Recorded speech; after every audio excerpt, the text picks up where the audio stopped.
Devil Stories, an anthology ******* Devil Stories, an anthology selected and edited with introduction and critical comments by Maximilian J. Rudwin. Mortal, mock not at the devil, life is short and soon will fail, and the fire everlasting is no idle fairy tale. Hine. New York: Alfred Times. A Times Knopf. Copyright 1921 by Alfred A. Knopf, Incorporated. Printed in the United States of America. Devil Lore Anthologies of Diabolical Literature, edited by Maximilian J. Rudwin. Devil Stories, First Series, in preparation. Devil Plays, Devil Essays, Devil Legends, The Book of Lady Lilith, Anthology of Satanic Verse, Bibliographia Diabolica, books by Maximilian J. Rudwin. The Prophet and Disputation, Scenes in the Religious Drama of the German Middle Ages. The Devil, Scenes in the Religious Drama of the German Middle Ages. The Devil in the German Religious Plays of the Middle Ages and the Reformation. Hesperia, Johns Hopkins Studies in Modern Philology, No. 6. The Origin of the German Carnival Comedy. In preparation, The Devil in Modern French Literature. To all students of the supernatural in literature, note the preparation of this book would have been out of the question without the cooperation of authors and publishers. Proper acknowledgement has been given on the first page of each selection to the publishers who have granted us permission to reprint it. We take this opportunity to express once more our deep appreciation of the courtesies extended to us by all the parties concerned in the material between the covers of this book. Special thanks are offered to Mr. John Masefield for his permission to republish his story, and to Messrs. Arthur Simmons and Leo Wiener, and to Miss Isabel F. Hapgood for their permission to use their translations of the foreign stories which we have selected. To Professor Henry Alfred Todd and Dr. Dorothy Scarborough, of Columbia University, who have kindly read portions of the manuscript, the editor is indebted for a number of helpful suggestions. He adds his thanks to Professor Raymond Weeks, also of Columbia University, who called his attention to the Daudet story, and to his former colleague, Professor Otto Agreiner, of Purdue University, who was good enough to read part of the proofs. The publisher. The editor. Contents: The Devil in a Nunnery, a medieval tale by Francis Oscar Mann 1 Belford, or The Marriage of the Devil, 1549, from the Italian of Niccolo Machiavelli 14. The Devil and Tom Walker, 1824, by Washington Irving 28. From the Memoirs of Satan, 1828. From the German of Wilhelm Horff 46th Street. John's Eve, 1830, from the Russian of Nikolai Vasilevich Gogol, translated by Isabel F. Hapgood 56. The Devil's Wager, 1833, by William Makepeace Thackeray 79. The Painter's Bargain, 1834. By William Makepeace Thackeray 93. Bonbon, 1835, by Edgar Allan Poe 112. The Printer's Devil, 1836, Anonymous 136. The Devil's Mother-in-Law, 1859, from the Spanish by Fernán Caballero, translated by J. H. Ingram 149. The Generous Gambler, 1864. From the French of Charles Pierre Baudelaire, translated by Arthur Simmons 162. The Three Low Masses, 1869, A Christmas Story from the French of Alphonse Daudet, translated by Robert Routledge. 167 Devil Puzzlers, 1871. By Frederick Beecher Perkins. 179 The Devil's Round, 1874. A Tale of Flemish Golf from the French of Charles Dulin, translated by Isabelle Bruce with an introductory note by Andrew Lang. 203 The Legend of Morne Street Michel, 1888. From the French of Guy de Maupassant. 222 The Demon Pope, 1888. By Richard Garnett. 228 Madame Lucifer, 1888. By Richard Garnett. 242 Lucifer, 1895. From the French of Anatole France, translated by Alfred Allinson. 250 The Devil, 1899. From the Russian of Maxim Gorky, translated by Leo Wiener. 257 The Devil and the Old Man, 1905. By John Masefield. 268 Notes. 279 Index 325 Introduction of all the myths which have come down to us from the East, and of all the creations of Western fancy and belief, the personality of evil has had the strongest attraction for the mind of man. The devil is the greatest enigma that has ever confronted the human intelligence. So large a place has Satan taken in our imagination, and we might also say in our heart, that his expulsion therefrom, no matter what philosophy may teach us, must forever remain an impossibility. As a character in imaginative literature, Lucifer has not his equal in heaven above or on the earth beneath.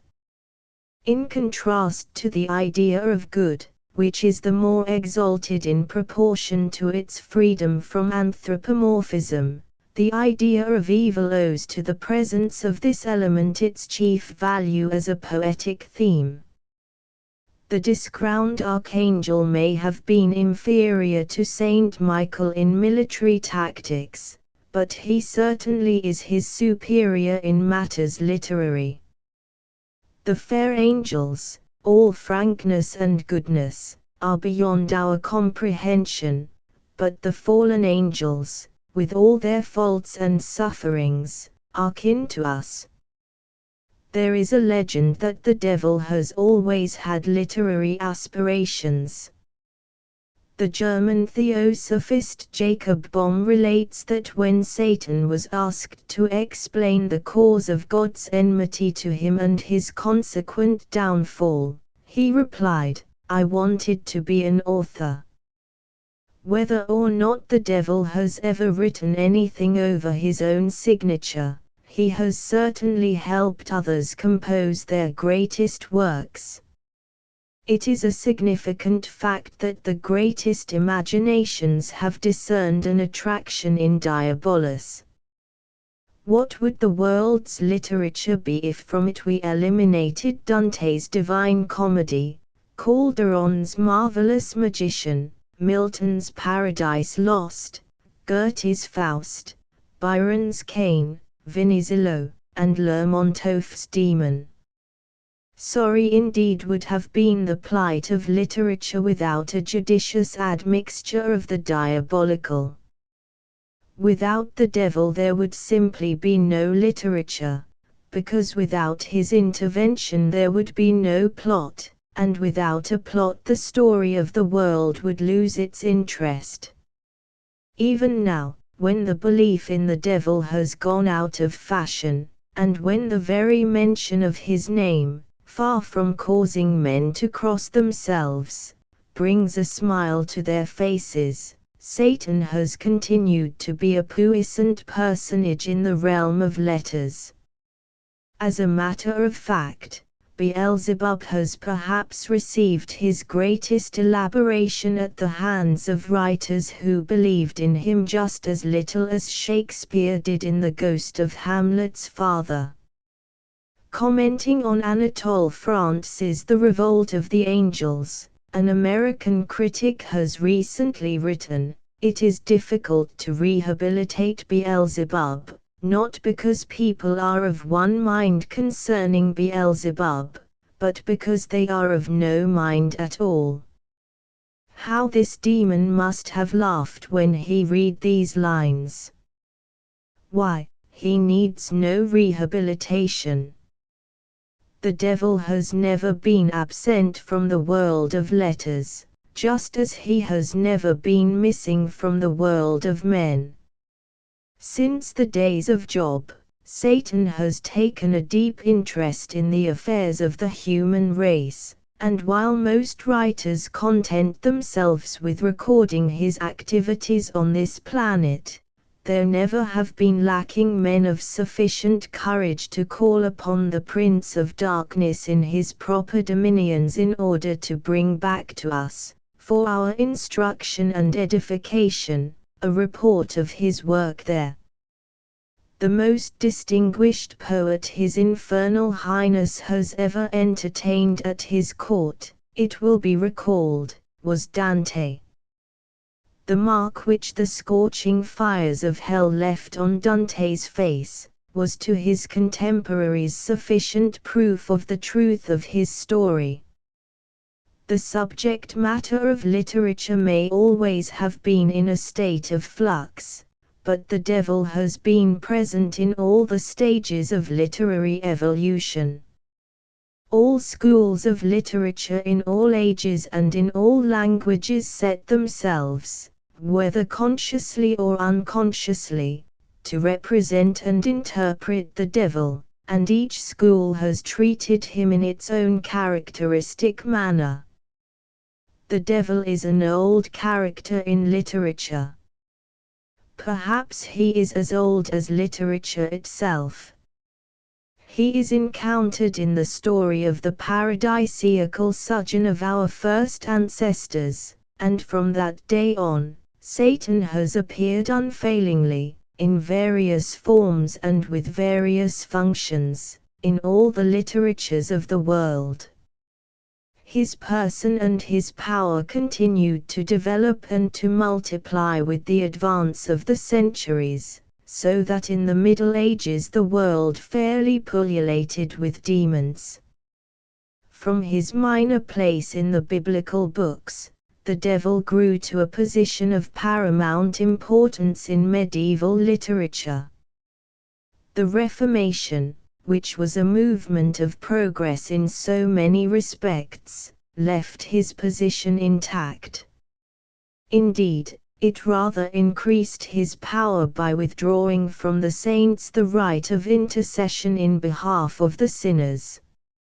Neither the renaissance of ancient learning nor the institution of modern science could prevail against Satan. As a matter of fact, the growth of the interest in the devil has been on a level with the development of the spirit of philosophical inquiry. French classicism, to be sure, occasioned a setback for our hero. As a member of the Christian hierarchy of supernatural personages, the devil could not help but be affected by the ban under which Boileau placed Christian supernaturalism. But even the 18th century, a period so inimical to the supernatural, produced two master devils in fiction, Le Sage's Asmodeus and Cazotte's Beelzebub, worthy members of the august company of literary devils.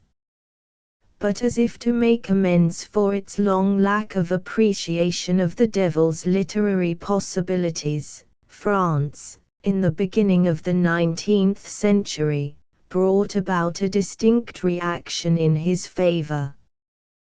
The sympathy extended by that country of revolutionary progress to all victims and to all rebels, whether individuals or classes or nations, could not well be denied to the celestial outlaw.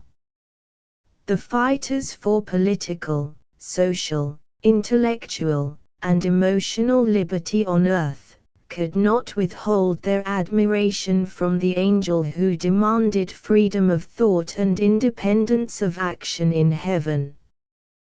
The rebel of the empire Ian was hailed as the first martyr in the cause of liberty, and his rehabilitation in heaven was demanded by the rebels on earth. Satan became the symbol of the restless, hapless 19th century. Through his mouth that age uttered its protest against the monarchs of heaven and earth. The Romantic generation of 1830 thought the world more than ever out of joint, and who was better fitted than the devil to express their dissatisfaction with the celestial government of terrestrial affairs. Satan is the eternal malcontent. To Hamlet, Denmark seemed gloomy; to Satan, the whole world appears dark. The admiration of the Romanticists for Satan was mixed with pity and sympathy, so much his melancholy endeared him to their sympathies, so kindred it seemed to their human weakness. The Romanticists felt a deep admiration for solitary grandeur. This knight of the doleful countenance laden with a curse and drawing misfortune in his train, was the ideal romantic hero. Was he not indeed the original Beau Ténébreux? Thus Satan became the typical figure of that period and its poetry. It has been well remarked that if Satan had not existed, the Romanticists would have invented him. The devil's influence on the Romantic school was so strong and so sustained that soon it was named after him. The terms romantic and satanic came to be well-nigh synonymous. The interest which the French Romanticists showed in the devil, moreover, passed beyond the boundaries of France and the limits of the 19th century. The symbolists, for whom the mysteries of Erebus had a potent attraction, were simply obsessed by Satan. But even the naturalists, who certainly were not haunted by phantoms, often succumbed to his charms. Foreign writers turning for inspiration to France, where the literature of the last century reached its highest perfection, were also caught in the French enthusiasm for the devil. Needless to say that this devil is not the evil spirit of medieval dogma. The Romantic devil is an altogether new species of the genus diaboli. There are fashions in devils as in dresses, and what is a devil in one country or one century may not pass muster in another. It is related that after the glory of Greece had departed, a mariner, voyaging along her coast by night, heard from the woods the cry, "Great Pan is dead." But Pan was not dead, he had fallen asleep to awake again as Satan. In like manner, when the 18th century believed Satan to be dead, he was, as a matter of fact, only recuperating his energies for a fresh start in a new form. His new avatar was Prometheus. Satan continued to be the enemy of God, but he was no longer the enemy of man. Instead of a demon of darkness, he became a god of grace. This champion of celestial combat was not actuated by hatred and envy of man, as Christianity was thought to teach us, but by love and pity for humankind. The strongest expression of this idea of the devil in modern literature has been given by August Strindberg, whose Lucifer is a compound of Prometheus, Apollo and Christ.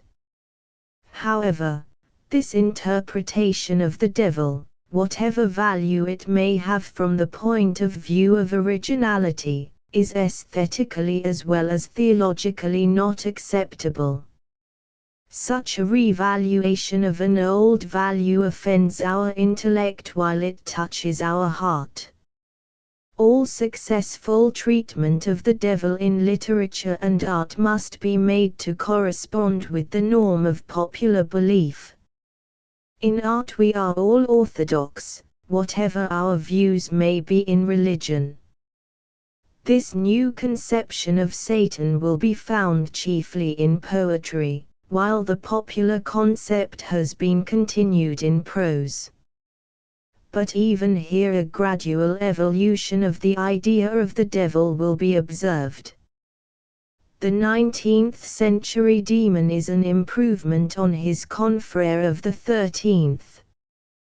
He differs from his older brother as a cultivated flower from a wild blossom. The devil as a human projection is bound to partake in the progress of human thought. Says Mephistopheles, culture, which the whole world licks, also unto the devil sticks. The devil advances with the progress of civilization, because he is what men make him. He has benefited by the modern leveling tendency in characterization. Nowadays supernatural personages, like their human creators, are no longer painted either as wholly white or as wholly black, but in various shades of grey. The devil, as Renan has aptly remarked, has chiefly benefited by this relativist point of view. The spirit of evil is better than he was, because evil is no longer so bad as it was. Satan, even in the popular mind, is no longer a villain of the deepest dye. At his worst he is the general mischief maker of the universe, who loves to stir up the earth with his pitchfork. In modern literature the devil's chief function is that of a satirist. This fine critic directs the shafts of his sarcasm against all the faults and foibles of men. He spares no human institution. In religion, art, society, marriage, everywhere his searching eye can detect the weak spots. The latest demonstration of the devil's ability as a satirist of men and morals is furnished by Mark Twain in his posthumous romance The Mysterious Stranger. The Devil Law series, which opens with this book of devil stories, is to serve as documentary evidence of man's abiding interest in the devil. It will be a sort of portrait gallery of the literary delineations of Satan. The anthologies of diabolical literature may be considered, I trust, without any risk of offense to any theological or philosophical prepossession. To those alike who accept and who reject the belief in the devil's spiritual entity apart from man's, there must be profit and pleasure in the contemplation of his literary incarnations. As regards the devil's fitness as a literary character, all intelligent men and women, believers and unbelievers, may be assumed to have but one opinion. This series is wholly devoted to the Christian devil with the total disregard of his cousins in the other faiths. There will, however, be found a strong Jewish element in Christian demonology. It must be borne in mind that our literature has become saturated through Christian channels with the traditions of the parent creed. This collection has been limited to 20 tales. Within the bounds thus set, an effort has been made to have this book as representative of national and individual conceptions of the devil as possible. The tales have been taken from many times and tongues. Selection has been made not only among writers, but also among the stories of each writer. In 2 instances, however, where the choice was not so easy, an author is represented by 2 specimens from his pen. The stories have been arranged in chronological order to show the constant and continuous appeal on the part of the devil to our story writers. The medieval tale, although published last, was placed first. For obvious reasons, this story has not been given in its original form, but in its modernized version. While this is not meant to be a nursery book, it has been made virginibus puerisque, and for this reason, selections from Boccaccio, Rabelais and Balzac could not find their way into these pages. Moreover, as this volume was limited to narratives in prose, Devil's Tales in verse by Chaucer, Hans Sachs and La Fontaine could not be considered, either. Nevertheless, this collection is sufficiently comprehensive to please all tastes in devils. The reader will find between the covers of this book devils fascinating and fearful, devils powerful and picturesque, devils serious and humorous, devils pathetic and comic, devils fantastic and satiric, devils gruesome and grotesque. I have tried, though, to keep them all in good humor throughout the book, and can accordingly assure the reader that he need fear no harm from an intimate acquaintance with the diabolical company to which he is herewith introduced. Maximilian J. Rudwin. The Devil in a Nunnery, 1. By Francis Oscar Mann. Notes: Buckingham is as pleasant a shire as a man shall see on a 7 days' journey. Neither was it any less pleasant in the days of our Lord King Edward, the third of that name, he who fought and put the French to shameful discomfiture at Crecy and Poitiers and at many another hard-fought field. May God rest his soul, for he now sleeps in the great church at Westminster.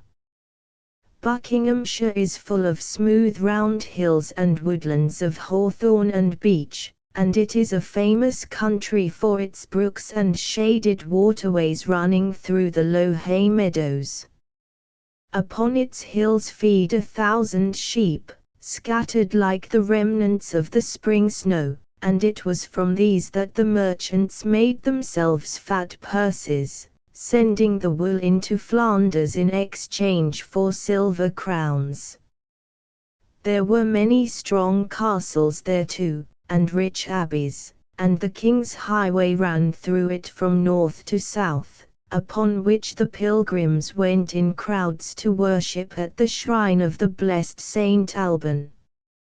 Thereon also rode noble knights and stout men-at-arms, and these you could follow with the eye by their glistening armor, as they wound over hill and dale, mile after mile, with shining spears and shields and fluttering pennons, and anon a trumpet or two sounding the same keen note as that which rang out dreadfully on those bloody fields of France.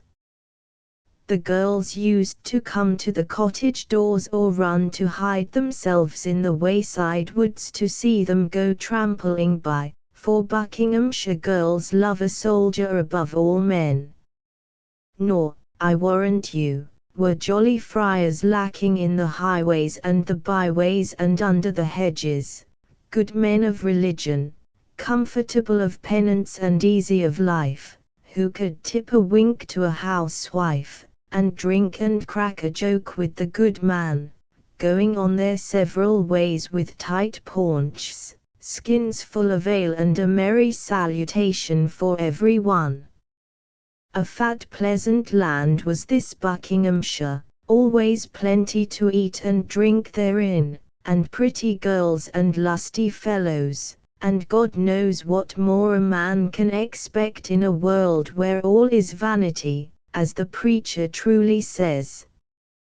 There was a nunnery at Maid's Morton, 2 miles out from Buckingham Borough, on the road to Stony Stratford, and the place was called Maid's Morton because of the nunnery. Very devout creatures were the nuns, being holy ladies out of families of gentle blood. They punctually fulfilled to the letter all the commands of the pious founder, just as they were blazoned on the great parchment regular, which the Lady Mother kept on her reading desk in her little cell. If ever any of the nuns, by any chance or subtle machination of the evil one, was guilty of the smallest backsliding from the conduct that beseemed them, they made full and devout confession thereof to the Holy Father who visited them for this purpose. This good man loved swan's meat and galingale, and the charitable nuns never failed to provide of their best for him on his visiting days, and whatsoever penance he laid upon them they performed to the utmost, and with due contrition of heart. From matins to compline they regularly and decently carried out the services of Holy Mother Church.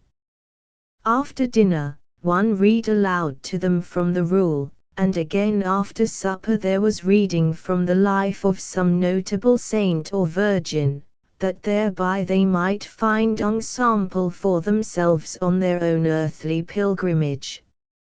For the rest, they tended their herb garden, reared their chickens, which were famous for miles around, and kept strict watch over their haywoods and swineherds.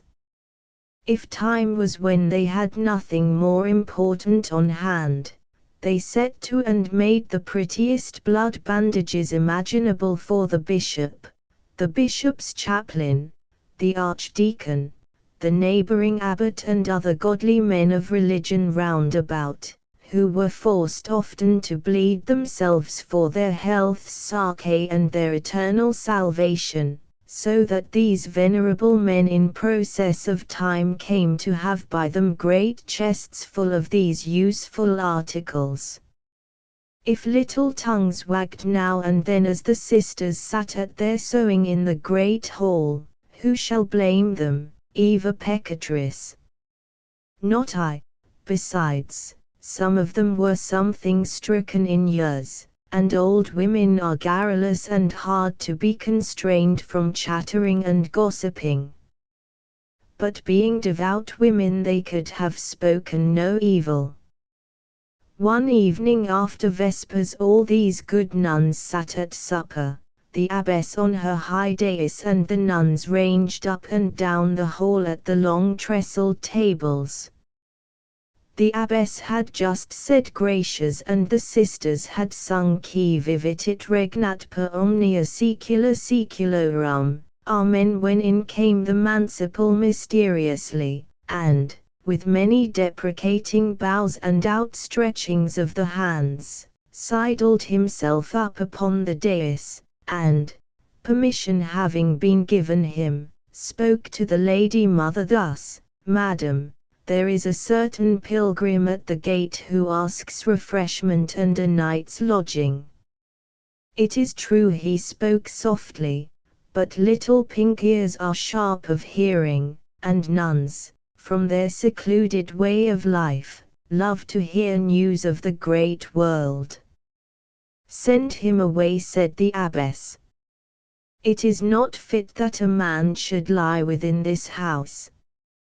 Madam, he asks food and a bed of straw lest he should starve of hunger and exhaustion on his way to do penance and worship at the holy shrine of the blessed Saint Alban. What kind of pilgrim is he? Madam, to speak truly, I know not, but he appears of a reverend and gracious aspect, a young man well spoken and well disposed. Madam knows it waxeth late, and the ways are dark and foul. I would not have a young man, who is given to pilgrimages and good works, to faint and starve by the wayside. Let him sleep with the Haywoods. But, madam, he is a young man of goodly appearance and conversation, saving your reverence, I would not wish to ask him to eat and sleep with churls. He must sleep without. Let him, however, enter and eat of our poor table. Madam, I will strictly enjoin him what you command. He hath with him, however, an instrument of music and would fain cheer you with spiritual songs. A little shiver of anticipation ran down the benches of the great hall, and the nuns fell to whispering. Take care, Sir Manciple, that he be not some light juggler, a singer of vain songs, a mocker. I would not have these quiet halls disturbed by wanton music and unholy words. God forbid. And she crossed herself. Madam, I will answer for it. The Manciple bowed himself from the dais and went down the middle of the hall, his keys rattling at his belt. A little buzz of conversation rose from the sisters and went up to the oak roof trees, like the singing of bees. The abbess told her beads. The hall door opened and in came the pilgrim. God knows what manner of man he was, I cannot tell you. He certainly was lean and lithe like a cat, his eyes danced in his head like the very devil, but his cheeks and jaws were as bare of flesh as any hermit's that lives on roots and ditch water. His yellow-hosed legs went like the tune of a May game, and he screwed and twisted his scarlet jerkined body in time with them.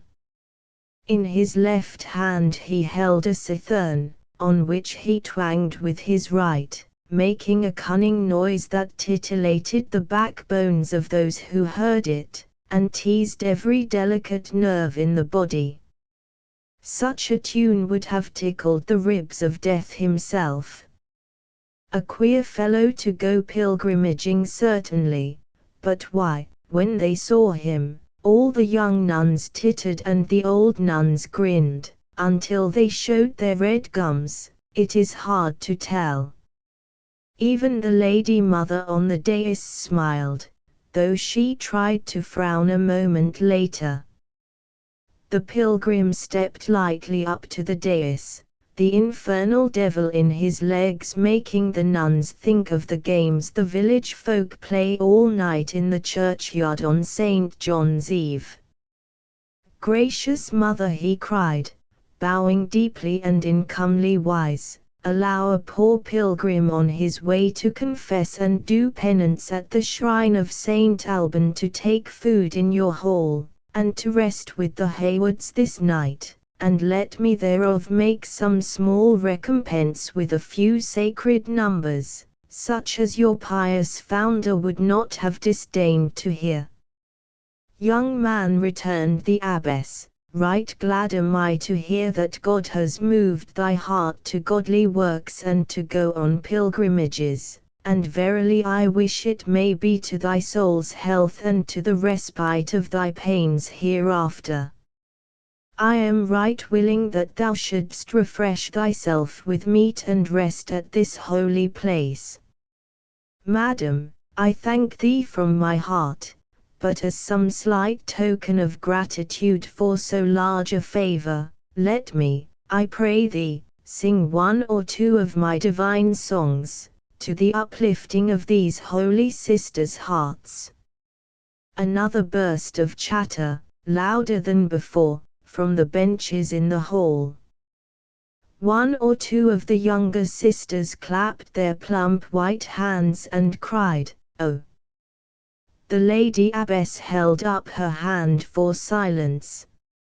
Verily, I should be glad to hear some sweet songs of religion, and I think it would be to the uplifting of these sisters' hearts. But, young man, take warning against singing any wanton lines of vain imagination, such as the ribald's use on the highways, and the idlers and haunters of taverns. I have heard them in my youth, although my ears tingle to think of them now, and I should think it shame that any such light words should echo among these sacred rafters or disturb the slumber of our pious founder, who now sleeps in Christ. Let me remind you of what saith Saint Jeremiah, Aniger solitarius, in desiderio anime sua, attraxit ventum amoris, the wild ass of the wilderness, in the desire of his heart, snuffed up the wind of love, whereby that holy man signifies that vain earthly love, which is but wind and air, and shall avail nothing at all, when this weak, impure flesh is sloughed away. Madam, such songs as I shall sing, I learnt at the mouth of our holy parish priest, Sir Thomas, a man of all good learning and purity of heart. In that case, said the abbess, sing in God's name, but stand at the end of the hall, for it suits not the dignity of my office a man should stand so near this dais. Whereon the pilgrim, making obeisance, went to the end of the hall, and the eyes of all the nuns danced after his dancing legs, and their ears hung on the clear, sweet notes he struck out of his cithern as he walked. He took his place with his back against the great hall door, in such attitude as men use when they play the cithern. A little trembling ran through the nuns, and some rose from their seats and knelt on the benches, leaning over the table, the better to see and hear him. Their eyes sparkled like dew on meadowsweet on a fair morning. Certainly his fingers were bewitched, or else the devil was in his cithern, for such sweet sounds had never been heard in the hall since the day when it was built and consecrated to the service of the servants of God.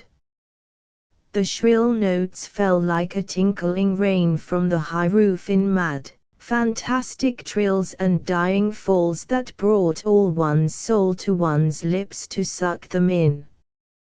What he sang about, God only knows. Not one of the nuns or even the holy abbess herself could have told you, although you had offered her a piece of the true cross or a hair of the Blessed Virgin for a single word. But a divine yearning filled all their hearts. They seemed to hear 10,000 angels singing in choruses, Alleluia, Alleluia, Alleluia. They floated up on impalpable clouds of azure and silver, up through the blissful paradises of the uppermost heaven. Their nostrils were filled with the odors of exquisite spices and herbs and smoke of incense. Their eyes dazzled at splendors and lights and glories. Their ears were full of gorgeous harmonies and all created concords of sweet sounds. The very fibers of being were loosened within them, as though their souls would leap forth from their bodies in exquisite dissolution. The eyes of the younger nuns grew round and large and tender, and their breath almost died upon their velvet lips. As for the old nuns, the great, salt tears coursed down their withered cheeks and fell like rain on their gnarled hands. The abbess sat on her dais with her lips apart, looking into space, 10,000 miles away. But no one saw her and she saw no one. Everyone had forgotten everyone else in that delicious intoxication. Then with a shrill cry, full of human yearnings and desire, the minstrel came to a sudden stop. Western wind, when wilt thou blow, and the small rain will down rain? Christ, if my love were in my arms, and I in my bed again. Silence. Not one of the holy sisters spoke, but some sighed, some put their hands over their hearts, and one put her hand in her hood, but when she felt her hair shorn close to her scalp, drew it out again sharply, as though she had touched red-hot iron, and cried, "O Jesu!" Sister Peronelle, a toothless old woman, began to speak in a cracked, high voice, quickly and monotonously, as though she spoke in a dream. Her eyes were wet and red, and her thin lips trembled. "God knows," she said, "I loved him, God knows it. But I bid all those who be maids here, to be mindful of the woods. For they are green, but they are deep and dark, and it is merry in the springtime with the thick turf below and the good boughs above, all alone with your heart's darling, all alone in the green wood." But God help me, he would not stay any more than snow at Easter. I thought just now that I was back with him in the woods. God keep all those that be maids from the green woods. The pretty Sister Ursula, who had only just finished her novitiate, was as white as a sheet. Her breath came thickly and quick as though she bore a great burden uphill. A great sigh made her comely shoulders rise and fall. "Blessed Virgin," she cried. "Ah, ye ask too much, I did not know, God help me, I did not know," and her grey eyes filled with sudden tears, and she dropped her head on her arms on the table, and sobbed aloud. Then cried out Sister Catherine, who looked as old and dead as a twig dropped from a tree of last autumn, and at whom the younger sisters privily mocked, "It is the wars, the wars, the cursed wars. I have held his head in this lap, I tell you, I have kissed his soul into mine. But now he lies dead, and his pretty limbs all dropped away into earth. Holy Mother, have pity on me. I shall never kiss his sweet lips again or look into his jolly eyes. My heart is broken long since. Holy Mother! Holy Mother! He must come oftener," said a plump sister of 30, with a little nose turned up at the end, eyes black as sloes and lips round as a plum. "I go to the orchard day after day, and gather my lap full of apples. He is my darling. Why does he not come? I look for him every time that I gather the ripe apples. He used to come, but that was in the spring, and Our Lady knows that is long ago. Will it not be spring again soon? I have gathered many ripe apples." Sister Margarita rocked herself to and fro in her seat and crossed her arms on her breast. She was singing quietly to herself. "Lulla, lulle, thou tiny little child, lulla, lulle, lulle, suck at my breast that there ain't beguiled, lulla, lulle, lulle." She moaned to herself, "I have seen the village women go to the well, carrying their babies with them, and they laugh as they go by on the way. Their babies hold them tight round the neck, and their mothers comfort them, saying, 'Hey, hey, my little son, hey, hey, my sweeting.' Christ and the blessed saints know that I have never felt a baby's little hand in my bosom, and now I shall die without it, for I am old and past the age of bearing children. Lulla, lulle, thou tiny little boy, lulla, lulle, lulle, to feel thee suck doth soothe my great annoy, lulla, lulle, lulle."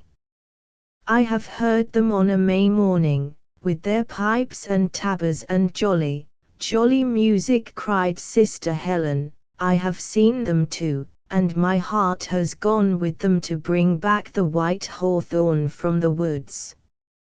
A man and a maid to a hawthorn bough, as it says in the song.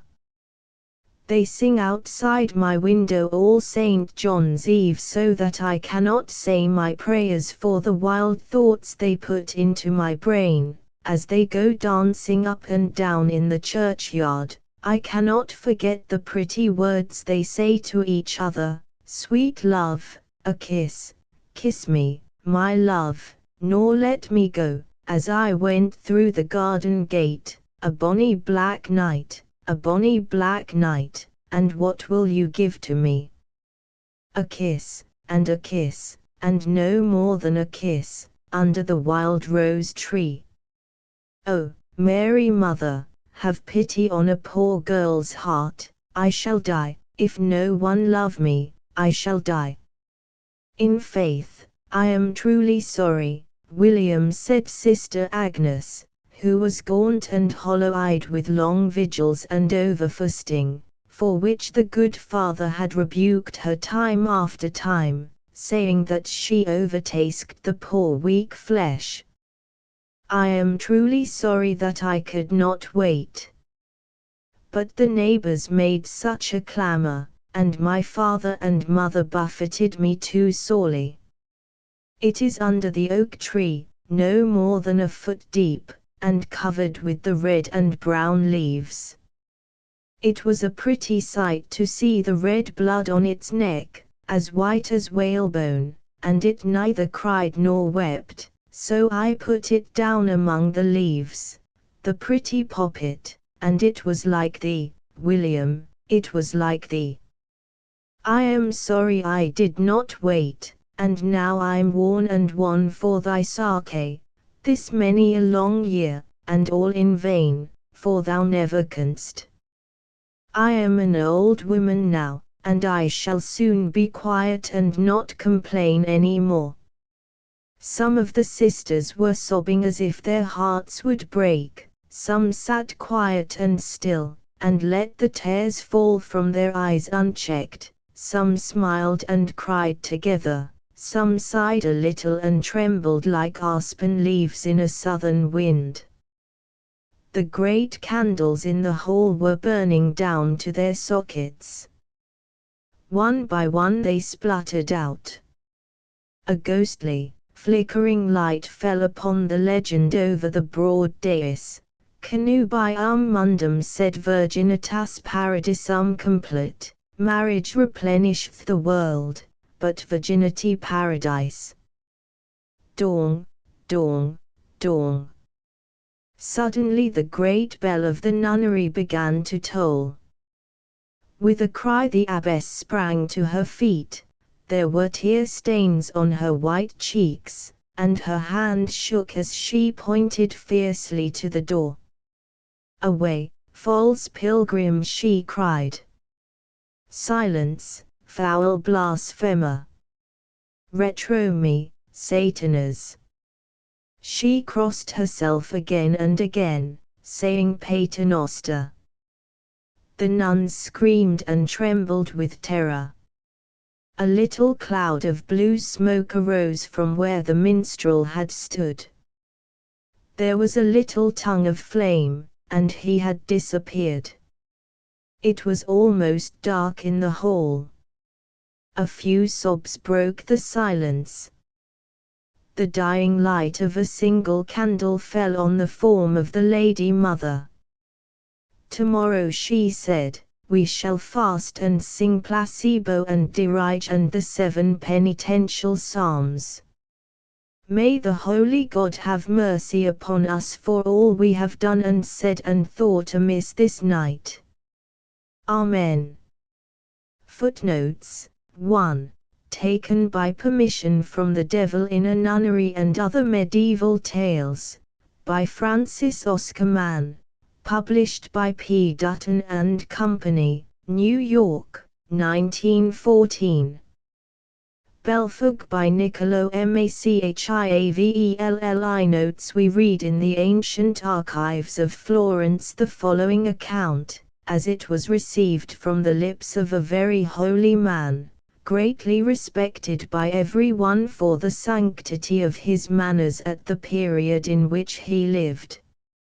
Happening once to be deeply absorbed in his prayers, such was their efficacy, that he saw an infinite number of condemned souls, belonging to those miserable mortals who had died in their sins, undergoing the punishment due to their offenses in the regions below.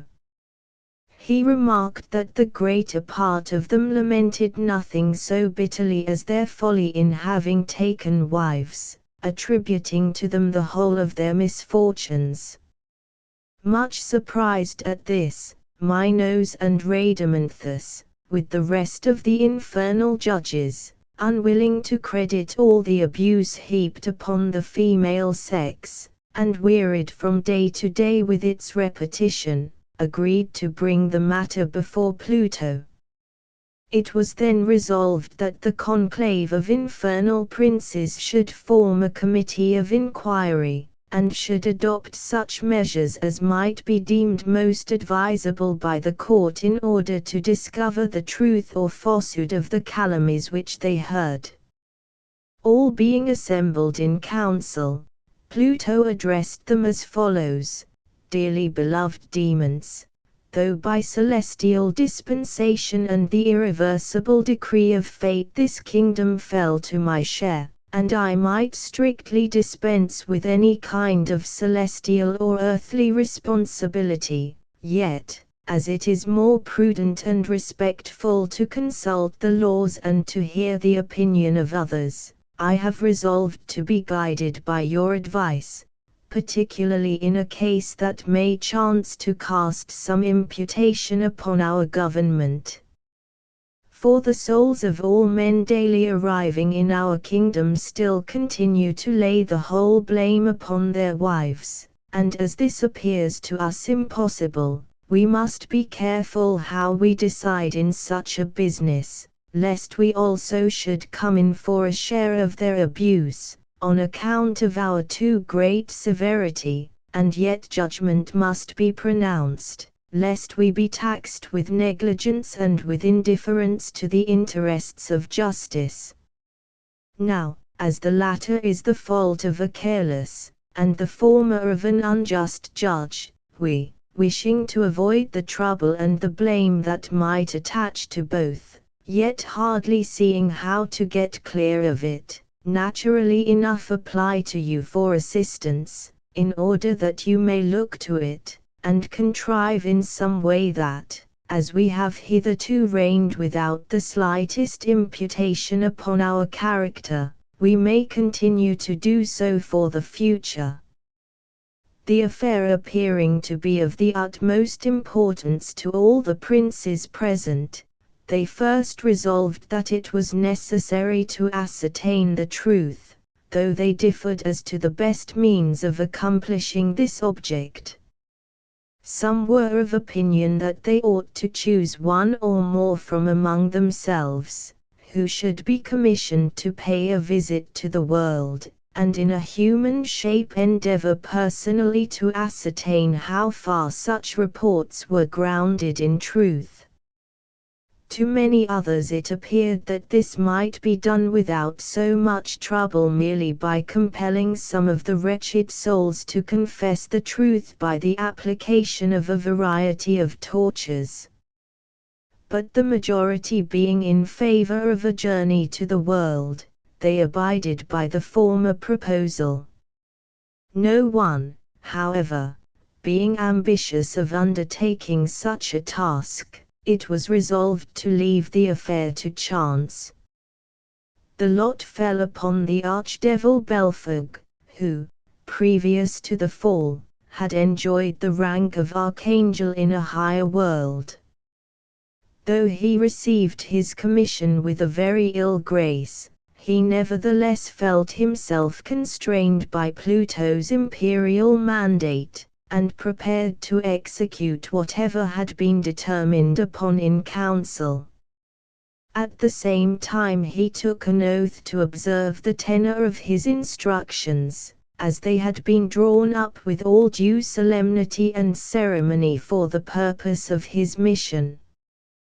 These were to the following effect: imprimis, that the better to promote the object in view, he should be furnished with 100,000 gold ducats; secondly, that he should make use of the utmost expedition in getting into the world; thirdly, that after assuming the human form he should enter into the marriage state; and lastly, that he should live with his wife for the space of 10 years.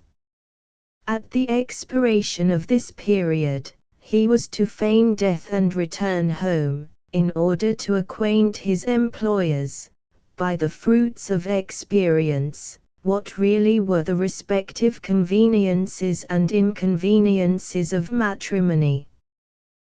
The conditions further ran, that during the said 10 years he should be subject to all kinds of miseries and disasters, like the rest of mankind, such as poverty, prisons, and diseases into which men are apt to fall, unless, indeed, he could contrive by his own skill and ingenuity to avoid them. Poor Belfort, having signed these conditions and received the money, forthwith came into the world, and having set up his equipage, with a numerous train of servants, he made a very splendid entrance into Florence. He selected this city in preference to all others, as being most favorable for obtaining an usurious interest of his money, and having assumed the name of Roderigo, a native of Castile, he took a house in the suburbs of Ognissanti. And because he was unable to explain the instructions under which he acted, he gave out that he was a merchant, who having had poor prospects in Spain, had gone to Syria, and succeeded in acquiring his fortune at Aleppo, whence he had lastly set out for Italy, with the intention of marrying and settling there, as one of the most polished and agreeable countries he knew. Roderigo was certainly a very handsome man, apparently about 30 years of age, and he lived in a style of life that showed he was in pretty easy circumstances, if not possessed of immense wealth. Being, moreover, extremely affable and liberal, he soon attracted the notice of many noble citizens blessed with large families of daughters and small incomes. The former of these were soon offered to him, from among whom Roderigo chose a very beautiful girl of the name of Juanista, a daughter of Amerigo Donati, who had also 3 sons, all grown up, and 3 more daughters, also nearly marriageable. Though of a noble family and enjoying a good reputation in Florence, his father-in-law was extremely poor, and maintained as poor an establishment. Roderigo, therefore, made very splendid nuptials, and omitted nothing that might tend to confer honor upon such a festival, being liable, under the law which he received on leaving his infernal abode, to feel all kinds of vain and earthly passions. He therefore soon began to enter into all the pomps and vanities of the world, and to aim at reputation and consideration among mankind, which put him to no little expense. But more than this, he had not long enjoyed the society of his beloved Juanista, before he became tenderly attached to her, and was unable to behold her suffer the slightest inquietude or vexation. Now, along with her other gifts of beauty and nobility, the lady had brought into the house of Roderigo such an insufferable portion of pride, that in this respect Lucifer himself could not equal her, for her husband, who had experienced the effects of both, was at no loss to decide which was the most intolerable of the two. Yet it became infinitely worse when she discovered the extent of Roderigo's attachment to her, of which she availed herself to obtain an ascendancy over him and rule him with a rod of iron. Not content with this, when she found he would bear it, she continued to annoy him with all kinds of insults and taunts, in such a way as to give him the most indescribable pain and uneasiness. For what with the influence of her father, her brothers, her friends, and relatives, the duty of the matrimonial yoke, and the love he bore her, he suffered all for some time with the patience of a saint. It would be useless to recount the follies and extravagances into which he ran in order to gratify her taste for dress, and every article of the newest fashion, in which our city, ever so variable in its nature, according to its usual habits, so much abounds. Yet, to live upon easy terms with her, he was obliged to do more than this. He had to assist his father-in-law in portioning off his other daughters, and she next asked him to furnish one of her brothers with goods to sail for the Levant, another with silks for the West, while a third was to be set up in a gold-beater's establishment at Florence. In such objects the greatest part of his fortune was soon consumed. At length the carnival season was at hand. The festival of St. John was to be celebrated, and the whole city, as usual, was in a ferment. Numbers of the noblest families were about to vie with each other in the splendor of their parties, and the Lady Wannister, being resolved not to be outshone by her acquaintance, insisted that Roderigo should exceed them all in the richness of their feasts. For the reasons above stated, he submitted to her will, nor, indeed, would he have scrupled at doing much more, however difficult it might have been, could he have flattered himself with a hope of preserving the peace and comfort of his household, and of awaiting quietly the consummation of his ruin.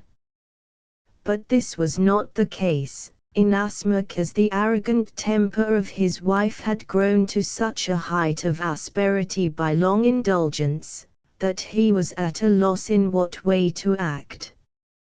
His domestics, male and female, would no longer remain in the house, being unable to support for any length of time the intolerable life they led. The inconvenience which he suffered in consequence of having no one to whom he could entrust his affairs it is impossible to express. Even his own familiar devils, whom he had brought along with him, had already deserted him, choosing to return below rather than longer submit to the tyranny of his wife. Left, then, to himself, amidst this turbulent and unhappy life, and having dissipated all the ready money he possessed, he was compelled to live upon the hopes of the returns expected from his ventures in the East and the West. Being still in good credit, in order to support his rank he resorted to bills of exchange, nor was it long before, accounts running against him, he found himself in the same situation as many other unhappy speculators in that market. Just as his case became extremely delicate, there arrived sudden tidings both from East and West that one of his wife's brothers had dissipated the whole of Roderigo's profits in play, and that while the other was returning with a rich cargo uninsured, his ship had the misfortune to be wrecked, and he himself was lost. No sooner did this affair transpire than his creditors assembled, and supposing it must be all over with him, though their bills had not yet become due, they resolved to keep a strict watch over him in fear that he might abscond. Roderigo, on his part, thinking that there was no other remedy, and feeling how deeply he was bound by the Stygian law, determined at all hazards to make his escape. So taking horse one morning early, as he luckily lived near the Prato gate, in that direction he went off. His departure was soon known. The creditors were all in a bustle, the magistrates were applied to, and the officers of justice, along with a great part of the populace, were dispatched in pursuit. Roderigo had hardly proceeded a mile before he heard this hue and cry, and the pursuers were soon so close at his heels that the only resource he had left was to abandon the highroad and take to the open country, with the hope of concealing himself in the fields. But finding himself unable to make way over the hedges and ditches, he left his horse and took to his heels, traversing fields of vines and canes, until he reached Peretola, where he entered the house of Matteo del Bricca, a laborer of Giovanna del Bean. Finding him at home, for he was busily providing fodder for his cattle, our hero earnestly entreated him to save him from the hands of his adversaries close behind, who would infallibly starve him to death in a dungeon, engaging that if Matteo would give him refuge, he would make him one of the richest men alive, and afford him such proofs of it before he took his leave as would convince him of the truth of what he said, and if he failed to do this, he was quite content that Matteo himself should deliver him into the hands of his enemies. Now Matteo, although a rustic, was a man of courage, and concluding that he could not lose anything by the speculation, he gave him his hand and agreed to save him. He then thrust our hero under a heap of rubbish, completely enveloping him in weeds, so that when his pursuers arrived they found themselves quite at a loss, nor could they extract from Matteo the least information as to his appearance. In this dilemma there was nothing left for them but to proceed in the pursuit, which they continued for 2 days, and then returned, jaded and disappointed, to Florence. In the meanwhile, Matteo drew our hero from his hiding place, and begged him to fulfill his engagement. To this his friend Roderigo replied, "I confess, brother, that I am under great obligations to you, and I mean to return them. To leave no doubt upon your mind, I will inform you who I am," and he proceeded to acquaint him with all the particulars of the affair, how he had come into the world, and married, and run away. He next described to his preserver the way in which he might become rich, which was briefly as follows: as soon as Matteo should hear of some lady in the neighborhood being said to be possessed, he was to conclude that it was Roderigo himself who had taken possession of her, and he gave him his word, at the same time, that he would never leave her until Matteo should come and conjure him to depart. In this way he might obtain what sum he pleased from the lady's friends for the price of exorcising her, and having mutually agreed upon this plan, Roderigo disappeared. Not many days elapsed before it was reported in Florence that the daughter of Messer Ambrogio Amedia, a lady married to Bnagito Tebalducci, was possessed by the devil. Her relations did not fail to apply every means usual on such occasions to expel him, such as making her wear upon her head Saint Zanobi's cap, and the cloak of Saint John of Gualberto, but these had only the effect of making Roderigo laugh. And to convince them that it was really a spirit that possessed her, and that it was no flight of the imagination, he made the young lady talk Latin, hold a philosophical dispute, and reveal the frailties of many of her acquaintance. He particularly accused a certain friar of having introduced a lady into his monastery in male attire, to the no small scandal of all who heard it, and the astonishment of the brotherhood. Messer Ambrogio found it impossible to silence him, and began to despair of his daughter's cure. But the news reaching Matteo, he lost no time in waiting upon Ambrogio, assuring him of his daughter's recovery on condition of his paying him 500 florins, with which to purchase a farm at Peretola. To this Messer Ambrogio consented, and Matteo immediately ordered a number of masses to be said, after which he proceeded with some unmeaning ceremonies calculated to give solemnity to his task. Then approaching the young lady, he whispered in her ear, "Roderigo, it is Matteo that is come. So do as we agreed upon, and get out." Roderigo replied, "It is all well, but you have not asked enough to make you a rich man.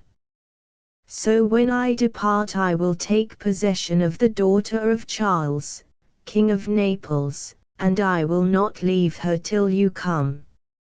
You may then demand whatever you please for your reward, and mind that you never trouble me again." And when he had said this, he went out of the lady, to the no small delight and amazement of the whole city of Florence. It was not long again before the accident that had happened to the daughter of the King of Naples began to be buzzed about the country, and all the monkish remedies having been found to fail, the king, hearing of Matteo, sent for him from Florence. On arriving at Naples, Matteo, after a few ceremonies, performed the cure. Before leaving the princess, however, Roderigo said, "You see, Matteo, I have kept my promise and made a rich man of you, and I owe you nothing now. So, henceforward you will take care to keep out of my way, lest as I have hitherto done you some good, just the contrary should happen to you in future." Upon this Matteo thought it best to return to Florence, after receiving 50,000 ducats from His Majesty, in order to enjoy his riches in peace, and never once imagined that Roderigo would come in his way again. But in this he was deceived, for he soon heard that a daughter of Louis, King of France, was possessed by an evil spirit, which disturbed our friend Matteo not a little, thinking of His Majesty's great authority and of what Roderigo had said. Hearing of Matteo's great skill, and finding no other remedy, the king dispatched a messenger for him, whom Matteo contrived to send back with a variety of excuses. But this did not long avail him. The king applied to the Florentine council, and our hero was compelled to attend. Arriving with no very pleasant sensations at Paris, he was introduced into the royal presence, when he assured His Majesty that though it was true he had acquired some fame in the course of his demoniac practice, he could by no means always boast of success, and that some devils were of such a desperate character as not to pay the least attention to threats, enchantments, or even the exorcisms of religion itself. He would, nevertheless, do His Majesty's pleasure, entreating at the same time to be held excused if it should happen to prove an obstinate case. To this the king made answer, that be the case what it might, he would certainly hang him if he did not succeed. It is impossible to describe poor Matthieu's terror and perplexity on hearing these words, but at length mustering courage, he ordered the possessed princess to be brought into his presence. Approaching as usual close to her ear, he conjured Roderigo in the most humble terms, by all he had ever done for him, not to abandon him in such a dilemma, but to show some sense of gratitude for past services and to leave the princess. "Ah, thou traitorous villain!" cried Roderigo, "hast thou, indeed, ventured to meddle in this business? Dost thou boast thyself a rich man at my expense? I will now convince the world and thee of the extent of my power, both to give and to take away. I shall have the pleasure of seeing thee hanged before thou leavest this place." Poor Mathieu, finding there was no remedy, said nothing more, but, like a wise man, set his head to work in order to discover some other means of expelling the spirit, for which purpose he said to the king, "Sire, it is as I feared. There are certain spirits of so malignant a character that there is no keeping any terms with them, and this is one of them. However, I will make a last attempt, and I trust that it will succeed according to our wishes. If not, I am in your Majesty's power, and I hope you will take compassion on my innocence. In the first place, I have to entreat that your Majesty will order a large stage to be erected in the center of the great square, such as will admit the nobility and clergy of the whole city. The stage ought to be adorned with all kinds of silks and with cloth of gold, and with an altar raised in the middle. Tomorrow morning I would have your Majesty, with your full train of lords and ecclesiastics in attendance, seated in order and in magnificent array, as spectators of the scene at the said place. There, after having celebrated solemn mass, the possessed princess must appear, but I have in particular to entreat that on one side of the square may be stationed a band of men with drums, trumpets, horns, tamburs, bagpipes, cymbals, and kettle drums, and all other kinds of instruments that make the most infernal noise. Now, when I take my hat off, let the whole band strike up, and approach with the most horrid uproar towards the stage. This, along with a few other secret remedies which I shall apply, will surely compel the spirit to depart." These preparations were accordingly made by the royal command, and when the day, being Sunday morning, arrived, the stage was seen crowded with people of rank and the square with the people. Mass was celebrated, and the possessed princess conducted between two bishops, with a train of nobles, to the spot. Now, when Roderigo beheld so vast a concourse of people, together with all this awful preparation, he was almost struck dumb with astonishment, and said to himself, "I wonder what that cowardly wretch is thinking of doing now. Does he imagine I have never seen finer things than these in the regions above, and more horrid things below? However, I will soon make him repent it, at all events." Mathieu then approaching him, besought him to come out, but Roderigo replied, "Oh, You think you have done a fine thing now. What do you mean to do with all this trumpery? Can you escape my power, think you, in this way, or elude the vengeance of the king? Thou poltroon villain, I will have thee hanged for this. And as Matteo continued the more to entreat him, his adversary still vilified him in the same strain. So Matteo, believing there was no time to be lost, made the sign with his hat, when all the musicians who had been stationed there for the purpose suddenly struck up a hideous din, and ringing 1,000 peals, approached the spot.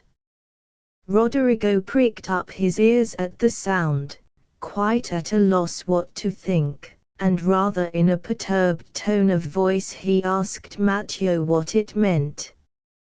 To this the latter returned, apparently much alarmed, "Alas, dear Roderigo, it is your wife, she is coming for you." It is impossible to give an idea of the anguish of Roderigo's mind and the strange alteration which his feelings underwent at that name. The moment the name of wife was pronounced, he had no longer presence of mind to consider whether it were probable, or even possible, that it could be her. Without replying a single word, he leaped out and fled in the utmost terror, leaving the lady to herself, and preferring rather to return to his infernal abode and render an account of his adventures, than run the risk of any further sufferings and vexations under the matrimonial yoke. And thus Belphege again made his appearance in the infernal domains, bearing ample testimony to the evils introduced into a household by a wife, while Matteo, on his part, who knew more of the matter than the devil, returned triumphantly home, not a little proud of the victory he had achieved. The Devil and Tom Walker, 2. By Washington Irving. Notes: a few miles from Boston in Massachusetts, there is a deep inlet, winding several miles into the interior of the country from Charles Bay, and terminating in a thickly wooded swamp or morass. On one side of this inlet is a beautiful dark grove, on the opposite side the land rises abruptly from the water's edge into a high ridge, on which grow a few scattered oaks of great age and immense size. Under one of these gigantic trees, according to old stories, there was a great amount of treasure buried by Kidd the pirate. The inlet allowed a facility to bring the money in a boat secretly and at night to the very foot of the hill. The elevation of the place permitted a good lookout to be kept that no one was at hand, while the remarkable trees formed good landmarks by which the place might easily be found again. The old stories add, moreover, that the devil presided at the hiding of the money, and took it under his guardianship, but this, it is well known, he always does with buried treasure, particularly when it has been ill-gotten. Be that as it may, Kidd never returned to recover his wealth, being shortly after seized at Boston, sent out to England, and there hanged for a pirate. About the year 1727, just at the time that earthquakes were prevalent in New England, and shook many tall sinners down upon their knees, there lived near this place a meagre, miserly fellow, of the name of Tom Walker. He had a wife as miserly as himself. They were so miserly that they even conspired to cheat each other. Whatever the woman could lay hands on, she hid away. A hen could not cackle, but she was on the alert to secure the new-laid egg. Her husband was continually prying about to detect her secret hoards, and many and fierce were the conflicts that took place about what ought to have been common property. They lived in a forlorn-looking house that stood alone, and had an air of starvation. A few straggling savin trees, emblems of sterility, grew near it. No smoke ever curled from its chimney, no traveller stopped at its door. A miserable horse, whose ribs were as articulate as the bars of a gridiron, stalked about a field, where a thin carpet of moss, scarcely covering the ragged beds of pudding stone, tantalized and balked his hunger, and sometimes he would lean his head over the fence, look piteously at the passer-by, and seem to petition deliverance from this land of famine. The house and its inmates had altogether a bad name. Tom's wife was a tall termagant, fierce of temper, loud of tongue, and strong of arm. Her voice was often heard in wordy warfare with her husband, and his face sometimes showed signs that their conflicts were not confined to words. No one ventured, however, to interfere between them.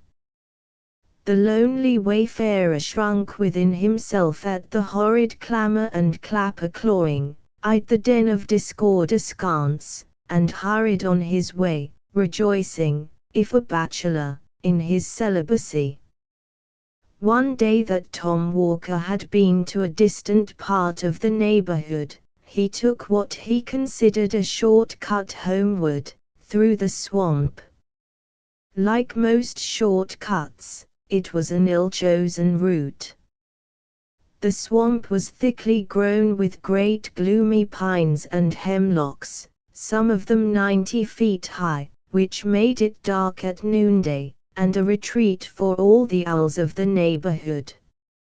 It was full of pits and quagmires, partly covered with weeds and mosses, where the green surface often betrayed the traveler into a gulf of black, smothering mud. There were also dark and stagnant pools, the abodes of the tadpole, the bullfrog, and the water snake, where the trunks of pines and hemlocks lay half drowned, half rotting, looking like alligators sleeping in the mire. Tom had long been picking his way cautiously through this treacherous forest, stepping from tuft to tuft of rushes and roots, which afforded precarious footholds among deep sloughs, or pacing carefully, like a cat, along the prostrate trunks of trees, startled now and then by the sudden screaming of the bittern, or the quacking of a wild duck rising on the wing from some solitary pool. At length he arrived at a firm piece of ground, which ran out like a peninsula into the deep bosom of the swamp. It had been one of the strongholds of the Indians during their wars with the first colonists. Here they had thrown up a kind of fort, which they had looked upon as almost impregnable, and had used as a place of refuge for their squaws and children. Nothing remained of the old Indian fort but a few embankments, gradually sinking to the level of the surrounding earth, and already overgrown in part by oaks and other forest trees, the foliage of which formed a contrast to the dark pines and hemlocks of the swamp. It was late in the dusk of evening when Tom Walker reached the old fort, and he paused there a while to rest himself. Anyone but he would have felt unwilling to linger in this lonely, melancholy place, for the common people had a bad opinion of it, from the stories handed down from the time of the Indian Wars, when it was asserted that the savages held incantations here, and made sacrifices to the evil spirit. Tom Walker, however, was not a man to be troubled with any fears of the kind. He reposed himself for some time on the trunk of a fallen hemlock, listening to the boding cry of the tree toad, and delving with his walking staff into a mound of black mold at his feet. As he turned up the soil unconsciously, his staff struck against something hard. He raked it out of the vegetable mold, and lo! A cloven skull, with an Indian tomahawk buried deep in it, lay before him. The rust on the weapon showed the time that had elapsed since this death blow had been given. It was a dreary memento of the fierce struggle that had taken place in this last foothold of the Indian warriors. "Humph," said Tom Walker, as he gave it a kick to shake the dirt from it. "Let that skull alone," said a gruff voice. Tom lifted up his eyes, and beheld a great black man seated directly opposite him, on the stump of a tree. He was exceedingly surprised, having neither heard nor seen anyone approach, and he was still more perplexed on observing, as well as the gathering gloom would permit, that the stranger was neither Negro nor Indian. It is true he was dressed in a rude half-Indian garb, and had a red belt or sash swathed round his body, but his face was neither black nor copper color, but swarthy and dingy, and begrimed with soot, as if he had been accustomed to toil among fires and forges.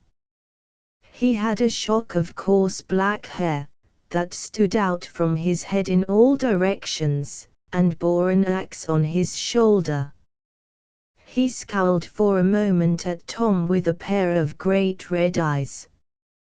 "What are you doing on my grounds?" said the black man, with a hoarse growling voice. "Your grounds," said Tom, with a sneer, "no more your grounds than mine, they belong to Deacon Peabody." "Deacon Peabody B.D., said the stranger, "as I flatter myself he will be, if he does not look more to his own sins and less to those of his neighbors.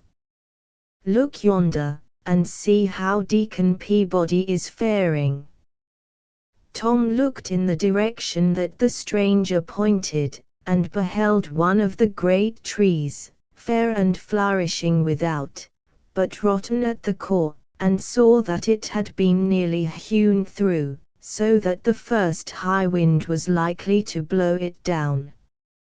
On the bark of the tree was scored the name of Deacon Peabody, an eminent man, who had waxed wealthy by driving shrewd bargains with the Indians. He now looked around, and found most of the tall trees marked with the name of some great man of the colony, and all more or less scored by the axe.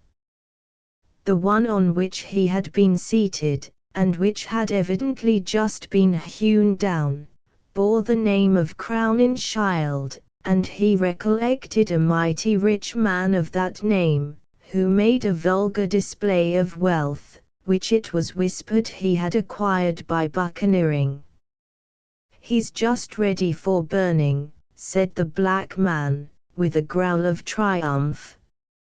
"You see I am likely to have a good stock of firewood for winter." "But what right have you," said Tom, "to cut down Deacon Peabody's timber?" "The right of a prior claim," said the other. "This woodland belonged to me long before one of your white-faced race put foot upon the soil." "And pray, who are you, if I may be so bold?" said Tom. "Oh, I go by various names. I am the wild huntsman in some countries, the black miner in others. In this neighborhood I am known by the name of the Black Woodsman.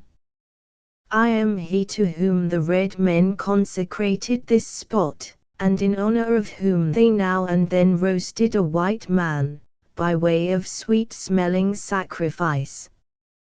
Since the red men have been exterminated by you white savages, I amuse myself by presiding at the persecutions of Quakers and Anabaptists. I am the great patron and prompter of slave dealers, and the Grand Master of the Salem witches. The upshot of all which is, that, if I mistake not, said Tom, sturdily, you are he commonly called Old Scratch.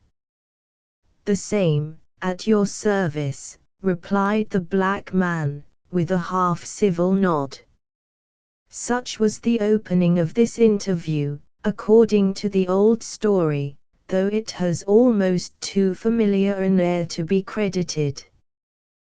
One would think that to meet with such a singular personage, in this wild, lonely place, would have shaken any man's nerves. But Tom was a hard-minded fellow, not easily daunted, and he had lived so long with a termagant wife, that he did not even fear the devil.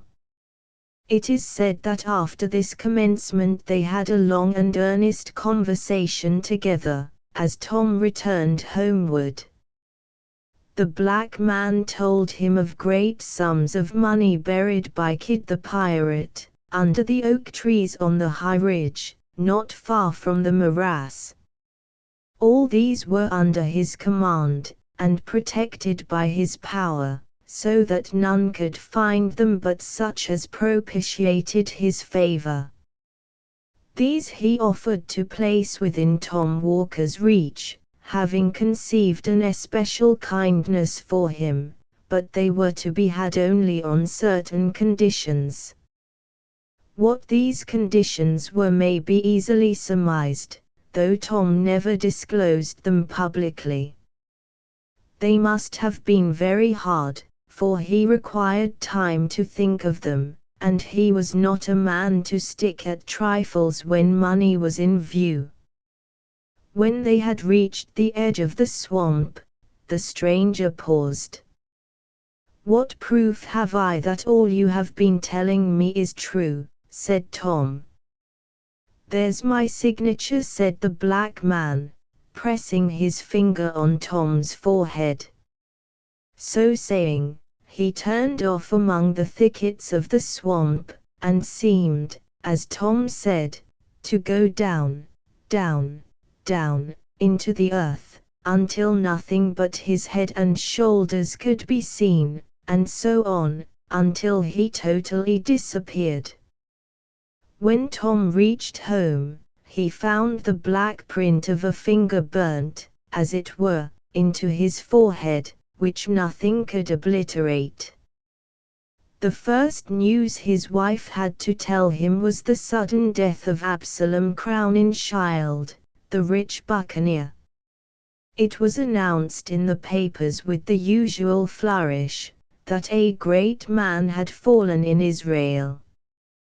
Tom recollected the tree which his black friend had just hewn down, and which was ready for burning. "Let the freebooter roast," said Tom, "who cares?" He now felt convinced that all he had heard and seen was no illusion. He was not prone to let his wife into his confidence, but as this was an uneasy secret, he willingly shared it with her.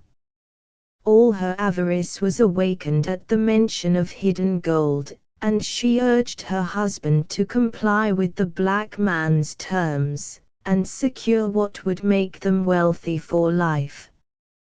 However Tom might have felt disposed to sell himself to the devil, he was determined not to do so to oblige his wife, so he flatly refused, out of the mere spirit of contradiction. Many and bitter were the quarrels they had on the subject, but the more she talked, the more resolute was Tom not to be damned to please her. At length she determined to drive the bargain on her own account, and if she succeeded, to keep all the gain to herself. Being of the same fearless temper as her husband, she set off for the old Indian fort towards the close of a summer's day. She was many hours absent. When she came back, she was reserved and sullen in her replies.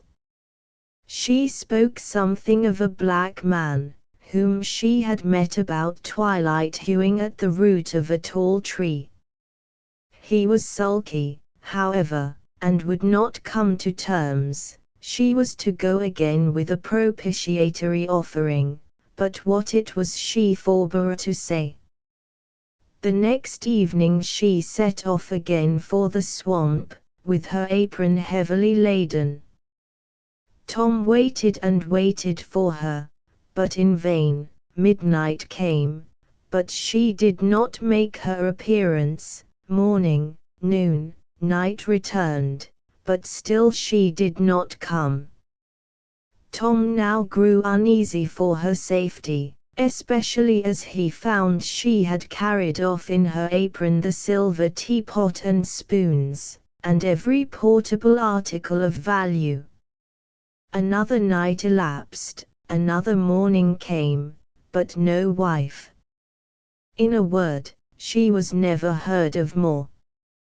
What was her real fate nobody knows, in consequence of so many pretending to know. It is one of those facts which have become confounded by a variety of historians.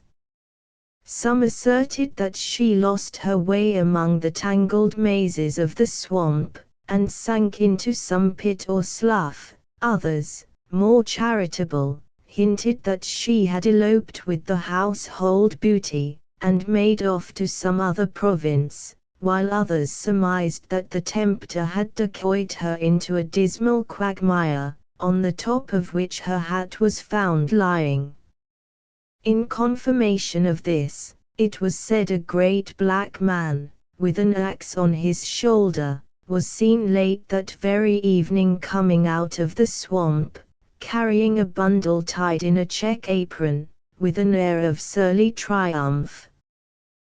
The most current and probable story, however, observes, that Tom Walker grew so anxious about the fate of his wife and his property, that he set out at length to seek them both at the Indian fort. During a long summer's afternoon he searched about the gloomy place, but no wife was to be seen. He called her name repeatedly, but she was nowhere to be heard. The bittern alone responded to his voice, as he flew screaming by, or the bullfrog croaked dolefully from a neighboring pool.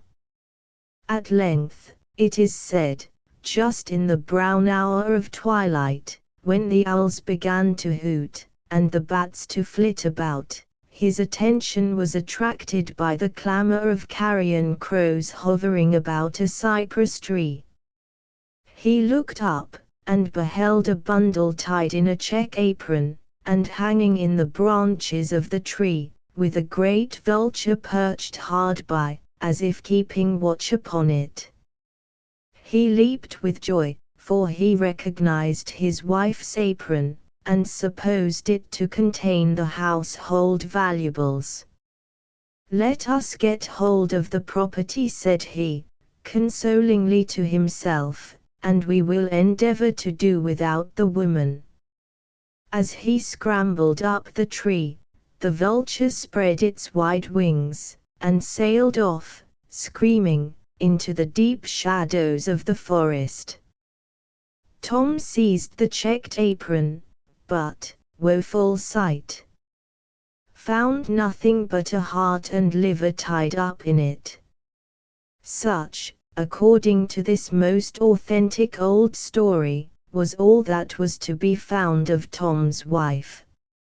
She had probably attempted to deal with the black man as she had been accustomed to deal with her husband, but though a female scold is generally considered a match for the devil, yet in this instance she appears to have had the worst of it. She must have died game, however, for it is said Tom noticed many prints of cloven feet deeply stamped about the tree, and found handfuls of hair, that looked as if they had been plucked from the coarse black shock of the woodman. Tom knew his wife's prowess by experience. He shrugged his shoulders, as he looked at the signs of a fierce clapper clawing. "Egord," said he to himself, "Old Scratch must have had a tough time of it." Tom consoled himself for the loss of his property, with the loss of his wife, for he was a man of fortitude. He even felt something like gratitude towards the Black Woodman, who, he considered, had done him a kindness. He sought, therefore, to cultivate a further acquaintance with him, but for some time without success. The old blacklegs played shy, for whatever people may think, he is not always to be had for calling for. He knows how to play his cards when pretty sure of his game. At length, it is said, when delay had whetted Tom's eagerness to the quick, and prepared him to agree to anything rather than not gain the promised treasure, he met the black man one evening in his usual woodman's dress, with his axe on his shoulder, sauntering along the swamp, and humming a tune. He affected to receive Tom's advances with great indifference, made brief replies, and went on humming his tune. By degrees, however, Tom brought him to business, and they began to haggle about the terms on which the former was to have the pirate's treasure. There was one condition which need not be mentioned, being generally understood in all cases where the devil grants favors, but there were others about which, though of less importance, he was inflexibly obstinate. He insisted that the money found through his means should be employed in his service. He proposed, therefore, that Tom should employ it in the black traffic, that is to say, that he should fit out a slave ship. This, however, Tom resolutely refused. He was bad enough in all conscience, but the devil himself could not tempt him to turn slave trader. Finding Tom so squeamish on this point, he did not insist upon it, but proposed, instead, that he should turn usurer, the devil being extremely anxious for the increase of usurers, looking upon them as his peculiar people. To this no objections were made, for it was just to Tom's taste. "You shall open a broker's shop in Boston next month," said the black man. "I'll do it tomorrow, if you wish," said Tom Walker. "You shall lend money at 2% a month." "Egord, I'll charge 4, replied Tom Walker. "You shall extort bonds, foreclose mortgages, drive the merchants to bankruptcy, I'll drive them to the D.L., cried Tom Walker. "You are the usurer for my money," said Blacklegs with delight. "When will you want the rhino?" "This very night." "Done," said the devil. "Done," said Tom Walker. So they shook hands and struck a bargain. A few days' time saw Tom Walker seated behind his desk in a counting house in Boston. His reputation for a ready-moneyed man, who would lend money out for a good consideration, soon spread abroad. Everybody remembers the time of Governor Belcher, when money was particularly scarce. It was a time of paper credit. The country had been deluged with government bills, the famous land bank had been established, there had been a rage for speculating, The people had run mad with schemes for new settlements, for building cities in the wilderness. Land jobbers went about with maps of grants, and townships, and Eldorados, lying nobody knew where, but which everybody was ready to purchase. In a word, the great speculating fever which breaks out every now and then in the country, had raged to an alarming degree, and everybody was dreaming of making sudden fortunes from nothing. As usual, the fever had subsided, the dream had gone off, and the imaginary fortunes with it. The patients were left in doleful plight, and the whole country resounded with the consequent cry of hard times. At this propitious time of public distress did Tom Walker set up as usurer in Boston. His door was soon thronged by customers.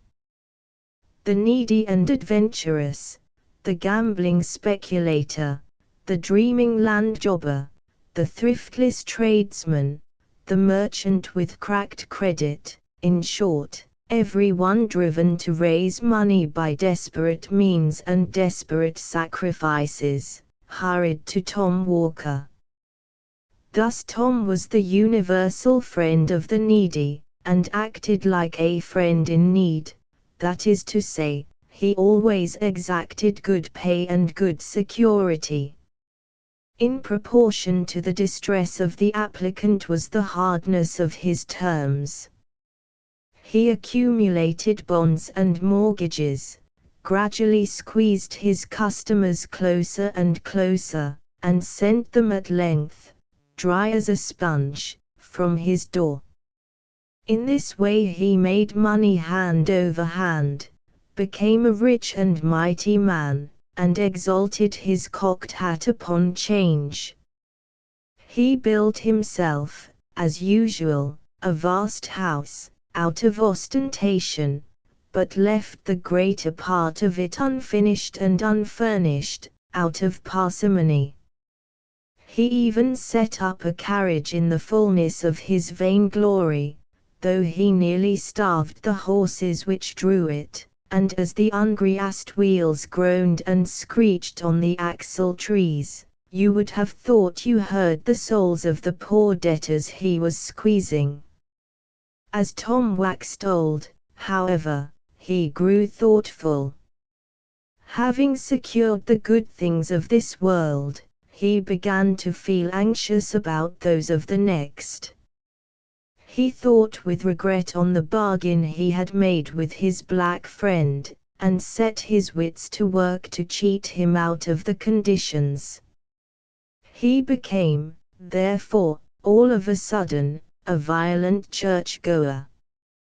He prayed loudly and strenuously, as if heaven were to be taken by force of lungs.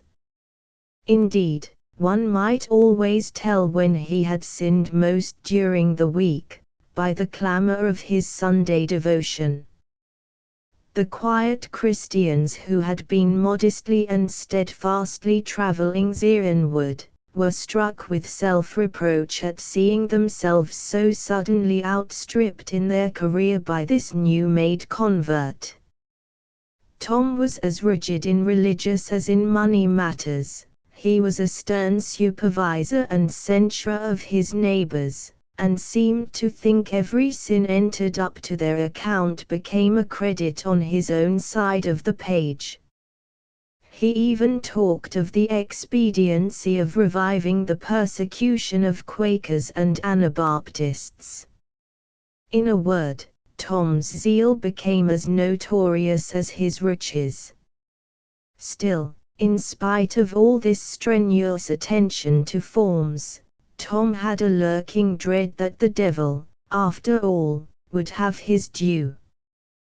That he might not be taken unawares, therefore, it is said he always carried a small Bible in his coat pocket.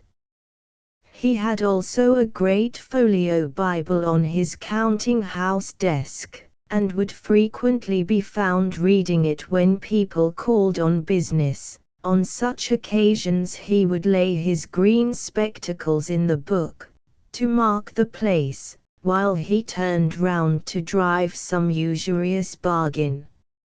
Some say that Tom grew a little crack-brained in his old days, and that, fancying his end approaching, he had his horse new shod, saddled and bridled, and buried with his feet uppermost, because he supposed that at the last day the world would be turned upside down, in which case he should find his horse standing ready for mounting, and he was determined at the worst to give his old friend a run for it. This, however, is probably a mere old wives' fable. If he really did take such a precaution, it was totally superfluous, at least so says the authentic old legend, which closes his story in the following manner. One hot summer afternoon in the dog days, just as a terrible black thundergust was coming up, Tom sat in his counting house, in his white linen cap and India silk morning gown. He was on the point of foreclosing a mortgage, by which he would complete the ruin of an unlucky land speculator for whom he had professed the greatest friendship. The poor land jobber begged him to grant a few months' indulgence. Tom had grown testy and irritated, and refused another day. "My family will be ruined, and brought upon the parish," said the land jobber. "Charity begins at home," replied Tom. "I must take care of myself in these hard times." "You have made so much money out of me," said the speculator. Tom lost his patience and his piety. "The devil take me," said he, "if I have made a farthing." Just then there were 3 loud knocks at the street door. He stepped out to see who was there. A black man was holding a black horse, which neighed and stamped with impatience. "Tom, you're come for," said the black fellow, gruffly. Tom shrank back, but too late. He had left his little Bible at the bottom of his coat pocket, and his big Bible on the desk buried under the mortgage he was about to foreclose. Never was sinner taken more unawares. The black man whisked him like a child into the saddle, gave the horse the lash, and away he galloped, with Tom on his back, in the midst of the thunderstorm. The clerks stuck their pens behind their ears, and stared after him from the windows. Away went Tom Walker, dashing down the street, his white cap bobbing up and down, his morning gown fluttering in the wind, and his steed striking fire out of the pavement at every bound. When the clerks turned to look for the black man, he had disappeared. Tom Walker never returned to foreclose the mortgage. A countryman, who lived on the border of the swamp, reported that in the height of the thundergust he had heard a great clattering of hoofs and a howling along the road, and running to the window caught sight of a figure, such as I have described, on a horse that galloped like mad across the fields, over the hills, and down into the black hemlock swamp towards the old Indian fort, and that shortly after a thunderbolt falling in that direction seemed to set the whole forest in a blaze. The good people of Boston shook their heads and shrugged their shoulders, but had been so much accustomed to witches and goblins, and tricks of the devil, in all kinds of shapes, from the first settlement of the colony, that they were not so much horror-struck as might have been expected. Trustees were appointed to take charge of Tom's effects. There was nothing, however, to administer upon.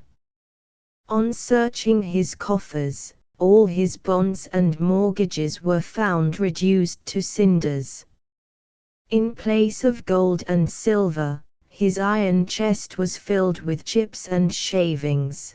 2 skeletons lay in his stable instead of his half-starved horses, and the very next day his great house took fire and was burnt to the ground. Such was the end of Tom Walker and his ill-gotten wealth. Let all griping money-brokers lay this story to heart. The truth of it is not to be doubted. The very hole under the oak trees, whence he dug Kidd's money, is to be seen to this day, and the neighboring swamp and old Indian fort are often haunted in stormy nights by a figure on horseback, in morning gown and white cap, which is doubtless the troubled spirit of the usurer. In fact, the story has resolved itself into a proverb, and is the origin of that popular saying, so prevalent throughout New England, of the devil and Tom Walker. Footnotes 2. Courtesy of G. P. Putnam's Sons, Publishers, New York and London. From the Memoirs of Satan by Wilhelm H. Auff. Notes: in this way the jovial stranger had kept myself, and 12 or 15 other gentlemen and ladies, our fellow guests, in a perpetual whirl of delight. Scarcely any had any special business to detain them at the hotel, and yet none ventured to entertain the mere idea of departure, even at a distant day. On the other hand, after we had slept for some time late on mornings, sat long at dinner, sung and played long of evenings, and drank, chatted, and laughed long of nights, the magic tie which bound us to this hotel seemed to have woven new chains around us. This intoxication, however, was soon to be put an end to, perhaps for our good. On the 7th day of our rejoicings, a Sunday, our friend von Natters was not to be found anywhere. The waiters gave us his apology: a short journey, he could not return before sunset, but would certainly be in time for tea and supper. The enjoyment of his society had already become such a necessity, that this piece of information made us helpless and ill at ease. The conversation turned naturally on our absent friend and his striking, brilliant apparition among us. It was strange, but I could not get it out of my head that I had already met with him in my walk through life, but in a different shape, and, absurd as the idea was, it still forced itself irresistibly on my mind once and again. I called to mind, from years long gone by, the recollection of a man who in his whole demeanor, but more especially in his glance, had the greatest resemblance to him. The one of whom I now speak was a foreign physician, who occasionally visited my native town, and there lived at first in great retirement, though he soon found a crowd of worshippers collected around him. The thought of this man was always a melancholy one, for it was asserted that some serious misfortune always followed his visits. Still I could not shake off the idea that Natters resembled him strikingly, in fact that he was one and the same person. I mentioned to my next neighbor at table the idea that incessantly haunted me, and how unpleasant it was to identify so horrible a being as the stranger who had so afflicted my native city, with our mutual friend who had so fully gained my esteem and affection. But it will seem still more incredible when I assure my readers that all my neighbors were full of precisely the same idea, and that all fancied they had seen our agreeable companion in some entirely different shape. "You are enough to make one downright melancholy," said Baroness von Thingen, who sat near me. "You make our friend Natters out to be the Wandering Jew, or God knows what more." A little old man, a professor in Typsingen, who had joined our circle some days before, and passed his time in quiet, silent enjoyment, enlivened by an occasional deep conference with the Rhine wine, had kept smiling to himself during what he called our comparative anatomy, and twirling his huge snuff-box between his fingers with such skillful rapidity, that it revolved like a coach wheel. "I cannot longer refrain from a remark I wished to make," exclaimed he at last. "Under your favor, gracious lady, I do not look upon him as being precisely the Wandering Jew, but still as being a very strange mortal." As long as he was present, the thought would, it is true, now and then flash up in my mind, "You have seen this man before, but pray where was it?" But these recollections were driven away as if by magic whenever he fastened upon me those dark wandering eyes of his. "So was it with me, and with me, and with me," exclaimed we all in astonishment. "Hem, hem," smiled the professor. "Even now the scales seem to fall from my eyes, and I see that he is the very same person I saw in Stuttgart 12 years ago." "What, you have seen him then, and in what circumstances?" asked Lady von Thingen eagerly, and almost blushed at the eagerness she displayed. The professor took a pinch of snuff, shook the superfluous grains off his waistcoat, and answered, "It may be now about 12 years since I was forced by a lawsuit to spend some months in Stuttgart. I lived at one of the best hotels, and generally dined with a large company at the table d'hôte. Once upon a time I made my first appearance at table after a lapse of several days, during which I had been forced to keep my room.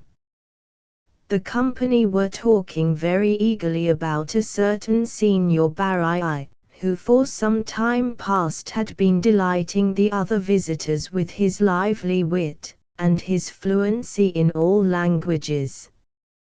All were unanimous in his praise, but they could not exactly agree as to his occupation, some making him out a diplomatist, others a teacher of languages, a third party a distinguished political exile, and a fourth a spy of the police. The door opened, all seemed silent, even confused, at having carried on the dispute in so loud a tone. I judged that the person spoken of must be among us, and saw, who, pray? Under favor, the same person who has amused us so agreeably for some days past. There was nothing supernatural in this, to be sure, but listen a moment. For 2 days Signor Barai, as the stranger was called, had given a new relish to our meals by his brilliant conversation, when mine host interrupted us suddenly. "Gentlemen," said he, "prepare yourself for an unique entertainment which will be provided for you tomorrow." We asked what this meant, and a grey-headed captain, who had presided at the hotel table many years, informed us of the joke as follows. Exactly opposite this dining room, an old bachelor lives, solitary and alone, in a large deserted house. He is a retired councillor of state, lives on a handsome premium, and has an enormous fortune besides. He is, however, a downright fool, and has some of the strangest peculiarities. Thus, for instance, he often gives himself entertainments on a scale of extravagant luxury. He orders covers for 12, from the hotel. He has excellent wines in his cellar, and one or the other of our waiters has the honor to attend table. You think, perhaps, that at these feasts he feeds the hungry, and gives drink to the thirsty. No such thing. On the chairs lie old yellow leaves of parchment, from the family record, and the old hunks is as jovial as if he had the merriest set of fellows around him. He talks and laughs with them, and the whole thing is said to be so fearful to look upon, that the youngest waiters are always sent over, for whoever has been to one such supper will enter the deserted house no more. The day before yesterday he had a supper, and our new waiter, Frank, there, calls heaven and earth to witness that nobody shall ever induce him to go there a second time. The next day after the entertainment comes the councillor's second freak. Early in the morning he leaves the city, and comes back the morning after, not, however, to his own house, which during this time is fast locked and bolted, but into this hotel. Here he treats people he has been in the habit of seeing for a whole year, as strangers, dines, and afterwards places himself at one of the windows, and examines his own house across the way from top to bottom. Who does that house opposite belong to? He then asks the host. The other regularly bows and answers, it belongs to the Councillor of State, Hasten Treffer, at your Excellency's service. But, Professor, here observed I, what has this silly Hasten Treffer of yours to do with our natters? A moment's patience, Doctor, answered the professor, the light will soon break in upon you. Hasten Treffer then examines the house, and learns that it belongs to Hasten Treffer. Oh, what, he asks, the same that was a student with me at Typsingen, then throws open the window, stretches his powdered head out, and calls out, Hasten Treffer, Hasten Treffer. Of course no one answers, but he remarks, the old fellow would never forgive me if I was not to look in on him for a moment, then takes up his hat and cane, unlocks his own house, goes in, and all goes on after as before. All of us, the professor proceeded in his story, were greatly astonished at this singular story, and highly delighted at the idea of the next day's merriment. Signor Barrai, however, obliged us to promise that we would not betray him, as he said he was preparing a capital joke to play off on the councillor. We all met at the table d'hôte earlier than usual, and besieged the windows. An old tumble-down carriage, drawn by two blind steeds, came crawling down the street. It stopped before the hotel. There's Hasten Treffer, there's Hasten Treffer, was echoed by every mouth, and we were filled with extravagant merriment when we saw the little man get out, neatly powdered, dressed in an iron grey surtout with a huge meerschaum in hand. An escort of at least 10 servants followed him in, and in this guise he entered the dining room. We sat down at once. I have seldom laughed as much as I did then, for the old chap insisted, with the greatest coolness, that he came direct from Carroll, and that he had 6 days before been extremely well entertained at the Swan Inn at Frankfort. Barrai must have disappeared before the dessert, For when the councillor left the table, and the other guests, full of curiosity, imitated his example, Barai was nowhere to be seen. The councillor took his seat at the window, we all followed his example and watched his movements. The house opposite seemed desolate and uninhabited. Grass grew on the threshold, the shutters were closed, and on some of them birds seemed to have built their nests. "A fine house that, opposite," said the old man to our host, who kept standing behind him in the third position. "Who does it belong to?" "To the Councillor of State, Hasten Treffer, at your Excellency's service." "Ah, indeed, that must be the same one that was a fellow student with me," exclaimed he. "He would never forgive me if I was not to inform him that I was here." He opened the window. "Hasten Treffer, Hasten Treffer," cried he, in a hoarse voice. But who can paint our terror, when opposite, in the empty house, which we knew was firmly locked and bolted, a window shutter was slowly raised, a window opened, and out of it peered the Councillor of State, Hasten Treffer, in his chintz morning gown and white nightcap, under which a few thin grey locks were visible. This exactly, was his usual morning costume. Down to the minutest wrinkle on the pallid visage, the figure across the street was precisely the same as the one that stood by our side.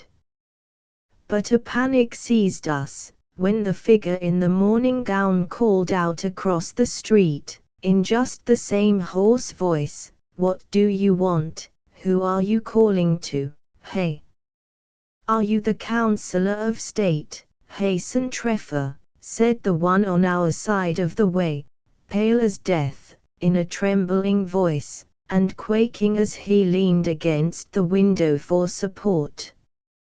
"I'm the man," squeaked the other, and nodded his head in a friendly way. "Have you any commands for me?"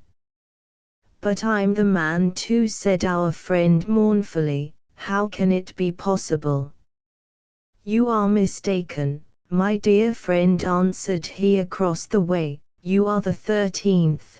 Be good enough just to step across the street to my house, and let me twist your neck for you. It is by no means painful." "Waiter, my hat and stick," said the councillor, pale as death, and his voice escaped in mournful tones from his hollow chest. "The devil is in my house and seeks my soul. A pleasant evening to you, gentlemen," added he, turning to us with a polite bow, and thereupon left the room. "What does this mean?" we asked each other. "Are we all beside ourselves?" The gentleman in the morning gown kept looking quietly out of the window, while our good silly old friend crossed the street at his usual formal pace. At the front door, he pulled a huge bunch of keys out of his pocket, unlocked the heavy creaking door, he of the morning gown looking carelessly on, and walked in. The latter now withdrew from the window, and we saw him go forward to meet our acquaintance at the room door. Our host and the 10 waiters were all pale with fear, and trembled. "Gentlemen," said the former, "God pity poor Hasten Treffer, for one of those two must be the devil in human shape." We laughed at our host, and tried to persuade ourselves that it was a joke of Barai's, but our host assured us that no one could have obtained access to the house except he was in possession of the councillor's very artificially contrived keys, also, that Barai was seated at table not 10 minutes before the prodigy happened, How then could he have disguised himself so completely in so short a time, even supposing him to have known how to unlock a strange house? He added, that the two were so fearfully like one another, that he who had lived in the neighborhood for 20 years could not distinguish the true one from the counterfeit. But, for God's sake, gentlemen, do you not hear the horrid shrieks opposite? We rushed to the window. Terrible and fearful voices rang across from the empty house. We fancied we saw the old councillor, pursued by his image in the morning gown, hurry past the window repeatedly. On a sudden all was quiet. We gazed on each other. The boldest among us proposed to cross over to the house. We all agreed to it. We crossed the street.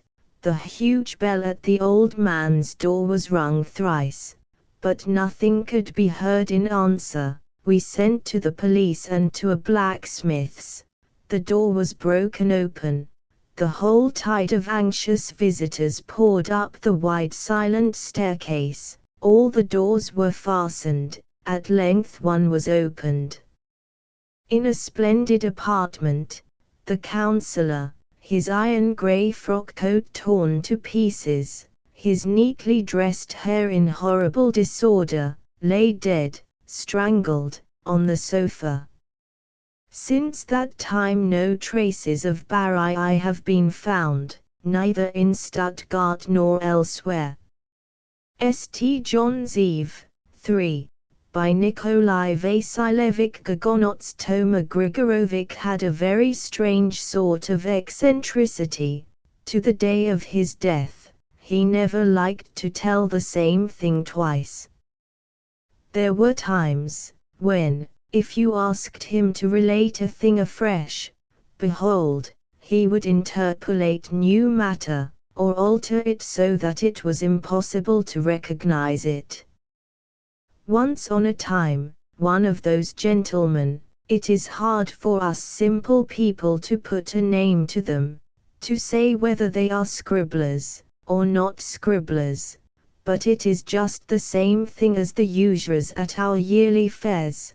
They clutch and beg and steal every sort of frippery, and issue mean little volumes, no thicker than an ABC book, every month, or even every week. One of these gentlemen wormed this same story out of Toma Grigorovich, and he completely forgot about it.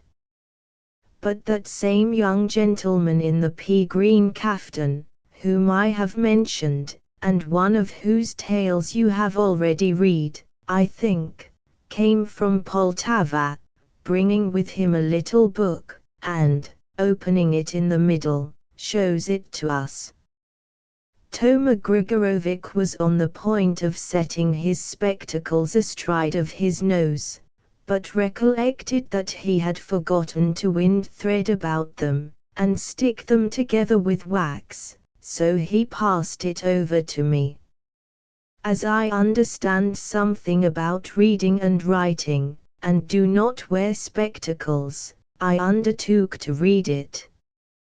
I had not turned 2 leaves, when all at once he caught me by the hand, and stopped me. "Stop, tell me first what you are reading." I confess that I was a trifle stunned by such a question. What am I reading, Toma Grigorovich? These were your very words. Who told you that they were my words? Why, what more would you have? Here it is printed, related by such and such a sacristan. Spit on the head of the man who printed that, he lies, the dog of a Moscow peddler. Did I say that? 'Twas just the same as though one hadn't his wits about him. Listen, I'll tell it to you on the spot. We moved up to the table, and he began. My grandfather, the kingdom of heaven be his. May he eat only wheaten rolls and makofniki, for, with honey in the other world, could tell a story wonderfully well.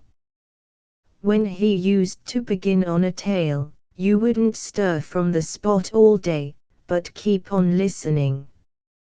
He was no match for the storyteller of the present day, when he begins to lie, with a tongue as though he had had nothing to eat for 3 days, so that you snatch your cap, and flee from the house. As I now recall it, my old mother was alive then, in the long winter evenings when the frost was crackling out of doors, and had so sealed up hermetically the narrow panes of our cottage, she used to sit before the hackling comb, drawing out a long thread in her hand, rocking the cradle with her foot, and humming a song, which I seem to hear even now. The fat lamp, quivering and flaring up as though in fear of something, lighted us within our cottage, the spindle hummed, and all of us children, collected in a cluster, listened to grandfather, who had not crawled off the oven for more than 5 years, owing to his great age. But the wondrous tales of the incursions of the Zaporogian Cossacks, the Poles, the bold deeds of Podkova, of Pultakojuk, and Sargadachnii, did not interest us so much as the stories about some deed of old which always sent a shiver through our frames, and made our hair rise upright on our heads. Sometimes such terror took possession of us in consequence of them, that, from that evening on, heaven knows what a marvel everything seemed to us. If you chanced to go out of the cottage after nightfall for anything, you imagine that a visitor from the other world has lain down to sleep in your bed, and I should not be able to tell this a second time were it not that I had often taken my own smock, at a distance, as it lay at the head of the bed, for the evil one rolled up in a ball. But the chief thing about grandfather's stories was, that he never had lied in his life, and whatever he said was so, was so. I will now relate to you one of his marvelous tales. I know that there are a great many wise people who copy in the courts, and can even read civil documents, who, if you were to put into their hand a simple prayer book, could not make out the first letter in it, and would show all their teeth in derision, which is wisdom. These people laugh at everything you tell them. Such incredulity has spread abroad in the world. What then? Why, may God and the Holy Virgin cease to love me if it is not possible that even you will not believe me. Once he said something about witches. What then? Along comes one of these headbreakers, and doesn't believe in witches. Yes, glory to God that I have lived so long in the world. I have seen heretics, to whom it would be easier to lie in confession than it would for our brothers and equals to take snuff, and those people would deny the existence of witches. But let them just dream about something, and they won't even tell what it was. There's no use in talking about them. No one could have recognized this village of ours a little over 100 years ago. A hamlet it was, the poorest kind of a hamlet. Half a score of miserable isbus, unplastered, badly thatched, were scattered here and there about the fields. There was not an enclosure or a decent shed to shelter animals or wagons. That was the way the wealthy lived, and if you had looked for our brothers, the poor, why, a hole in the ground, that was a cabin for you. Only by the smoke could you tell that a God-created man lived there. You ask, why they lived so? It was not entirely through poverty. Almost everyone led a wandering, Cossack life, and gathered not a little plunder in foreign lands. It was rather because there was no reason for setting up a well-ordered cater. 5. How many people were wandering all over the country, Crimeans, Poles, Lithuanians. It was quite possible that their own countrymen might make a descent, and plunder everything. Anything was possible.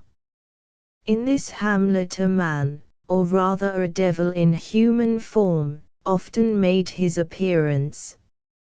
Why he came, and whence, no one knew. He prowled about, got drunk, and suddenly disappeared as if into the air, and there was not a hint of his existence. Then, again, behold, and he seemed to have dropped from the sky, and went flying about the street of the village, of which no trace now remains, and which was not more than 100 paces from Dikanka. He would collect together all the Cossacks he met. Then there were songs, laughter, money in abundance, and vodka flowed like water. He would address the pretty girls, and give them ribbons, earrings, strings of beads, more than they knew what to do with. It is true that the pretty girls rather hesitated about accepting his presents. God knows, perhaps they had passed through unclean hands. My grandfather's aunt, who kept a tavern at the time, in which Basa Friuk, as they called that devil man, often had his caresses, said that no consideration on the face of the earth would have induced her to accept a gift from him. And then, again, how avoid accepting? Fear seized on everyone when he knit his bristly brows, and gave a sidelong glance which might send your feet, God knows whither. But if you accept, then the next night some fiend from the swamp, with horns on his head, comes to call, and begins to squeeze your neck, when there is a string of beads upon it, or bite your finger, if there is a ring upon it, or drag you by the hair, if ribbons are braided in it. God have mercy, then, on those who owned such gifts. But here was the difficulty, it was impossible to get rid of them. If you threw them into the water, the diabolical ring or necklace would skim along the surface, and into your hand. There was a church in the village, Saint Pantelei, if I remember rightly. There lived there a priest, Father Athanasii of blessed memory. Observing that Basa Friuk did not come to church, even on Easter, he determined to reprove him, and impose penance upon him. Well, he hardly escaped with his life. Hark ye, Panosh. 6. He thundered in reply, learn to mind your own business instead of meddling in other people's, if you don't want that goat's throat of yours stuck together with boiling kutia. 7. What was to be done with this unrepentant man? Father Athanasii contented himself with announcing that anyone who should make the acquaintance of Basa Friuk would be counted a Catholic, an enemy of Christ's Church, not a member of the human race. In this village there was a Cossack named Kaz, who had a laborer whom people called Peter the Orphan, perhaps because no one remembered either his father or mother. The church starist, 8, it is true, said that they had died of the pest in his second year, but my grandfather's aunt would not hear to that, and tried with all her might to furnish him with parents, although poor Peter needed them about as much as we need last year's snow. She said that his father had been in Zaporozhye, taken prisoner by the Turks, underwent God only knows what tortures, and having, by some miracle, disguised himself as a eunuch, had made his escape. Little cared the black-browed youths and maidens about his parents. They merely remarked that if he only had a new coat, a red sash, a black lambskin cap, with dandified blue crown, on his head, a Turkish saber hanging by his side, a whip in one hand and a pipe with handsome mountings in the other, he would surpass all the young men. But the pity was, that the only thing poor Peter had was a grey svitka with more holes in it than there are gold pieces in a Jew's pocket. And that was not the worst of it, but this, that Kaz had a daughter, such a beauty as I think you can hardly have chanced to see. My deceased grandfather's aunt used to say, and you know that it is easier for a woman to kiss the evil one than to call anybody a beauty, without malice be it said, that this Cossack maiden's cheeks were as plump and fresh as the pinkest poppy when just bathed in God's dew, and, glowing, it unfolds its petals, and coquettes with the rising sun, that her brows were like black cords, such as our maidens buy nowadays, for their crosses and ducats, of the Moscow peddlers who visit the villages with their baskets, and evenly arched as though peeping into her clear eyes, that her little mouth, at sight of which the youth smacked their lips, seemed made to emit the songs of nightingales, that her hair, black as the raven's wing, and soft as young flax, our maidens did not then plait their hair in clubs interwoven with pretty, bright-hued ribbons, fell in curls over her contush. 9a.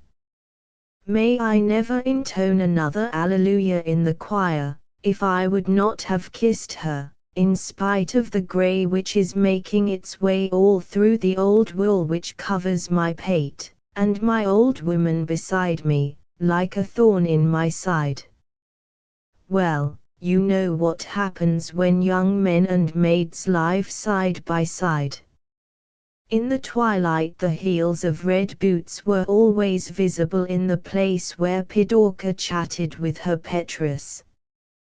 But Kaz would never have suspected anything out of the way, only one day, it is evident that none but the evil one could have inspired him. Petrus took it into his head to kiss the Cossack maiden's rosy lips with all his heart in the passage, without first looking well about him, and that same evil one, may the son of a dog dream of the Holy Cross, caused the old greybeard, like a fool, to open the cottage door at that same moment. Kaz was petrified, dropped his jaw, and clutched at the door for support. Those unlucky kisses had completely stunned him. It surprised him more than the blow of a pestle on the wall, with which, in our days, the mujik generally drives out his intoxication for lack of fuses and powder. Recovering himself, he took his grandfather's hunting whip from the wall, and was about to palaver Peter's back with it, when Pidorka's little 6-year-old brother Ivas rushed up from somewhere or other, and, grasping his father's legs with his little hands, screamed out, "Daddy, Daddy, don't beat Petrus." What was to be done? A father's heart is not made of stone. Hanging the whip again upon the wall, he led him quietly from the house. "If you ever show yourself in my cottage again," or even under the windows. Look out, Petro! By heaven, your black moustache will disappear, and your black locks, though wound twice about your ears, will take leave of your pate, or my name is not Terentiacus. So saying, he gave him a little taste of his fist in the nape of his neck, so that all grew dark before Petrus, and he flew headlong. So there was an end of their kissing. Sorrow seized upon our doves, and a rumor was rife in the village, that a certain Pole, all embroidered with gold, with moustaches, saber, spurs, and pockets jingling like the bells of the bag with which our sacristan Taras goes through the church every day, had begun to frequent Caesar's house. Now, it is well known why the father is visited when there is a black-browed daughter about. So, one day, Pidorka burst into tears, and clutched the hand of her Evas. Evas, my dear. Evas, my love. Fly to Petrus, my child of gold, like an arrow from a bow. Tell him all. I would have loved his brown eyes, I would have kissed his white face, but my fate decrees not so. More than one towel have I wet with burning tears. I am sad, I am heavy at heart. And my own father is my enemy. I will not marry that Pole, whom I do not love. Tell him they are preparing a wedding. But there will be no music at our wedding, ecclesiastics will sing instead of pipes and cobzers. 10. I shall not dance with my bridegroom, they will carry me out. Dark, dark will be my dwelling, of maple wood, and, instead of chimneys, a cross will stand upon the roof. Petro stood petrified, without moving from the spot, when the innocent child lisped out Pidorka's words to him. And I, unhappy man, thought to go to the Crimea and Turkey, win gold and return to thee, my beauty. But it may not be. The evil eye has seen us. I will have a wedding, too, dear little fish, I, too. But no ecclesiastics will be at that wedding. The black crow will caw, instead of the Pope, over me, the smooth field will be my dwelling, the dark blue clouds my roof tree. The eagle will claw out my brown eyes, the rain will wash the Cossack's bones, and the whirlwinds will dry them. But what am I? Of whom, to whom, am I complaining? 'Tis plain, God willed it so. If I am to be lost, then so be it, and he went straight to the tavern. My late grandfather's aunt was somewhat surprised on seeing Petrus in the tavern, and at an hour when good men go to morning mass, and she stared at him as though in a dream, when he demanded a jug of brandy, about half a pailful. But the poor fellow tried in vain to drown his woe. The vodka stung his tongue like nettles, and tasted more bitter than wormwood. He flung the jug from him upon the ground. You have sorrowed enough, Cossack, growled a bass voice behind him.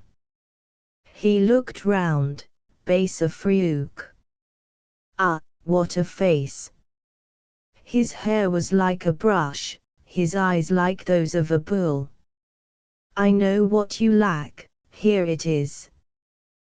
Then he jingled a leather purse which hung from his girdle, and smiled diabolically. Petro shuddered.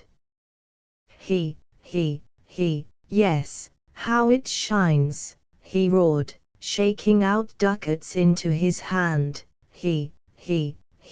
and how it jingles. and I only ask one thing for a whole pile of such shiners." "It is the evil one," exclaimed Petro, "give them here. I am ready for anything."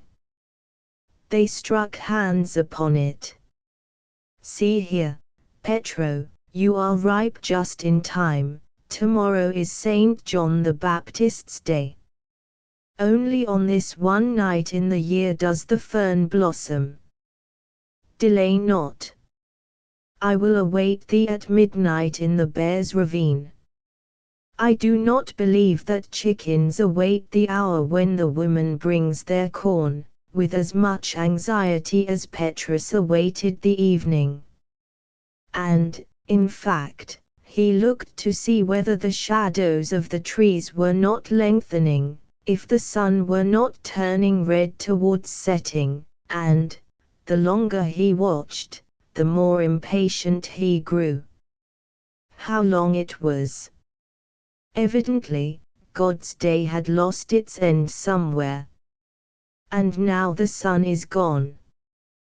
The sky is red only on one side, and it is already growing dark. It grows colder in the fields. It gets dusky, and more dusky, and at last quite dark. At last, with heart almost bursting from his bosom, he set out on his way, and cautiously descended through the dense woods into the deep hollow called the Bear's Ravine. Besa Friuk was already waiting there. It was so dark that you could not see a yard before you. Hand in hand they penetrated the thin marsh, clinging to the luxuriant thorn bushes, and stumbling at almost every step. At last they reached an open spot. Petro looked about him, he had never chanced to come there before. Here Besa Friuk halted.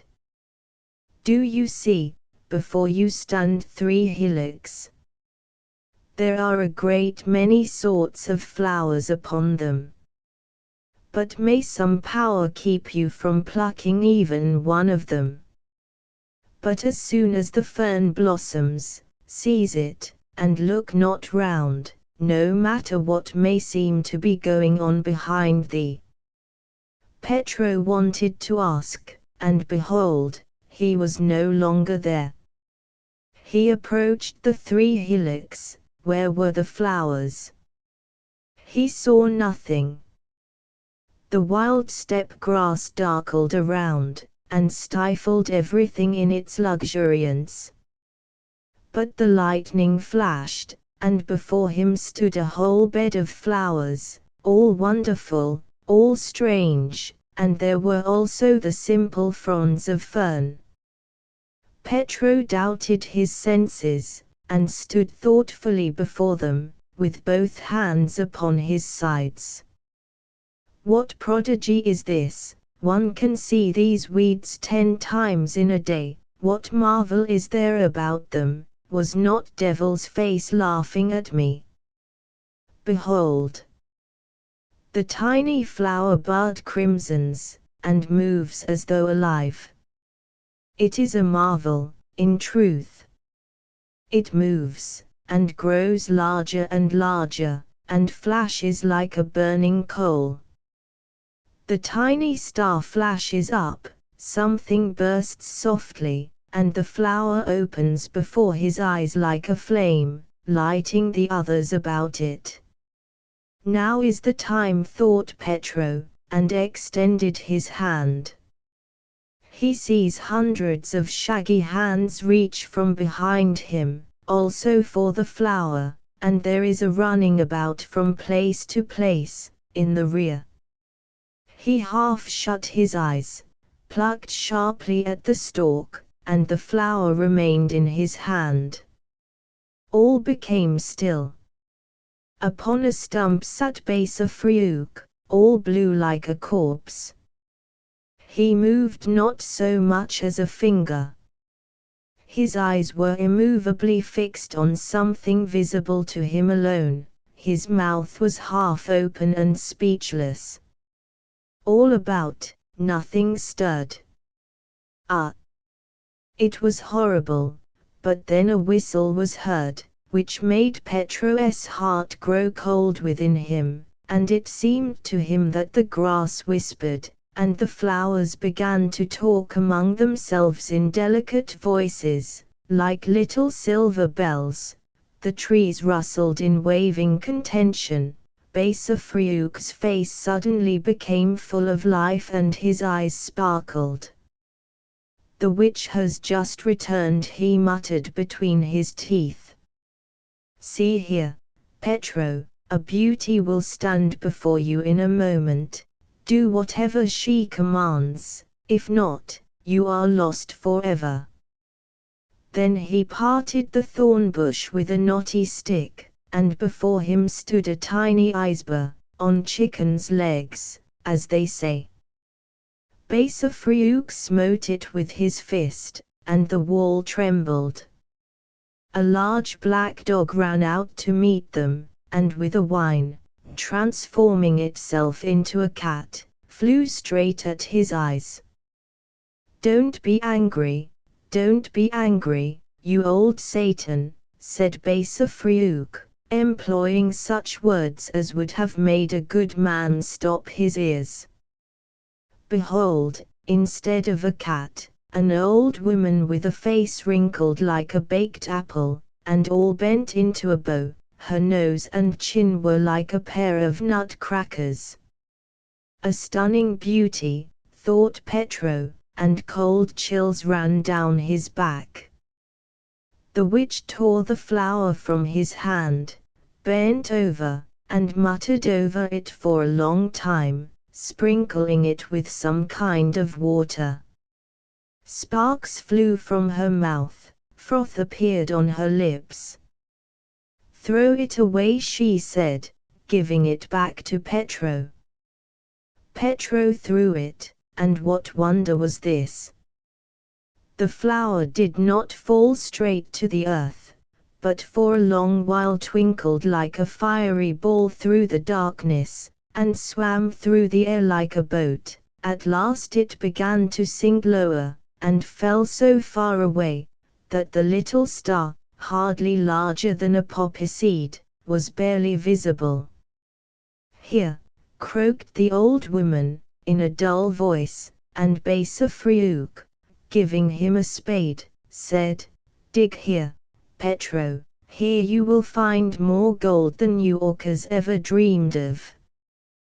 Petro spat on his hands, seized the spade, applied his foot, and turned up the earth, a second, a third, a fourth time.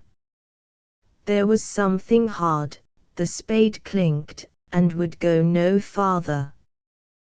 Then his eyes began to distinguish a small, iron-bound coffer. He tried to seize it, but the chest began to sink into the earth, deeper, farther, and deeper still, and behind him he heard a laugh, more like a serpent's hiss. "No, you shall not see the gold until you procure human blood," said the witch, and led up to him a child of 6, covered with a white sheet, indicating by a sign that he was to cut off his head. Petro was stunned. A trifle, indeed, to cut off a man's or even an innocent child's head for no reason whatever. In wrath he tore off the sheet enveloping his head, and behold! Before him stood Eva's. And the poor child crossed his little hands, and hung his head. Petro flew upon the witch with the knife like a madman, and was on the point of laying hands on her. "What did you promise for the girl?" thundered Beisa-Friuk, and like a shot he was on his back. The witch stamped her foot, a blue flame flashed from the earth, it illumined it all inside, and it was as if molded of crystal, and all that was within the earth became visible, as if in the palm of the hand. Ducats, precious stones in chests and kettles, were piled in heaps beneath the very spot they stood on. His eyes burned, his mind grew troubled. He grasped the knife like a madman, and the innocent blood spurted into his eyes. Diabolical laughter resounded on all sides. Misshaped monsters flew past him in herds. The witch, fastening her hands in the headless trunk, like a wolf, drank its blood. All went round in his head. Collecting all his strength, he set out to run. Everything turned red before him. The trees seemed steeped in blood, and burned and groaned. The sky glowed and glowered. Burning point, like lightning, flickered before his eyes. Utterly exhausted, he rushed into his miserable hovel, and fell to the ground like a log. A death-like sleep overpowered him. 2 days and 2 nights did Petro sleep, without once awakening. When he came to himself, on the 3rd day, he looked long at all the corners of his hut, but in vain did he endeavor to recollect. His memory was like a miser's pocket, from which you cannot entice a quarter of a kopeck. Stretching himself, he heard something clash at his feet. He looked, 2 bags of gold. Then only, as if in a dream, he recollected that he had been seeking some treasure, that something had frightened him in the woods. But at what price he had obtained it, and how, he could by no means understand. Caz saw the sacks, and was mollified. Such a Petrus, quite unheard of, yes, and did I not love him? Was he not to me as my own son? And the old fellow carried on his fiction until it reduced him to tears. Pidorka began to tell him some passing gypsies had stolen Eva's, but Petro could not even recall him, to such a degree had the devil's influence darkened his mind. There was no reason for delay. The Pole was dismissed, and the wedding feast prepared, rolls were baked, towels and handkerchiefs embroidered.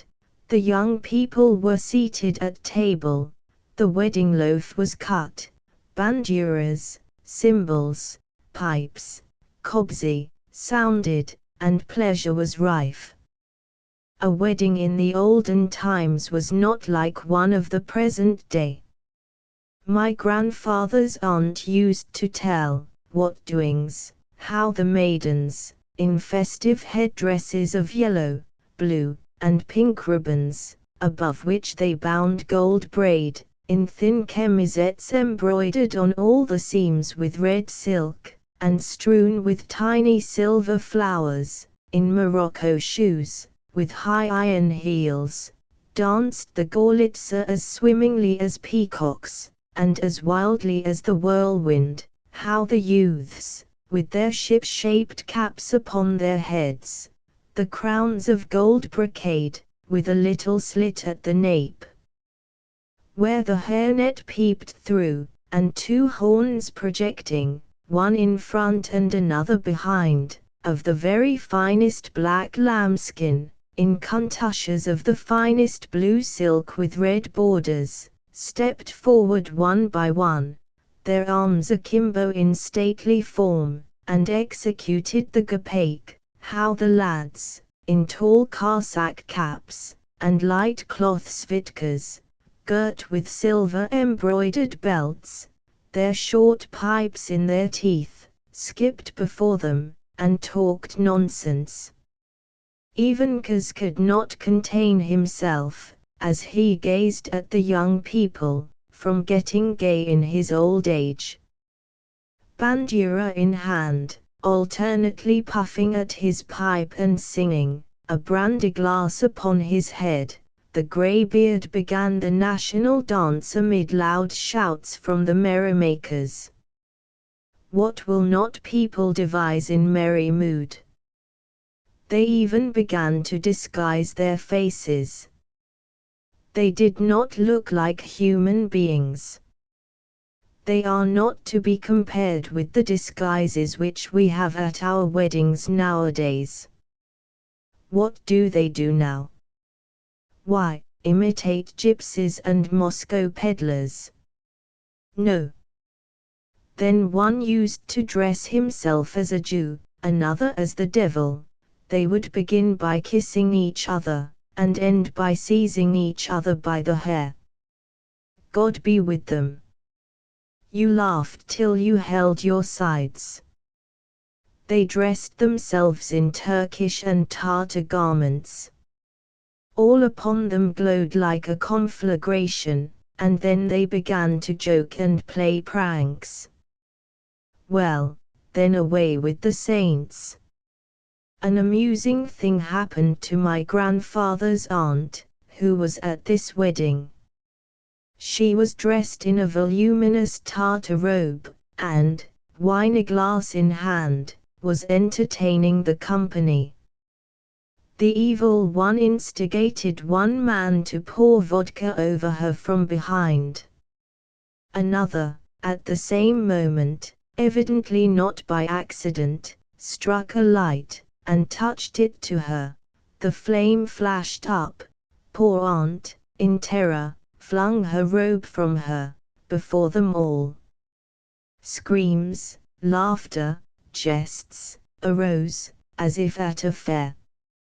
In a word, the old folks could not recall so merry a wedding. Pidorka and Petrus began to live like a gentleman and lady.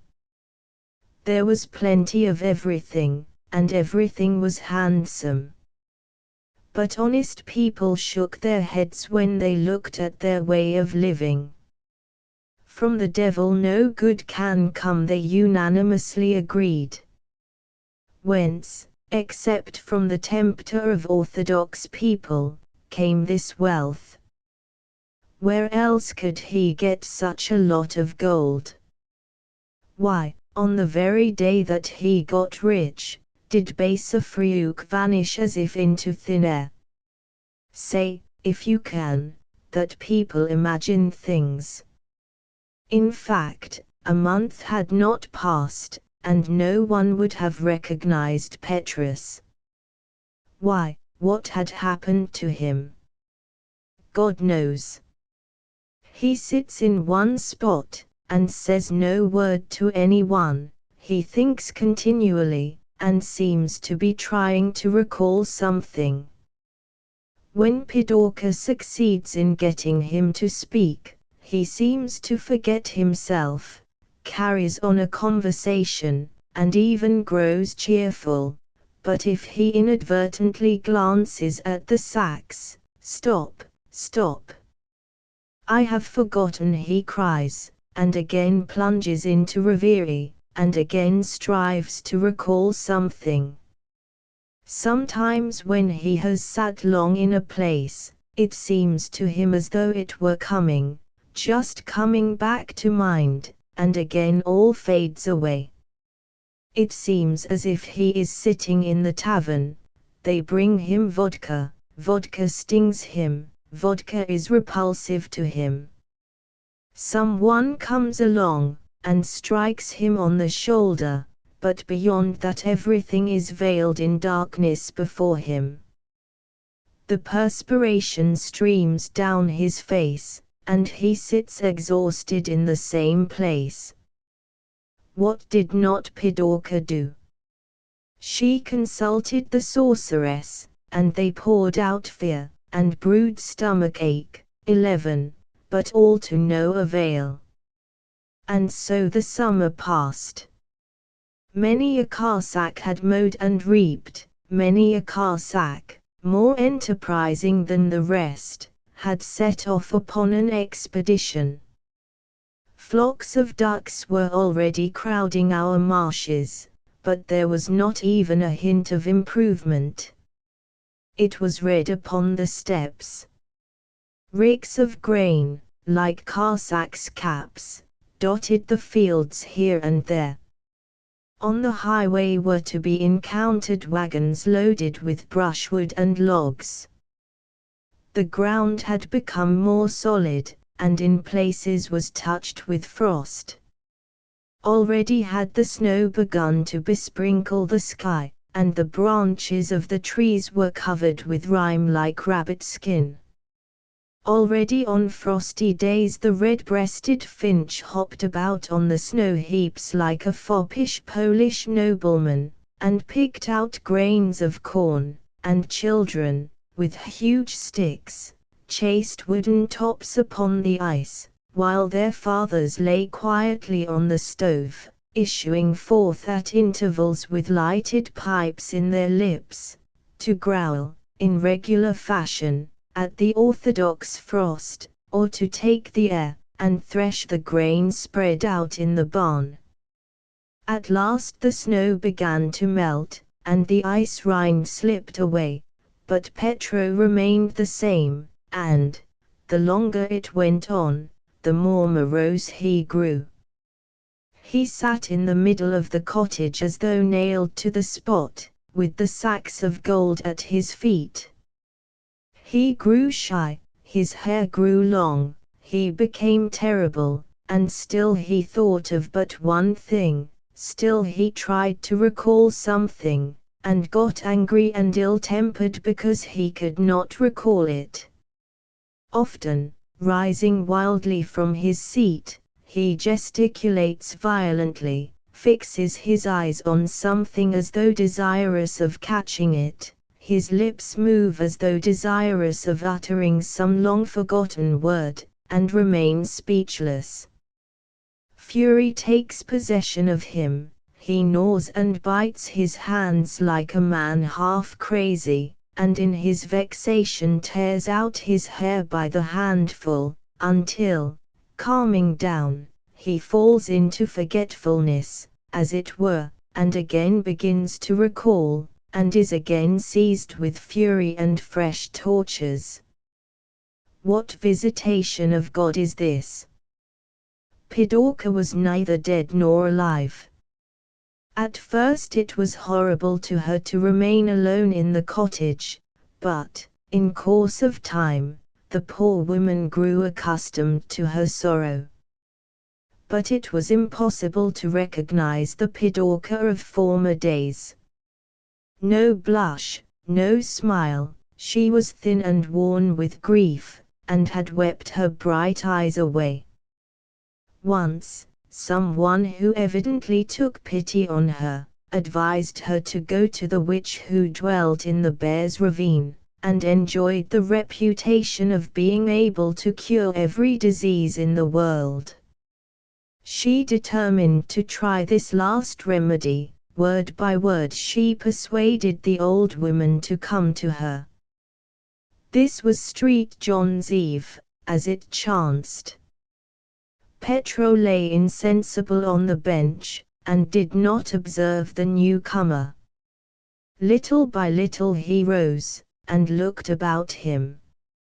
Suddenly he trembled in every limb, as though he were on the scaffold, his hair rose upon his head, and he laughed such a laugh as pierced Pidorka's heart with fear. "I have remembered, he cried in terrible joy, and, swinging a hatchet round his head, he flung it at the old woman with all his might. The hatchet penetrated the oaken door to the 12. The old woman disappeared, and a child of 7 in a white blouse, with covered head, stood in the middle of the cottage. The sheet flew off. "Evas!" cried Pidorka, and ran to him, but the apparition became covered from head to foot with blood, and illumined the whole room with red light. She ran into the passage in her terror, but, on recovering herself a little, wished to help him, in vain.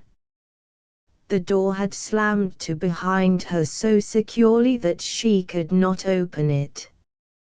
People ran up, and began to knock. They broke in the door, as though there were but one mind among them.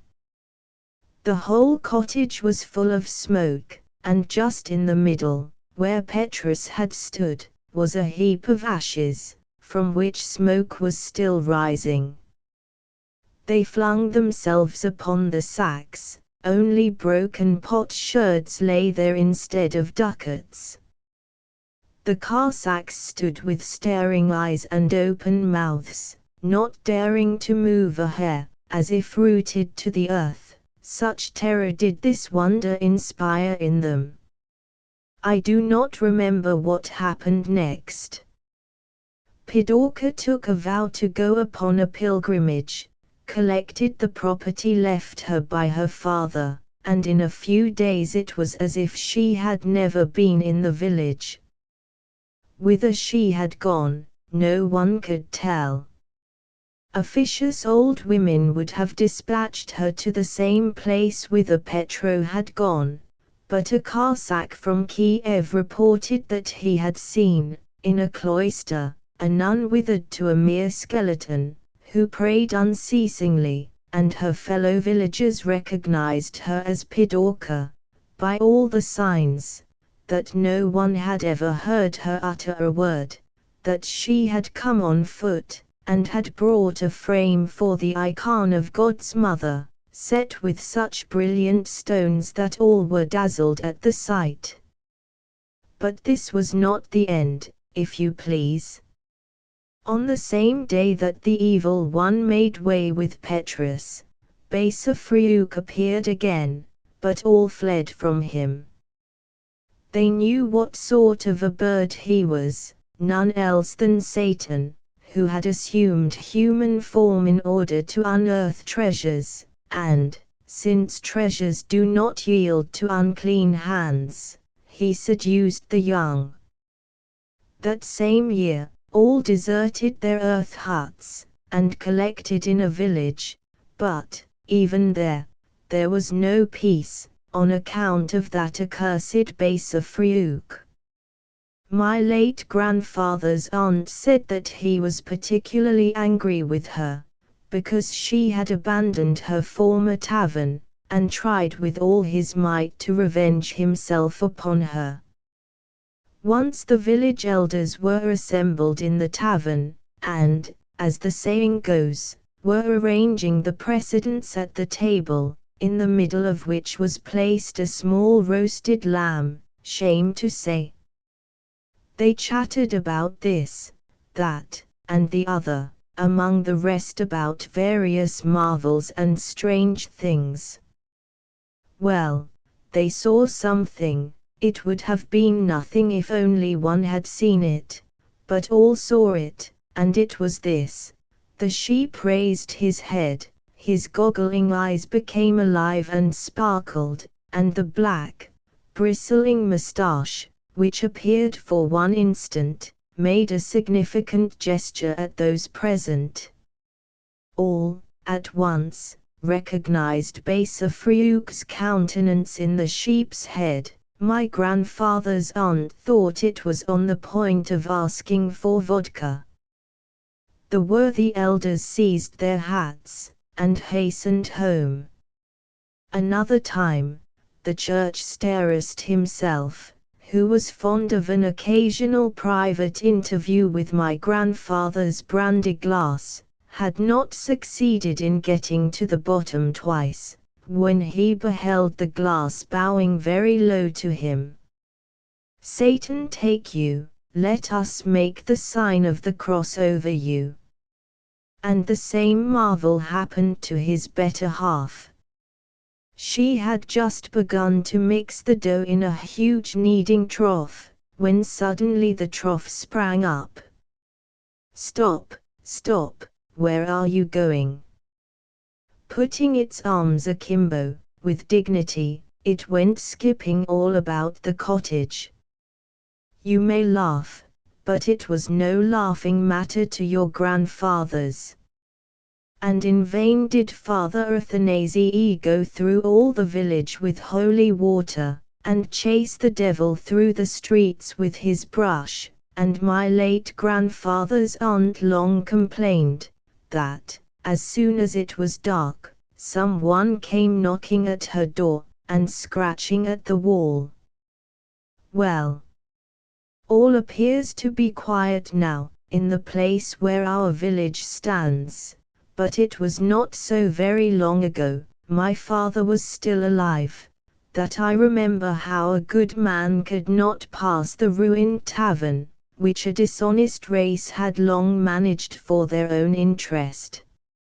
From the smoke-blackened chimneys, smoke poured out in a pillar, and rising high in the air, as if to take an observation, rolled off like a cap, scattering burning coals over the steppe, and Satan, the son of a dog should not be mentioned, sobbed so pitifully in his lair, that the startled ravens rose in flocks from the neighboring oak wood, and flew through the air with wild cries. Footnotes 3. From Street. John's Eve and Other Stories, translated by Isabel F. Hapgood from the Russian of N. V. Gogol. Copyright, 1886, by Thomas Y. Crowell and Company. By permission of the publishers. 4. Poppy seeds cooked in honey, and dried in square cakes. 5. Wooden house. 6. Sir. 7. A dish of rice or wheat flour, with honey and raisins, which is brought to the church on the celebration of memorial masses.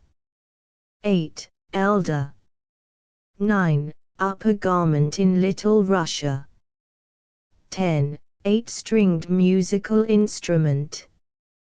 11. To pour out fear is done with us in case of fear, when it is desired to know what caused it. Melted lead or wax is poured into water, and the object whose form it assumes is the one which frightened the sick person. After this, the fear departs. Sunverschnitzer is brewed for giddiness, and pain in the bowels. To this end, a bit of stump is burned, thrown into a jug, and turned upside down into a bowl filled with water, which is placed on the patient's stomach. After an incantation, he is given a spoonful of this water to drink. 12. 3 inches and a half. The Devil's Wager by William Makepeace Thackeray notes it was the hour of the night when there be none stirring save churchyard ghosts, when all doors are closed except the gates of graves, and all eyes shut but the eyes of wicked men. When there is no sound on the earth except the ticking of the grasshopper, or the croaking of obscene frogs in the pool, and no light except that of the blinking stars, and the wicked and devilish will-o'-the-wisp, as they gambol among the marshes, and lead good men astray. When there is nothing moving in heaven except the owl, as he flappeth along lazily, or the magician, as he rideth on his infernal broomstick, whistling through the air like the arrows of a Yorkshire archer. It was at this hour, namely, at 12 o'clock of the night, that 2 beings went winging through the black clouds, and holding converse with each other. Now the first was Mercurius, the messenger, not of gods, as the heathens feigned, but of demons, and the second, with whom he held company, was the soul of Sir Roger de Rollo, the brave knight. Sir Roger was Count of Chauchigny, in Champagne, Seigneur of Santerre, Villesurf and Autrelot. But the great die as well as the humble, and nothing remained of brave Roger now, but his coffin and his deathless soul. And Mercurius, in order to keep fast the soul, his companion had bound him round the neck with his tail, which, when the soul was stubborn, he would draw so tight as to strangle him well nigh, sticking into him the barbed point thereof, whereat the poor soul, Sir Rollo, would groan and roar lustily. Now they two had come together from the gates of purgatory, being bound to those regions of fire and flame where poor sinners fry and roast in secula seculorum. It is hard, said the poor Sir Rollo, as they went gliding through the clouds, that I should thus be condemned for ever, and all for want of a single avenue. How, Sir Soul, said the demon. You were on earth so wicked, that not one, or a million of Aves, could suffice to keep from hell flame a creature like thee, but cheer up and be merry, thou wilt be but a subject of our Lord the Devil, as am I, and, perhaps, thou wilt be advanced to posts of honor, as am I also, and to show his authority, he lashed with his tail the ribs of the wretched Rollo. Nevertheless, sinner as I am, one more Ave would have saved me, for my sister, who was abbess of Saint Mary of Chauchigny, did so prevail, by her prayer and good works, for my lost and wretched soul, that every day I felt the pains of purgatory decrease. The pitchforks which, on my first entry, had never ceased to vex and torment my poor carcass, were now not applied above once a week.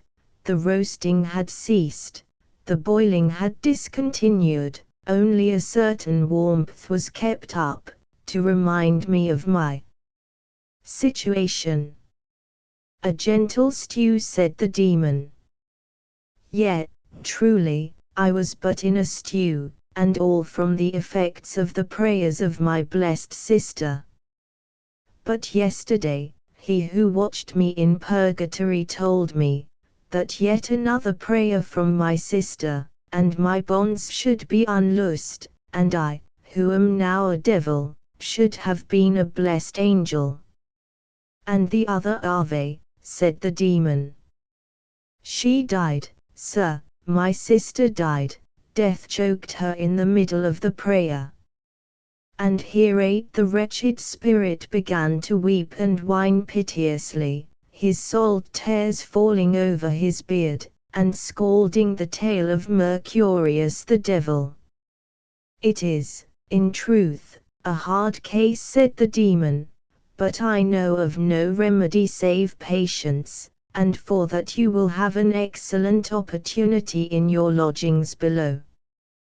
But I have relations, said the Earl, my kinsman Randall, who has inherited my lands. Will he not say a prayer for his uncle? Thou didst hate and oppress him when living. It is true, but an Ave is not much. His sister, my niece, Matilda, you shut her in a convent, and hanged her lover. Had I not reason? Besides, has she not others? A dozen, without a doubt. And my brother, the prior, a liege subject of my lord the devil, he never opens his mouth, except to utter an oath, or to swallow a cup of wine. And yet, if but one of these would but say an Ave for me, I should be saved. Aves with the Mulrary Aves, replied Mercurius, wagging his tail right waggishly, and, what is more, I will lay thee any wager that no one of these will say a prayer to save thee. I would wager willingly, responded he of Chauchigny, but what has a poor soul like me to stake? Every evening, after the day's roasting, my lord Satan giveth a cup of cold water to his servants. I will bet thee thy water for a year, that none of the three will pray for thee. Done, said Rollo. done, said the demon, and here, if I mistake not, is thy castle of Shochigny. Indeed, it was true. The soul, on looking down, perceived the tall towers, the courts, the stables, and the fair gardens of the castle. Although it was past midnight, there was a blaze of light in the banqueting hall, and a lamp burning in the open window of the Lady Matilda. "With whom shall we begin?" said the demon, "with the Baron or the lady?" "With the lady, if you will." "Be it so, her window is open, let us enter." So they descended, and entered silently into Matilda's chamber. The young lady's eyes were fixed so intently on a little clock, that it was no wonder that she did not perceive the entrance of her two visitors. Her fair cheek rested in her white arm, and her white arm on the cushion of a great chair in which she sat, pleasantly supported by sweet thoughts and swan's down. A lute was at her side, and a book of prayers lay under the table, for piety is always modest. Like the amorous Alexander, she sighed and looked at the clock, and sighed for 10 minutes or more, when she softly breathed the word Edward. At this the soul of the Baron was wroth. "The jade is at her old pranks," said he to the devil, and then addressing Matilda, "I pray thee, sweet niece, turn thy thoughts for a moment from that villainous page, Edward, and give them to thine affectionate uncle." When she heard the voice, and saw the awful apparition of her uncle, for a year's sojourn in purgatory had not increased the comeliness of his appearance, she started, screamed, and of course fainted.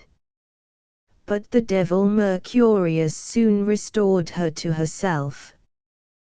"What's o'clock?" said she, as soon as she had recovered from her fit. "Is he come?" "Not thy lover, Maud, but thine uncle, that is, his soul." "For the love of heaven, listen to me. I have been frying in purgatory for a year past, and should have been in heaven but for the want of a single avenue. I will say it for thee tomorrow, uncle." "Tonight, or never?" "Well, tonight be it." And she requested the devil Mercurius to give her the prayer book, from under the table, but he had no sooner touched the holy book than he dropped it with a shriek and a yell. It was hotter, he said, than his master Sir Lucifer's own particular pitchfork. And the lady was forced to begin her Ave without the aid of her missal. At the commencement of her devotions the demon retired, and carried with him the anxious soul of poor Sir Roger de Rollo. The lady knelt down, she sighed deeply, she looked again at the clock, and began, Ave Maria. When a lute was heard under the window, and a sweet voice singing, "Hark," said Matilda. "Now the toils of day are over, and the sun hath sunk to rest, seeking, like a fiery lover, the bosom of the blushing west. The faithful night keeps watch and ward, raising the moon, her silver shield, and summoning the stars to guard the slumbers of my fair Mathilde." "For mercy's sake," said Sir Rollo, "the Ave first, and next the song." So Matilda again dutifully betook her to her devotions, and began, Ave Maria Gratia Plena, but the music began again, and the prayer ceased of course. The faithful night. Now all things lie hid by her mantle dark and dim. In pious hope I hither hie, and humbly chant mine evening hymn. Thou art my prayer, my saint, my shrine. For never holy pilgrim kneeled or wept at feet more pure than thine, my virgin love, my sweet Mathilde. Virgin love, said the Baron. Upon my soul, this is too bad, and he thought of the lady's lover whom he had caused to be hanged. But she only thought of him who stood singing at her window. Niece Matilda, cried Sir Roger, agonizedly, wilt thou listen to the lies of an impudent page, whilst thine uncle is waiting but a dozen words to make him happy? At this Matilda grew angry. Edward is neither impudent nor a liar, Sir Uncle, and I will listen to the end of the song. Come away, said Mercurius, he hath yet got wheeled, field, sealed, congealed, and a dozen other rhymes beside, and after the song will come the supper. So the poor soul was obliged to go, while the lady listened, and the page sung away till morning. My virtues have been my ruin, said poor Sir Rollo, as he and Mercurius slunk silently out of the window. Had I hanged that knave Edward, as I did the page his predecessor, my niece would have sung mine Ave, and I should have been by this time an angel in heaven. He is reserved for wiser purposes, responded the devil. He will assassinate your successor, the Lady Mathilde's brother, and, in consequence, will be hanged. In the love of the lady he will be succeeded by a gardener, who will be replaced by a monk, who will give way to an ostler, who will be deposed by a Jew peddler, who shall, finally, yield to a noble earl, the future husband of the fair Mathilde. So that, you see, instead of having one poor soul a-frying, we may now look forward to a goodly harvest for our lord the devil. The soul of the Baron began to think that his companion knew too much for one who would make fair bets, but there was no help for it. He would not, and he could not cry off, and he prayed inwardly that the brother might be found more pious than the sister. But there seemed little chance of this. As they crossed the court, lackeys, with smoking dishes and full jugs, passed and repassed continually, although it was long past midnight. On entering the hall, they found Sir Randall at the head of a vast table, surrounded by a fiercer and more motley collection of individuals than had congregated there even in the time of Sir Rollo. The lord of the castle had signified that it was his royal pleasure to be drunk, and the gentlemen of his train had obsequiously followed their master. Mercurius was delighted with the scene, and relaxed his usually rigid countenance into a bland and benevolent smile, which became him wonderfully. The entrance of Sir Roger, who had been dead about a year, and a person with hoofs, horns, and a tail, rather disturbed the hilarity of the company. Sir Randall dropped his cup of wine, and Father Peter, the confessor, incontinently paused in the midst of a profane song, with which he was amusing the society. "Holy Mother," cried he, "it is Sir Roger!" "Alive!" screamed Sir Randall. "No, my lord," Mercurius said, "Sir Roger is dead, but cometh on a matter of business, and I have the honor to act as his counsellor and attendant." "Nephew," said Sir Roger, "the demon saith justly, I am come on a trifling affair, in which thy service is essential. I will do anything, uncle, in my power. Thou canst give me life, if thou wilt. But Sir Randall looked very blank at this proposition. "I mean life spiritual," Randall said Sir Roger, and thereupon he explained to him the nature of the wager. Whilst he was telling his story, his companion Mercurius was playing all sorts of antics in the hall, and, by his wit and fun, became so popular with this godless crew, that they lost all the fear which his first appearance had given them. The friar was wonderfully taken with him, and used his utmost eloquence and endeavors to convert the devil. The knights stopped drinking to listen to the argument, the men-at-arms forbore brawling, and the wicked little pages crowded round the two strange disputants, to hear their edifying discourse. The ghostly man, however, had little chance in the controversy, and certainly little learning to carry it on. Sir Randall interrupted him.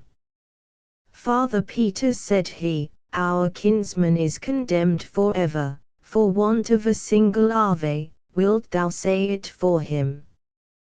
"Willingly, my lord," said the monk, "with my book," and accordingly he produced his missal to read, without which aid it appeared that the Holy Father could not manage the desired prayer.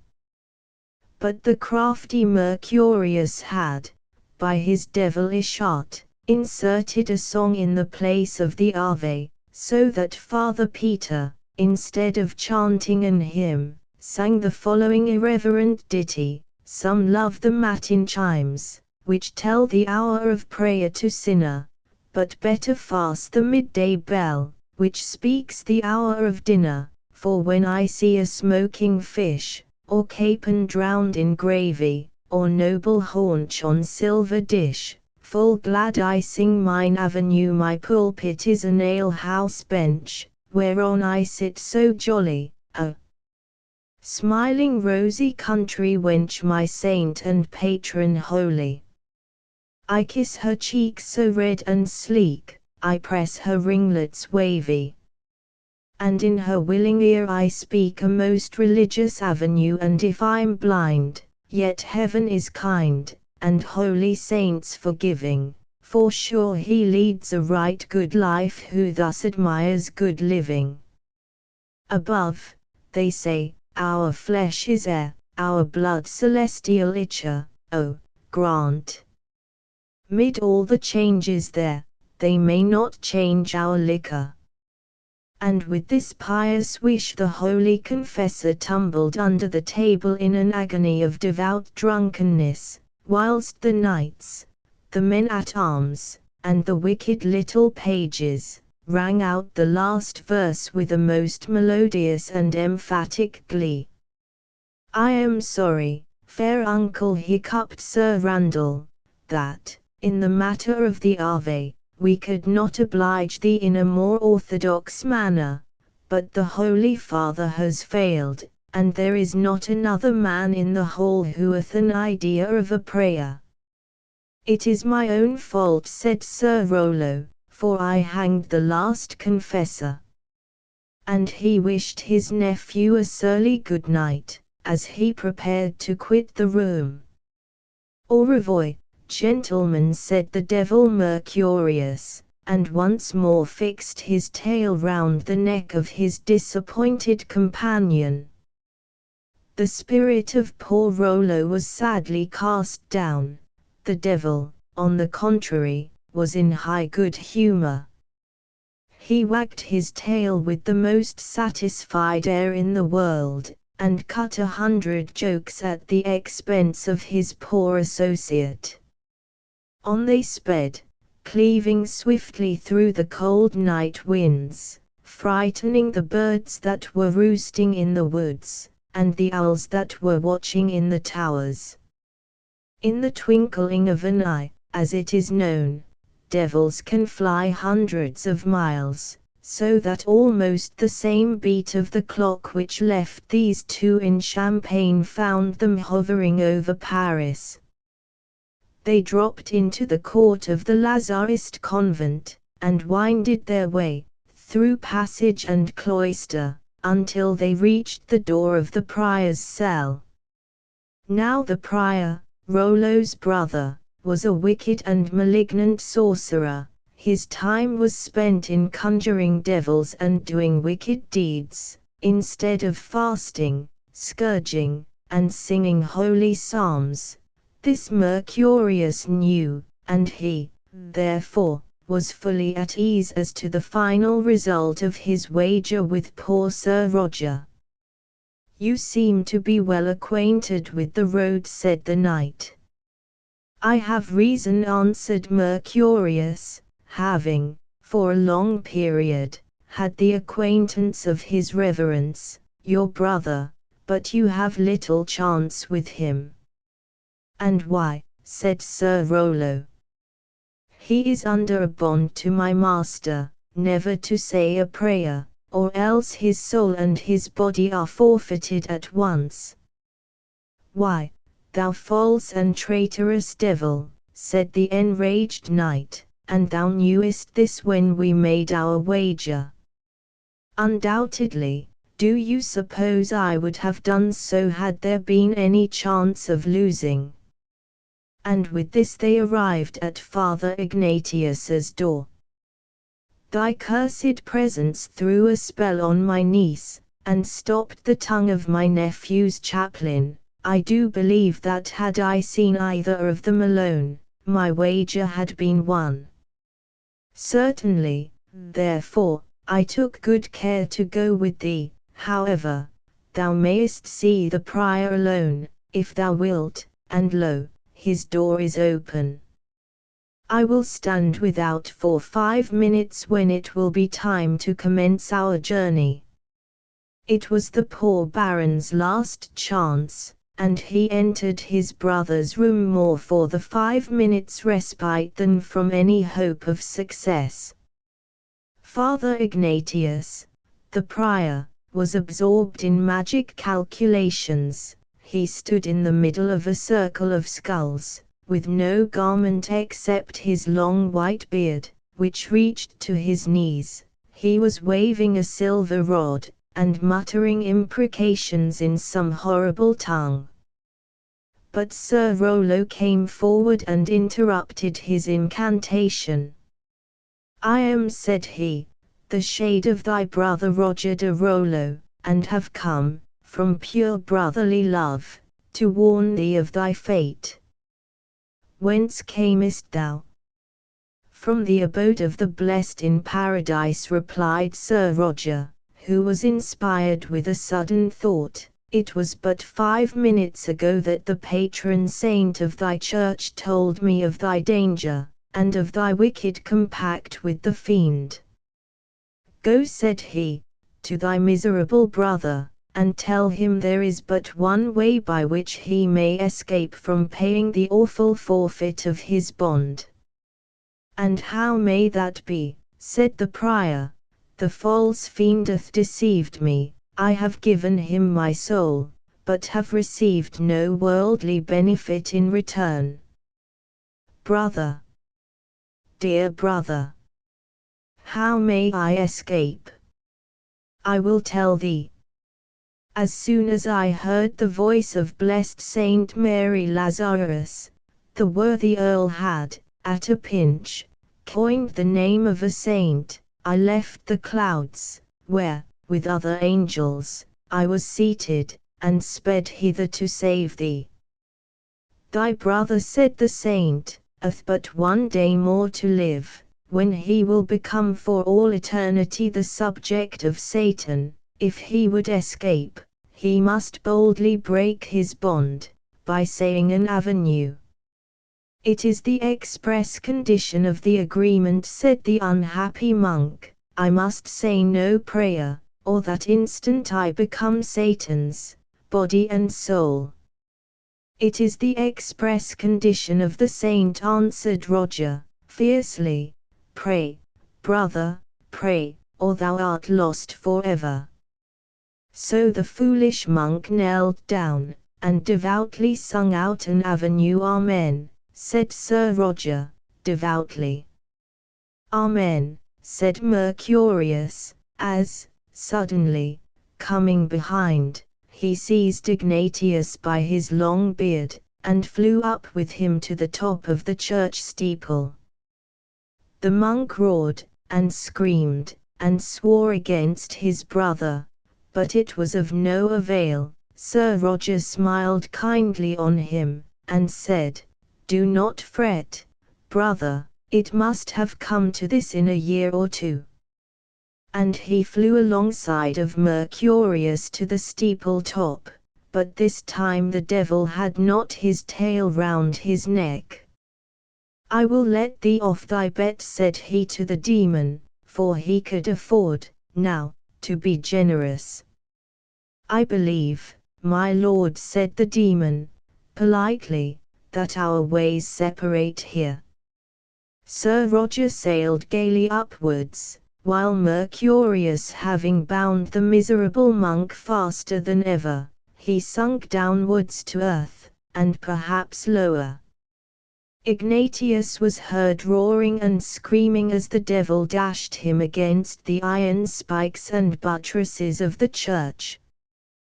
The Painter's Bargain by William Makepeace Thackray notes Simon Gambauch was the son of Solomon Gambauch, and as all the world knows, both father and son were astonishingly clever fellows at their profession.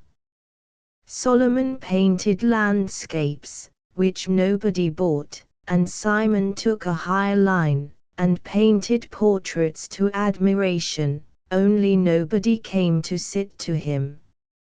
As he was not gaining £5 a year by his profession, and had arrived at the age of 20, at least, Simon determined to better himself by taking a wife, a plan which a number of other wise men adopt, in similar years and circumstances.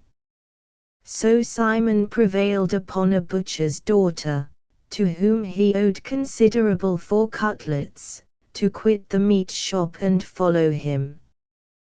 Griskinissa, such was the fair creature's name, was as lovely a bit of mutton, her father said, as ever a man would wish to stick a knife into. She had sat to the painter for all sorts of characters, and the curious who possess any of Gambauch's pictures will see her as Venus, Minerva, Madonna, and in numberless other characters. Portrait of a lady, Griskinissa, sleeping nymph, Griskinissa, without a rag of clothes, lying in a forest, maternal solicitude, Griskinissa again, with young Master Gambauch, who was by this time the offspring of their affections. The lady brought the painter a handsome little fortune of a couple of £100, and as long as this sum lasted no woman could be more lovely or loving. But want began speedily to attack their little household. Baker's bills were unpaid, rent was due, and the reckless landlord gave no quarter, and, to crown the whole, her father, unnatural butcher, suddenly stopped the supplies of mutton chops, and swore that his daughter, and the dauber, her husband, should have no more of his wares. At first they embraced tenderly, and, kissing and crying over their little infant, vowed to heaven that they would do without, but in the course of the evening Griskinissa grew peckish, and poor Simon pawned his best coat. When this habit of pawning is discovered, it appears to the poor a kind of Eldorado. Gambauch and his wife were so delighted, that they, in course of a month, made away with her gold chain, her great warming pan, his best crimson plush inexpressibles, 2 wigs, a wash-hand basin and ewer, fire irons, window curtains, crockery, and armchairs.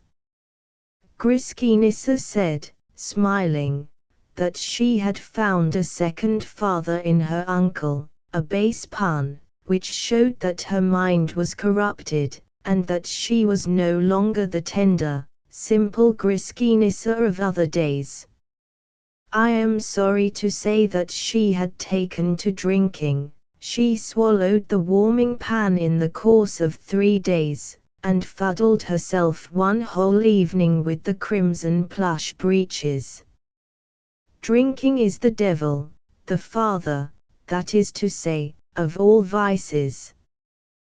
Griskinissa's face and her mind grew ugly together, her good humor changed to bilious, bitter discontent, her pretty, fond epithets, to foul abuse and swearing, her tender blue eyes grew watery and blear, and the peach color on her cheeks fled from its old habitation, and crowded up into her nose, where, with a number of pimples, it stuck fast. Add to this a dirty, draggle-tailed chintz, long, matted hair, wandering into her eyes, and over her lean shoulders, which were once so snowy, and you have the picture of drunkenness and Mrs. Simon Gambouch. Poor Simon, who had been a gay, lively fellow enough in the days of his better fortune, was completely cast down by his present ill luck, and cowed by the ferocity of his wife. From morning till night the neighbors could hear this woman's tongue, and understand her doings. Bellows went skimming across the room, chairs were flumped down on the floor, and poor Gambouch's oil and varnish pots went clattering through the windows, or down the stairs. The baby roared all day, and Simon sat pale and idle in a corner, taking a small sup at the brandy bottle, when Mrs. Gambouch was out of the way. One day, as he sat disconsolately at his easel, furbishing up a picture of his wife, in the character of Peace, which he had commenced a year before, he was more than ordinarily desperate, and cursed and swore in the most pathetic manner. "O miserable fate of genius," cried he, "was I, a man of such commanding talents, born for this, to be bullied by a fiend of a wife, to have my masterpieces neglected by the world, or sold only for a few pieces. Cursed be the love which has misled me, cursed be the art which is unworthy of me. Let me dig or steal, let me sell myself as a soldier, or sell myself to the devil, I should not be more wretched than I am now." "Quite the contrary," cried a small, cheery voice. "What?" exclaimed Gambouch, trembling and surprised. "Who's there? Where are you? Who are you?" "You were just speaking of me," said the voice. Gambouch held, in his left hand, his palette, in his right, a bladder of crimson lake, which he was about to squeeze out upon the mahogany. "Where are you?" cried he again. "Squeeze!" exclaimed the little voice. Gambouch picked out the nail from the bladder, and gave a squeeze, when, as sure as I'm living, a little imp spurted out from the hole upon the pallet, and began laughing in the most singular and oily manner. When first born he was little bigger than a tadpole, then he grew to be as big as a mouse, then he arrived at the size of a cat, and then he jumped off the pallet, and, turning head over heels, asked the poor painter what he wanted with him. The strange little animal twisted head over heels, and fixed himself at last upon the top of Gambouch's easel, smearing out, with his heels, all the white and vermilion which had just been laid on the allegoric portrait of Mrs. Gambouch. "What," exclaimed Simon, "is it the Exactly so, talk of me, you know, and I am always at hand. Besides, I am not half so black as I am painted, as you will see when you know me a little better. Upon my word, said the painter, it is a very singular surprise which you have given me. To tell truth, I did not even believe in your existence. The little imp put on a theatrical air, and with one of Mr. Macready's best looks, said, "There are more things in heaven and earth, Gambogio, than are dreamed of in your philosophy." Gambauge, being a Frenchman, did not understand the quotation, but felt somehow strangely and singularly interested in the conversation of his new friend.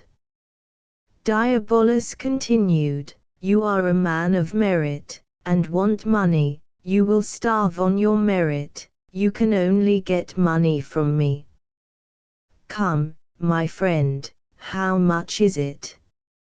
"I ask the easiest interest in the world. Old Mordecai, the usurer, has made you pay twice as heavily before now, nothing but the signature of a bond, which is a mere ceremony, and the transfer of an article which, in itself, is a supposition, a valueless, windy, uncertain property of yours, called by some poet of your own, I think, an animula, vagula, blandula, but there is no use beating about the bush, I mean a soul.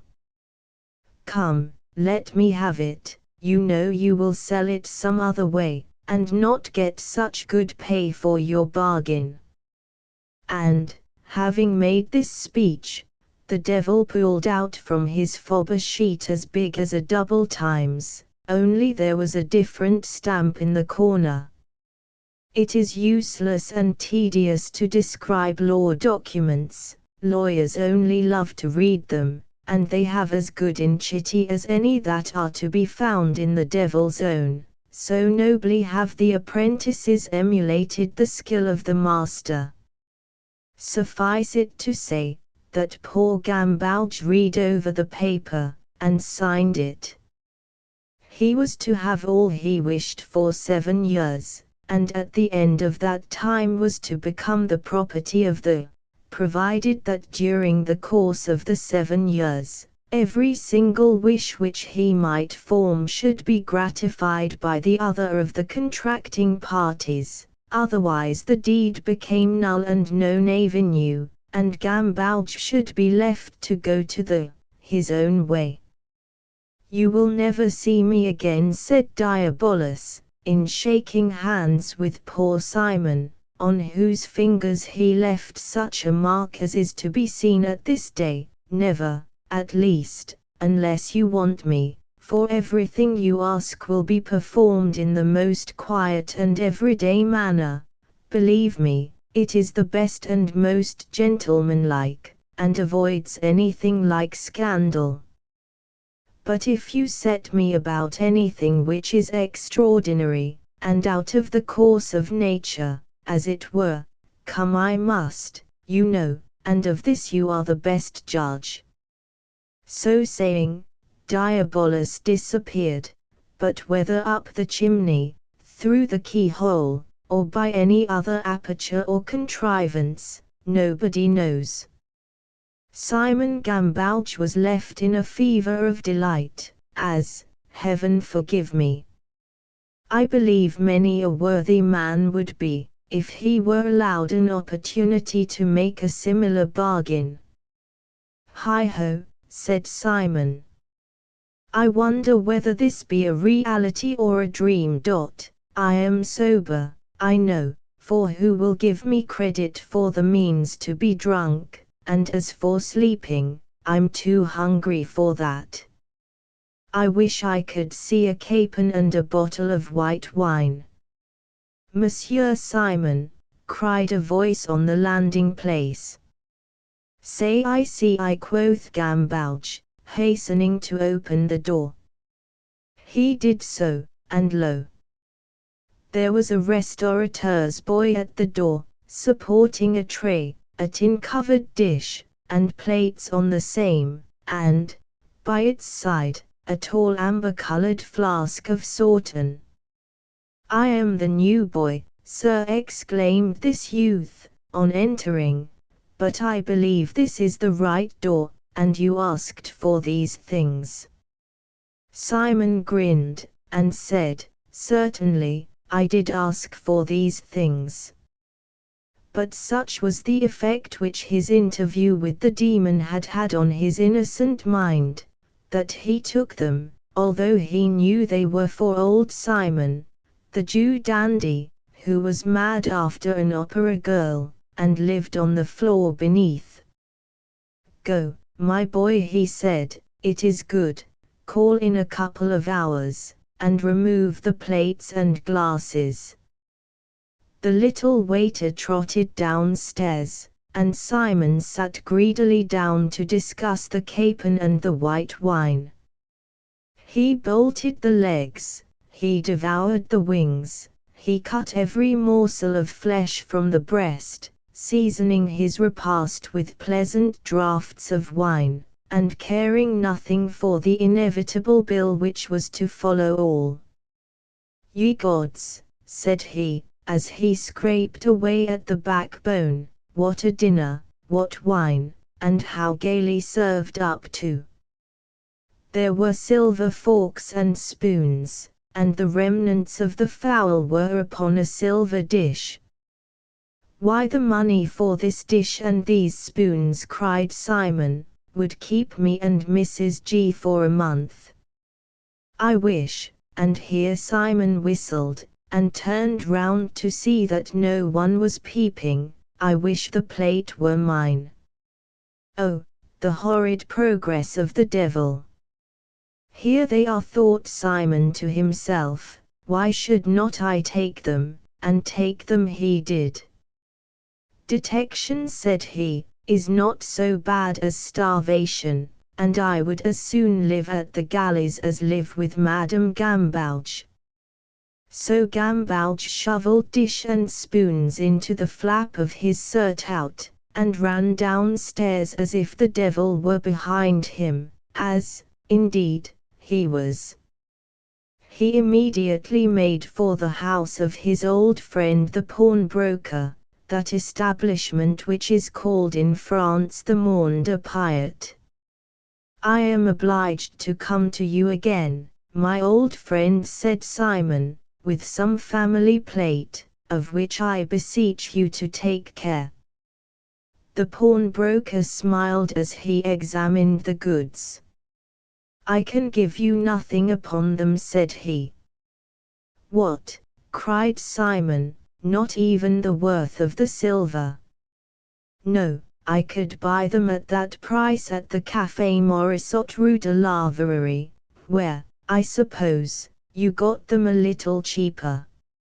And, so saying, he showed to the guilt-stricken Gambauge how the name of that coffee-house was inscribed upon every one of the articles which he wished to pawn. The effects of conscience are dreadful indeed. Oh, how fearful is retribution, how deep is despair, how bitter is remorse for crime, when crime is found out, otherwise, conscience takes matters much more easily. Gambauge cursed his fate, and swore henceforth to be virtuous. "But, hark ye, my friend," continued the honest broker, "there is no reason why, because I cannot lend upon these things, I should not buy them. They will do to melt, if for no other purpose. Will you have half the money? Speak, or I peach." Simon's resolves about virtue were dissipated instantaneously. "Give me half," he said, "and let me go." "What scoundrels are these pawnbrokers?" ejaculated he, as he passed out of the accursed shop, seeking every wicked pretext to rob the poor man of his hard-won gain.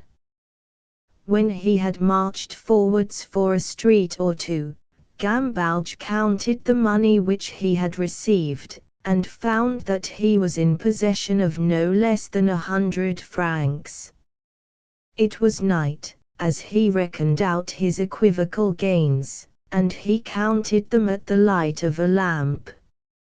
He looked up at the lamp, in doubt as to the course he should next pursue. Upon it was inscribed the simple number, 152.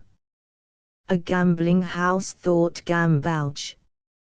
I wish I had half the money that is now on the table, upstairs. He mounted, as many a rogue has done before him, and found 100 persons busy at a table of rouge et noix.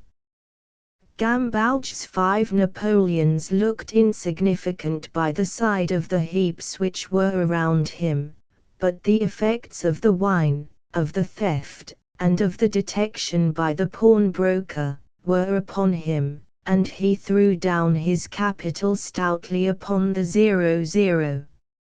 It is a dangerous spot, that 00, or 00, but to Simon it was more lucky than to the rest of the world. The ball went spinning round, in its predestined circle rolled as Shelley has it, after Gertie, and plumped down at last in the 00. 135 gold napoleons, louis they were then, were counted out to the delighted painter. "Oh, Diabolus," cried he, "now it is that I begin to believe in thee."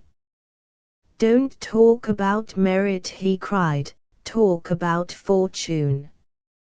Tell me not about heroes for the future, tell me of zeros." And down went 20 napoleons more upon the 0. The devil was certainly in the ball, round it twirled, and dropped into 0 as naturally as a duck pops its head into a pond. Our friend received £500 for his stake, and the croupiers and lookers-on began to stare at him. There were £12,000 upon the table. Suffice it to say, that Simon won half, and retired from the Palais Royal with a thick bundle of banknotes crammed into his dirty 3-cornered hat.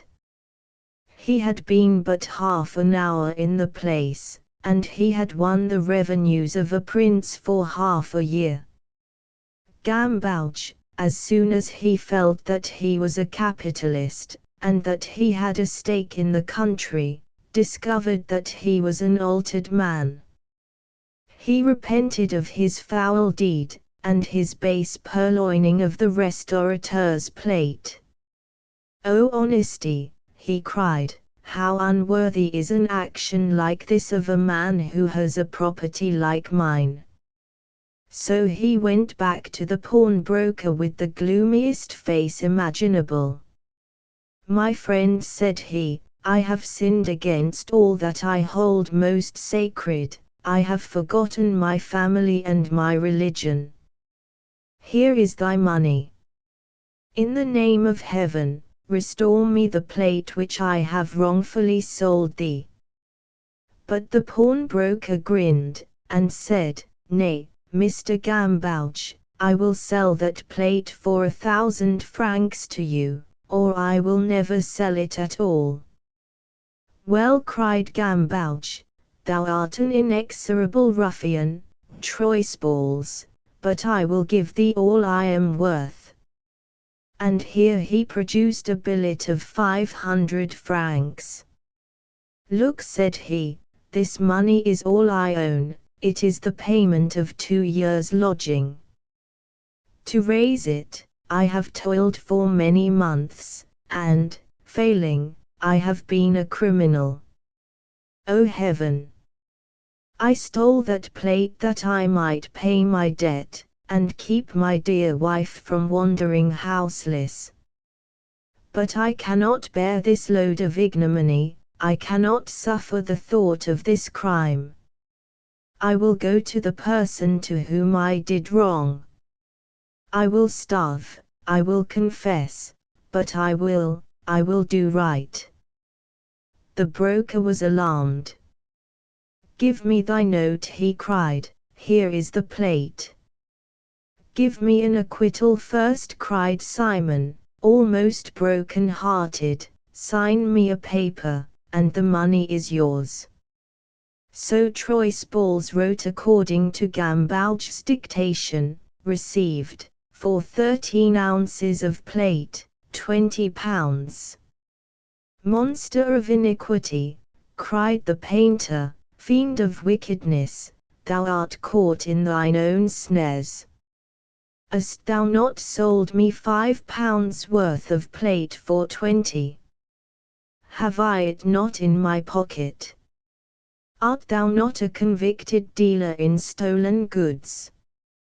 Yield, scoundrel, yield thy money, or I will bring thee to justice.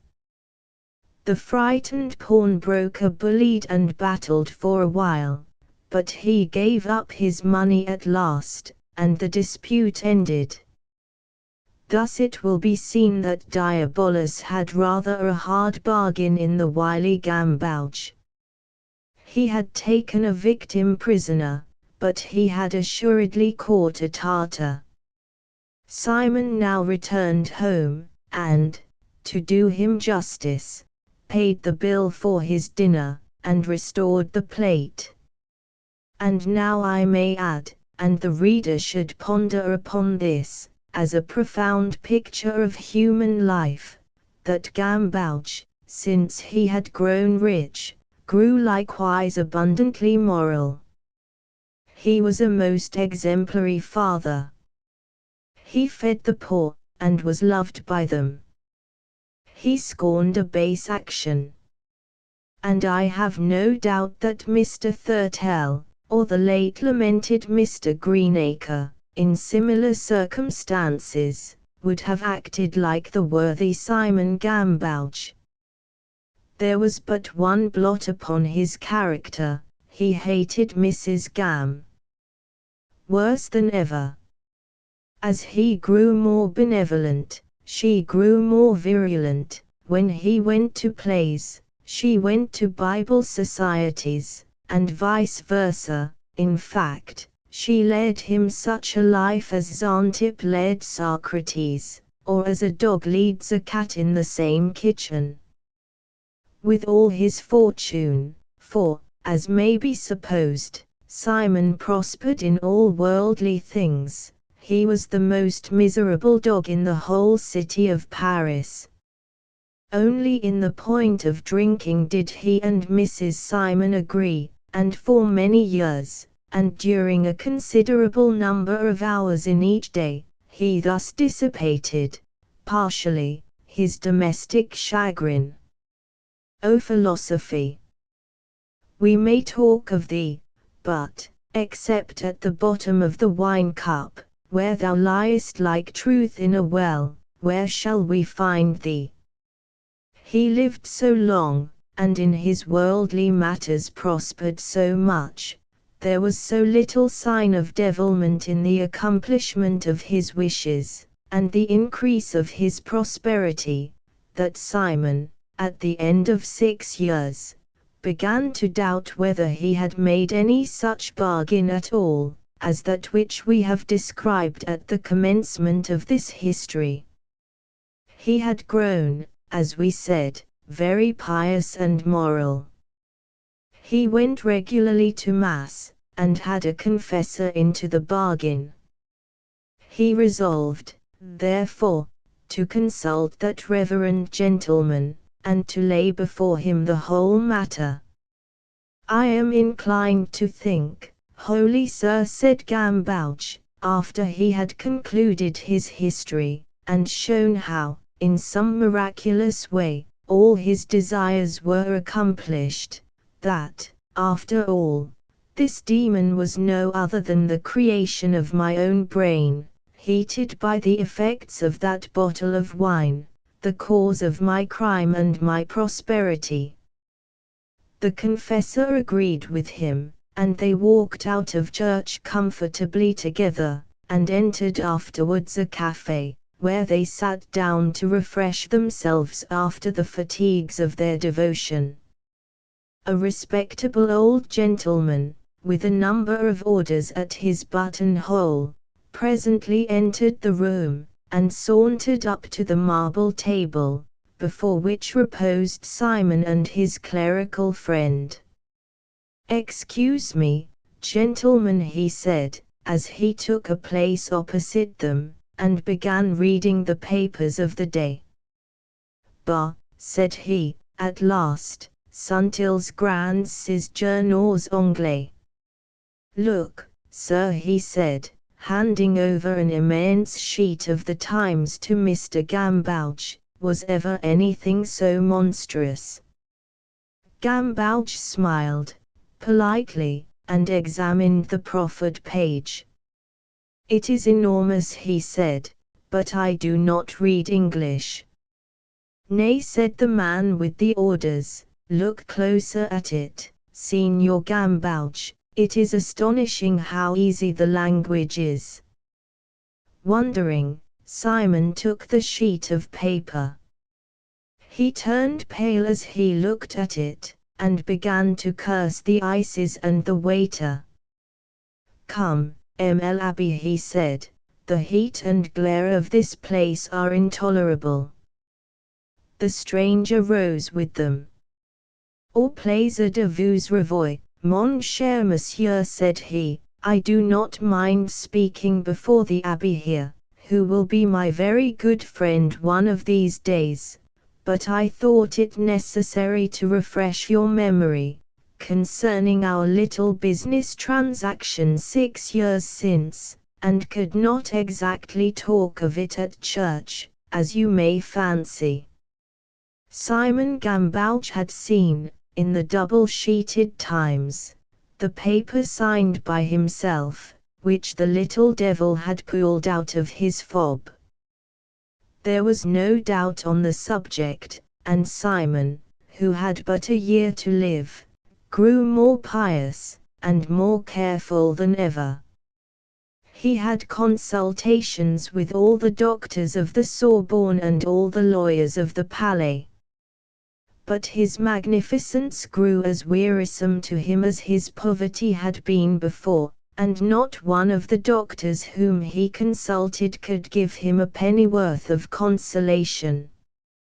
Then he grew outrageous in his demands upon the devil, and put him to all sorts of absurd and ridiculous tasks, but they were all punctually performed, until Simon could invent no new ones, and the devil sat all day with his hands in his pockets doing nothing. One day, Simon's confessor came bounding into the room, with the greatest glee. "My friend," said he, "I have it. Eureka, I have found it. Send the Pope 100,000 crowns, build a new Jesuit college at Rome, give 100 gold candlesticks to St. Peter's, and tell His Holiness you will double all if he will give you absolution." Gambouch caught at the notion, and hurried off a courier to Rome ventre a terre. His Holiness agreed to the request of the petition, and sent him an absolution, written out with his own fist, and all in due form. "Now," said he, "foul fiend, I defy you, arise. Diabolus! Your contract is not worth a jot. The Pope has absolved me, and I am safe on the road to salvation." In a fervor of gratitude he clasped the hand of his confessor, and embraced him. Tears of joy ran down the cheeks of these good men. They heard an inordinate roar of laughter, and there was Diabolus sitting opposite to them holding his sides, and lashing his tail about, as if he would have gone mad with glee. "Why," said he, "what nonsense is this? Do you suppose I care about that? and he tossed the Pope's missive into a corner. M.L. Abbey knows, he said, bowing and grinning, that though the Pope's paper may pass current here, it is not worth twopence in our country. What do I care about the Pope's absolution? You might just as well be absolved by your under-butler. Egord, said the Abbé, the rogue is right, I quite forgot the fact, which he points out clearly enough. No, no, Gambauch, continued Diabolus, with horrid familiarity, go thy ways, old fellow, that cock won't fight. And he retired up the chimney, chuckling at his wit and his triumph. Gambauch heard his tail scuttling all the way up, as if he had been a sweeper by profession. Simon was left in that condition of grief in which, according to the newspapers, cities and nations are found when a murder is committed, or a lord ill of the gout, a situation, we say, more easy to imagine than to describe. To add to his woes, Mrs. Gambauch, who was now first made acquainted with his compact, and its probable consequences, raised such a storm about his ears, as made him wish almost that his 7 years were expired. She screamed, she scolded, she swore, she wept, she went into such fits of hysterics, that poor Gambauch, who had completely knocked under to her, was worn out of his life. He was allowed no rest, night or day, he moped about his fine house, solitary and wretched, and cursed his stars that he ever had married the butcher's daughter. It wanted 6 months of the time. A sudden and desperate resolution seemed all at once to have taken possession of Simon Gambauch. He called his family and his friends together, he gave one of the greatest feasts that ever was known in the city of Paris, he gaily presided at one end of his table, while Mrs. Gam, splendidly arrayed, gave herself airs at the other extremity. After dinner, using the customary formula, he called upon Diabolus to appear. The old ladies screamed and hoped he would not appear naked, the young ones tittered, and longed to see the monster, everybody was pale with expectation and affright. A very quiet, gentlemanly man, neatly dressed in black, made his appearance, to the surprise of all present, and bowed all round to the company. I will not show my credentials, he said, blushing, and pointing to his hoofs, which were cleverly hidden by his pumps and shoe buckles, unless the ladies absolutely wish it, but I am the person you want, Mr. Gambauch, pray tell me what is your will. You know, said that gentleman, in a stately and determined voice, that you are bound to me, according to our agreement, for 6 months to come. I am, replied the newcomer. You are to do all that I ask, whatsoever it may be, or you forfeit the bond which I gave you. It is true. You declare this before the present company. Upon my honor, as a gentleman, said Diabolus, bowing, and laying his hand upon his waistcoat. A whisper of applause ran round the room, all were charmed with the bland manners of the fascinating stranger. My love, continued Gambauch, mildly addressing his lady, will you be so polite as to step this way? You know I must go soon, and I am anxious, before this noble company, to make a provision for one who, in sickness as in health, in poverty as in riches, has been my truest and fondest companion. Gambauch mopped his eyes with his handkerchief, all the company did likewise.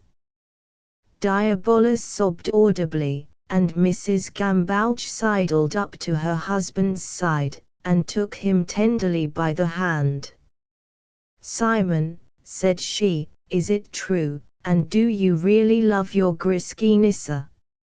Simon continued solemnly, "Come hither, Diabolus, you are bound to obey me in all things for the 6 months during which our contract has to run. Take, then, Griskinissa Gambauch, live alone with her for half a year, never leave her from morning till night, obey all her caprices, follow all her whims, and listen to all the abuse which falls from her infernal tongue.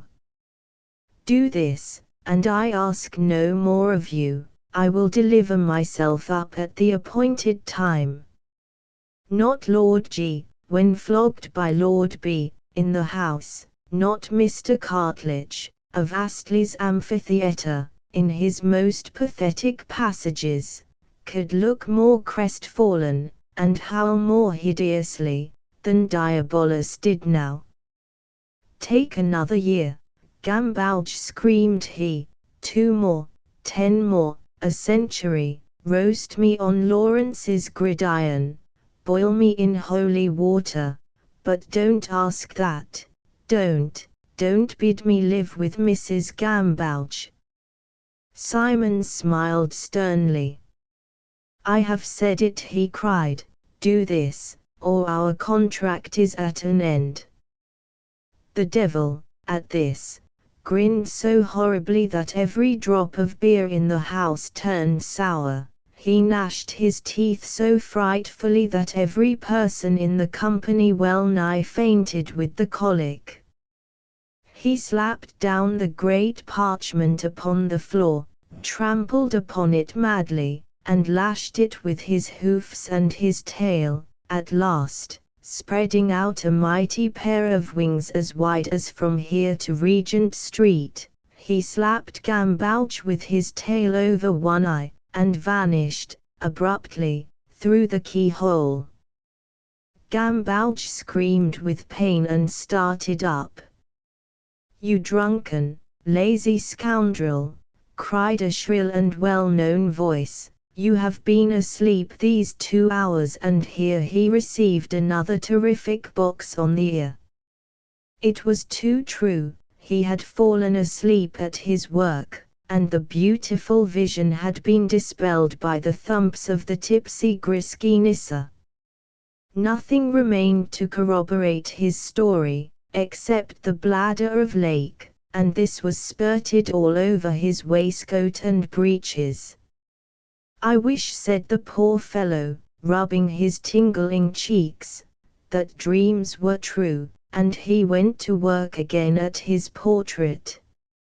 My last accounts of Gambauch are, that he has left the arts, and is footman in a small family.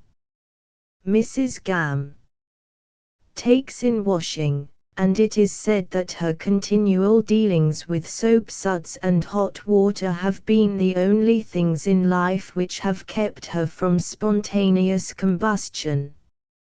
Bon Bon by Edgar Allan Poe. Notes.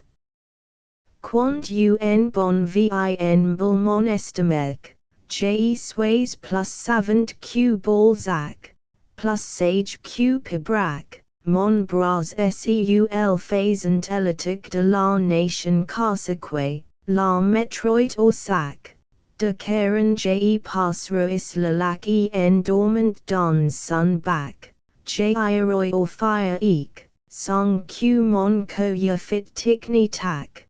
Presenter du tabac. French vaudeville. That Pierre Bonbon was a restaurateur of uncommon qualifications, no man who, during the reign of, frequented the little café in the cul-de-sac Lefebvre at Rouen, will, I imagine, feel himself at liberty to dispute.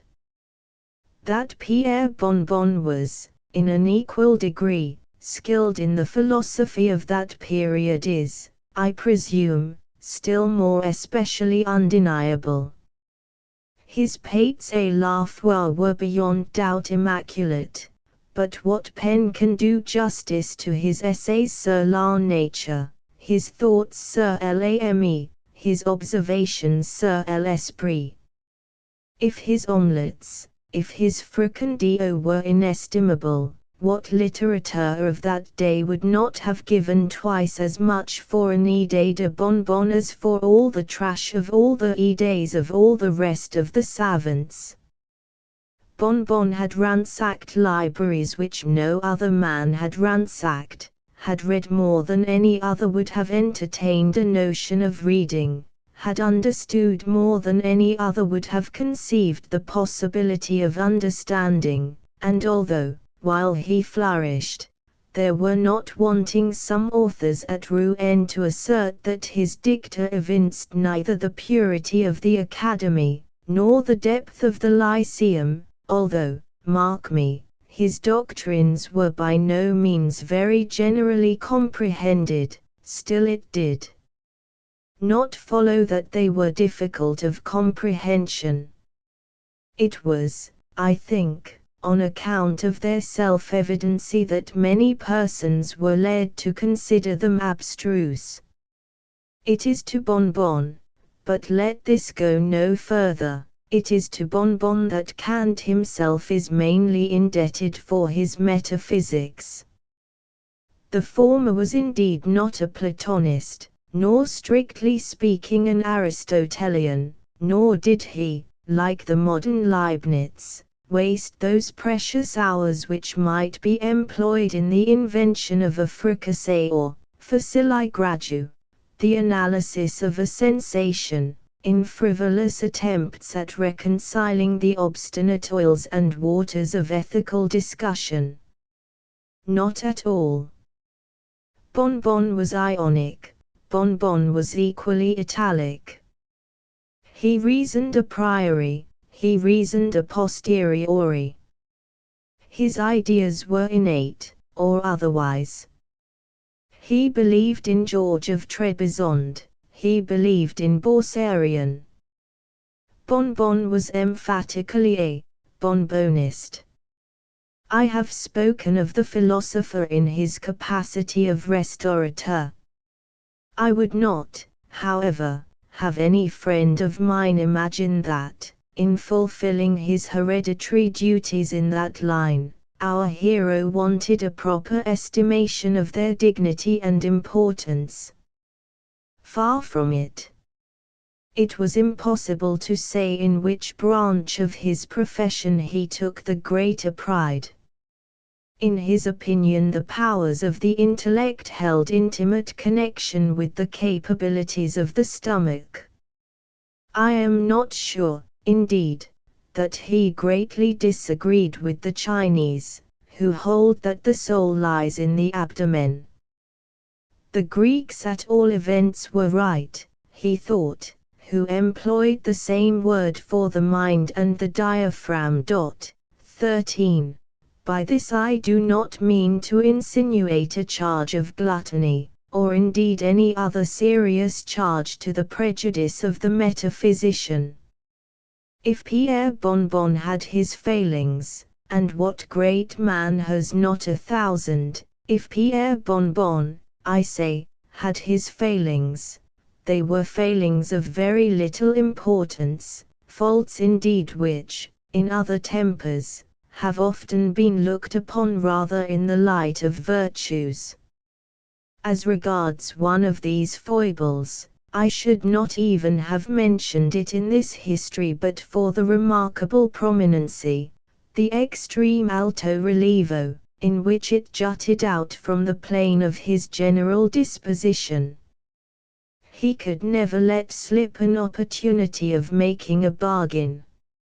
Not that he was avaricious, no. It was by no means necessary to the satisfaction of the philosopher, that the bargain should be to his own proper advantage. Provided a trade could be effected, a trade of any kind, upon any terms, or under any circumstances. A triumphant smile was seen for many days thereafter to enlighten his countenance, and a knowing wink of the eye to give evidence of his sagacity. At any epoch it would not be very wonderful if a humor so peculiar as the one I have just mentioned, should elicit attention and remark. At the epoch of our narrative, had this peculiarity not attracted observation, there would have been room for wonder indeed. It was soon reported that, upon all occasions of the kind, the smile of Bon Bon was found to differ widely from the downright grin with which he would laugh at his own jokes, or welcome an acquaintance. Hints were thrown out of an exciting nature, stories were told of perilous bargains made in a hurry and repented of at leisure, and instances were adduced of unaccountable capacities, vague longings, and unnatural inclinations implanted by the author of all evil for wise purposes of his own. The philosopher had other weaknesses, but they are scarcely worthy our serious examination. For example, there are few men of extraordinary profundity who are found wanting in an inclination for the bottle. Whether this inclination be an exciting cause, or rather a valid proof, of such profundity, it is a nice thing to say. Bon Bon, as far as I can learn, did not think the subject adapted to minute investigation, nor do I. Yet in the indulgence of a propensity so truly classical, it is not to be supposed that the restaurateur would lose sight of that intuitive discrimination which was wont to characterize, at one and the same time, his essays and his omelettes. In his seclusions the Vigne de Bourgogne had its allotted hour, and there were appropriate moments for the Côtes du Rhône. With him Sautons was to Medoc what Catullus was to Homer. He would sport with a syllogism in sipping Saint Péray, but unravel an argument over Clos Valgiat, and upset a theory in a torrent of Chambertin.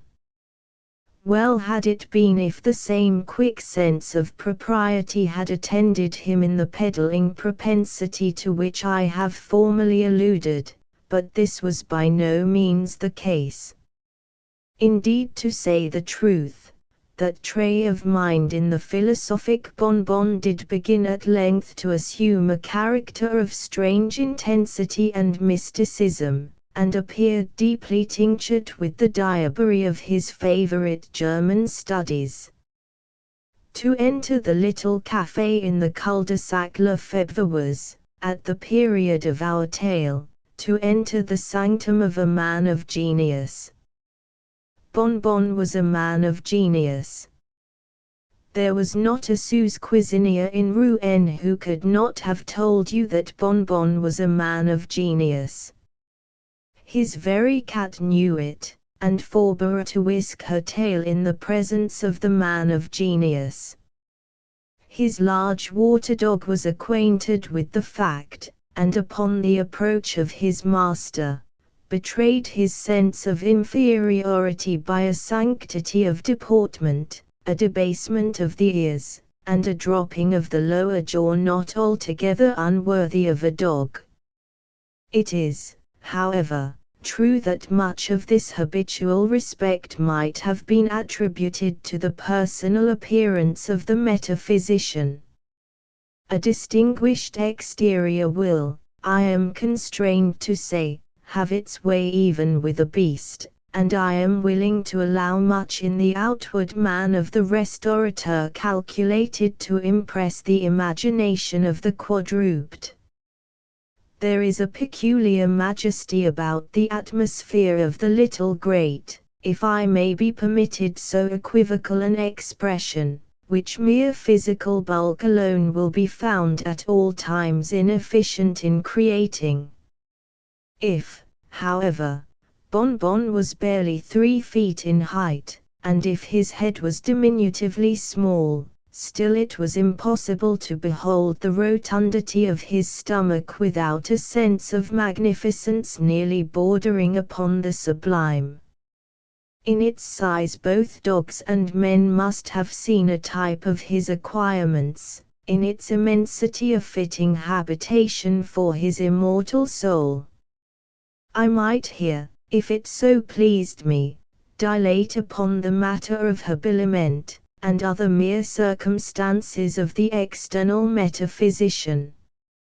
I might hint that the hair of our hero was worn short, combed smoothly over his forehead, and surmounted by a conical-shaped white flannel cap and tassels, that his pea-green jerkin was not after the fashion of those worn by the common class of restaurateurs at that day, that the sleeves were something fuller than the reigning costume permitted, that the cuffs were turned up, not as usual in that barbarous period, with cloth of the same quality and color as the garment, but faced in a more fanciful manner with the parti-colored velvet of Genoa, that his slippers were of bright purple, curiously filigreed, and might have been manufactured in Japan, but for the exquisite pointing of the toes, and the brilliant tints of the binding and embroidery, that his breeches were of the yellow satin-like material called amiable, that his sky-blue cloak, resembling in form a dressing wrapper, and richly bestudded all over with crimson devices, floated cavalierly upon his shoulders like a mist of the morning, and that his tout ensemble gave rise to the remarkable words of Benvenuta, the improvisatrice of Florence, that it was difficult to say whether Pierre Bonbon was indeed a bird of paradise, or the rather a very paradise of perfection. I might, I say, expatiate upon all these points if I pleased, but I forbear. Merely personal details may be left to historical novelists, they are beneath the moral dignity of matter of fact. I have said that to enter the café in the cul-de-sac Lefebvre was to enter the sanctum of a man of genius, but then it was only the man of genius who could duly estimate the merits of the sanctum. A sign, consisting of a vast folio, swung before the entrance. On one side of the volume was painted a bottle, on the reverse a pate. On the back were visible in large letters over it a bonbon. Thus was delicately shadowed forth the twofold occupation of the proprietor. Upon stepping over the threshold, the whole interior of the building presented itself to view. A long, low-pitched room, of antique construction, was indeed all the accommodation afforded by the café. In a corner of the apartment stood the bed of the metaphysician. An array of curtains, together with a canopy à la grecque, gave it an air at once classic and comfortable. In the corner diagonally opposite, appeared, in direct family communion, the properties of the kitchen and the bibliothèque. A dish of polemics stood peacefully upon the dresser. Here lay an oven full of the latest ethics, there a kettle of duodecimo melanges. Volumes of German morality were hand and glove with the gridiron. A toasting fork might be discovered by the side of Eusebius. Plato reclined at his ease in the frying pan, and contemporary manuscripts were filed away upon the spit. In other respects the Café de Bonbon might be said to differ little from the usual restaurants of the period. A large fireplace yawned opposite the door. On the right of the fireplace an open cupboard displayed a formidable array of labeled bottles. It was here, about 12 o'clock one night, during the severe winter of, that Pierre Bonbon, after having listened for some time to the comments of his neighbors upon his singular propensity, that Pierre Bonbon, I say, having turned them all out of his house, locked the door upon them with an oath, and betook himself in no very pacific mood to the comforts of a leather-bottomed armchair, and a fire of blazing faggots. It was one of those terrific nights which are only met with once or twice during a century.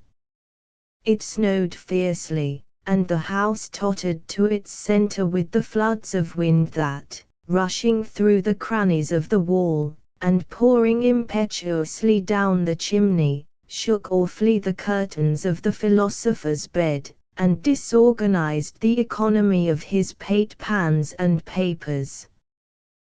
The huge folio sign that swung without, exposed to the fury of the tempest, creaked ominously, and gave out a moaning sound from its stanchions of solid oak. It was in no placid temper, I say, that the metaphysician drew up his chair to its customary station by the hearth. Many circumstances of a perplexing nature had occurred during the day, to disturb the serenity of his meditations. In attempting des oeufs et la princesse, he had unfortunately perpetrated an omelette et la reine. The discovery of a principle in ethics had been frustrated by the overturning of a stew, and last, not least, he had been thwarted in one of those admirable bargains which he at all times took such especial delight in bringing to a successful termination. But in the chafing of his mind at these unaccountable vicissitudes, there did not fail to be mingled some degree of that nervous anxiety which the fury of a boisterous night is so well calculated to produce. Whistling to his more immediate vicinity the large black water dog we have spoken of before, and settling himself uneasily in his chair, he could not help casting a wary and unquiet eye toward those distant recesses of the apartment whose inexorable shadows not even the red firelight itself could more than partially succeed in overcoming. Having completed a scrutiny whose exact purpose was perhaps unintelligible to himself, he drew close to his seat a small table covered with books and papers, and soon became absorbed in the task of retouching a voluminous manuscript, intended for publication on the morrow. He had been thus occupied for some minutes, when I am in no hurry. Monsieur Bonbon suddenly whispered a whining voice in the apartment. "The devil!" ejaculated our hero, starting to his feet, overturning the table at his side, and staring around him in astonishment. "Very true," calmly replied the voice. "Very true. What is very true? How came you here?" vociferated the metaphysician, as his eye fell upon something which lay stretched at full length upon the bed. "I was saying," said the intruder, without attending to the interrogatories, "I was saying that I am not at all pushed for time, that the business, upon which I took the liberty of calling, is of no pressing importance, in short, that I can very well wait until you have finished your exposition." "My exposition? There now, how do you know, how came you to understand that I was writing an exposition, good God?" "Hush," replied the figure, in a shrill undertone, and, arising quickly from the bed, he made a single step toward our hero, while an iron lamp that depended overhead swung convulsively back from his approach. The philosopher's amazement did not prevent a narrow scrutiny of the stranger's dress and appearance. The outlines of his figure, exceedingly lean, but much above the common height, were rendered minutely distinct by means of a faded suit of black cloth which fitted tight to the skin, but was otherwise cut very much in the style of a century ago. These garments had evidently been intended for a much shorter person than their present owner. His ankles and wrists were left naked for several inches. In his shoes, however, a pair of very brilliant buckles gave the lie to the extreme poverty implied by the other portions of his dress. His head was bare, and entirely bald, with the exception of the hinder part, from which depended a queue of considerable length. A pair of green spectacles, with side glasses, protected his eyes from the influence of the light, and at the same time prevented our hero from ascertaining either their color or their conformation. About the entire person there was no evidence of a shirt, but a white cravat, of filthy appearance, was tied with extreme precision around the throat, and the ends, hanging down formally side by side gave, although I dare say unintentionally, the idea of an ecclesiastic.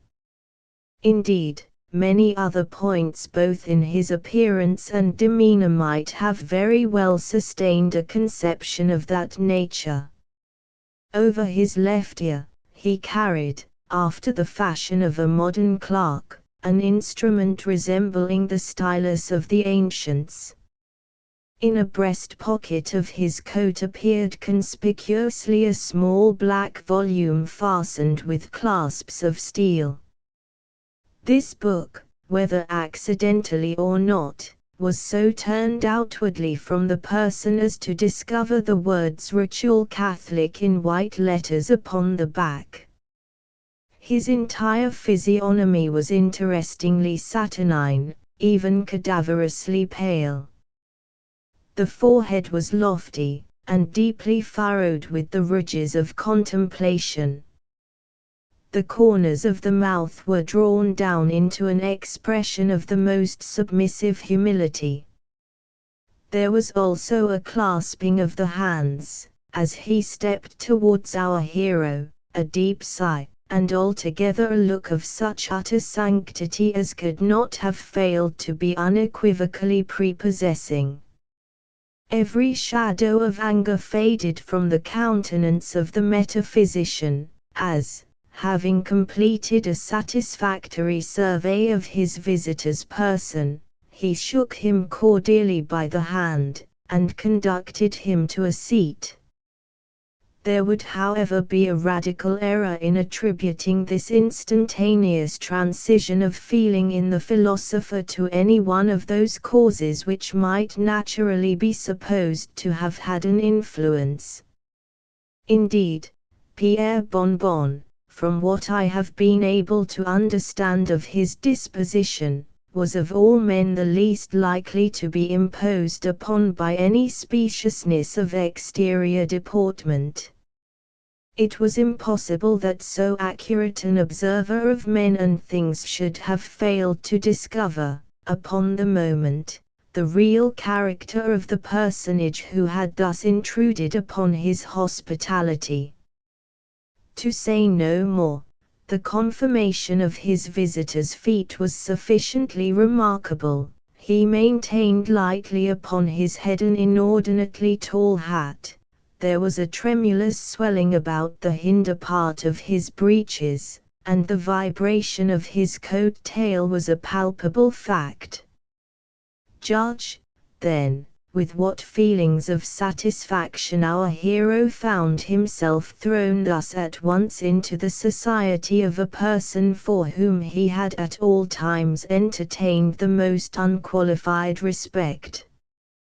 He was, however, too much of the diplomatist to let escape him any intimation of his suspicions in regard to the true state of affairs. It was not his cue to appear at all conscious of the high honor he thus unexpectedly enjoyed, but, by leading his guest into conversation, to elicit some important ethical ideas, which might, in obtaining a place in his contemplated publication, enlighten the human race, and at the same time immortalize himself, ideas which, I should have added, his visitor's great age, and well-known proficiency in the science of morals, might very well have enabled him to afford. Actuated by these enlightened views, our hero bade the gentleman sit down, while he himself took occasion to throw some faggots upon the fire, and place upon the now re-established table some bottles of Museo. Having quickly completed these operations, he drew his chair vis-à-vis to his companion's, and waited until the latter should open the conversation. But plans even the most skillfully matured are often thwarted in the outset of their application, and the restaurateur found himself nonplussed by the very first words of his visitor's speech. "I see you know me, Bonbon," said he. "Ha, ha, ha, he, hi, hi, ho, ho, hu, hu.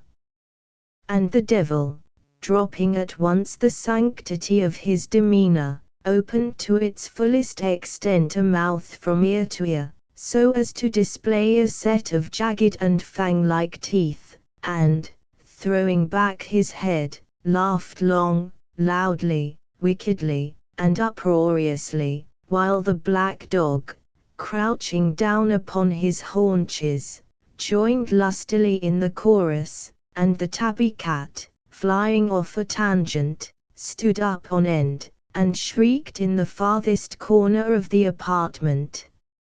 Not so the philosopher. He was too much a man of the world either to laugh like the dog, or by shrieks to betray the indecorous trepidation of the cat. It must be confessed, he felt a little astonishment to see the white letters which formed the words Ritual Catholic on the book in his guest's pocket, momently changing both their color and their import, and in a few seconds, in place of the original title, the words Registre des Condamnés blaze forth in characters of red. This startling circumstance, when Bonbon replied to his visitor's remark, imparted to his manner an air of embarrassment which probably might not otherwise have been observed. "Why, sir," said the philosopher, "why, sir, to speak sincerely, I believe you are, upon my word, the d—dest, that is to say, I think, I imagine, I have some very faint idea, of the remarkable honor." "Oh, yes, very well," interrupted His Majesty, "say no more, I see how it is." And hereupon, taking off his green spectacles, he wiped the glasses carefully with the sleeve of his coat, and deposited them in his pocket. If Bonbon had been astonished at the incident of the book, his amazement was now much increased by the spectacle which here presented itself to view. In raising his eyes, with a strong feeling of curiosity to ascertain the color of his guests, he found them by no means black, as he had anticipated, nor gray, as might have been imagined, nor yet hazel nor blue, nor indeed yellow nor red, nor purple, nor white, nor green, nor any other color in the heavens above, or in the earth beneath, or in the waters under the earth. In short, Pierre Bonbon not only saw plainly that His Majesty had no eyes whatsoever, but could discover no indications of their having existed at any previous period, for the space where eyes should naturally have been was, I am constrained to say, simply a dead level of flesh. It was not in the nature of the metaphysician to forbear making some inquiry into the sources of so strange a phenomenon, and the reply of His Majesty was at once prompt, dignified, and satisfactory. Eyes, my dear Bonbon, eyes, did you say? Oh, I perceive. The ridiculous prints, which are in circulation, have given you a false idea of my personal appearance. Eyes, true. Eyes, Pierre Bonbon, are very well in their proper place. That, you would say, is the head, right, the head of a worm. To you, likewise, these optics are indispensable, yet I will convince you that my vision is more penetrating than your own. There is a cat I see in the corner, a pretty cat, look at her, observe her well. Now, Bonbon, do you behold the thoughts, I say, the ideas, the reflections, which are being engendered in her pericranium? There it is now, you do not. She is thinking we admire the length of her tail and the profundity of her mind. She has just concluded that I am the most distinguished of ecclesiastics, and that you are the most superficial of metaphysicians. Thus you see I am not altogether blind, but to one of my profession, the eyes you speak of would be merely an encumbrance, liable at any time to be put out by a toasting iron or a pitchfork. To you, I allow, these optical affairs are indispensable. Endeavor, Bonbon, to use them well, my vision is the soul. Hereupon the guest helped himself to the wine upon the table, and pouring out a bumper for Bonbon, requested him to drink it without scruple, and make himself perfectly at home. A clever book that of yours, Pierre resumed His Majesty, tapping our friend knowingly upon the shoulder, as the latter put down his glass after a thorough compliance with his visitor's injunction. A clever book that of yours, upon my honor. It's a work after my own heart. Your arrangement of the matter, I think, however, might be improved, and many of your notions remind me of Aristotle. That philosopher was one of my most intimate acquaintances. I liked him as much for his terrible ill temper, as for his happy knack at making a blunder.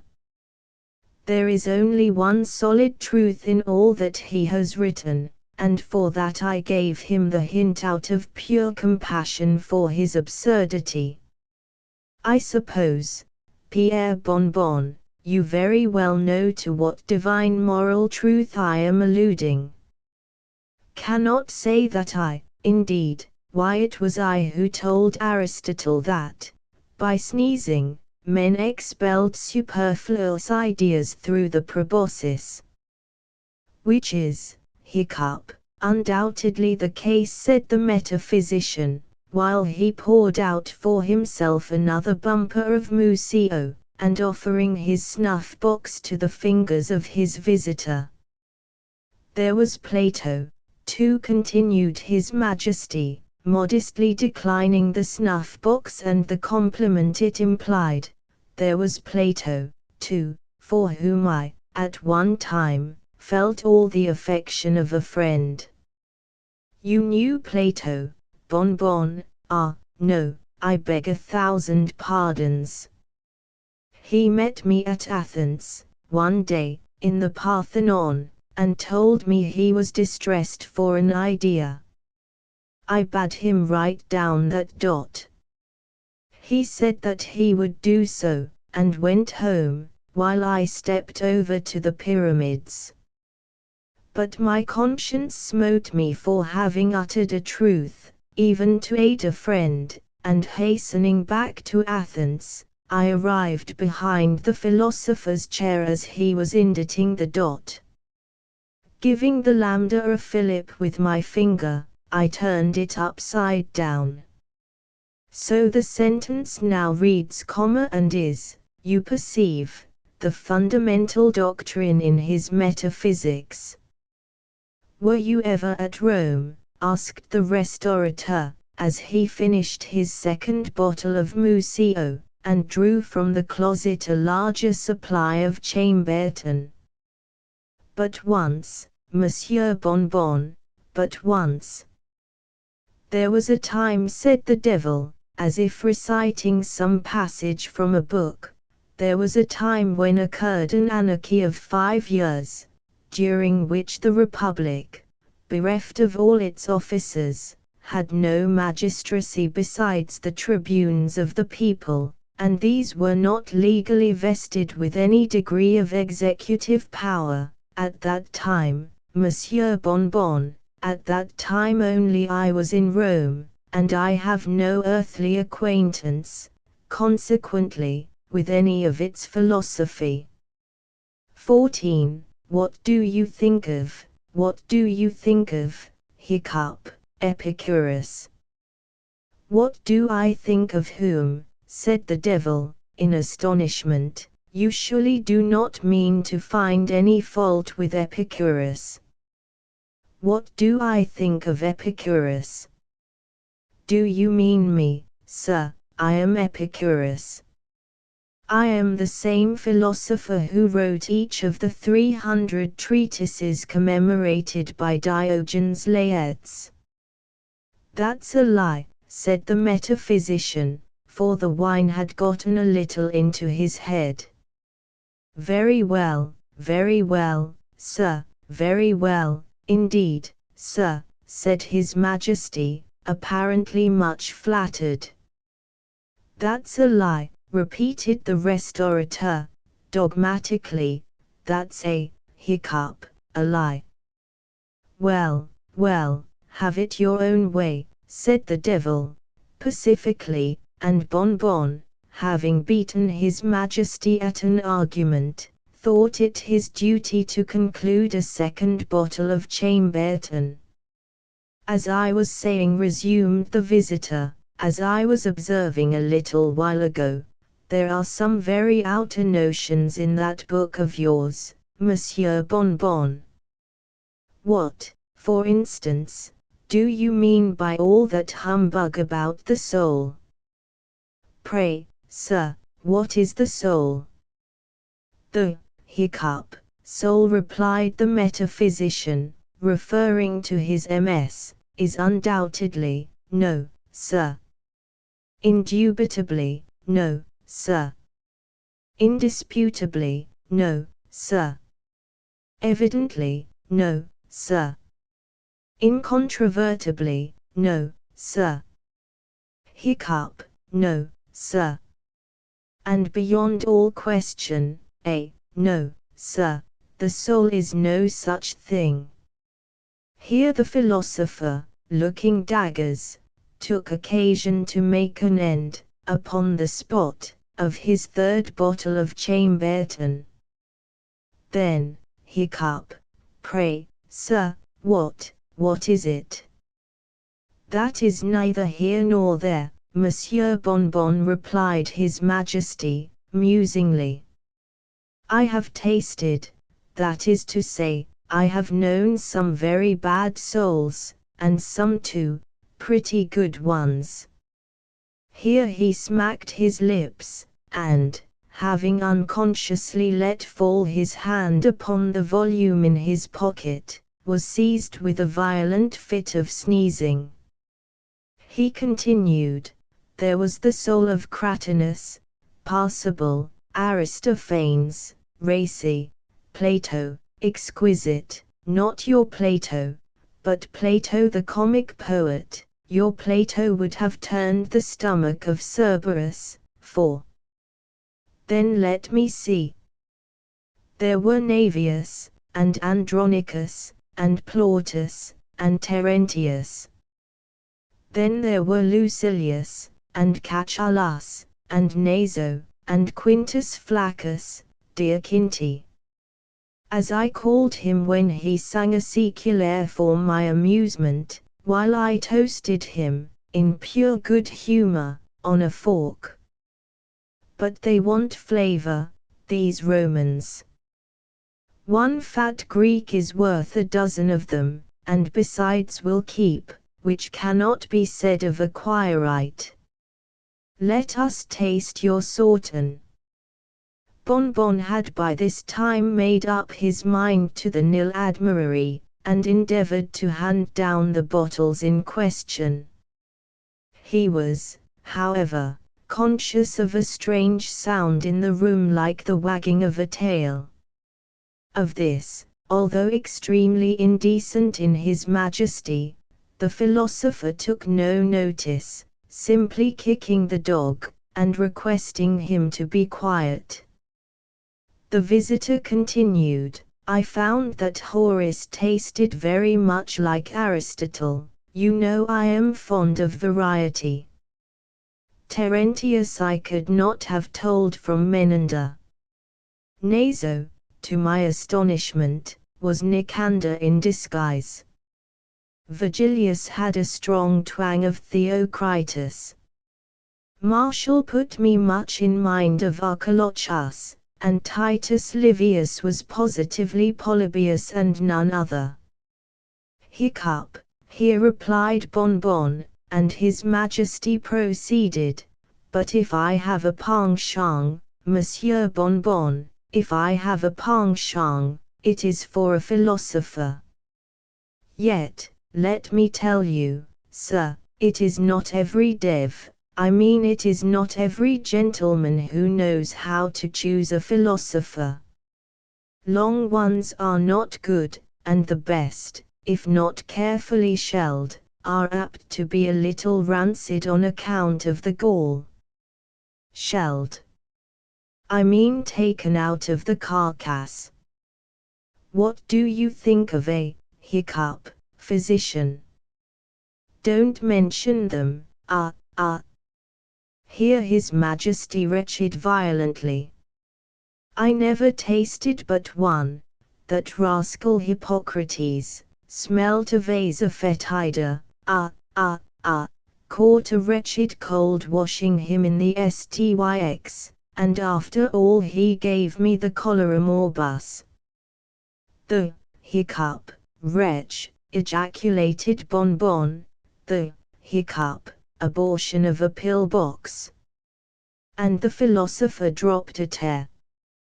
After all, continued the visitor, after all, if a gentleman wishes to live, he must have more talents than one or two, and with us a fat face is an evidence of diplomacy. How so? Why, we are sometimes exceedingly pushed for provisions.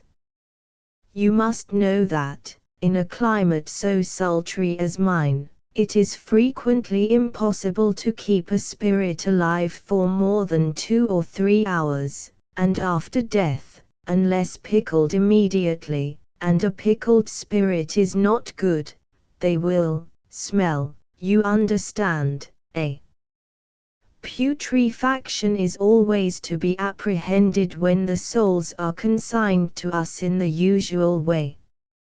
Hiccup, hiccup, good God, how do you manage? Here the iron lamp commenced swinging with redoubled violence, and the devil half started from his seat. However, with a slight sigh, he recovered his composure, merely saying to our hero in a low tone, I tell you what, Pierre Bonbon, we must have no more swearing. The host swallowed another bumper, by way of denoting thorough comprehension and acquiescence, and the visitor continued, "Why, there are several ways of managing.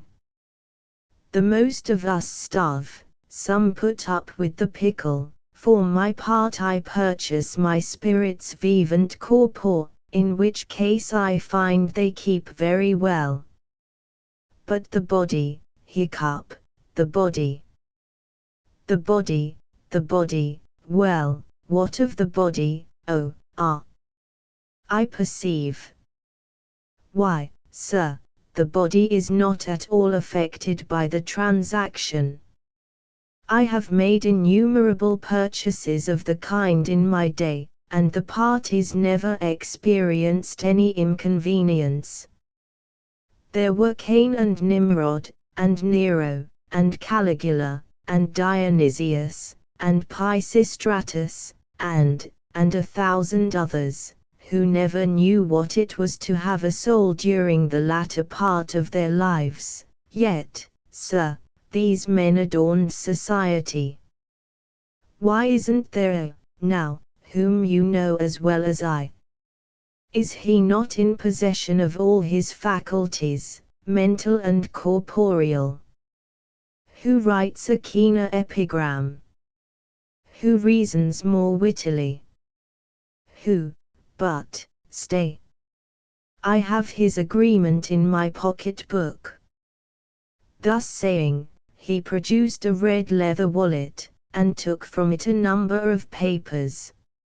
Upon some of these Bonbon caught a glimpse of the letters Machi, Mazza, Robesp, with the words Caligula, George, Elizabeth.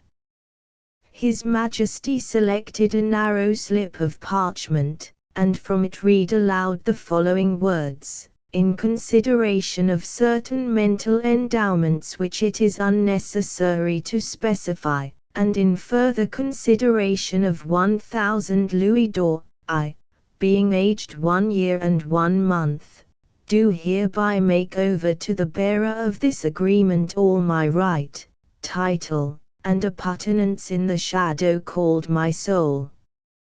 Signed, A. 15. Here His Majesty repeated a name which I do not feel myself justified in indicating more unequivocally. A clever fellow, that resumed he, but, like you, Monsieur Bonbon, he was mistaken about the soul. The soul a shadow, truly. The soul a shadow. Ha! Ha! Ha! He! Who? Who? Only think of a fricasseed shadow. Only think, hiccup, of a fricasseed shadow, exclaimed our hero, whose faculties were becoming much illuminated by the profundity of His Majesty's discourse. Only think of a, hiccup, fricasseed shadow. Now, damn, hiccup, humph. If I would have been such a, hiccup, nincompoop. My soul, Mr. Humph. Your soul, Monsieur Bonbon. Yes, sir, hiccup, my soul is, what, sir? No shadow, damn. Did you mean to say, yes, sir, my soul is, hiccup, humph, yes, sir? Did you not intend to assert, my soul is, hiccup, peculiarly qualified for, hiccup, a, what, sir? Stew. Ha. Soufflé. A. Fricassee. Indeed. Ragout and fricandeau, and see here, my good fellow. I'll let you have it, hiccup, a bargain. Here the philosopher slapped His Majesty upon the back. Couldn't think of such a thing, said the latter calmly, at the same time rising from his seat. The metaphysician stared. Supplied at present, said His Majesty. Hiccup, said the philosopher. Have no funds on hand. What? Besides, very unhandsome in me, sir. To take advantage of, hiccup. Your present disgusting and ungentlemanly situation. Here the visitor bowed and withdrew, in what manner could not precisely be ascertained, but in a well-concerted effort to discharge a bottle at the villain the slender chain was severed that depended from the ceiling, and the metaphysician prostrated by the downfall of the lamp. Footnotes 13, 14. Ils écrivaient sur la philosophie, Cicero, Lucretius, Seneca, mais c'était la philosophie grecque. Condorcet. 15. Query. Araue. The printer's DEVIL notes as I was sitting in my armchair and preparing an essay on the devil in literature, sleep overpowered me, the pen fell from my hands, and my head reclined upon the desk. I had been thinking so much about the devil in my waking hours, that the same idea pursued me after I had fallen asleep. I heard a gentle rap at the door, and having bawled out as usual, "Come in," a little gentleman entered, wrapped in a large blue cloth cloak, with a slouched hat, and goggles over his eyes. After bowing and scraping with considerable ceremony, he took off his hat, and threw his cloak over the back of a chair, when I immediately perceived that my visitor was no mortal. His face was hideously ugly, the skin appearing very much like wet paper, and the forehead covered with those cabalistic signs whose wondrous significance is best known to those who correct the press. On the end of his long hooked nose there seemed to me to be growing, like a carbuncle, the first letter of the alphabet, glittering with ink and ready to print.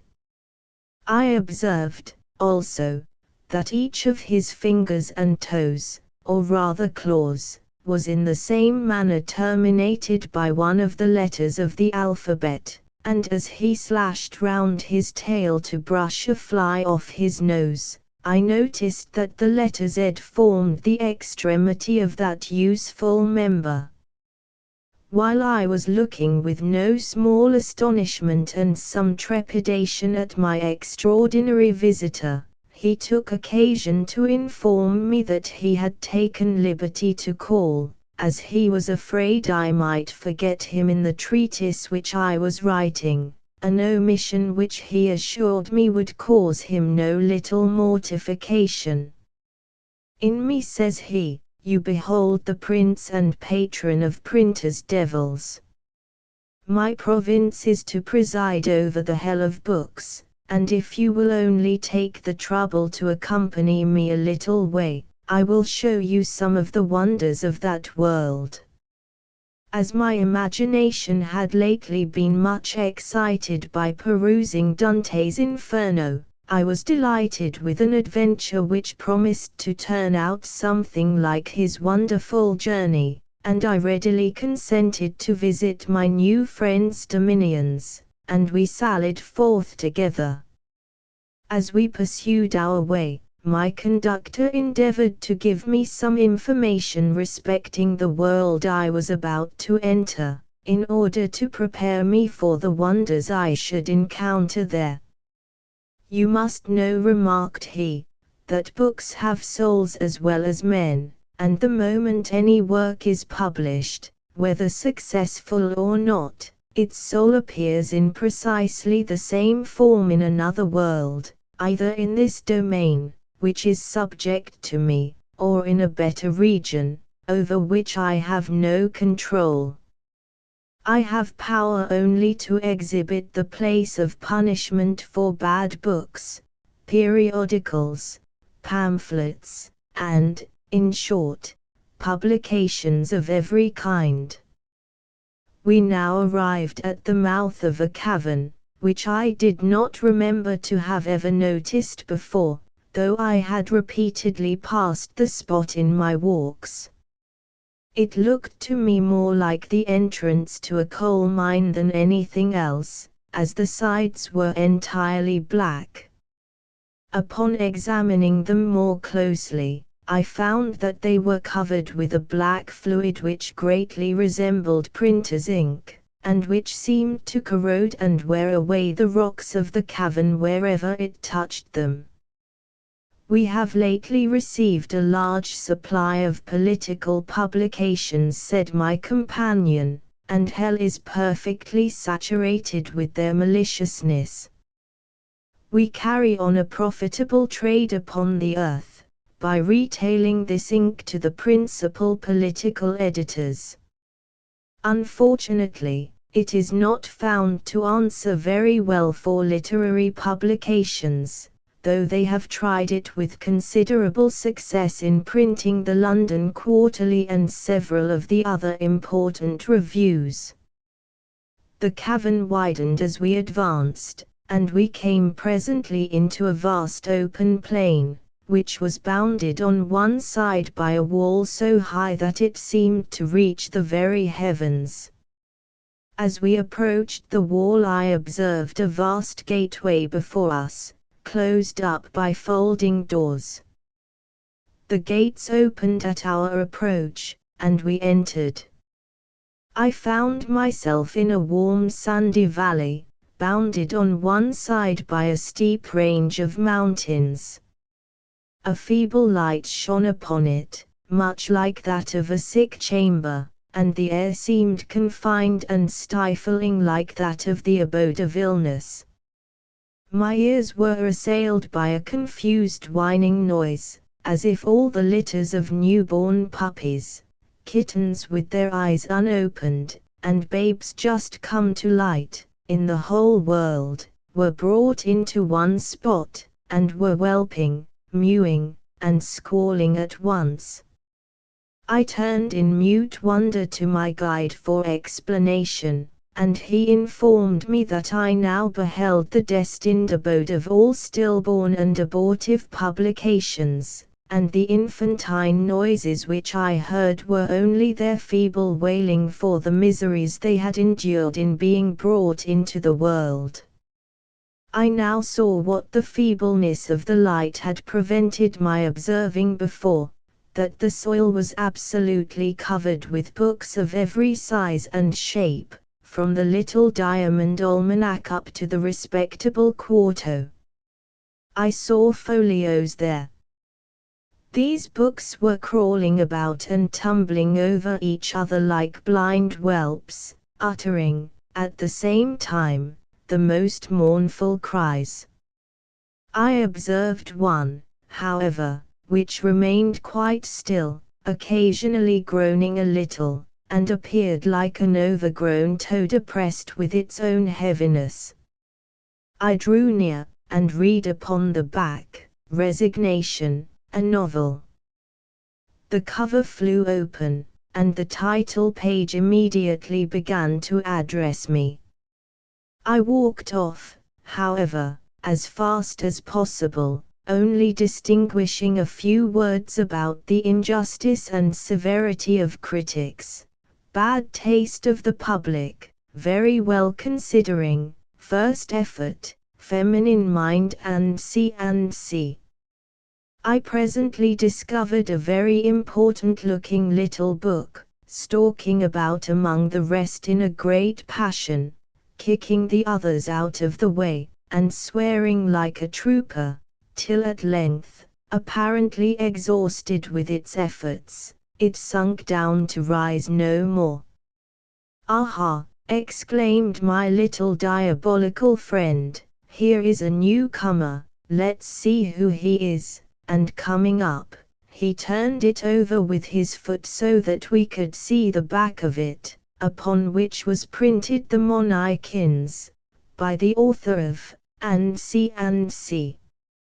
I noticed that the book had several marks across it, as if someone had been flogging the unfortunate work. "It is only the marks of the scourge," said my companion, "which the critics have used rather more severely, I think, than was necessary. I expected, after all the passion I had seen, and the great importance of feeling, arrogance, and vanity the little work had manifested, that it would have some pert remarks to make to us, but it was so much exhausted that it could not say a word." At the bottom of the valley was a small pond of a milky hue, from which there issued a perfume very much like the smell of bread and butter.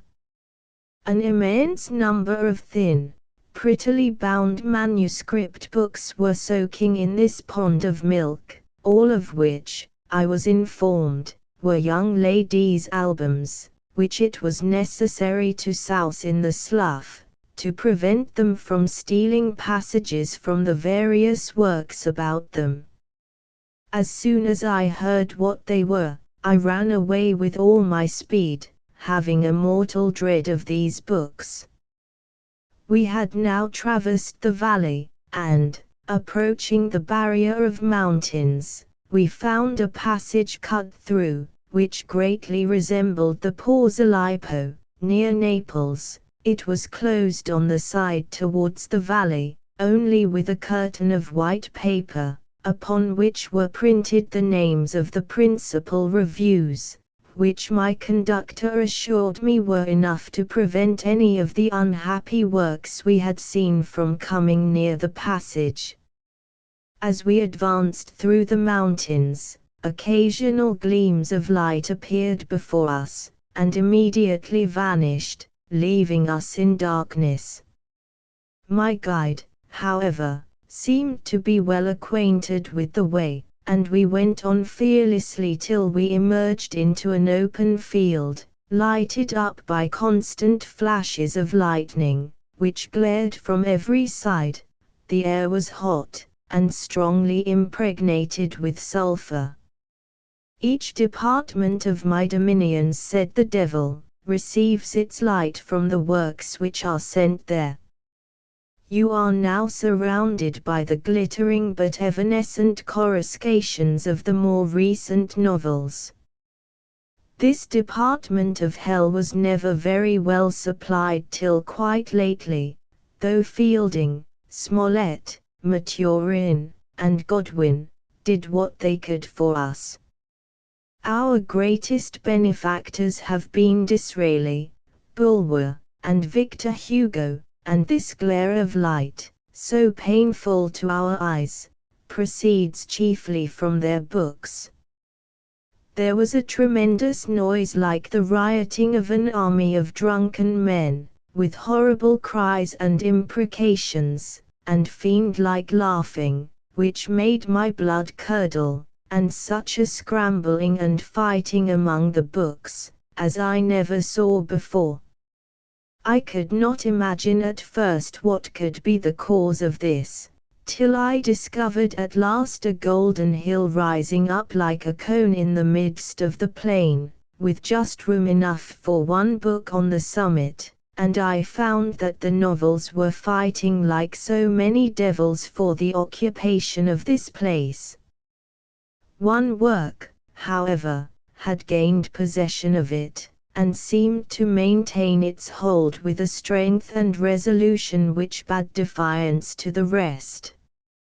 I could not at first make out the name of this book, which seemed to stand upon its golden throne like the Prince of Hell, but presently the whole arch of the heavens glared with new brilliancy, and the magic name of Vivian Grey flashed from the book in letters of scorching light. I was much afraid, however, that Vivian would not long retain his post, for I saw Pelham and Peregrine Pickle, and the terrible Melmoth with his glaring eyes, coming together to the assault, when a whirlwind seized them all four and carried them away to a vast distance, leaving the elevation vacant for some other competitor. "There is no peace to the wicked, you see," said my Asmodeus. These books are longing for repose, and they can get none on account of the insatiable vanity of their authors, whose desire for distinction made them careless of the sentiments they expressed and the principles they advocated. The great characteristic of works of this stamp is action, intense, painful action. They have none of that beautiful serenity which shines in Scott and Edgeworth, and they are condemned to illustrate, by an eternity of contest here, the restless spirit with which they are inspired.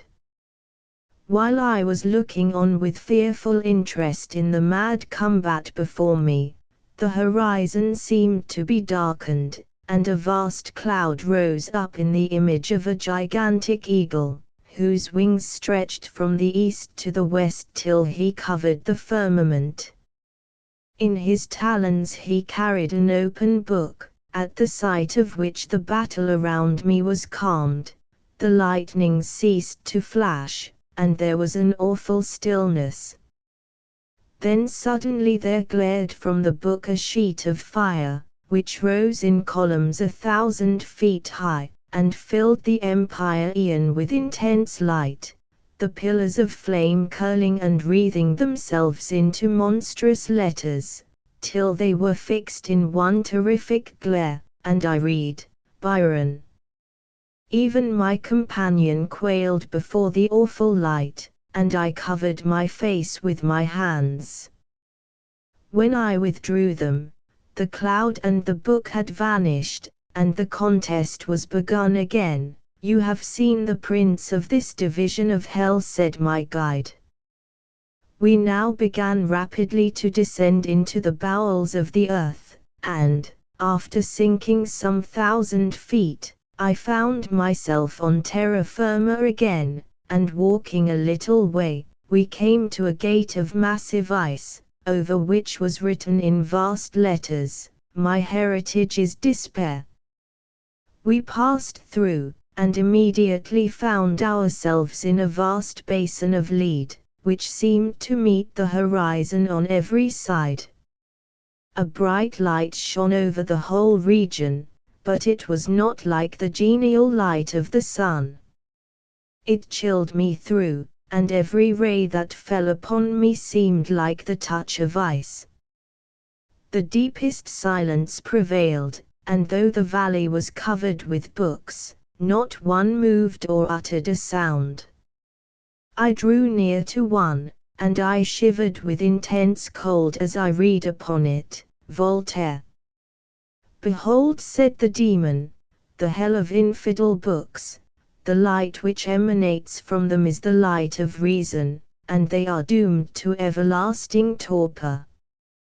I found it too cold to pursue my investigations any farther in this region, and I gladly passed on from the leaden gulf of infidelity.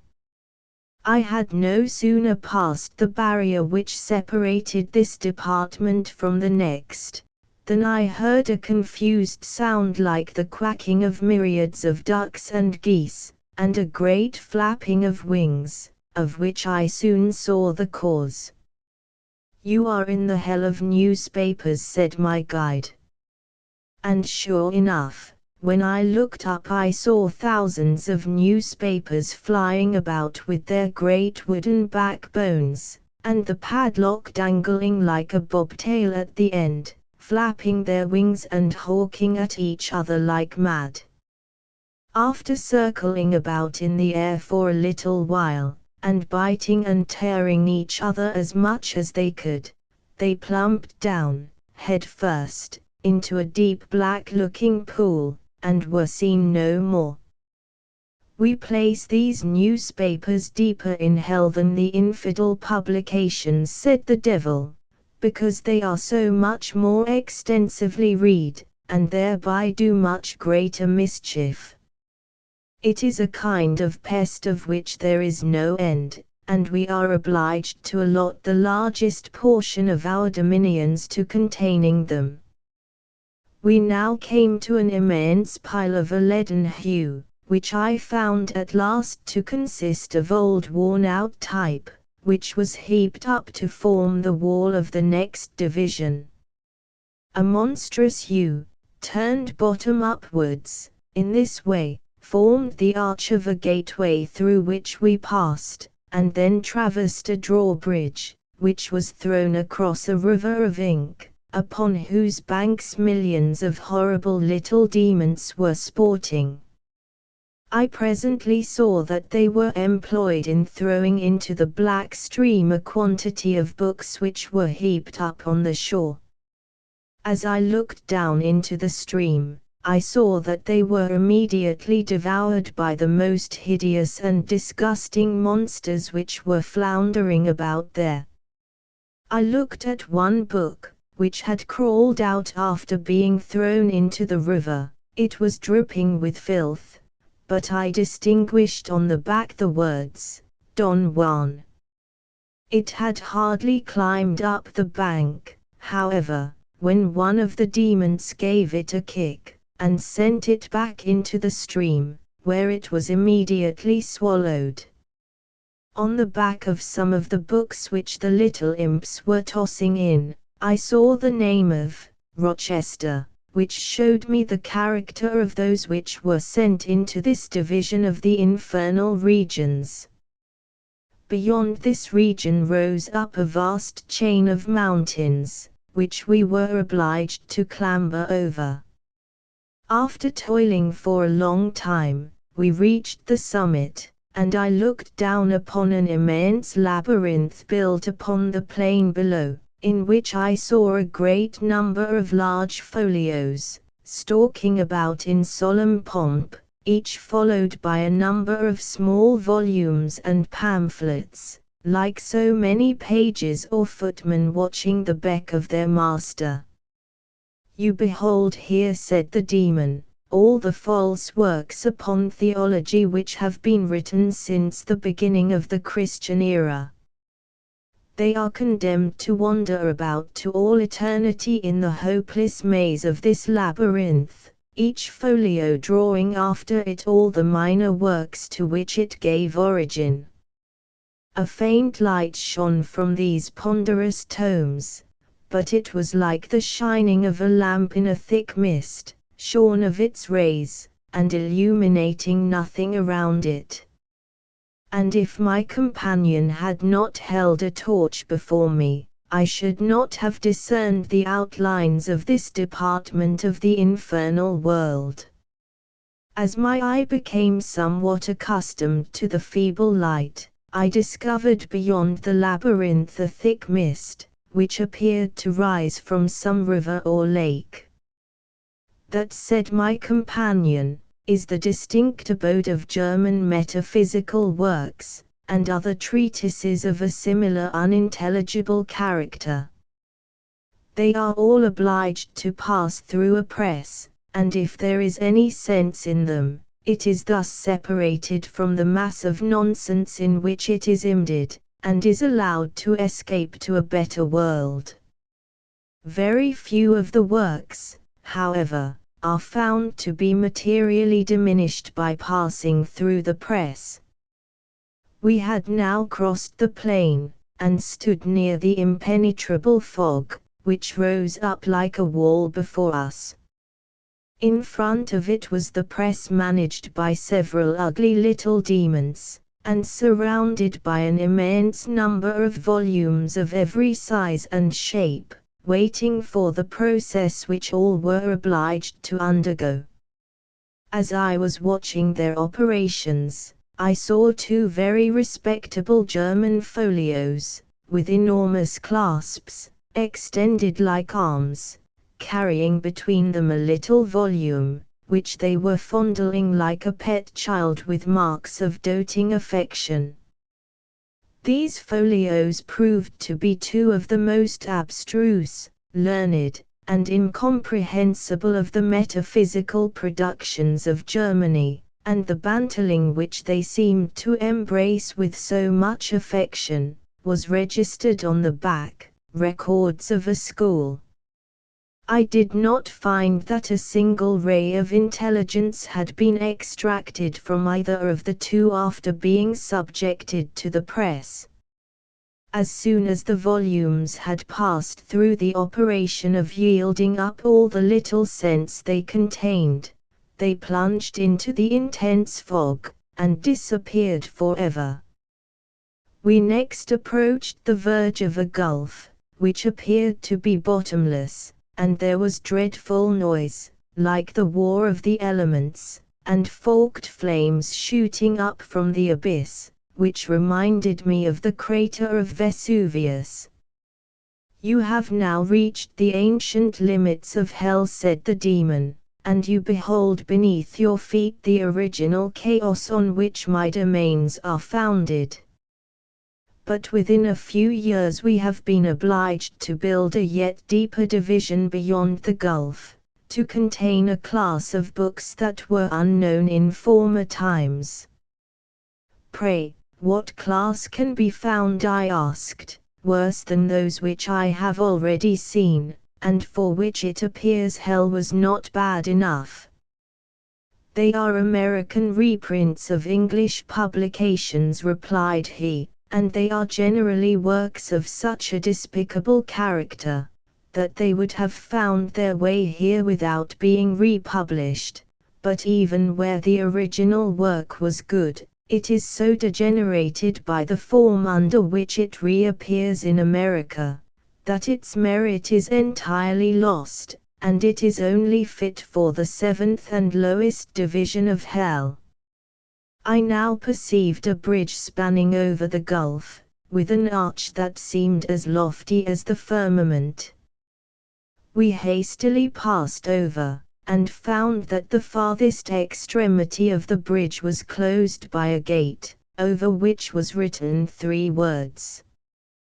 "They are the names of the 3 Furies who reign over this division," said my guide. I of course did not contradict him, but the words looked very much like some I had seen before, and the more I examined them, the more difficult was it to convince myself that the inscription was not the same thing as the sign over a certain publishing house in Philadelphia. "These," said the devil, "are called the 3 Furies of the hell of books, not from the mischief they do there to the works about them, but for the unspeakable wrong they did to the same works upon the earth, by reprinting them in their hideous brown paper editions."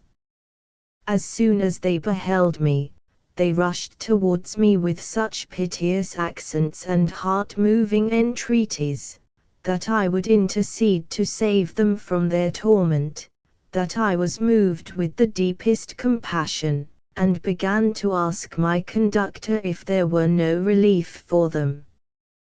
But he hurried me away, assuring me that they only wanted to sell me some of their infernal editions, and the idea of owning any such property was so dreadful that it woke me up directly.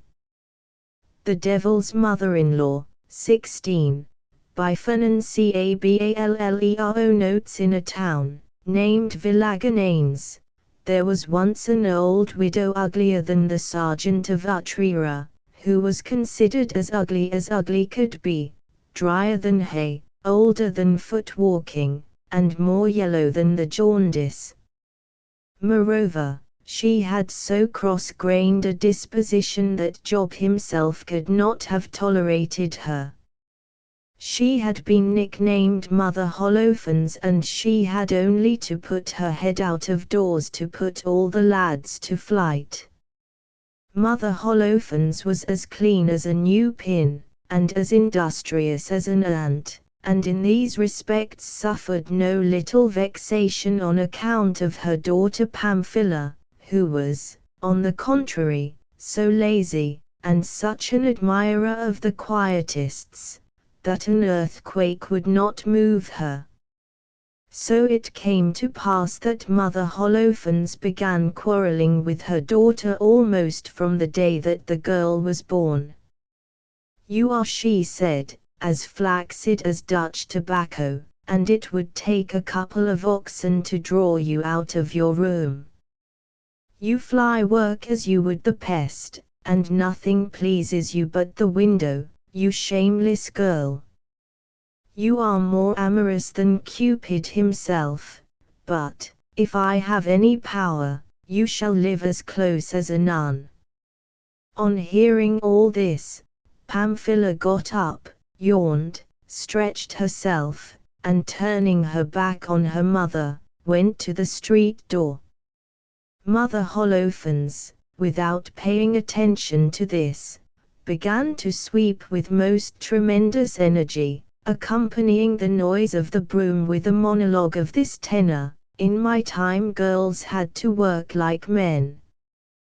The broom gave the accompaniment of shiz, shiz, shiz, and lived as secluded as nuns.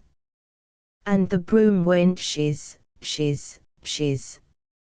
Now they are a pack of fools. Shiz, shiz. Of idlers. Shiz, shiz. And think of nothing but husbands. Shiz, shiz. And are a lot of good for nothings. The broom following with its chorus. By this time she had nearly reached the street door, when she saw her daughter making signs to a youth, and the handle of the broom, as the handiest implement, descended upon the shoulders of Pamphila, and effected the miracle of making her run. Next, Mother Holofernes, grasping the broom, made for the door, but scarcely had the shadow of her head appeared, than it produced the customary effect, and the aspirant disappeared so swiftly that it seemed as if he must have had wings on his feet. "Drat that fellow," shouted the mother, "I should like to break all the bones in his body." "What for? Why should I not think of getting married?" "What are you saying? You get married, you fool." "Not while I live." "Why were you married, madam, and my grandmother, and my great-grandmother?" "Nicely I have been repaid for it, by you, you sauce box. And understand me, that if I chose to get married, and your grandmother also, and your great-grandmother also, I do not intend that you shall marry, nor my granddaughter, nor my great-granddaughter. Do you hear me?" In these gentle disputes the mother and daughter passed their lives, without any other result than that the mother grumbled more and more every day, and the daughter became daily more and more desirous of getting a husband. Upon one occasion, when Mother Holofernes was doing the washing, and as the lye was on the point of boiling, she had to call her daughter to help her lift the cauldron, in order to pour its contents onto the tub of clothes. The girl heard her with one ear, but with the other was listening to a well-known voice which sang in the street: "I would like to love thee, did thy mother let me woo. May the demon meddle in all she tries to do." The sound outside being more attractive for Pamphila than the cauldron within, she did not hasten to her mother, but went to the window. Mother Holofernes, meanwhile, seeing that her daughter did not come, and that time was passing, attempted to lift the cauldron by herself, in order to pour the water upon the linen, and as the good woman was small, and not very strong, it turned over, and burnt her foot. On hearing the horrible groans Mother Holofernes made, her daughter went to her. "Wretch, wretch," cried the enraged Mother Holofernes to her daughter, "may you love Barabbas. And as for marrying, may heaven grant you may marry the evil one himself. Some time after this accident an aspirant presented himself. He was a little man, young, fair, red-haired, well-mannered, and had well-furnished pockets. He had not a single fault, and Mother Holofernes was not able to find any in all her arsenal of negatives. As for Pamphila, it wanted little to send her out of her senses with delight. So the preparations for the wedding were made, with the usual grumbling accompaniment on the part of the bridegroom's future mother-in-law. Everything went on smoothly straightforward, and without a break, like a railroad, when, without knowing why, the popular voice, a voice which is as the personification of conscience, began to rise in a murmur against the stranger, despite the fact that he was affable, humane, and liberal, that he spoke well and sang better, and freely took the black and horny hands of the laborers between his own white and beringed fingers. They began to feel neither honored nor overpowered by so much courtesy. His reasoning was always so coarse, although forcible and logical. "By my faith," said Uncle Blas, "why does this ill-faced gentleman call me Mr. Blas, as if that would make me any better? What does it look like to you?" "Well, as for me," said Uncle Gil, "did he not come to shake hands with me as if we had some plot between us? Did he not call me citizen? I, who have never been out of the village, and never want to go." As for Mother Holofernes, the more she saw of her future son-in-law, the less regard she had for him.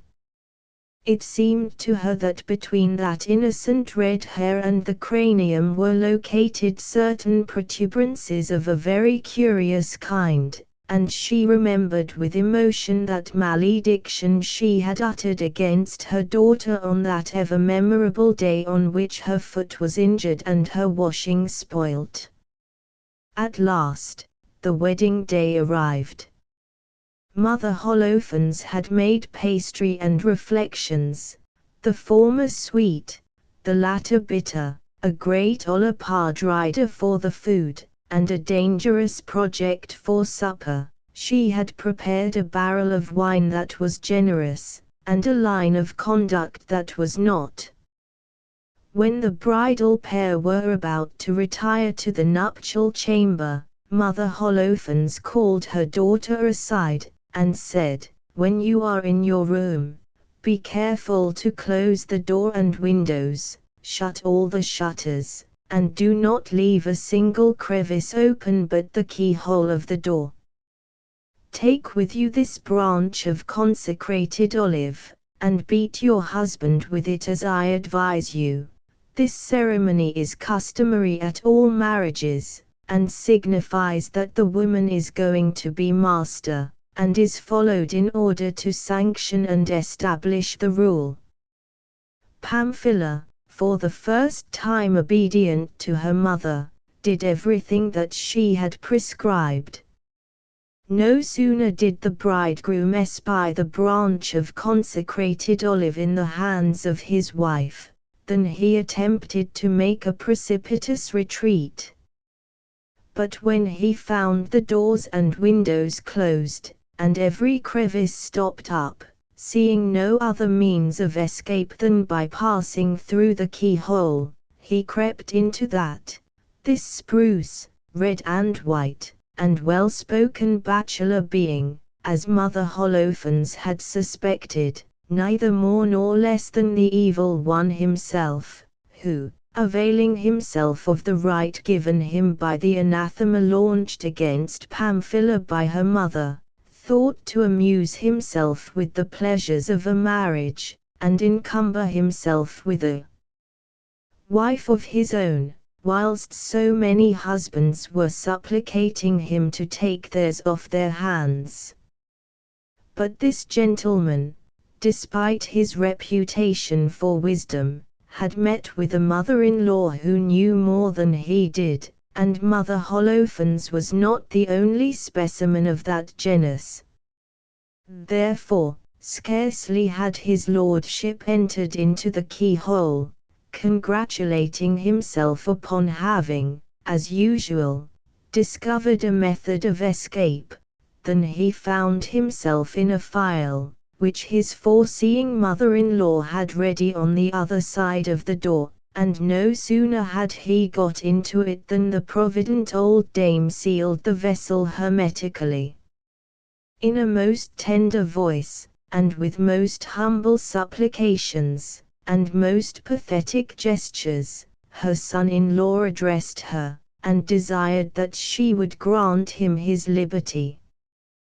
But Mother Holofernes was not to be deceived by the demon, nor disconcerted by orations, nor imposed upon by honeyed words. She took charge of the bottle and its contents, and went off to a mountain. The old lady vigorously climbed to the summit of this mountain, and there, on its most elevated crest, in a rocky and secluded spot, deposited the phial, taking leave of her son-in-law with a shake of her closed fist as a farewell greeting. And there his lordship remained for 10 years. What years those 10 were! The world was as quiet as a pool of oil. Everybody attended to his own affairs, without meddling in those of other people. Nobody coveted the position, nor the wife, nor the property of other persons. Theft became a word without signification, arms rusted, powder was only consumed in fireworks, prisons stood empty. Finally, in this decade of the Golden Age, only one single deplorable event occurred: the lawyers died from hunger and quietude. Alas! That so happy a time should have an end. But everything has an end in this world, even the discourses of the most eloquent fathers of the country. At last the much to be envied decade came to a termination in the following way. A soldier named Bryans had obtained permission for a few days' leave to enable him to visit his native place, which was Villagananes.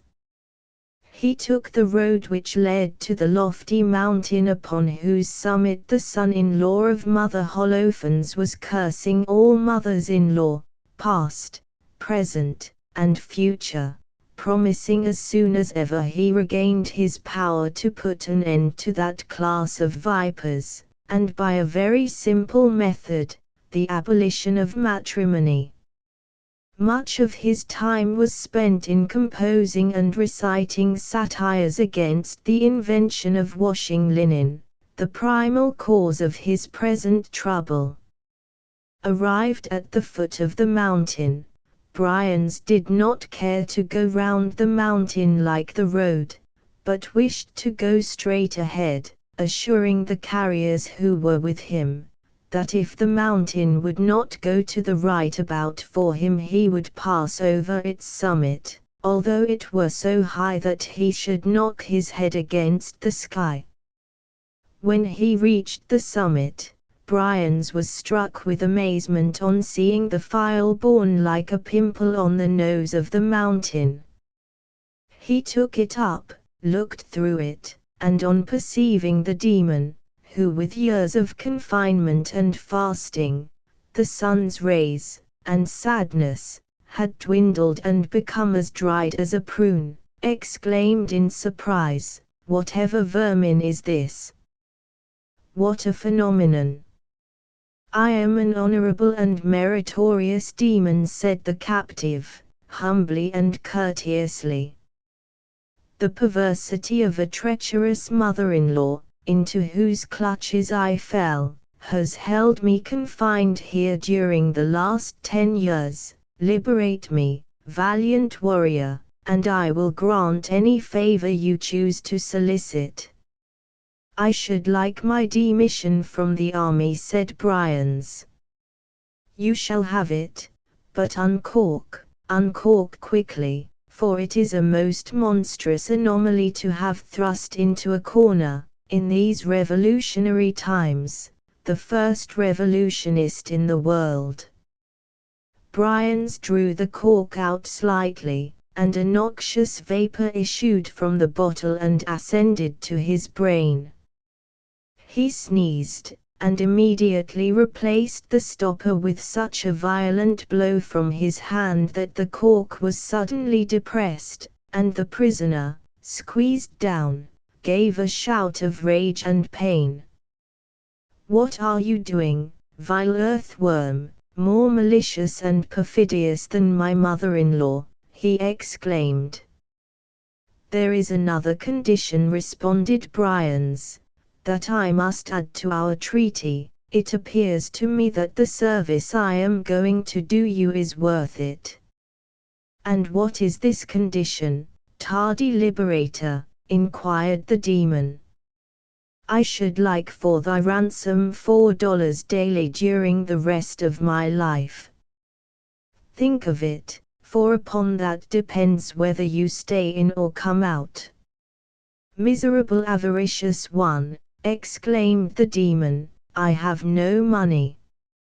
"Oh," replied Bryans, "what an answer from a great lord like you!"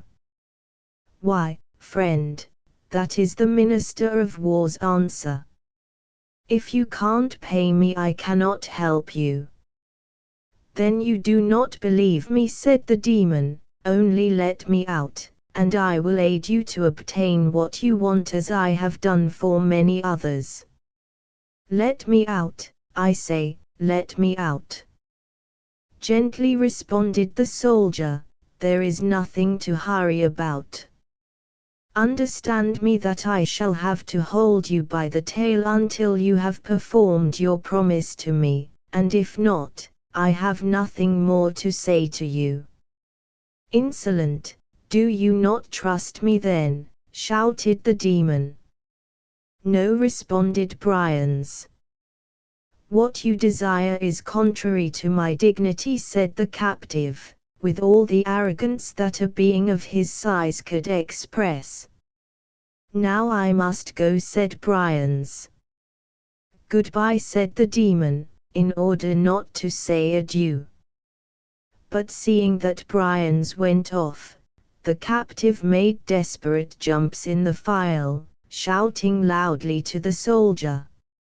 "Return, return, dear friend," he said, and muttered to himself, "I should like a 4-year-old bull to overtake you, you soulless fool." And then he shouted, "Come, come, beneficent fellow, liberate me, and hold me by the tail, or by the nose, valiant warrior," and then muttered to himself, "Someone will avenge me, obstinate soldier, and if the son-in-law of Mother Holofernes is not able to do it, there are those who will burn you both, face to face, in the same bonfire, or I have little influence." On hearing the demon's supplications, Bryans returned and uncorked the bottle. Mother Holofernes' son-in-law came forth like a chick from its shell, drawing out his head first and then his body, and lastly his tail, which Bryans seized, and the more the demon tried to contract it, the firmer he held it. After the ex-captive, who was somewhat cramped, had occasionally stopped to stretch his arms and legs, they took the road to court, the demon grumbling and following the soldier, who carried the tail well secured in his hands. On their arrival they went to court, and the demon said to his liberator, "I am going to put myself into the body of the princess, who is extremely beloved by her father, and I shall give her pains that no doctor will be able to cure. Then you present yourself and offer to cure her, demanding for your recompense $4 daily, and your discharge." I will then leave her to you, and our accounts will be settled." Everything happened as arranged and foreseen by the demon, but Brians did not wish to let go his hold of the tail, and he said, "Well devised, sir, but $4 are a ransom unworthy of you, of me, and of the service that we have undertaken. Find some method of showing yourself more generous. To do this will give you honor in the world, where, pardon my frankness, you do not enjoy the best of characters." "Would that I could get rid of you," said the demon to himself, "but I am so weak and so numbed that I am not able to go alone. I must have patience, that which men call a virtue. Oh, now I understand why so many fall into my power for not having practiced it. Forward then for Naples, for it is necessary to submit in order to liberate my tail. I must go and submit to the arbitration of fate for the satisfaction of this new demand." Everything succeeded according to his wish. The Princess of Naples fell a victim to convulsive pains and took to her bed. The king was greatly afflicted. Brians presented himself with all the arrogance his knowledge that he would receive the demon's aid could give him. The king was willing to make use of his services, but stipulated that if within 3 days he had not cured the princess, as he confidently promised to, he should be hanged. Brians, certain of a favorable result, did not raise the slightest objection. Unfortunately, the demon heard this arrangement made, and gave a leap of delight at seeing within his hands the means of avenging himself. The demon's leap caused the princess such pain that she begged them to take the doctor away. The following day this scene was repeated. Brians then knew that the demon was at the bottom of it, and intended to let him be hanged. But Brians was not a man to lose his head. On the 3rd day, when the pretended doctor arrived, they were erecting the gallows in front of the very palace door. As he entered the princess's apartment, the invalid's pains were redoubled and she began to cry out that they should put an end to that impostor. "I have not exhausted all my resources yet," said Brians gravely. "Deign, your royal highness, to wait a little while." He then went out of the room and gave orders in the princess's name that all the bells of the city should be rung. When he returned to the royal apartment, the demon, who has a mortal hatred of the sound of bells, and is, moreover, inquisitive, asked Brians what the bells were ringing for. "They are ringing," responded the soldier, "because of the arrival of your mother-in-law, whom I have ordered to be summoned." Scarcely had the demon heard that his mother-in-law had arrived, than he flew away with such rapidity that not even a sun's ray could have caught him. Proud as a peacock, Brians was left in victorious possession of the field. Footnotes 16, from Spanish Fairy Tales. By Fernán Caballero. Translated by J. H. Ingram. Philadelphia, J. B. Lippincott Company, 1881. By permission of the publishers. The Generous Gambler, 17. By Charles Pierre Baudelaire. Notes: yesterday, across the crowd of the boulevard, I found myself touched by a mysterious being I had always desired to know, and who I recognized immediately, in spite of the fact that I had never seen him. He had, I imagined, in himself, relatively as to me, a similar desire, for he gave me, in passing, so significant a sign in his eyes that I hastened to obey him. I followed him attentively, and soon I descended behind him into a subterranean dwelling, astonishing to me as a vision, where shone a luxury of which none of the actual houses in Paris could give me an approximate example.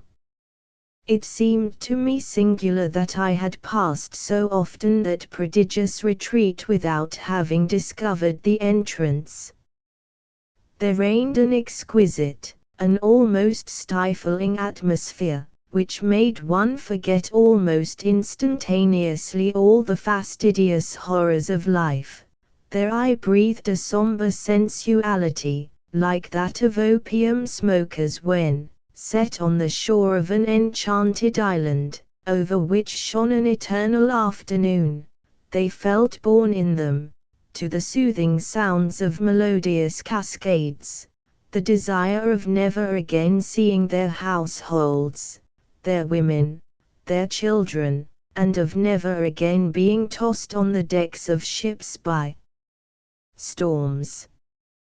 There were there strange faces of men and women, gifted with so fatal a beauty that I seemed to have seen them years ago and in countries which I failed to remember, and which inspired in me that curious sympathy and that equally curious sense of fear that I usually discover in unknown aspects.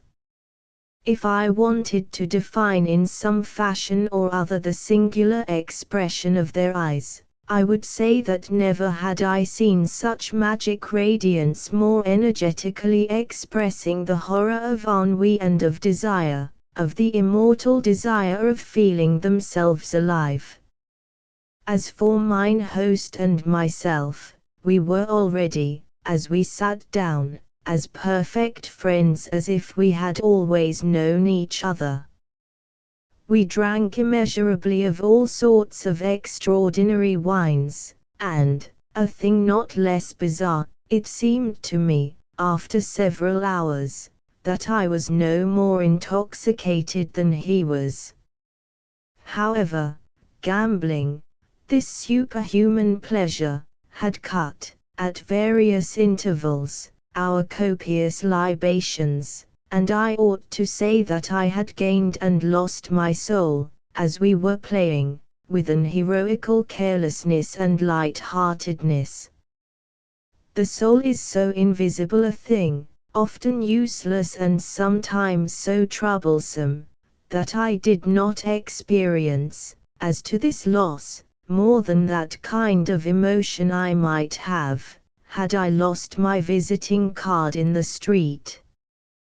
We spent hours in smoking cigars, whose incomparable savor and perfume give to the soul the nostalgia of unknown delights and sights, and, intoxicated by all these spiced sauces, I dared, in an access of familiarity which did not seem to displease him, to cry, as I lifted a glass filled to the brim with wine, "To your immortal health, old he-goat." We talked of the universe, of its creation and of its future destruction, of the leading ideas of the century, that is to say, of progress and perfectibility, and, in general, of all kinds of human infatuations.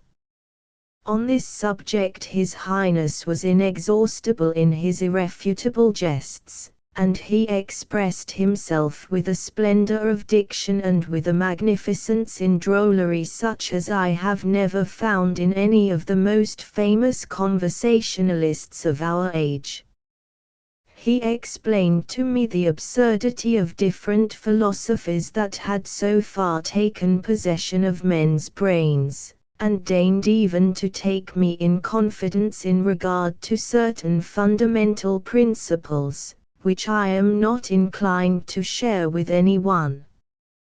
He complained in no way of the evil reputation under which he lived, indeed, all over the world, and he assured me that he himself was of all living beings the most interested in the destruction of superstition, and he avowed to me that he had been afraid, relatively as to his proper power, once only, and that was on the day when he had heard a preacher, more subtle than the rest of the human herd, cry in his pulpit, "My dear brethren, do not ever forget, when you hear the progress of lights praised, that the loveliest trick of the devil is to persuade you that he does not exist."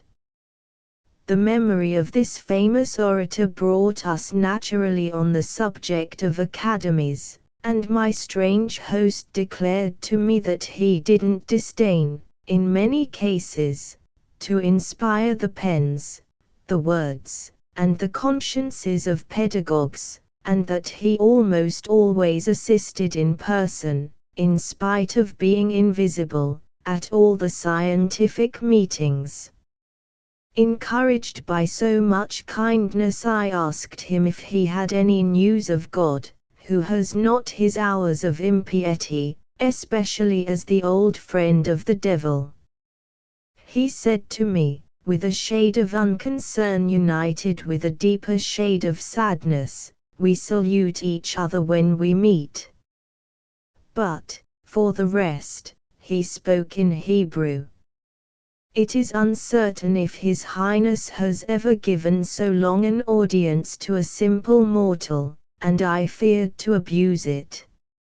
Finally, as the dark approached shivering, this famous personage, sung by so many poets, and served by so many philosophers who work for his glory's sake without being aware of it, said to me, "I want you to remember me always, and to prove to you that I, of whom one says so much evil, am often enough bondiable, to make use of one of your vulgar locutions, so as to make up for the irremediable loss that you have made of your soul. I shall give you back the stake you ought to have gained, if your fate had been fortunate, that is to say, the possibility of solacing and of conquering, during your whole life, this bizarre affection of ennui, which is the source of all your maladies and of all your miseries.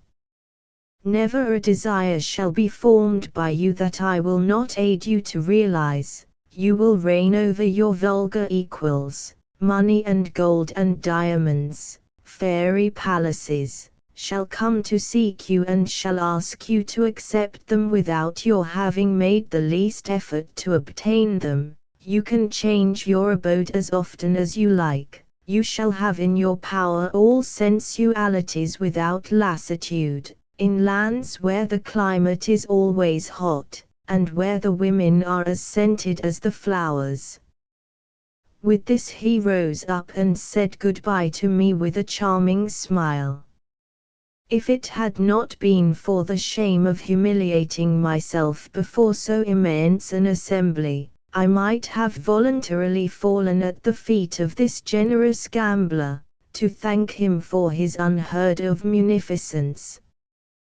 But, little by little, after I had left him, an incurable defiance entered into me. I dared no longer believe in so prodigious a happiness, and as I went to bed, making over again my nightly prayer by means of all that remained in me in the matter of faith, I repeated in my slumber, "My God, my Lord, my God, do let the devil keep his word with me." Footnotes 17, from the English Review, November 1918. By permission of the editor and Mr. Arthur Symonds. The Three Low Masses, 18, A Christmas Story by Alphonse Daudet. Notes: I 2 truffled turkeys, Garriga. Yes, Your Reverence, 2 magnificent turkeys, stuffed with truffles.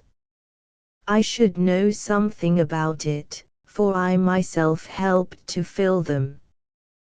One would have said their skin would crack as they were roasting, it is that stretched, Jesu Maria. I who like truffles so much. Quick, give me my surplus, Garriga. And have you seen anything else in the kitchen besides the turkeys? Yes, all kinds of good things. Since noon, we have done nothing but pluck pheasants, hoopoes, barn fowls, and woodcocks. Feathers were flying about all over. Then they have brought eels, gold carp, and trout out of the pond. Besides, what size were the trout, Garriga? As big as that, your reverence. Enormous. Oh heavens! I think I see them. Have you put the wine in the vessels? Yes, your reverence, I have put the wine in the vessels. But la! It is not to be compared to what you will drink presently, when the midnight mass is over. If you only saw that in the dining hall of the chateau. The decanters are all full of wines glowing with every color. And the silver plate, the chased epons, the flowers, the lustres. Never will such another midnight repast be seen. The noble Marquise has invited all the lords of the neighborhood. At least 40 of you will sit down to table, without reckoning the farm bailiff and the notary. Oh, how lucky is your reverence to be one of them! After a mere sniff of those fine turkeys, the scent of truffles follows me everywhere. Yum! Come now, my child. Let us keep from the sin of gluttony, on the night of the Nativity especially. Be quick and light the wax tapers and ring the first bell for the Mass, for it's nearly midnight and we must not be behind time. This conversation took place on a Christmas night in the year of grace 1600 and something, between the Reverend Dom Balaguer, formerly prior of the Barnabites, now paid chaplain of the Lords of Trinquelague, and his little clerk Garriga, or at least him whom he took for his little clerk Garriga, for you must know that the devil had on that night assumed the round face and soft features of the young sacristan, in order the more effectually to lead the reverend father into temptation, and make him commit the dreadful sin of gluttony. Well then, while the supposed Garriga, was with all his might making the bells of the baronial chapel chime out, his reverence was putting on his chasuble in the little sacristy of the chateau, and with his mind already agitated by all these gastronomic descriptions, he kept saying to himself as he was robing, roasted turkeys, golden carp, trout as big as that. Out of doors, the soughing night wind was carrying abroad the music of the bells, and with this, lights began to make their appearance on the dark sides of Mount Ventouse, on the summit of which rose the ancient towers of Trinquelague. The lights were borne by the families of the tenant farmers, who were coming to hear the midnight mass at the chateau. They were scaling the hill in groups of 5 or 6 together, and singing, the father in front carrying a lantern, and the women wrapped up in large brown cloaks, beneath which their little children snuggled and sheltered. In spite of the cold and the lateness of the hour, these good folks were marching blithely along, cheered by the thought that after the Mass was over there would be, as always in former years, tables set for them down in the kitchens. Occasionally the glass windows in some lord's carriage, preceded by torch-bearers, would glisten in the moonlight on the rough ascent, or perhaps a mule would jog by with tinkling bells, and by the light of the misty lanterns the tenants would recognize their bailiff and would salute him as he passed with, "Good evening, Master Arnotton." "Good evening." "Good evening, my friend." The night was clear, and the stars were twinkling with frost. The north wind was nipping, and at times a fine small hail, that slipped off one's garments without wetting them, faithfully maintained the tradition of Christmas being white with snow.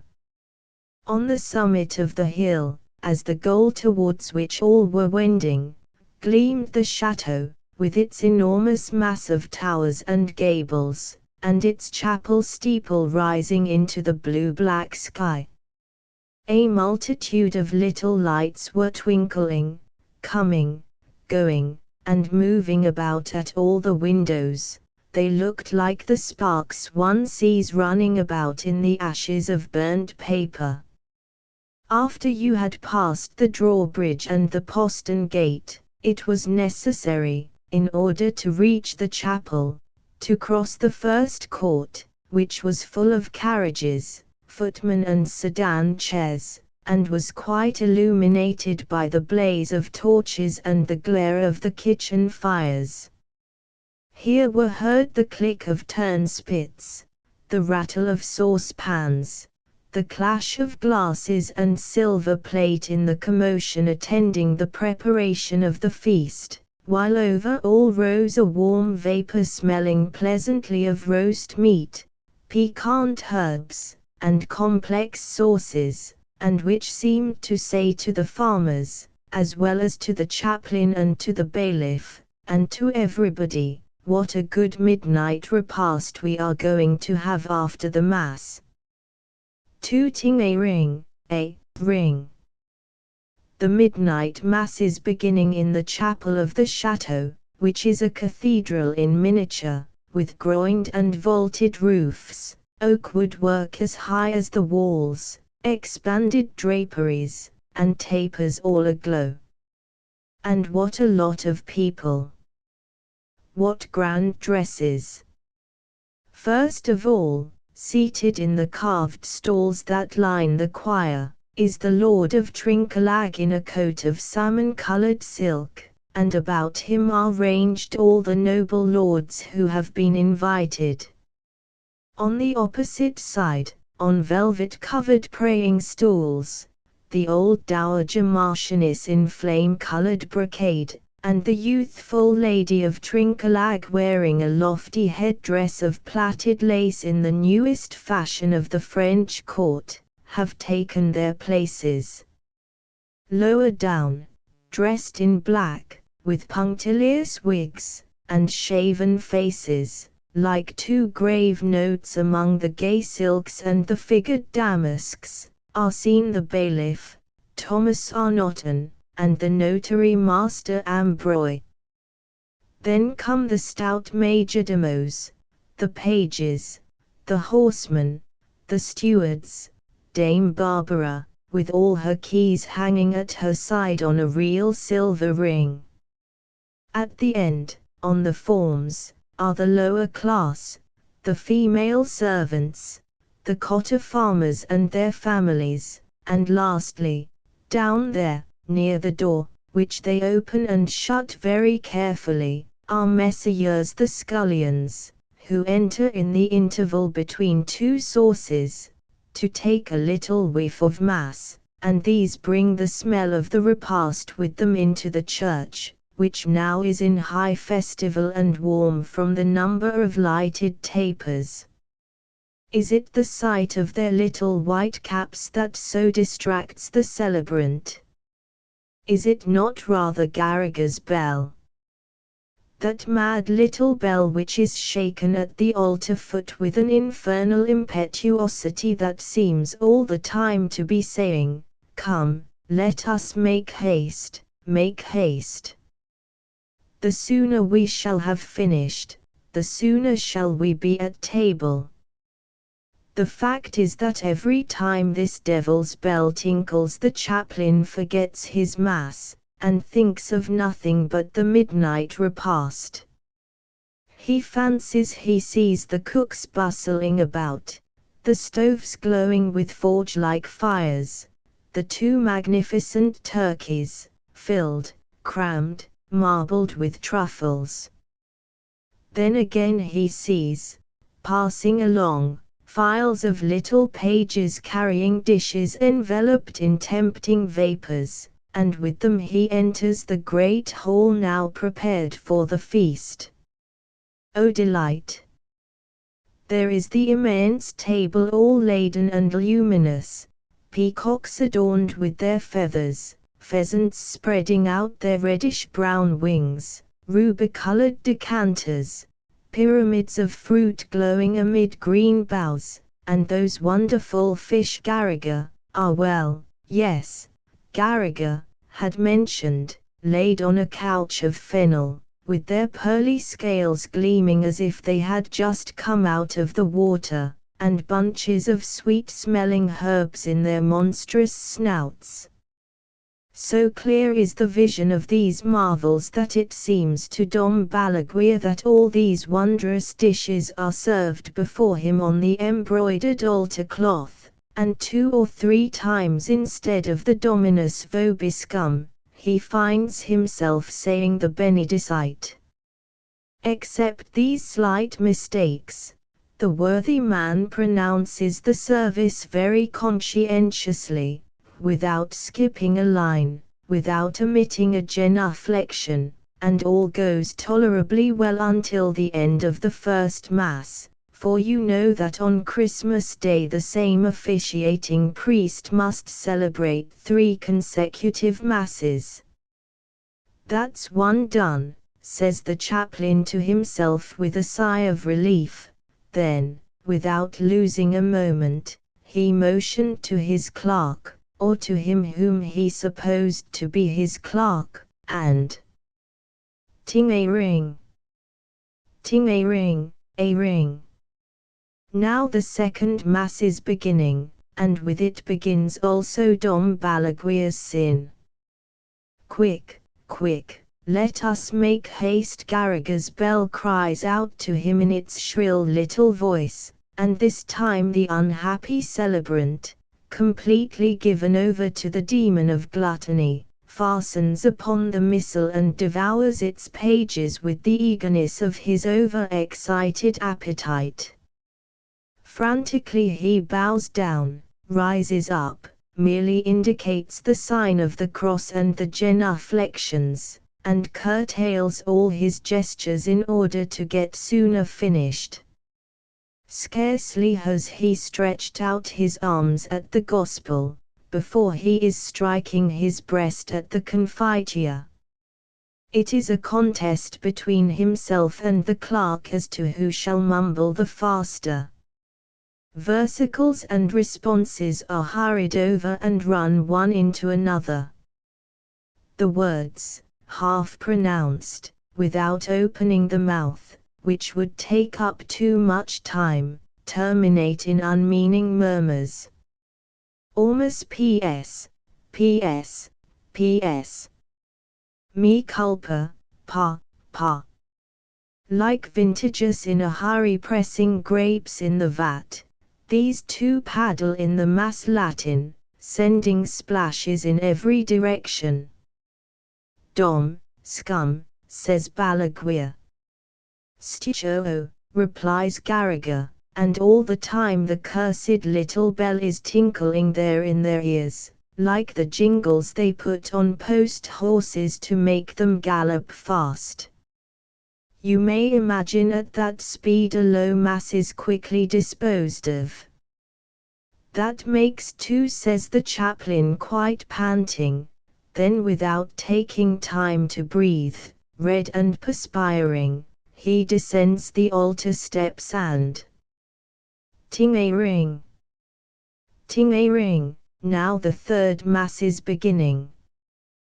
There are but a few more steps to be taken to reach the dining hall, but, alas! The nearer the midnight repast approaches, the more does the unfortunate Balaguer feel himself possessed by mad impatience and gluttony. The vision becomes more distinct. The golden carps, the roasted turkeys are there. He touches them, oh heavens! The dishes are smoking, the wines perfume the air, and with furiously agitated clapper, the little bell is crying out to him, quick, quick, quicker yet. But how could he go quicker? His lips scarcely move. He no longer pronounces the words, unless he were to impose upon heaven outright and trick it out of its mass. And that is precisely what he does, the unfortunate man.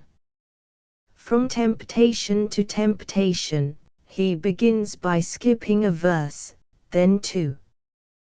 Then the epistle is too long, he does not finish it, skims over the gospel, passes before the credo without going into it, skips the pater, salutes the preface from a distance, and by leaps and bounds thus hurls himself into eternal damnation, constantly followed by the vile Garriga, Vade Retro, Satanas, who seconds him with wonderful skill, sustains his chasuble, turns over the leaves two at a time, elbows the reading desks, upsets the vessels, and is continually sounding the little bell.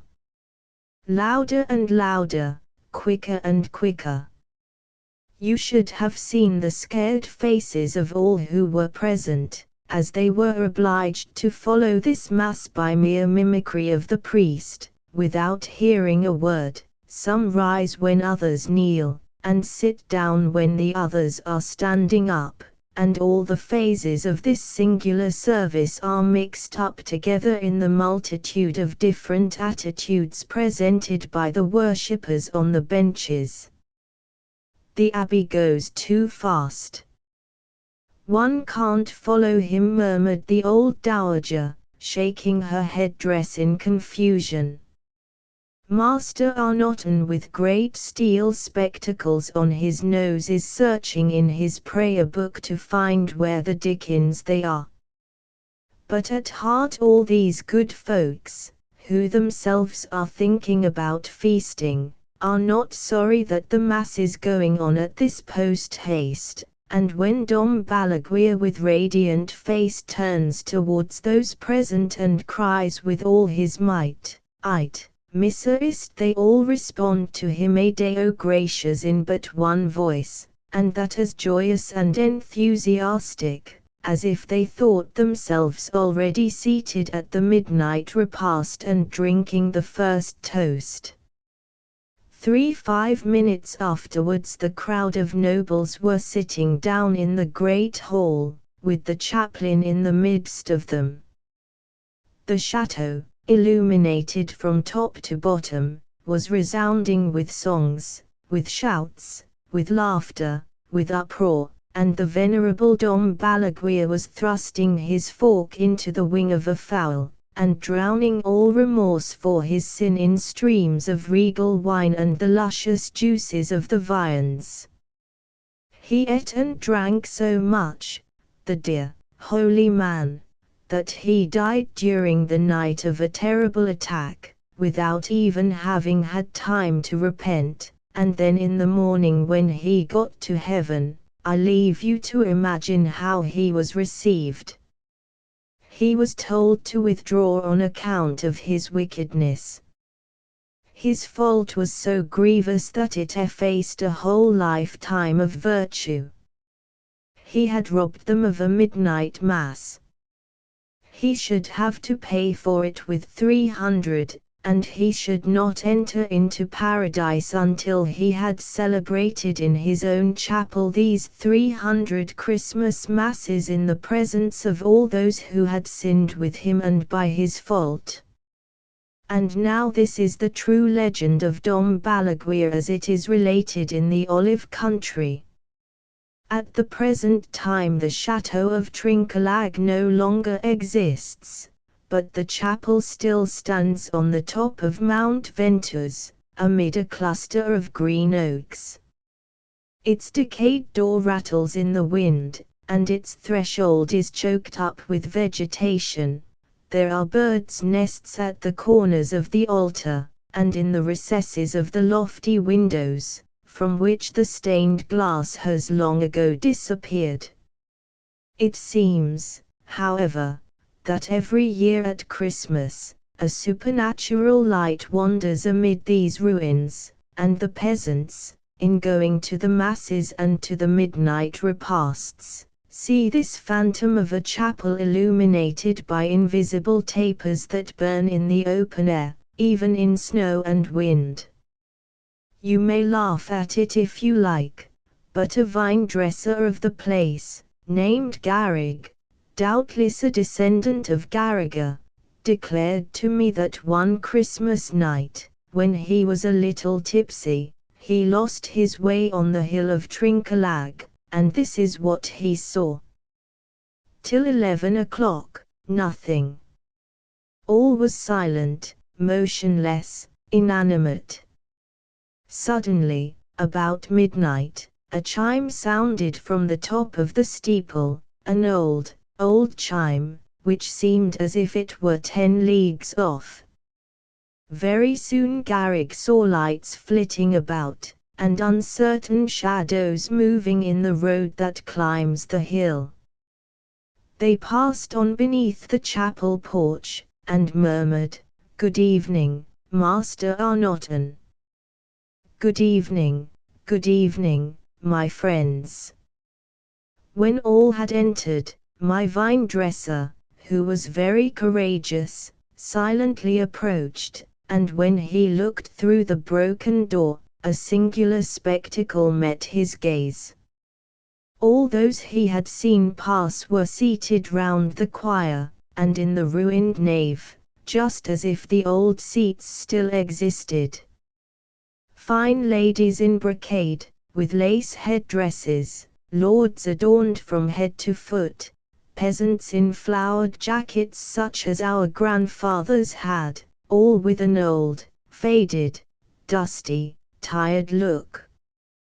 From time to time the night birds, the usual inhabitants of the chapel, who were aroused by all these lights, would come and flit round the tapers, the flames of which rose straight and ill-defined, as if they were burning behind a veil, and what amused Garrigue very much was a certain personage with large steel spectacles, who was ever shaking his tall black wig, in which one of these birds was quite entangled, and kept itself upright by noiselessly flapping its wings.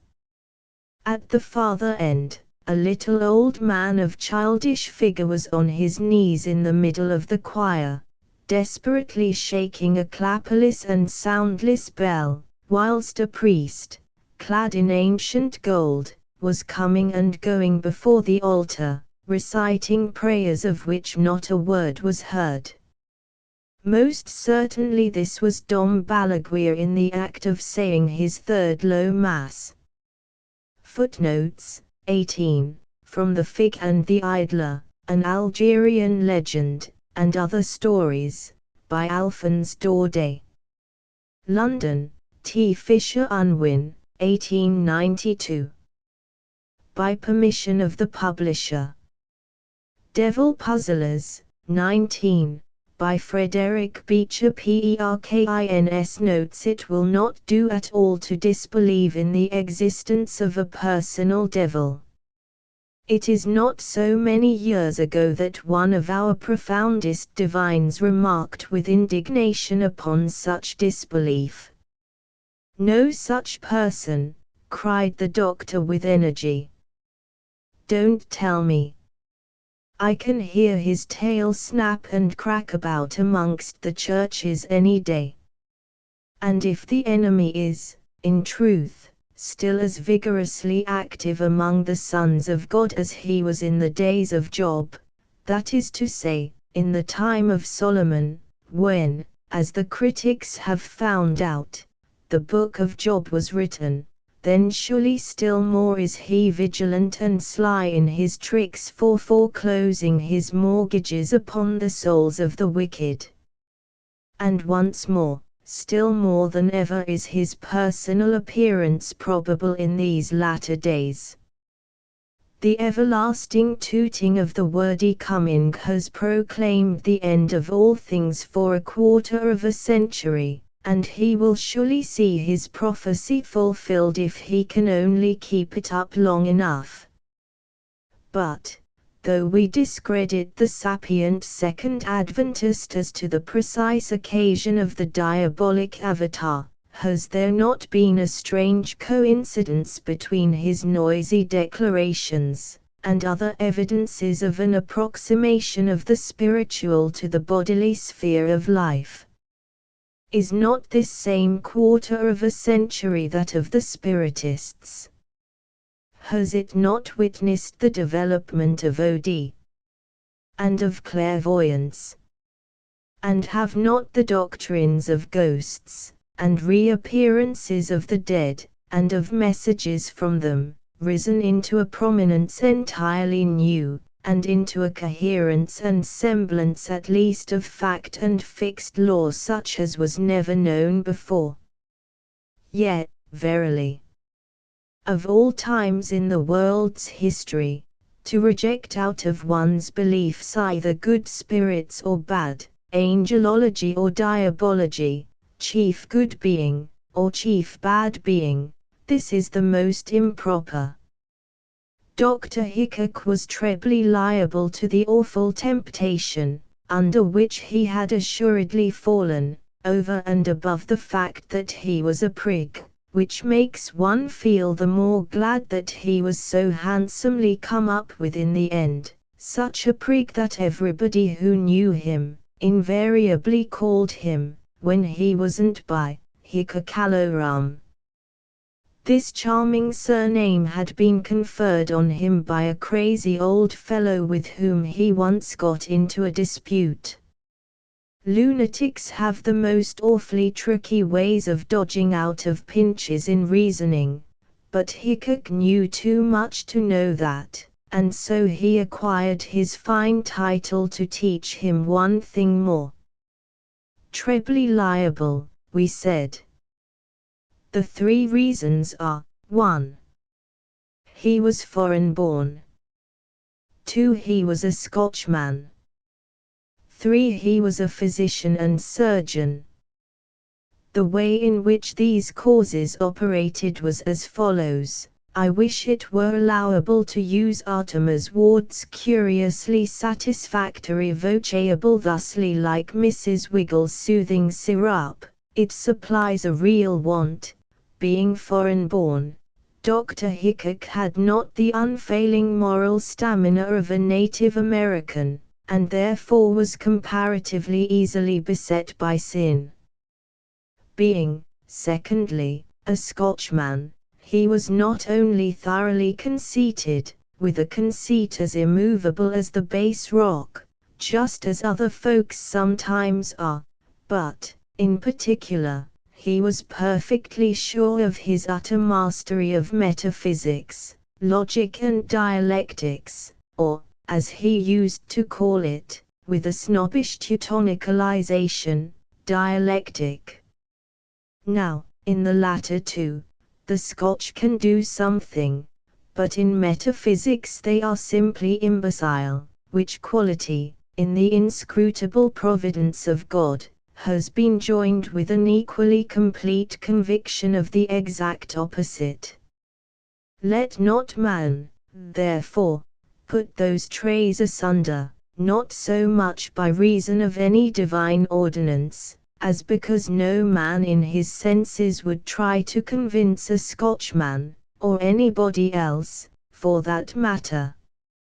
Thirdly, he was a physician and surgeon, and gentlemen of this profession are prone to become either thoroughgoing materialists, or else implicit and extreme Calvinistic Presbyterians, of the large blue kind. And they are, moreover, positive, hard-headed, bold, and self-confident. So they have good need to be. Did not Magendie say to his students, "Gentlemen, disease is a subject which physicians know nothing about." So the doctor both believed in the existence of a personal devil, and believed in his own ability to get the upper hand of that individual in a tournament of the wits. He learned better by terrible experience. The doctor was a dry-looking little chap, with sandy hair, a freckled face, small grey eyes, and absurd white eyebrows and eyelashes, which made him look as if he had finished off his toilet with just a light flourish from the dredging box. He was erect of carriage, and of a prompt, ridiculous alertness of step and motion, very much like that of Major Wellington de Boots. And his face commonly wore a kind of complacent serenity such as the Hindus ascribe to Buddha. I know a little snappish dentist's goods dealer uptown, who might be mistaken for Hikakalo any day. Well, what had the doctor done? Why, it will sound absurd, probably, to some unbelieving people, but really Dr. Hickok confessed the whole story to me himself. He had made a bargain with the evil one. And indeed he was such an uncommonly disagreeable-looking fellow, that, unless on some such hypothesis, it is impossible to imagine how he could have prospered as he did.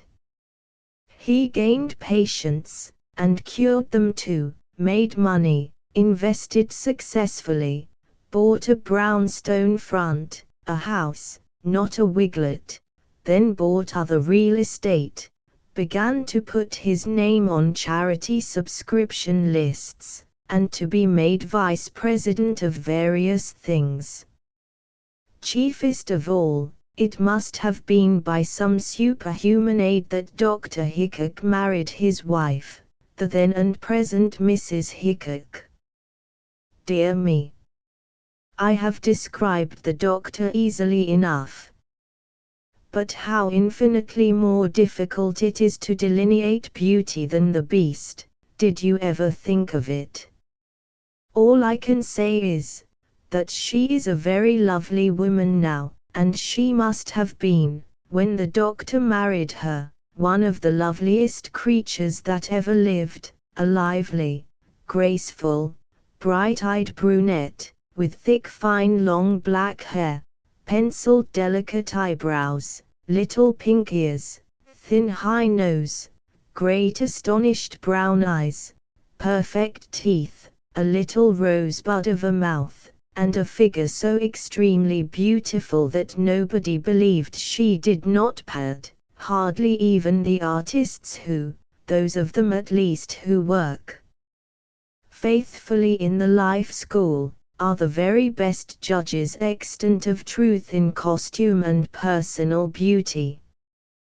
But, furthermore, she was good, with the innocent unconscious goodness of a sweet little child, and of all feminine charms, even beyond her supreme grace of motion, she possessed the sweetest, the most resistless, a lovely voice, whose tones, whether in speech or song, were perfect in sweetness, and with a strange penetrating sympathetic quality, and at the same time with the most wonderful half-delaying completeness of articulation and modulation, as if she enjoyed the sound of her own music. No doubt she did, but it was unconsciously, like a bird. The voice was so sweet, the great loveliness and kindness of soul it expressed were so deep, that, like every exquisite beauty, it rayed forth a certain sadness within the pleasure it gave. It awakened infinite, indistinct emotions of beauty and perfection, infinite longings. It's of no use to tell me that such a spirit, she really ought not to be noted so low down as amongst human beings, that such a spirit could have been made glad by becoming the yokefellow of Hikakaloram, by influences exclusively human. No, I don't believe it, I won't believe it, it can't be believed. I can't convince you, of course, for you don't know her, but if you did, along with the rest of the evidence, and if your knowledge was like mine, that from the testimony of my own eyes and ears and judgment, you would know, just as I do, that the doctor's possession of his wife was the keystone of the arch of completed proof on which I found my absolute assertion that he had made that bargain. He certainly had. A most characteristic transaction too, for while, after the usual fashion, it was agreed by the party of the first part, viz., Old Scratch, that Dr. Hickok should succeed in whatever he undertook during 20 years, and by the party of the second part, that at the end of that time the D. should fetch him in manner and form as is ordinarily provided, yet there was added a peculiar clause. This was, that, when the time came for the doctor to depart, he should be left entirely whole and unharmed, in mind, body, and estate, provided he could put to the devil 3 consecutive questions, of which either one should be such that that cunning spirit could not solve it on the spot. So for 20 years Dr. Hickok lived and prospered, and waxed very great. He did not gain 1 single pound of waddupois however, which may perchance seem strange, but is the most natural thing in the world. Whoever saw a little, dry, wiry, sandy, freckled man, with white eyebrows, that did grow fat? And besides, the doctor spent all his leisure time in hunting up his saving trinity of questions, and hard study, above all for such a purpose, is as sure an antiphataner as Banting. He knew the Scotch metaphysicians by heart already, ex officio as it were, but he very early gave up the idea of trying to fool the devil with such mud pie as that. Yet be it understood, that he found cause to except Sir William Hamilton from the muddle-headed crew. He chewed a good while, and pretty hopefully, upon the quantification of the predicate, but he had to give that up too, when he found out how small and how dry a meat rattled within the big, noisy nutshell. He read St. Thomas Aquinas, and Peter Dens, and a cartload more of old casuists, Romanist and Protestant. He exhausted the learning of the development theory. He studied and experimented up to the existing limits of knowledge on the question of the origin of life, and then poked out alone, as much farther as he could, into the ineffable black darkness that is close at the end of our noses on that, as well as most other questions. He hammered his way through the whole controversy on the freedom of the will. He mastered the whole works of Mrs. Henry C. Carey on one side, and of 250 English capitalists and American college professors on the other, on the question of protection or free trade. He made, with vast pains, an extensive collection of the questions proposed at debating societies and college students' societies with long Greek names. The last effort was a failure. Dr. Hickok had got the idea, that, from the spontaneous activity of so many free young geniuses, many wondrous and suggestive thoughts would be born. Having, however, tabulated his collection, he found that, among all these innumerable gymnasia of intellect, there were only 17 questions debated. The doctor read me a curious little memorandum of his conclusions on this unexpected fact, which will perhaps be printed some day. He investigated many other things too, for a sharp-witted little Presbyterian Scotch doctor, working to cheat the devil out of his soul, can accomplish an amazing deal in 20 years. He even went so far as to take into consideration mere humbugs, for, if he could cheat the enemy with a humbug, why not? The only pain in that case would be the mortification of having stooped to an inadequate adversary, a foeman unworthy of his steel. So he weighed such queries as the old scholastic brocade, Uncimoa abominans in vacuo deverat secundus intentions. And that beautiful moot point wherewith Sir Thomas More silenced the challenging schoolman of Bruges, Anaveria cariusi capta invetito no miro scintilla plegibilia. He glanced a little at the subject of conundrums, and among the chips from his workshop is a really clever theory of conundrums. He has a classification and discussion of them, all his own, and quite ingenious and satisfactory, which divides them into answerable and unanswerable, and, under each of these, into resemblant and differential. For instance, let the 4 classes be distinguished with the initials of those 4 terms, a d, ur, and ud. You will find that the infinite possible conundrum, so to speak, can always be reduced under one of those 4 heads. Using symbols, as they do in discussing syllogism, indeed, by the way, a conundrum is only a jocular variation in the syllogism, an intentional fallacy for fun. Read Whately's Logic, Book 3, and see if it isn't so. Using symbols, I say, you have these 4 figures, I, a. Y is a like B. Answerable as, Y is a gentleman who gives a young lady a young dog, like a person who rides rapidly uphill. A because he gives a gallop up, gallop up. Subvariety, depending upon a violation of something like the principle of excluded middle, a very fallacy of a fallacy, such as the ancient nigger minstrel case, why is an elephant like a brick? A because neither of them can climb a tree. 2. A d. Why is a unlike b?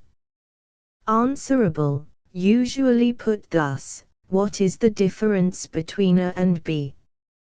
Figure I, if worded in the same style, would become, what is the similarity between a and b, as, what is the difference between the old United States Bank and the Fulton ferryboat signals in thick weather? A one is a fog whistle, and the other is a wig fossil. 3. You are.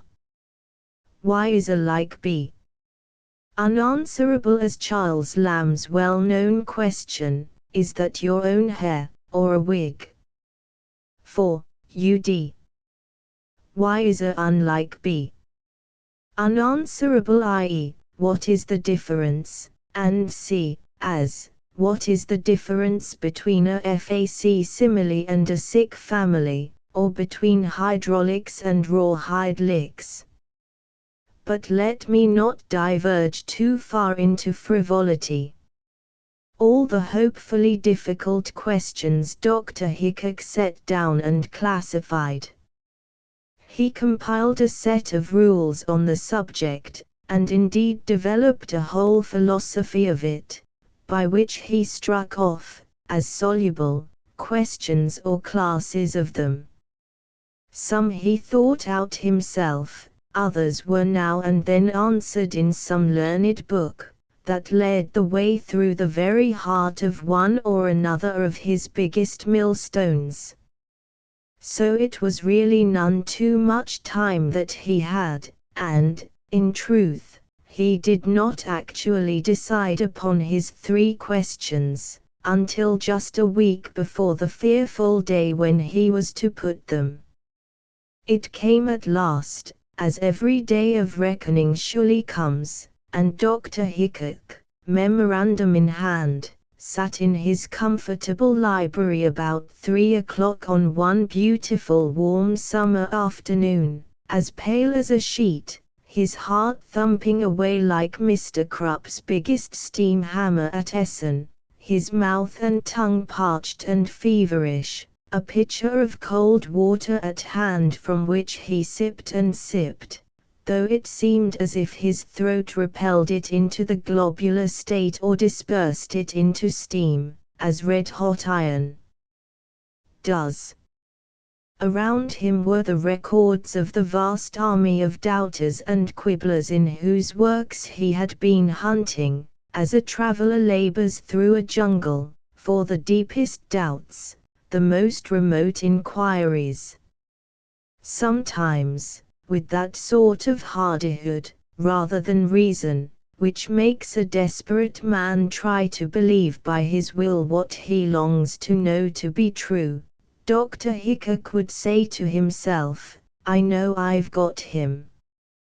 And then his heart would seem to fall out of him, it sank so suddenly, and with so deadly a faintness, as the other side of his awful case loomed before him, and he thought, but if he would not finish that question, he could not.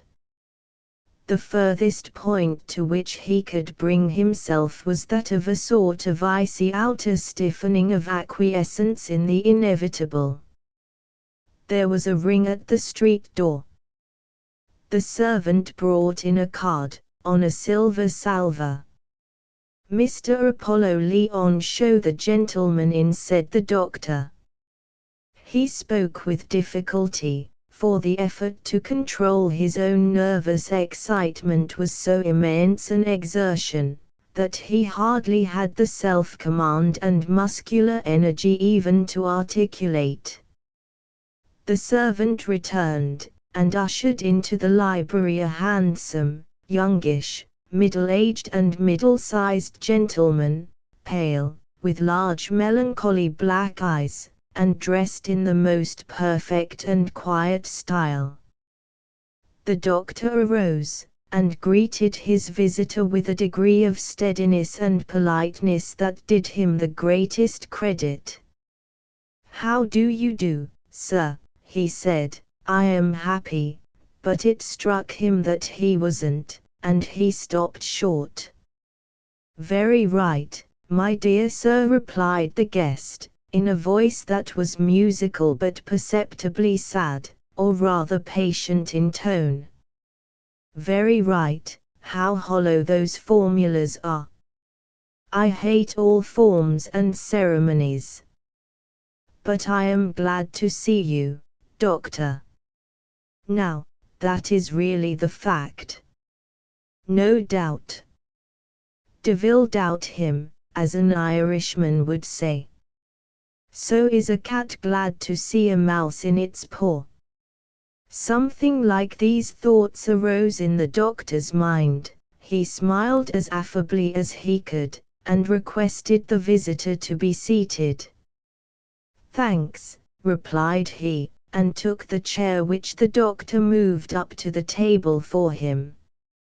He placed his hat and gloves on the table. There was a brief pause, as might happen if any two friends sat down at their ease for a chat on matters and things in general. The visitor turned over a volume or two that lay on the table. The devil he read from one of them, His Origin, Greatness, and Decadence. by the Reverend de Reville, D.D. Ah, he commented quietly. A Frenchman, I observe. If it had been an Englishman, I should fancy he wrote the book for the sake of the rhyme in the title. Do you know, Doctor, I fancy that incredulity of his will substitute one dash for the two periods in the reverend gentleman's degree. I know no one greater condition of success in some lines of operation, than to have one's existence thoroughly disbelieved in. The doctor forced himself to reply, I hardly know how I came to have the book here. Yet he does make out a pretty strong case. I confess I would like to be certified that he is right. Suppose you allow yourself to be convinced. And the poor fellow grinned, it couldn't be called a smile. Why, really, I'll look into it. I've considered the point though, not that I'm sure I could choose. And you know, as the late J. Milton very neatly observed, one would hardly like to lose one's intellectual being, though full of pain, and he smiled, not unkindly but sadly, and then resumed, a Bible too. Very good edition. I remember seeing it stated that a professional person made it his business to find errors of the press in one of the Bible Society's editions. This very one, I think, and the only one he could discover was a single wrong font. Very accurate work, very. He had been turning over the leaves indifferently as he spoke, and laid the volume easily back. Curious old superstition that he remarked, that certain personages were made uncomfortable by this work. And he gave the doctor a glance, as much as to ask, in the most delicate manner in the world, did you put that there to scare me with? I think the doctor blushed a little. He had not really expected, you know, still, in case there should be any prophylactic influence. No harm done, in any event, and that was precisely the observation made by the guest. No harm done, my dear fellow, he said, in his calm, quiet, musical voice. No good, either, I imagine they both of them added to themselves. There is an often repeated observation, that people under the pressure of an immeasurable misery or agony seem to take on a preternaturally sharp vision for minute details, such as spots in the carpet, and sprigs in the wallpaper, threads on a sleeve, and the like. Probably the doctor felt this influence. He had dallied a little, too, with the crisis, and so did his visitor, from different motives, no doubt, and, as he sat there, his eye fell on the card that had just been brought to him. I beg your pardon, he said, but might I ask a question about your card? Most certainly, Doctor, what is it? Why, it's always a liberty to ask questions about a gentleman's name, and we Scotchmen are particularly sensitive on the point, but I have always been interested in the general subject of patronomatology. The other, by a friendly smile and a deprecating wave of the hand, renewed his welcome to the doctor's question. Well, it's this. How did you come to decide upon that form of name, Mr. Apollo Leon? Oh, just a little fancy of mine. It's a newly invented variable card, I believe they call it. There's a temporary ink arrangement. It struck me it was liable to abuse in case of an assumption of aliases, but perhaps that's none of my business. You can easily take off the upper name, and another one comes out underneath. I'm always interested in inventions. See. And as the text, but they have sought out many inventions passed through Dr. Hickok's mind. The other drew forth a white handkerchief, and, rubbing the card in a careless sort of way, laid it down before the doctor. Perhaps the strain on the poor doctor's nerves was unsteadying him by this time. He may not have seen right, but he seemed to see only one name, as if compounded from the former two. Apollyon, and it seemed to be in red ink instead of black, and the lines seemed to creep and throb and glow, as if the red were the red of fire, instead of vermilion. But red is an extremely trying color to the eyes. However, the doctor, startled as he was, thought best not to raise any further queries, and only said, perhaps with some difficulty, very curious, I'm sure. Well, doctor, said Mr. Lyon, or whatever his name was, I don't want to hurry you, but I suppose we might as well have our little business over. Why, yes. I suppose you wouldn't care to consider any question of compromises or substitutes. I fear it's out of the question, really, was the reply, most kindly in tone, but with perfect distinctness. There was a moment's silence. It seemed to Dr. Hickok as if the beating of his heart must fill the room, it struck so heavily, and the blood seemed to surge with so loud a rush through the carotids up past his ears. Shall I be found to have gone off with a rush of blood to the head, he thought to himself. But, it can very often be done by a resolute effort. He gathered himself together as it were, and with one powerful exertion mastered his disordered nerves. Then he lifted his memorandum, gave one glance at the sad, calm face opposite him, and spoke. You know they're every once in a while explaining a vote, as they call it, in Congress. It don't make any difference, I know, but it seems to me as if I should put you more fully in possession of my meaning, if I should just say a word or two about the reasons for my selection. The visitor bowed with his usual air of pleasant acquiescence. I am aware, said Dr. Hickok, that my selection would seem thoroughly commonplace to most people. Yet nobody knows better than you do, my dear sir, that the oldest questions are the newest.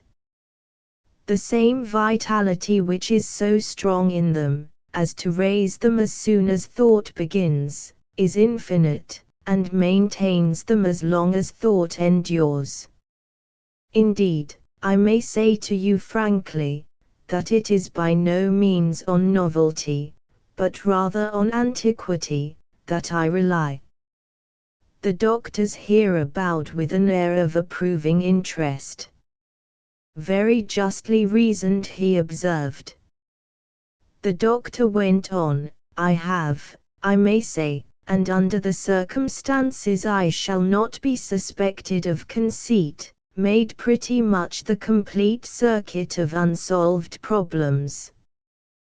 They class exactly as those questions do which we habitually reckon as solved, under the three subjects to which they relate: God, the intelligent creation, the unintelligent creation. Now, I have selected my questions accordingly, one for each of those divisions. Whether I have succeeded in satisfying the conditions necessary will appear quickly. But you see that I have not stooped to any quibbling, or begging either. I have sought to protect myself by the honorable use of a masculine reason. Your observations interest me greatly, remarked the audience. Not the less so, that they are so accurately coincident with my own habitual lines of thought, at least, so far as I can judge from what you have said. Indeed, suppose you had called upon me to help you prepare insoluble problems. I was bound, I suppose, to comply to the best of my ability, and, if I had done so, those statements of yours are thus far the very preface I supplied, I beg your pardon, should have supplied, you with. I fancy I could almost state the questions. Well, all this was most kind and complimentary, but somehow it did not encourage the doctor in the least. He even fancied that he detected a sneer, as if his interlocutor had been saying, "Flutter away, old bird. That was my bait that you have been feeding on, you're safe enough, it is my net that holds you." "First question," said Dr. Hickok, with steadiness, "reconcile the foreknowledge and the foreordination of God with the free will of man." "I thought so, of course," remarked the other. Then he looked straight into the doctor's keen little grey eyes with his deep melancholy black ones, and raised his slender forefinger. "Most readily. The reconciliation is your own conscience, Doctor. Do what you know to be right, and you will find that there is nothing to reconcile, that you and your Maker have no debates to settle." The words were spoken with a weighty solemnity and conviction that were even awful. The doctor had a conscience, though he had found himself practically forced, for the sake of success, to use a good deal of constraint with it, in fact, to lock it up, as it were, in a private madhouse, on an unfounded charge of lunacy. But the obstinate thing would not die, and would not lose its wits, and now all of a sudden, and from the very last quarter where it was to be expected, came a summons before whose intensity of just requirement no bolts could stand. The doctor's conscience walked out of her prison, and came straight up to the field of battle, and said, "Give up the first question." And he obeyed. "I confess it," he said. "But how could I have expected a great basic truth both religiously and psychologically so, from you?" "Ah, my dear sir," was the reply, "you have erred in that line of thought, exactly as many others have. The truth is one and the same, to God, man, and devil." "Second question," said Dr. Hickok. "Reconcile the development theory, connection of natural selection and sexual relation, with the responsible immortality of the soul." "Unquestionably," assented the other, as if to say, "just as I expected." "No theory of creation has any logical connection with any doctrine of immortality." What was the motive of creation? That would be a question. If you had asked me that. But the question, where did men come from, has no bearing on the question, have they any duties now that they are here? The two are reconciled, because they do not differ. You can't state any inconsistency between a yard measure and a 56-pound weight. The doctor nodded, he sat down, he took a glass of water, and pressed his hand to his heart. "Now, then he said to himself, once more, "If I have to stand this 15 minutes I shall be in some other world." The door from the inner room opened, and Mrs. Hickok came singing in, carrying balanced upon her pretty pink forefinger something or other of an airy bouquet-like fabric. Upon this she was looking with much delight. "See, dear," she said, "how perfectly lovely."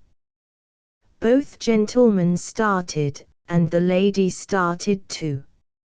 She had not known of the visit, and she had not, until this instant, seen that her husband was not alone. Dr. Hickok, of course, had never given her the key to his skeleton closet, for he was a shrewd man. He loved her too, and he thought he had provided for her absence during the ordeal. She had executed her shopping with unprecedented speed. Why the visitor started, would be difficult to say. Perhaps her voice startled him.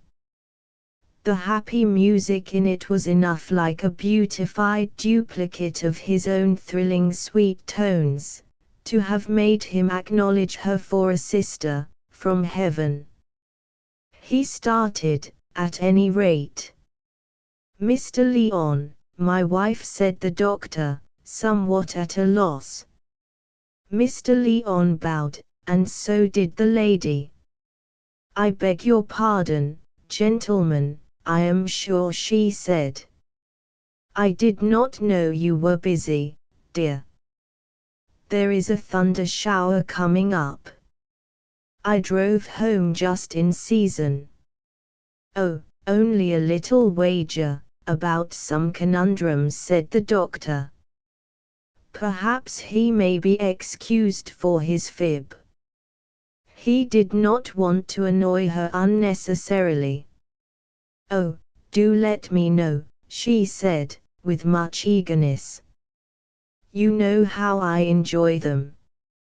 "Well," said the doctor, "not exactly the ordinary kind. I was to puzzle my friend here with 1 out of 3 questions, and he has beaten me in 2 of them already. I've but 1 more chance." "Only 1?" she asked, with a smile.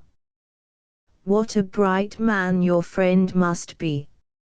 I thought nobody could puzzle you, dear. Stay, let me ask the other question." Both the gentlemen started again. It was quite a surprise. "But are you a married man, Mr. Lyon?" she asked, with a blush. "No, madam," was the reply, with a very graceful bow. "I have a mother, but no wife." "Permit me to say, that, if I could believe there was a duplicate of yourself in existence, I would be as soon as possible." "Oh, what a gallant speech," said the lady. "Thank you, sir, very much," and she made him a pretty little curtsy. "Then I am quite sure of my question, sir. Shall I, dear?" The doctor quickly decided. "I am done for, anyhow," he reflected. "I begin to see that the old villain put those questions into my head himself. He hinted as much. I don't know, but I'd rather she would ask it. It's better to have her kill me, I guess, than to hold out the carving knife to him myself." "With all my heart, my dear," said the doctor, "if Mr. Lyon consents." Mr. Lyon looked a little disturbed, but his manner was perfect, as he replied that he regretted to seem to disoblige, but that he feared the conditions of their little bet would not allow it. "Beg your pardon, I'm sure, for being so uncivil," said the lively little beauty, as she whispered a few words in her husband's ear. This is what she said, what's mine's yours, dear. Take it. Ask him, Buzz, Buzz, Buzz. The doctor nodded. Mrs. Hickok stood by him and smiled, still holding in her pretty pink forefinger the frail shimmering thing just mentioned, and she gave it a twirl, so that it swung quite round. "Isn't it a love of a bonnet?" she said. "Yes," the doctor said aloud. "I adopt the question." Third question. "Which is the front side of this?" And he pointed to the bonnet. It must have been a bonnet, because Mrs. Hickok called it so. I shouldn't have known it from the collection of things in a kaleidoscope, bunched up together. The lady stood before him, and twirled the wondrous fabric round and round, with the prettiest possible unconscious roguish look of defiance.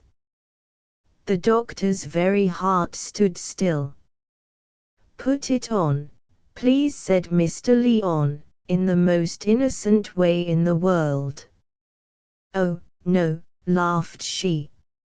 "I know I'm only a woman, but I'm not quite so silly. But I'll tell you what, you men put it on, if you think that will help you." And she held out the mystery to him. Confident in his powers of discrimination, Mr. Lyon took hold of the fairy-like combination of sparkles and threads and feathers and flowers, touching it with that sort of timid apprehension that bachelors use with a baby. He stood before the glass over the mantelpiece. First he put it across his head with one side in front, and then with the other.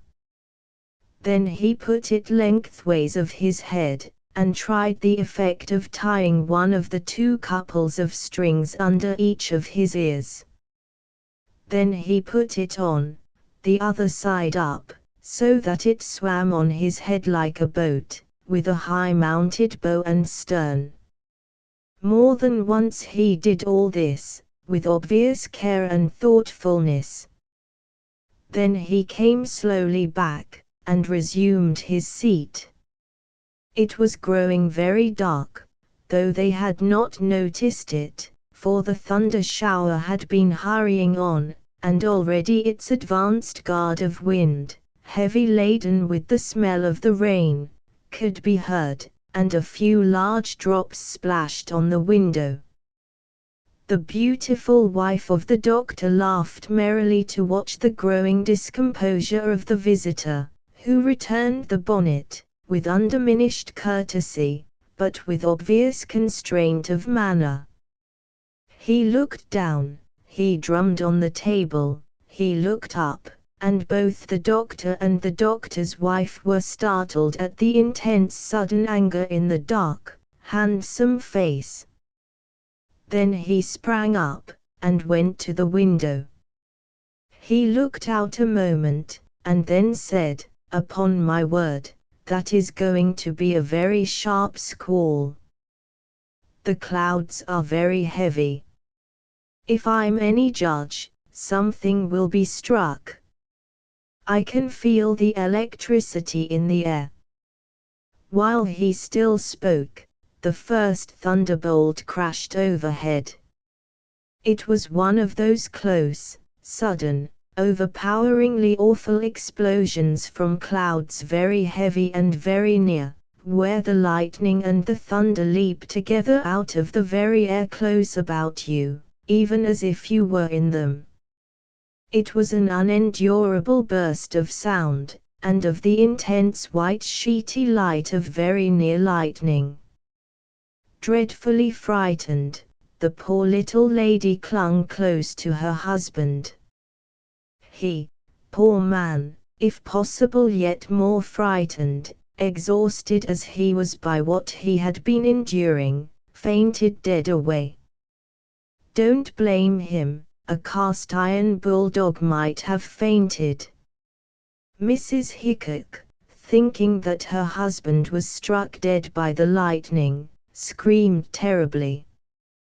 Then she touched him, and, seeing what was really the matter, administered cold water from the pitcher on the table. Shortly he revived. "Where is he?" he said. "I don't know, love. I thought you were dead." "He must have gone away." "Did it strike the house?" "Gone away." "Thank God." "Thank you, dear," cried out the doctor. Not knowing any adequate cause for so much emotion, she answered him, "Now, love, don't you ever say women are not practical again.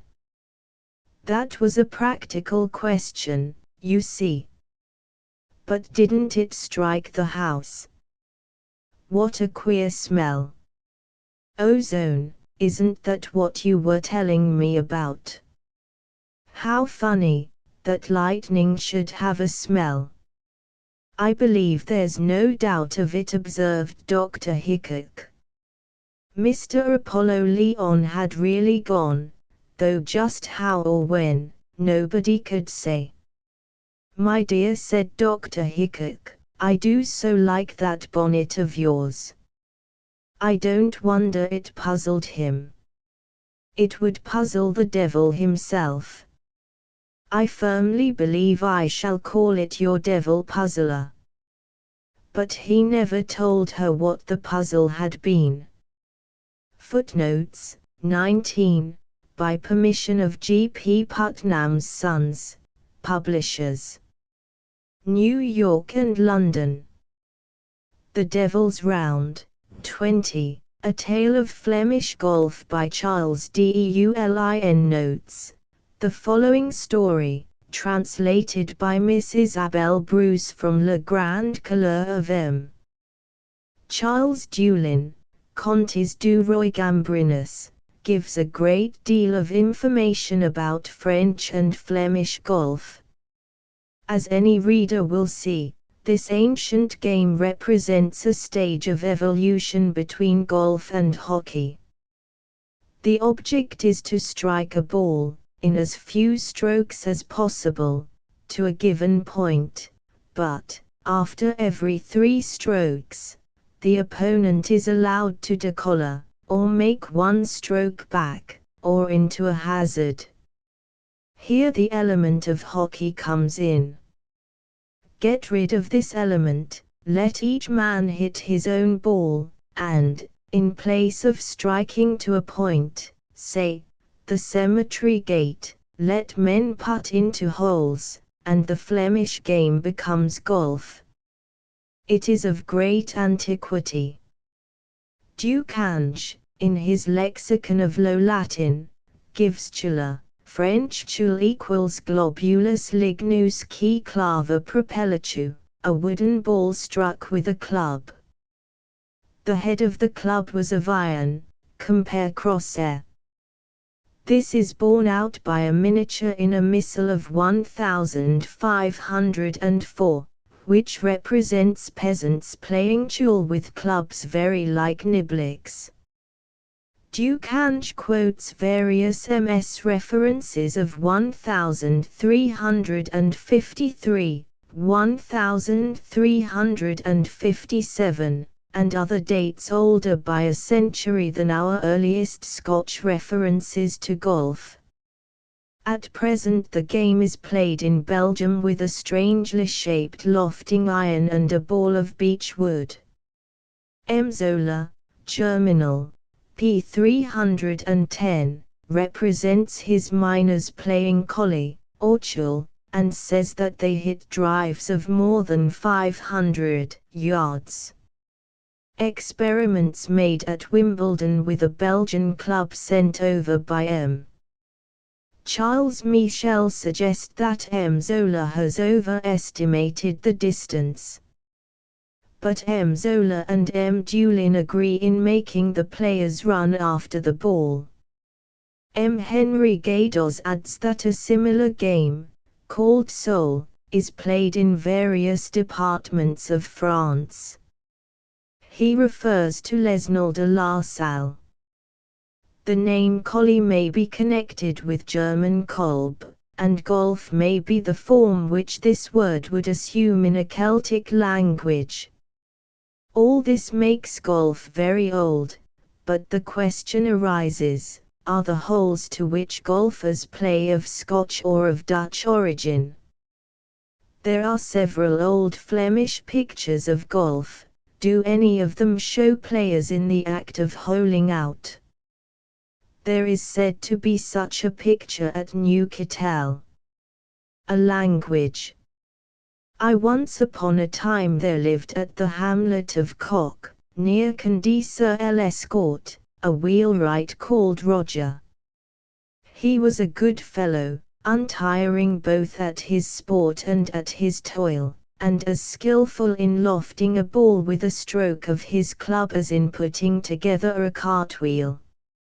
Everyone knows that the game of golf consists in driving towards a given point a ball of cherrywood with a club which has for head a sort of little iron shoe without a heel.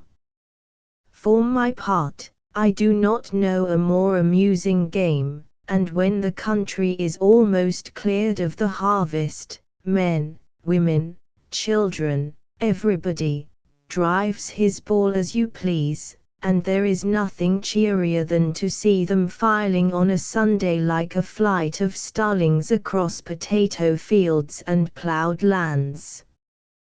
Too well, one Tuesday, it was a Shrove Tuesday, the wheelwright of Cock laid aside his plane, and was slipping on his blouse to go and drink his can of beer at Candy, when two strangers came in, club in hand. "Would you put a new shaft to my club, master?" said one of them. "What are you asking me, friends? A day like this, I wouldn't give the smallest stroke of the chisel for a brick of gold. Besides, does anyone play golf on Shrove Tuesday? You had much better go and see the mummers tumbling in the High Street of Candy." "We take no interest in the tumbling of mummers," replied the stranger. "We have challenged each other at golf and we want to play it out. Come, you won't refuse to help us, you who are said to be one of the finest players of the country." "If it is a match, that is different," said Roger. He turned up his sleeves, hooked on his apron, and in the twinkling of an eye had adjusted the shaft. "How much do I owe you?" asked the unknown, drawing out his purse. "Nothing at all, faith, it is not worth while." The stranger insisted, but in vain. "3 You are too honest, I faith," said he to the wheelwright, "for me to be in your debt. I will grant you the fulfillment of 3 wishes." "Don't forget to wish what is best," added his companion. At these words the wheelwright smiled incredulously. "Are you not a couple of the loafers of Caplet?" he asked, with a wink. The idlers of the crossways of Caplet were considered the wildest wags in Candy. "Whom do you take us for?" replied the unknown in a tone of severity, and with his club he touched an axle, made of iron, which instantly changed into one of pure silver. "Who are you?" then cried Roger, "that your word is as good as ready money?" "I am Saint Peter, and my companion is Saint Anthony, the patron of golfers." "Take the trouble to walk in, gentlemen," said the wheelwright of Cock, and he ushered the 2 saints into the back parlour. He offered them chairs, and went to draw a jug of beer in the cellar. They clinked their glasses together, and after each had lit his pipe, "Since you are so good," Sir Saints, said Roger, as to grant me the accomplishment of 3 wishes, know that for a long while I have desired 3 things. I wish, first of all, that whoever seats himself upon the elm trunk at my door may not be able to rise without my permission. I like company and it bores me to be always alone. Saint Peter shook his head and Saint Anthony nudged his client. For when I play a game of cards, on Sunday evening, at the Fighting Cock, continued the wheelwright, it is no sooner 9 o'clock than the guard champeter comes to chuck us out. I desire that whoever shall have his feet on my leathern apron cannot be driven from the place where I shall have spread it. Saint Peter shook his head, and Saint Anthony, with a solemn air, repeated, "Don't forget what is best." "What is best," replied the wheelwright of Cock, nobly, "is to be the first golfer in the world. Every time I find my master at golf it turns my blood as black as the inside of the chimney. So I want a club that will carry the ball as high as the belfry of Kandy, and will infallibly win me my match." "So be it," said Saint Peter. "You would have done better," said Saint Anthony, "to have asked for your eternal salvation." "Bah," replied the other. "I have plenty of time to think of that. I am not yet greasing my boots for the long journey." The 2 saints went out and Roger followed them, curious to be present at such a rare game, but suddenly, near the chapel of Saint Anthony, they disappeared. The wheelwright then went to see the mummers tumbling in the high street of Kandy. When he returned, towards midnight, he found at the corner of his door the desired club. To his great surprise it was only a bad little iron head attached to a wretched worn-out shaft. Nevertheless he took the gift of Saint Peter and put it carefully away. The next morning the Condines scattered in crowds over the country, to play golf, eat red herrings, and drink beer, so as to scatter the fumes of wine from their heads and to revive after the fatigues of the carnival. The wheelwright of Cock came too, with his miserable club, and made such fine strokes that all the players left their games to see him play. The following Sunday he proved still more expert. Little by little his fame spread through the land. From 10 leagues round the most skillful players hastened to come and be beaten, and it was then that he was named the great golfer. He passed the whole Sunday in golfing, and in the evening he rested himself by playing a game of matrimony at the Fighting Cock. He spread his apron under the feet of the players, and the devil himself could not have put them out of the tavern, much less the rural policeman. On Monday morning he stopped the pilgrims who were going to worship at Notre Dame de Bon Secours. He induced them to rest themselves upon his corsairs, and did not let them go before he had confessed them well. In short, he led the most agreeable life that a good Fleming can imagine, and only regretted one thing, namely, that he had not wished it might last forever. 6. Well, it happened one day that the strongest player of Mons, who was called Paternoster, was found dead on the edge of a bunker. His head was broken, and near him was his niblick, red with blood. They could not tell who had done this business, and as Paternoster often said that at golf he feared neither man nor devil, it occurred to them that he had challenged Mynheer van Belzebuth, and that as a punishment for this he had knocked him on the head.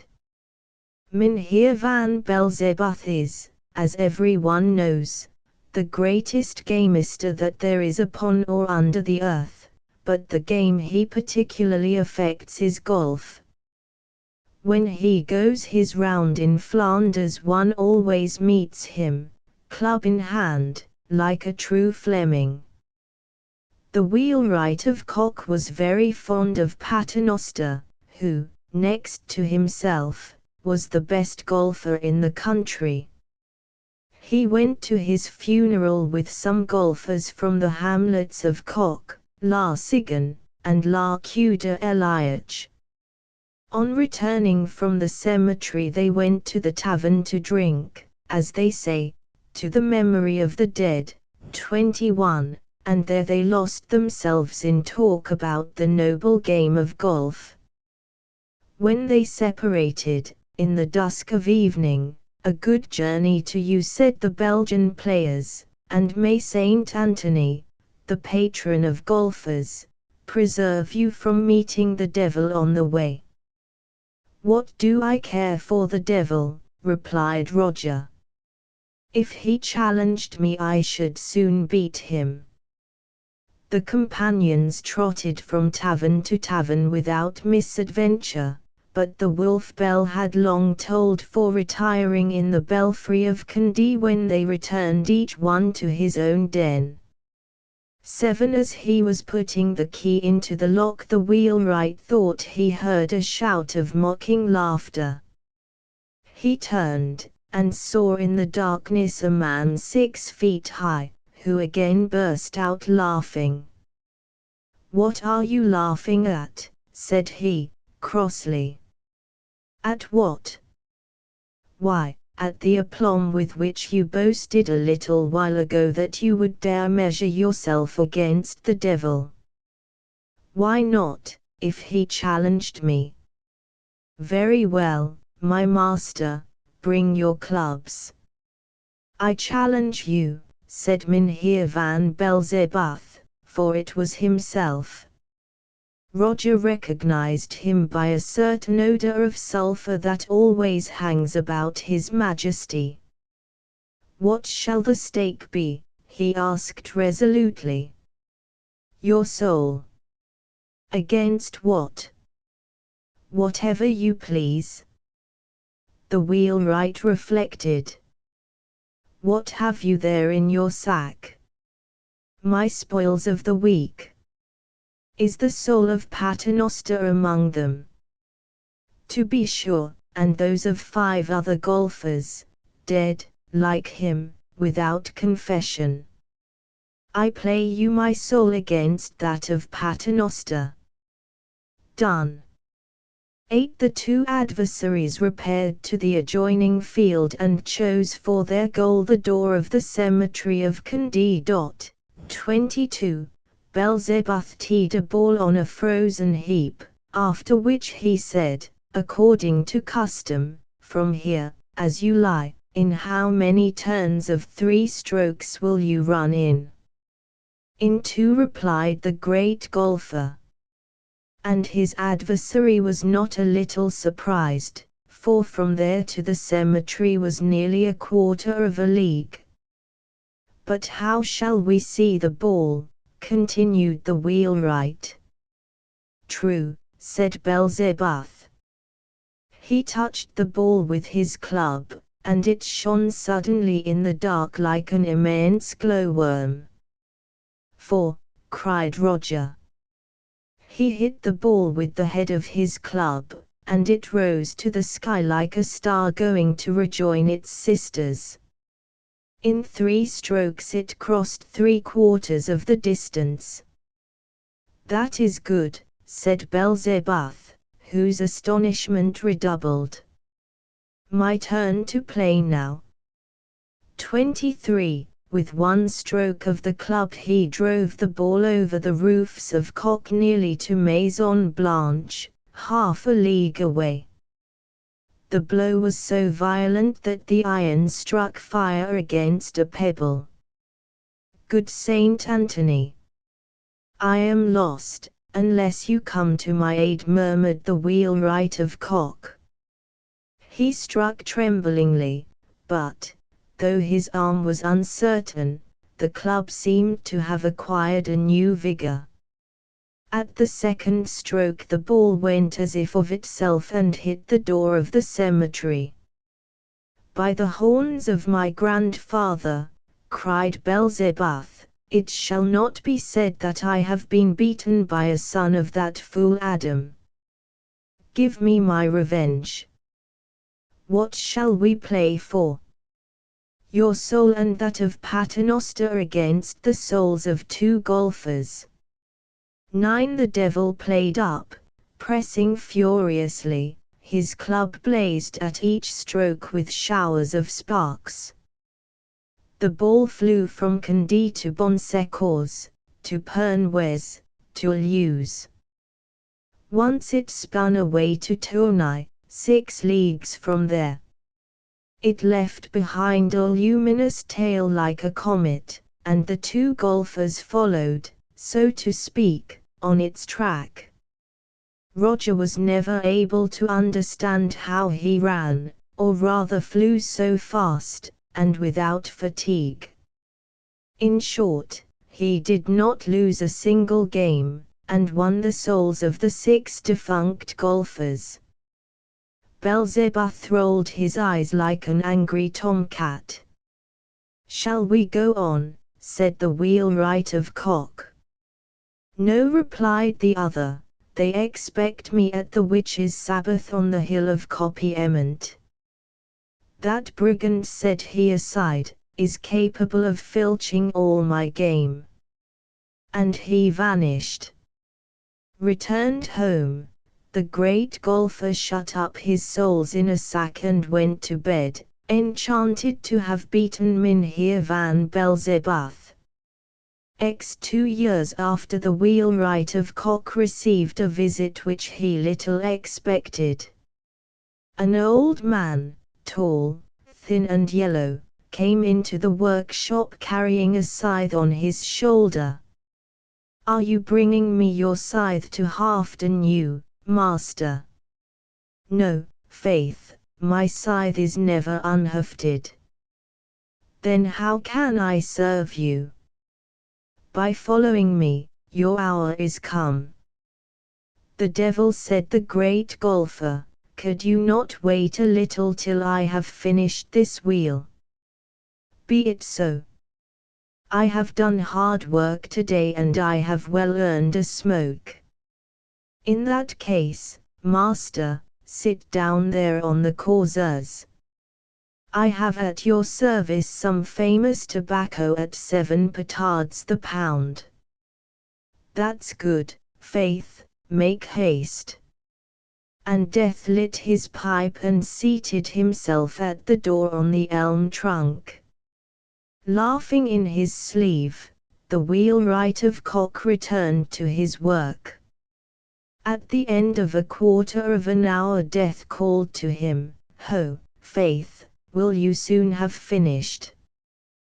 The wheelwright turned a deaf ear and went on planing, singing, "Attendez-moi sur l'homme, vous m'attendrez longtemps." "I don't think he hears me," said Death. "Ho, friend, are you ready?"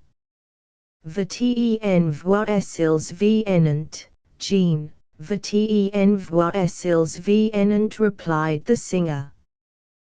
"Would the brute laugh at me," said Death to himself. And he tried to rise. To his great surprise he could not detach himself from the causeuse. He then understood that he was the sport of a superior power. "Let us see," he said to Roger. "What will you take to let me go? Do you wish me to prolong your life 10 years? Jre de bon tabac dans martabatia," sang the great golfer. "Will you take 20 years? Il pleut, Berger, rentates blancs moutons." "Will you take a 50, wheelwright, may the devil admire you.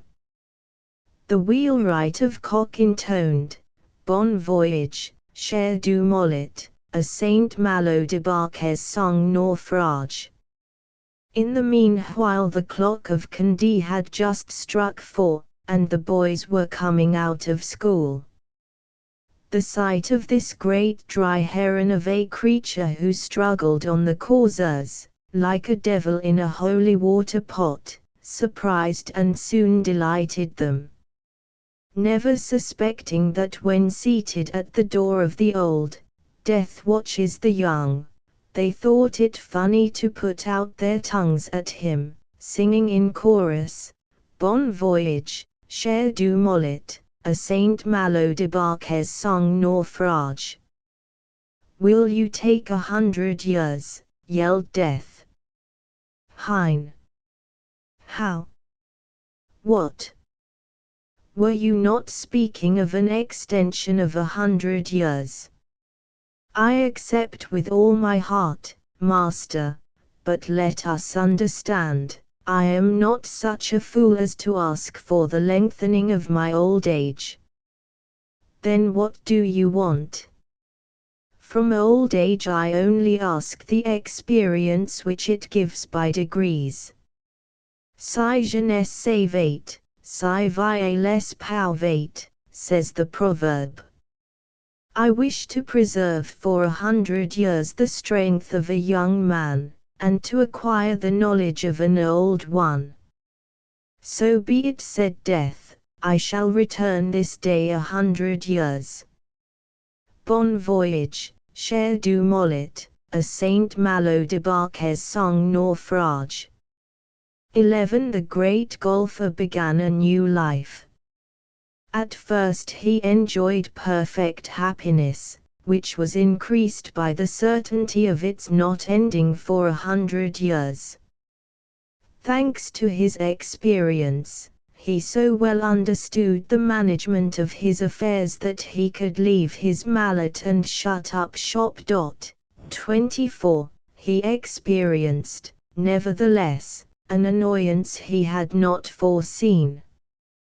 His wonderful skill at golf ended by frightening the players whom he had at first delighted, and was the cause of his never finding anyone who would play against him.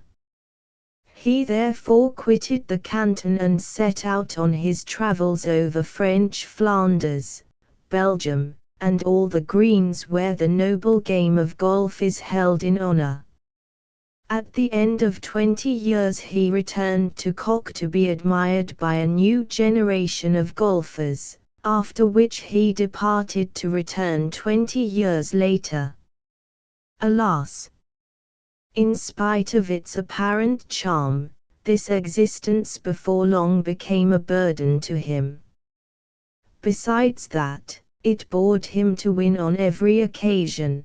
He was tired of passing like the wandering Jew through generations, and of seeing the sons, grandsons, and great-grandsons of his friends grow old, and die out.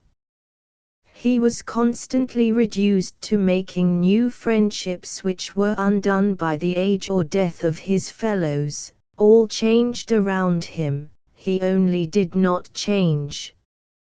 He grew impatient of this eternal youthfulness which condemned him to taste the same pleasures forever, and he sometimes longed to know the calmer joys of old age.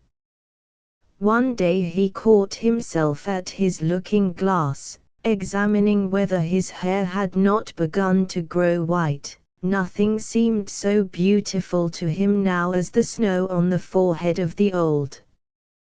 12. In addition to this, experience soon made him so wise that he was no longer amused at anything.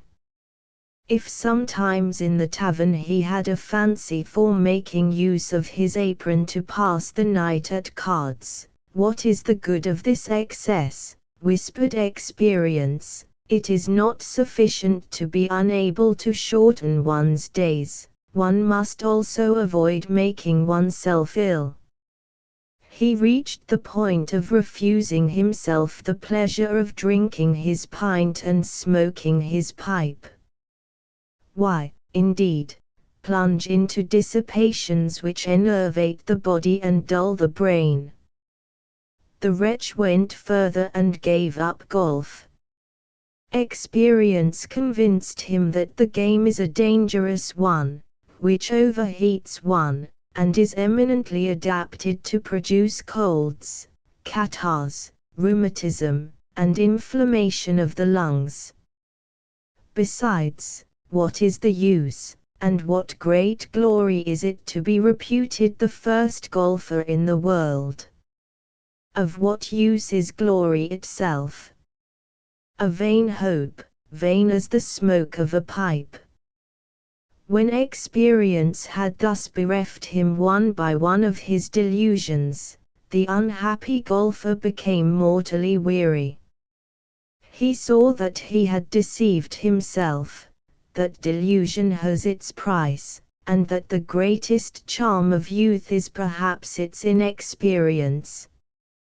He thus arrived at the term agreed on in the contract, and as he had not had a paradise here below, he sought through his hardly acquired wisdom a clever way of conquering one above.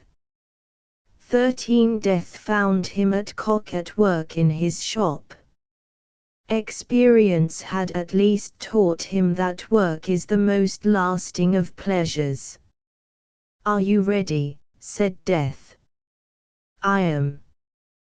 He took his club, put a score of balls in his pocket, threw his sack over his shoulder, and buckled his gaiters without taking off his apron.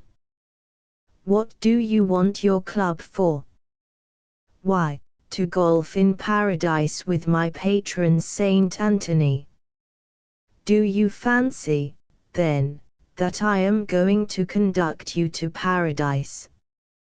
"You must, as I have half a dozen souls to carry there, that I once saved from the clutches of Beelzebub."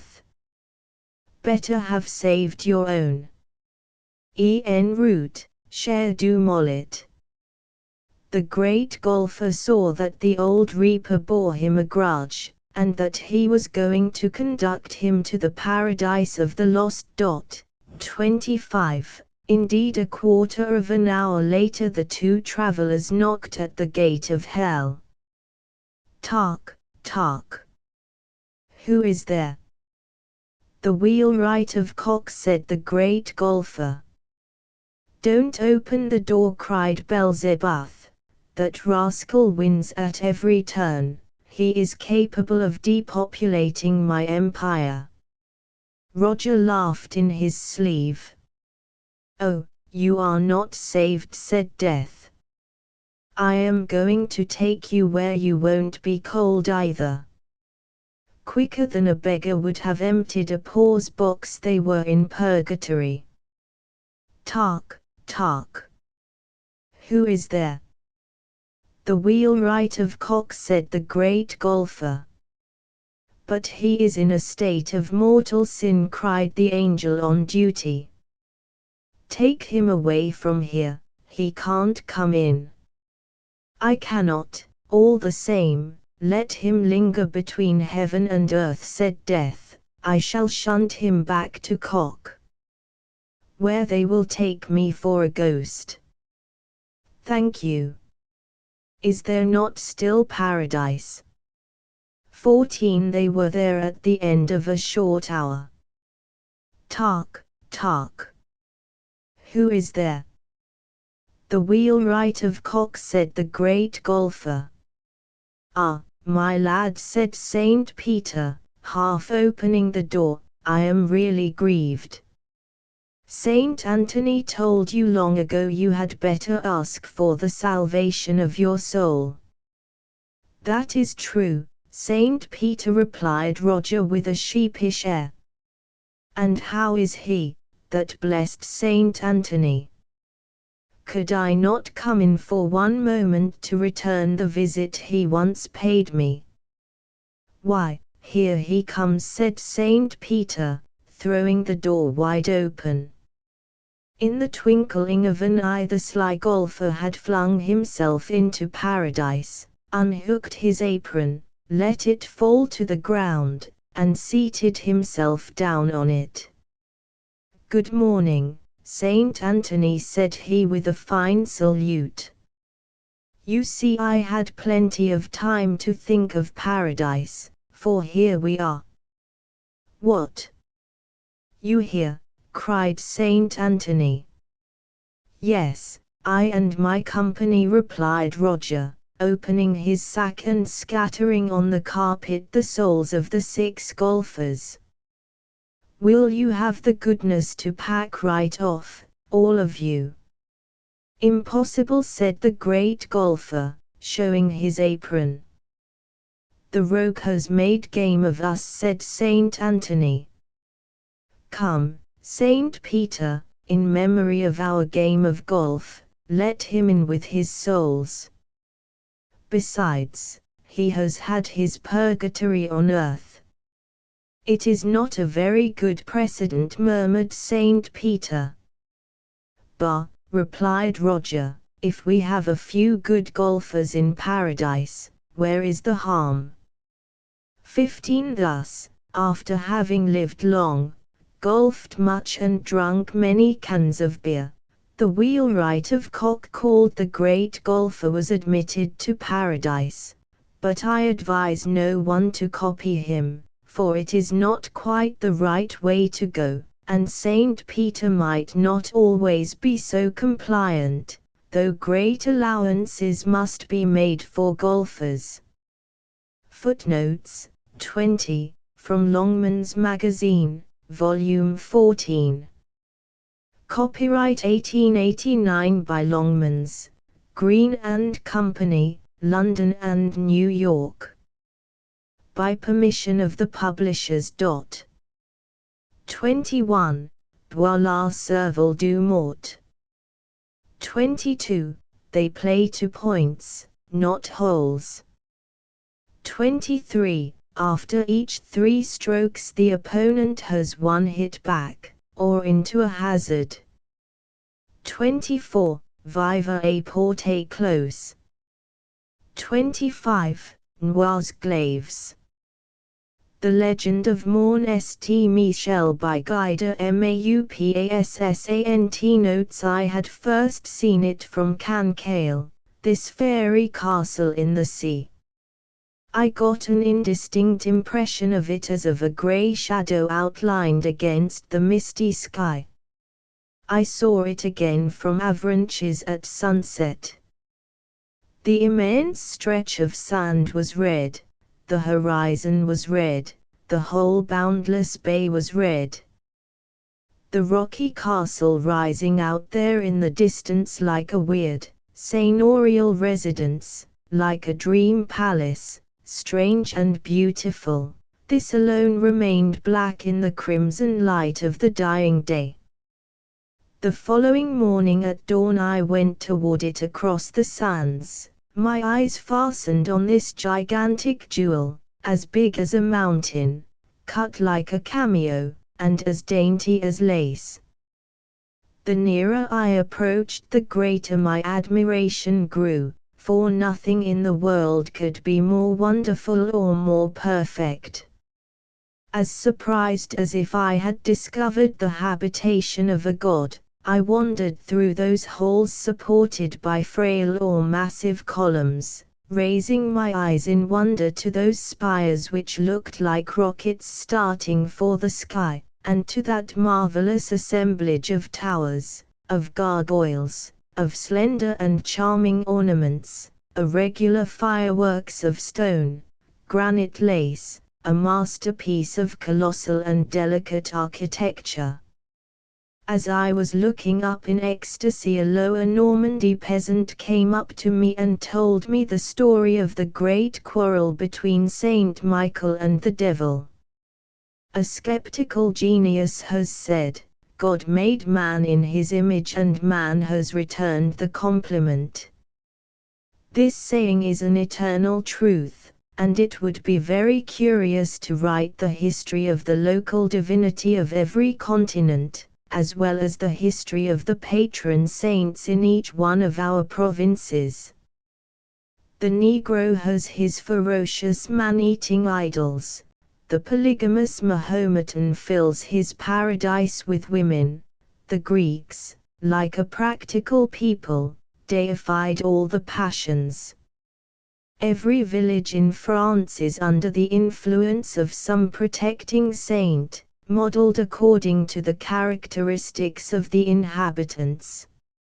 Saint Michael watches over Lower Normandy. Saint Michael, the radiant and victorious angel, the sword carrier, the hero of heaven, the victorious, the conqueror of Satan. But this is how the Lower Normandy peasant, cunning, deceitful and tricky, understands and tells of the struggle between the great saint and the devil. To escape from the malice of his neighbor, the devil, Saint Michael built himself, in the open ocean, this habitation worthy of an archangel, and only such a saint could build a residence of such magnificence. But, as he still feared the approaches of the wicked one, he surrounded his domains by quicksands, more treacherous even than the sea. The devil lived in a humble cottage on the hill, but he owned all the salt marshes, the rich lands where grow the finest crops, the wooded valleys and all the fertile hills of the country, while the saint ruled only over the sands. Therefore Satan was rich, whereas Saint Michael was as poor as a church mouse. After a few years of fasting, the saint grew tired of this state of affairs and began to think of some compromise with the devil, but the matter was by no means easy, as Satan kept a good hold on his crops. He thought the thing over for about 6 months, then one morning he walked across to the shore. The demon was eating his soup in front of his door when he saw the saint. He immediately rushed toward him, kissed the hem of his sleeve, invited him in and offered him refreshments. Saint Michael drank a bowl of milk and then began, "I have come here to propose to you a good bargain." The devil, candid and trustful, answered, "That will suit me. Here it is. Give me all your lands." Satan, growing alarmed, wished to speak, but the saint continued, "Listen first. Give me all your lands. I will take care of all the work, the plowing, the sowing, the fertilizing, everything, and we will share the crops equally. How does that suit you?" The devil, who was naturally lazy, accepted. He only demanded in addition a few of those delicious grey mullet which are caught around the solitary mount. Saint Michael promised the fish. They grasped hands and spat on the ground to show that it was a bargain, and the saint continued, "See here, so that you will have nothing to complain of, choose that part of the crops which you prefer, the part that grows above ground or the part that stays in the ground." Satan cried out, "I will take all that will be above ground." "It's a bargain," said the saint. And he went away. 6 months later, all over the immense domain of the devil, one could see nothing but carrots, turnips, onions, salsify, all the plants whose juicy roots are good and savory and whose useless leaves are good for nothing but for feeding animals. Satan wished to break the contract, calling Saint Michael a swindler. But the saint, who had developed quite a taste for agriculture, went back to see the devil and said, "Really, I hadn't thought of that at all. It was just an accident, no fault of mine. And to make things fair with you, this year I'll let you take everything that is under the ground." "Very well," answered Satan. The following spring all the evil spirits' lands were covered with golden wheat, oats as big as beans, flax, magnificent colza, red clover, peas, cabbage, artichokes, everything that develops into grains or fruit in the sunlight. Once more Satan received nothing, and this time he completely lost his temper. He took back his fields and remained deaf to all the fresh propositions of his neighbor. A whole year rolled by. From the top of his lonely manor Saint Michael looked at the distant and fertile lands and watched the devil direct the work, take in his crops and thresh the wheat. And he grew angry, exasperated at his powerlessness. As he was no longer able to deceive Satan, he decided to wreak vengeance on him, and he went out to invite him to dinner for the following Monday. "You have been very unfortunate in your dealings with me," he said. "I know it, but I don't want any ill feeling between us, and I expect you to dine with me. I'll give you some good things to eat." Satan, who was as greedy as he was lazy, accepted eagerly. On the day appointed he donned his finest clothes and set out for the castle. Saint Michael sat him down to a magnificent meal. First there was a vol au vent, full of cock's crests and kidneys, with meatballs, then 2 big grey mullet with cream sauce, a turkey stuffed with chestnuts soaked in wine, some salt marsh lamb as tender as cake, vegetables which melted in the mouth and nice hot pancake which was brought on smoking and spreading a delicious odor of butter. They drank new, sweet, sparkling cider and heady red wine, and after each course they whetted their appetites with some old apple brandy. The devil drank and ate to his heart's content. In fact, he took so much that he was very uncomfortable, and began to retch. Then Saint Michael arose in anger and cried in a voice like thunder, "What? Before me, rascal! You dare? Before me?" Satan, terrified, ran away, and the saint, seizing a stick, pursued him. They ran through the halls, turning round the pillars, running up the staircases, galloping along the cornices, jumping from gargoyle to gargoyle. The poor devil, who was woefully ill, was running about madly and trying hard to escape. At last he found himself at the top of the last terrace, right at the top, from which could be seen the immense bay, with its distant towns, sands and pastures. He could no longer escape, and the saint came up behind him and gave him a furious kick, which shot him through space like a cannonball. He shot through the air like a javelin and fell heavily before the town of Mortin. His horns and claws stuck deep into the rock, which keeps through eternity the traces of this fall of Satan.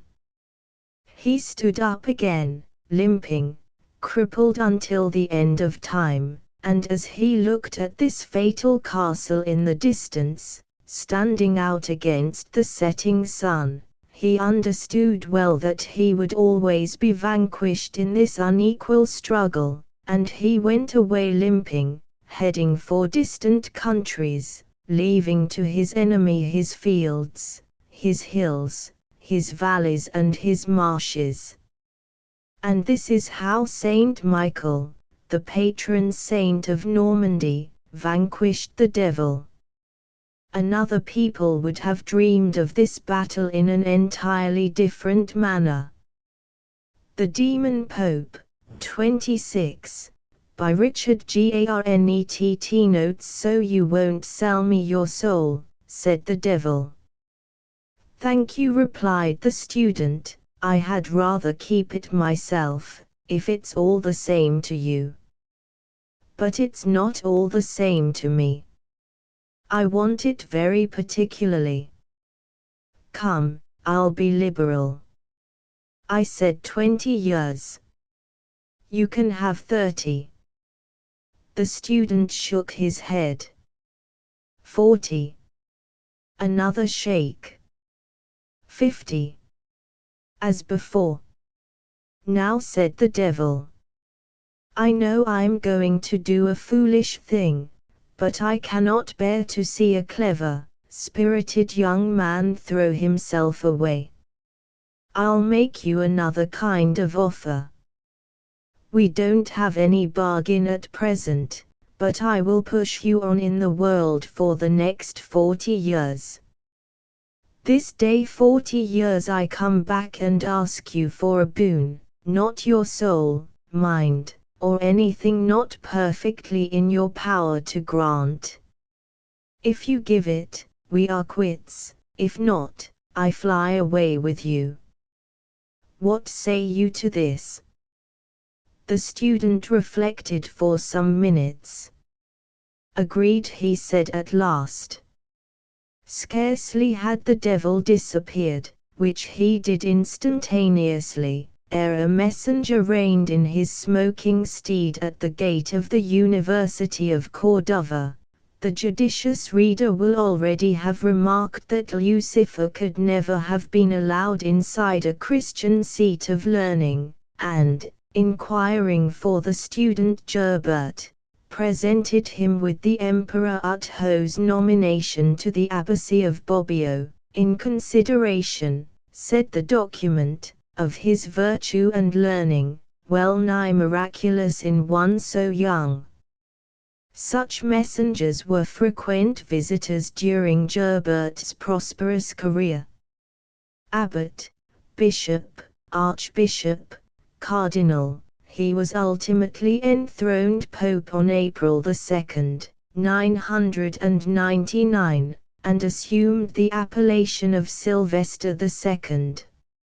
It was then a general belief that the world would come to an end in the following year, a catastrophe which to many seemed the more imminent from the election of a chief pastor whose celebrity as a theologian, though not inconsiderable, by no means equaled his reputation as a necromancer.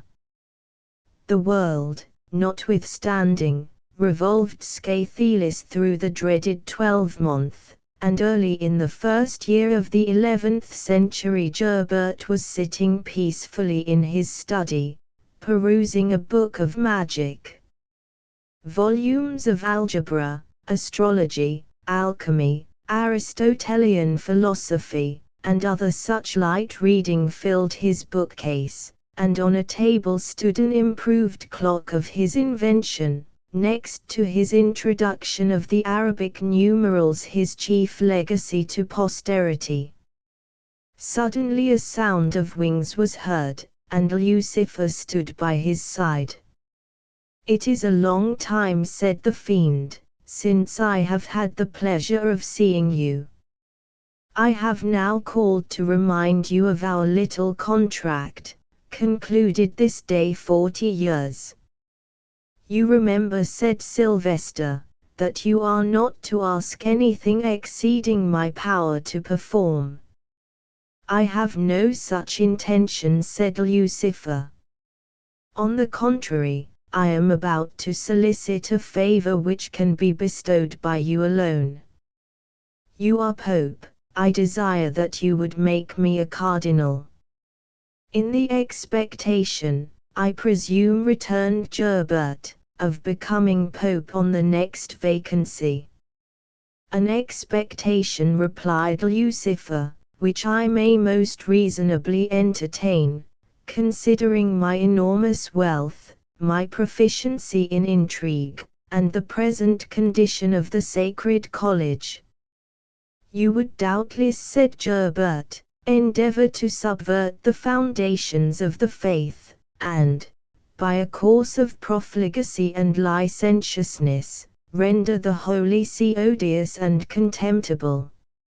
On the contrary, said the fiend, I would extirpate heresy, and all learning and knowledge as inevitably tending thereunto. I would suffer no man to read but the priest, and confine his reading to his breviary. I would burn your books together with your bones on the first convenient opportunity. I would observe an austere propriety of conduct, and be especially careful not to loosen one rivet in the tremendous yoke I was forging for the minds and consciences of mankind. If it be so, said Gerbert, let's be off. What, exclaimed Lucifer, you are willing to accompany me to the infernal regions? Assuredly, rather than be accessory to the burning of Plato and Aristotle, and give place to the darkness against which I have been contending all my life. Gerbert, replied the demon, this is arrant trifling. Know you not that no good man can enter my dominions? That, were such a thing possible, my empire would become intolerable to me, and I should be compelled to abdicate. I do know it, said Gerbert, and hence I have been able to receive your visit with composure. Gerbert, said the devil, with tears in his eyes, I put it to you, is this fair, is this honest? I undertake to promote your interests in the world, I fulfill my promise abundantly. You obtain through my instrumentality a position to which you could never otherwise have aspired. Often have I had a hand in the election of a pope, but never before have I contributed to confer the tiara on one eminent for virtue and learning. You profit by my assistance to the full, and now take advantage of an adventitious circumstance to deprive me of my reasonable guerdon. It is my constant experience that the good people are much more slippery than the sinners, and drive much harder bargains. Lucifer, answered Gerbert, I have always sought to treat you as a gentleman, hoping that you would approve yourself such in return. I will not inquire whether it was entirely in harmony with this character to seek to intimidate me into compliance with your demand by threatening me with a penalty which you well knew could not be enforced. I will overlook this little irregularity, and concede even more than you have requested. You have asked to be a cardinal. I will make you pope, ha! Exclaimed Lucifer, and an internal glow suffused his sooty hide, as the light of a fading ember is revived by breathing upon it. For 12 hours, continued Gerbert. At the expiration of that time we will consider the matter further, and if, as I anticipate, you are more anxious to divest yourself of the papal dignity than you were to assume it, I promise to bestow upon you any boon you may ask within my power to grant, and not plainly inconsistent with religion or morals. Done, cried the demon. Gerbert uttered some cabalistic words, and in a moment the apartment held 2 Pope Sylvesters, entirely indistinguishable save by their attire, and the fact that one limped slightly with the left foot. You will find the pontifical apparel in this cupboard, said Gerbert, and, taking his book of magic with him, he retreated through a masked door to a secret chamber. As the door closed behind him he chuckled, and muttered to himself, Poor old Lucifer. Sold again. If Lucifer was sold, he did not seem to know it. He approached a large slab of silver which did duty as a mirror, and contemplated his personal appearance with some dissatisfaction. "I certainly don't look half so well without my horns," he soliloquized, "and I am sure I shall miss my tail most grievously." A tiara and a train, however, made fair amends for the deficient appendages, and Lucifer now looked every inch a pope. He was about to call the master of the ceremonies, and summon a consistory, when the door was burst open, and 7 cardinals, brandishing poniards, rushed into the room. "Down with the sorcerer!" they cried, as they seized and gagged him. "Death to the Saracen! Practices algebra, and other devilish arts. Knows Greek. Talks Arabic. Reads Hebrew. Burn him. Smother him. Let him be deposed by a general council," said a young and inexperienced cardinal. "Heaven forbid," said an old and wary one, sotto voce. Lucifer struggled frantically, but the feeble frame he was doomed to inhabit for the next 11 hours was speedily exhausted. Bound and helpless, he swooned away.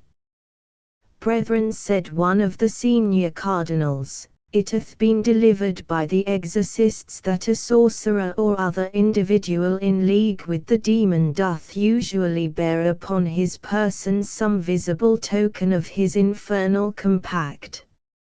I propose that we forthwith institute a search for this stigma, the discovery of which may contribute to justify our proceedings in the eyes of the world." "I heartily approve of our brother Anno's proposition," said another, "the rather as we cannot possibly fail to discover such a mark, if, indeed, we desire to find it."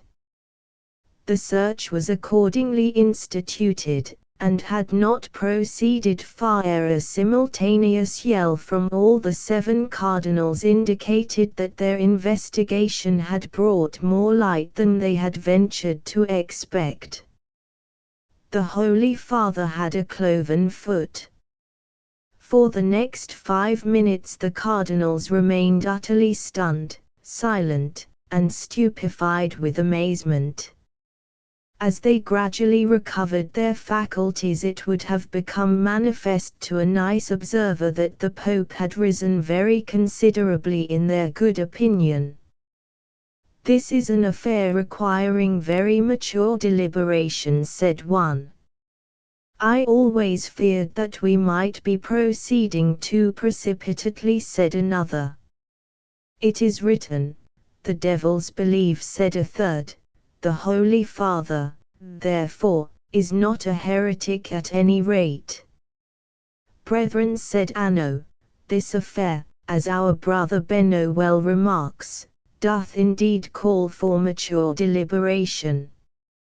I therefore propose that, instead of smothering His Holiness with cushions, as originally contemplated, we immure him for the present in the dungeon adjoining Hriuntu, and, after spending the night in meditation and prayer, resume the consideration of the business tomorrow morning."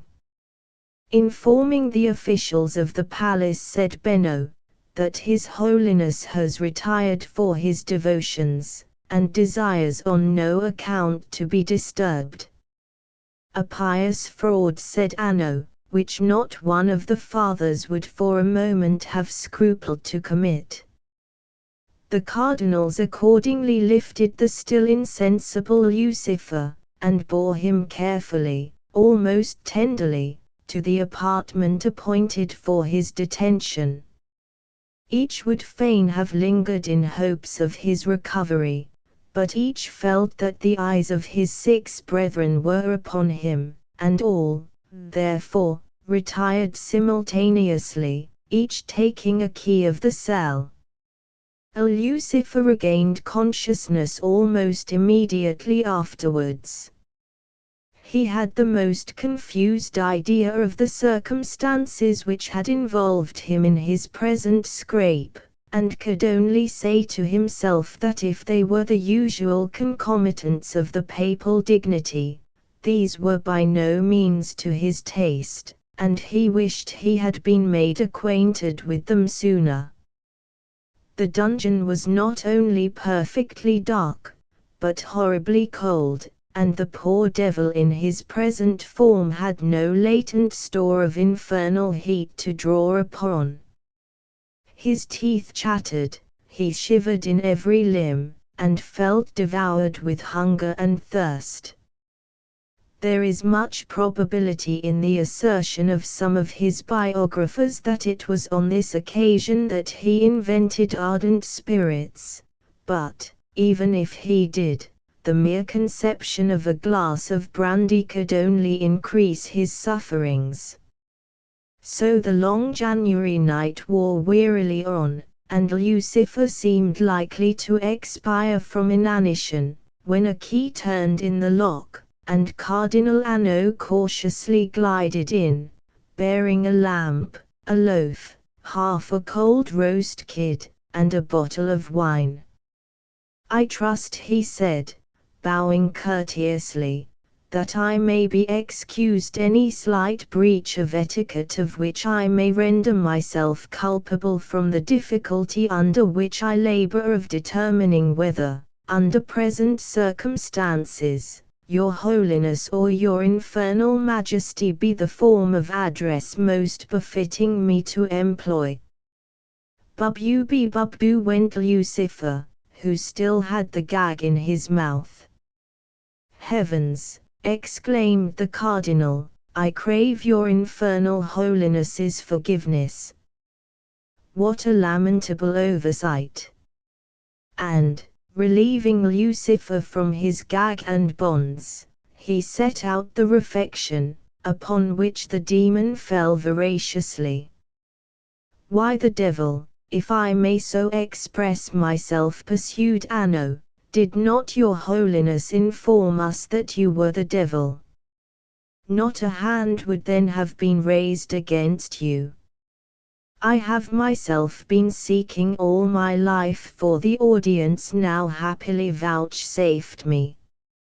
Whence this mistrust of your faithful Anno, who has served you so loyally and zealously these many years?"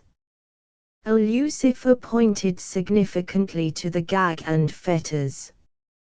"I shall never forgive myself," protested the Cardinal, "for the part I have borne in this unfortunate transaction.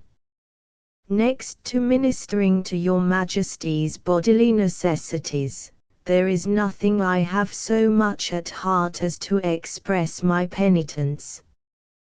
But I entreat your Majesty to remember that I believed myself to be acting in your Majesty's interest by overthrowing a magician who was accustomed to send your Majesty upon errands, and who might at any time enclose you in a box, and cast you into the sea. It is deplorable that your Majesty's most devoted servants should have been thus misled." "Reasons of state," suggested Lucifer. "I trust that they no longer operate," said the Cardinal. "However, the Sacred College is now fully possessed of the whole matter. It is therefore unnecessary to pursue this department of the subject further.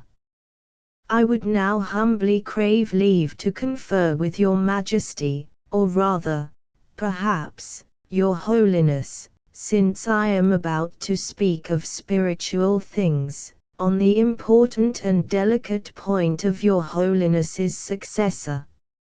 I am ignorant how long Your Holiness proposes to occupy the apostolic chair, but of course you are aware that public opinion will not suffer you to hold it for a term exceeding that of the pontificate of Peter. A vacancy, therefore, must one day occur, and I am humbly to represent that the office could not be filled by one more congenial than myself to the present incumbent, or on whom he could more fully rely to carry out in every respect his views and intentions. And the Cardinal proceeded to detail various circumstances of his past life, which certainly seemed to corroborate his assertion. He had not, however, proceeded far ere he was disturbed by the grating of another key in the lock, and had just time to whisper impressively, "Beware of Benno," ere he dived under a table. Benno was also provided with a lamp, wine, and cold viands. Warned by the other lamp and the remains of Lucifer's repast that some colleague had been beforehand with him, and not knowing how many more might be in the field, he came briefly to the point as regarded the papacy, and preferred his claim in much the same manner as Anno. While he was earnestly cautioning Lucifer against this cardinal as one who could and would cheat the very devil himself, another key turned in the lock, and Benno escaped under the table, where Anno immediately inserted his fingers into his right eye. The little squeal consequent upon this occurrence Lucifer successfully smothered by a fit of coughing. Cardinal No. 3, a Frenchman, bore a bouillon ham, and exhibited the same disgust as Benno on seeing himself forestalled. So far as his requests transpired they were moderate, but no one knows where he would have stopped if he had not been scared by the advent of Cardinal No. 4. Up to this time he had only asked for an inexhaustible purse, power to call up the devil ad libitum, and a ring of invisibility to allow him free access to his mistress, who was unfortunately a married woman. Cardinal No. 4 chiefly wanted to be put into the way of poisoning Cardinal No. 5, and Cardinal No. 5 preferred the same petition as respected Cardinal No. 4. Cardinal No. 6, an Englishman, demanded the reversion of the archbishoprics of Canterbury and York, with the faculty of holding them together, and of unlimited non-residence. In the course of his harangue he made use of the phrase non obstantibus, of which Lucifer immediately took a note. What the seventh cardinal would have solicited is not known, for he had hardly opened his mouth when the 12th hour expired, and Lucifer, regaining his vigor with his shape, sent the prince of the church spinning to the other end of the room, and split the marble table with a single stroke of his tail. The 6 crouched and huddling cardinals cowered revealed to one another, and at the same time enjoyed the spectacle of His Holiness darting through the stone ceiling, which yielded like a film to his passage, and closed up afterwards as if nothing had happened. After the first shock of dismay they unanimously rushed to the door, but found it bolted on the outside. There was no other exit, and no means of giving an alarm. In this emergency the demeanor of the Italian cardinals set a bright example to their ultramontane colleagues. Bisigna patientia, they said, as they shrugged their shoulders. Nothing could exceed the mutual politeness of Cardinals Anno and Benno, unless that of the two who had sought to poison each other. The Frenchman was held to have gravely derogated from good manners by alluding to this circumstance, which had reached his ears while he was under the table, and the Englishman swore so outrageously at the plight in which he found himself that the Italians then and there silently registered a vow that none of his nation should ever be pope, a maxim which, with one exception, has been observed to this day. Lucifer, meanwhile, had repaired to Sylvester, whom he found arrayed in all the insignia of his dignity, of which, as he remarked, he thought his visitor had probably had enough. "I should think so indeed," replied Lucifer. "But at the same time I feel myself fully repaid for all I have undergone by the assurance of the loyalty of my friends and admirers, and the conviction that it is needless for me to devote any considerable amount of personal attention to ecclesiastical affairs. I now claim the promised boon, which it will be in no way inconsistent with thy functions to grant, seeing that it is a work of mercy. I demand that the cardinals be released, and that their conspiracy against thee, by which I alone suffered, be buried in oblivion." "I hoped you would carry them all off," said Gerbert, with an expression of disappointment. "Thank you," said the devil.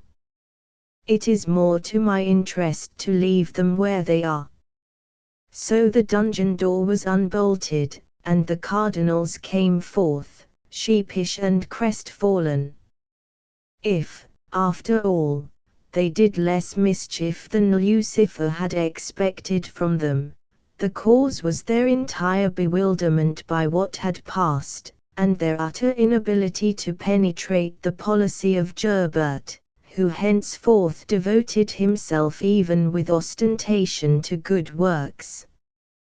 They could never quite satisfy themselves whether they were speaking to the Pope or to the devil, and when under the latter impression habitually emitted propositions which Gerbert justly stigmatized as rash, temerarious, and scandalous.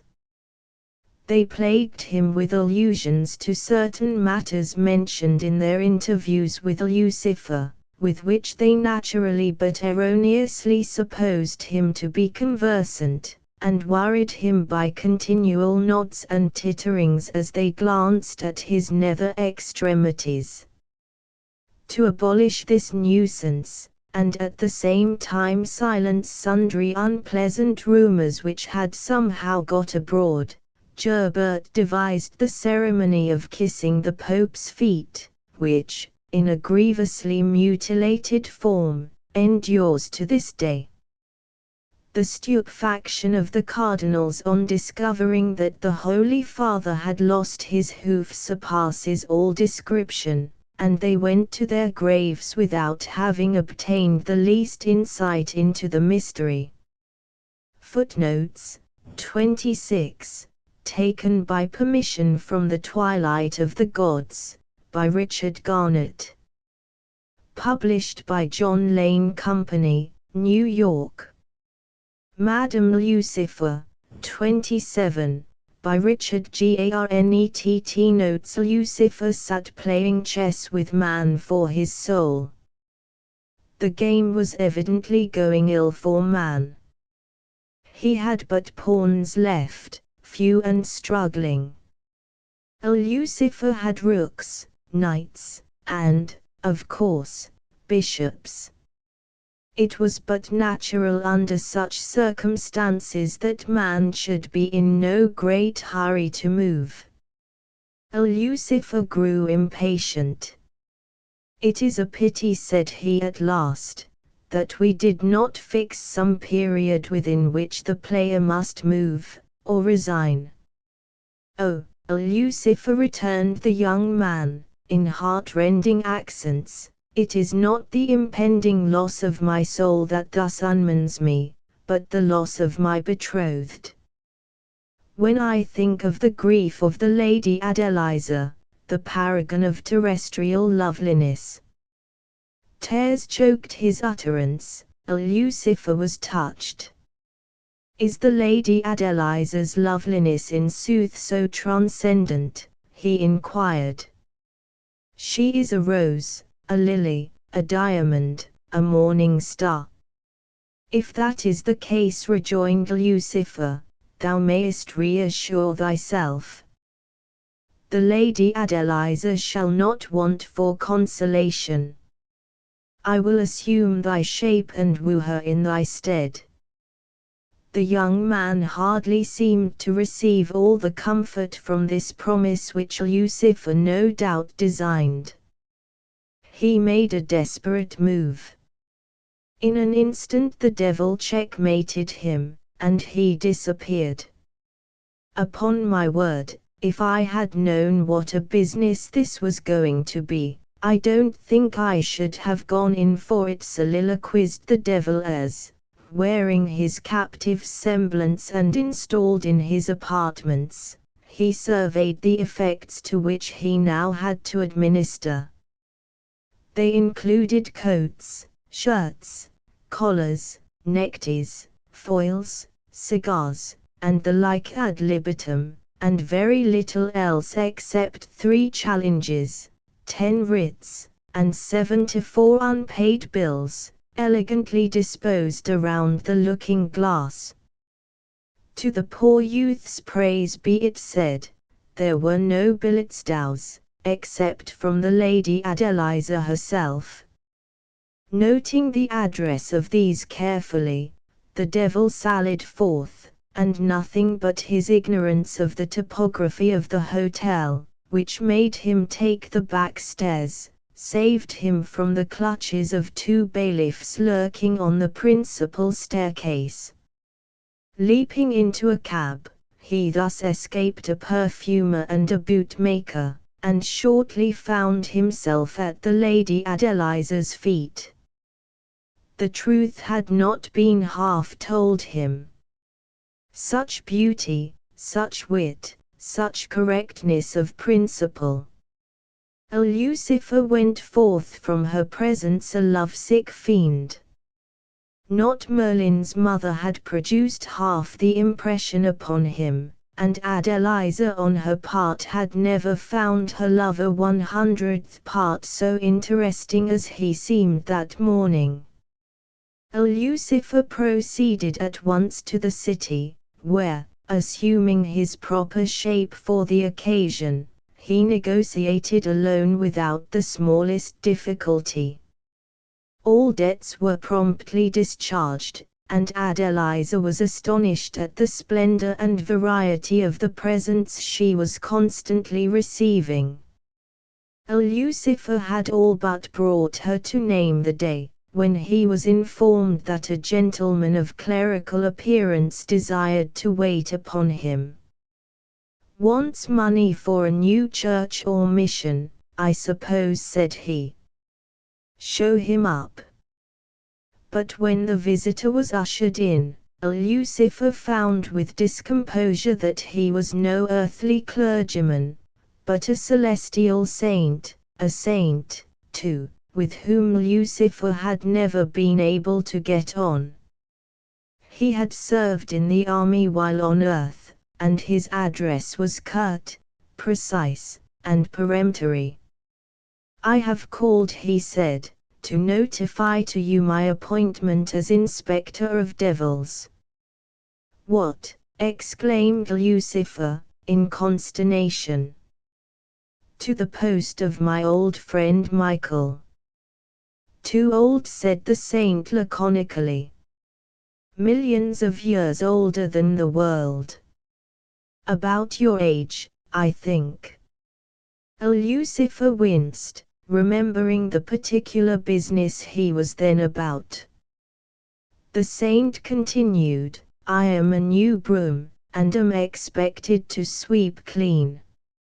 I warn you that I mean to be strict, and there is one little matter which I must set right immediately. You are going to marry that poor young fellow's betrothed, are you? Now you know you cannot take his wife, unless you give him yours." "Oh, my dear friend," exclaimed Lucifer, what an inexpressibly blissful prospect you do open unto me. I don't know that, said the saint. I must remind you that the dominion of the infernal regions is unalterably attached to the person of the present queen thereof. If you part with her, you immediately lose all your authority and possessions. I don't care a brass button which you do, but you must understand that you cannot eat your cake and have it too. Good morning. Who shall describe the conflict in Lucifer's bosom?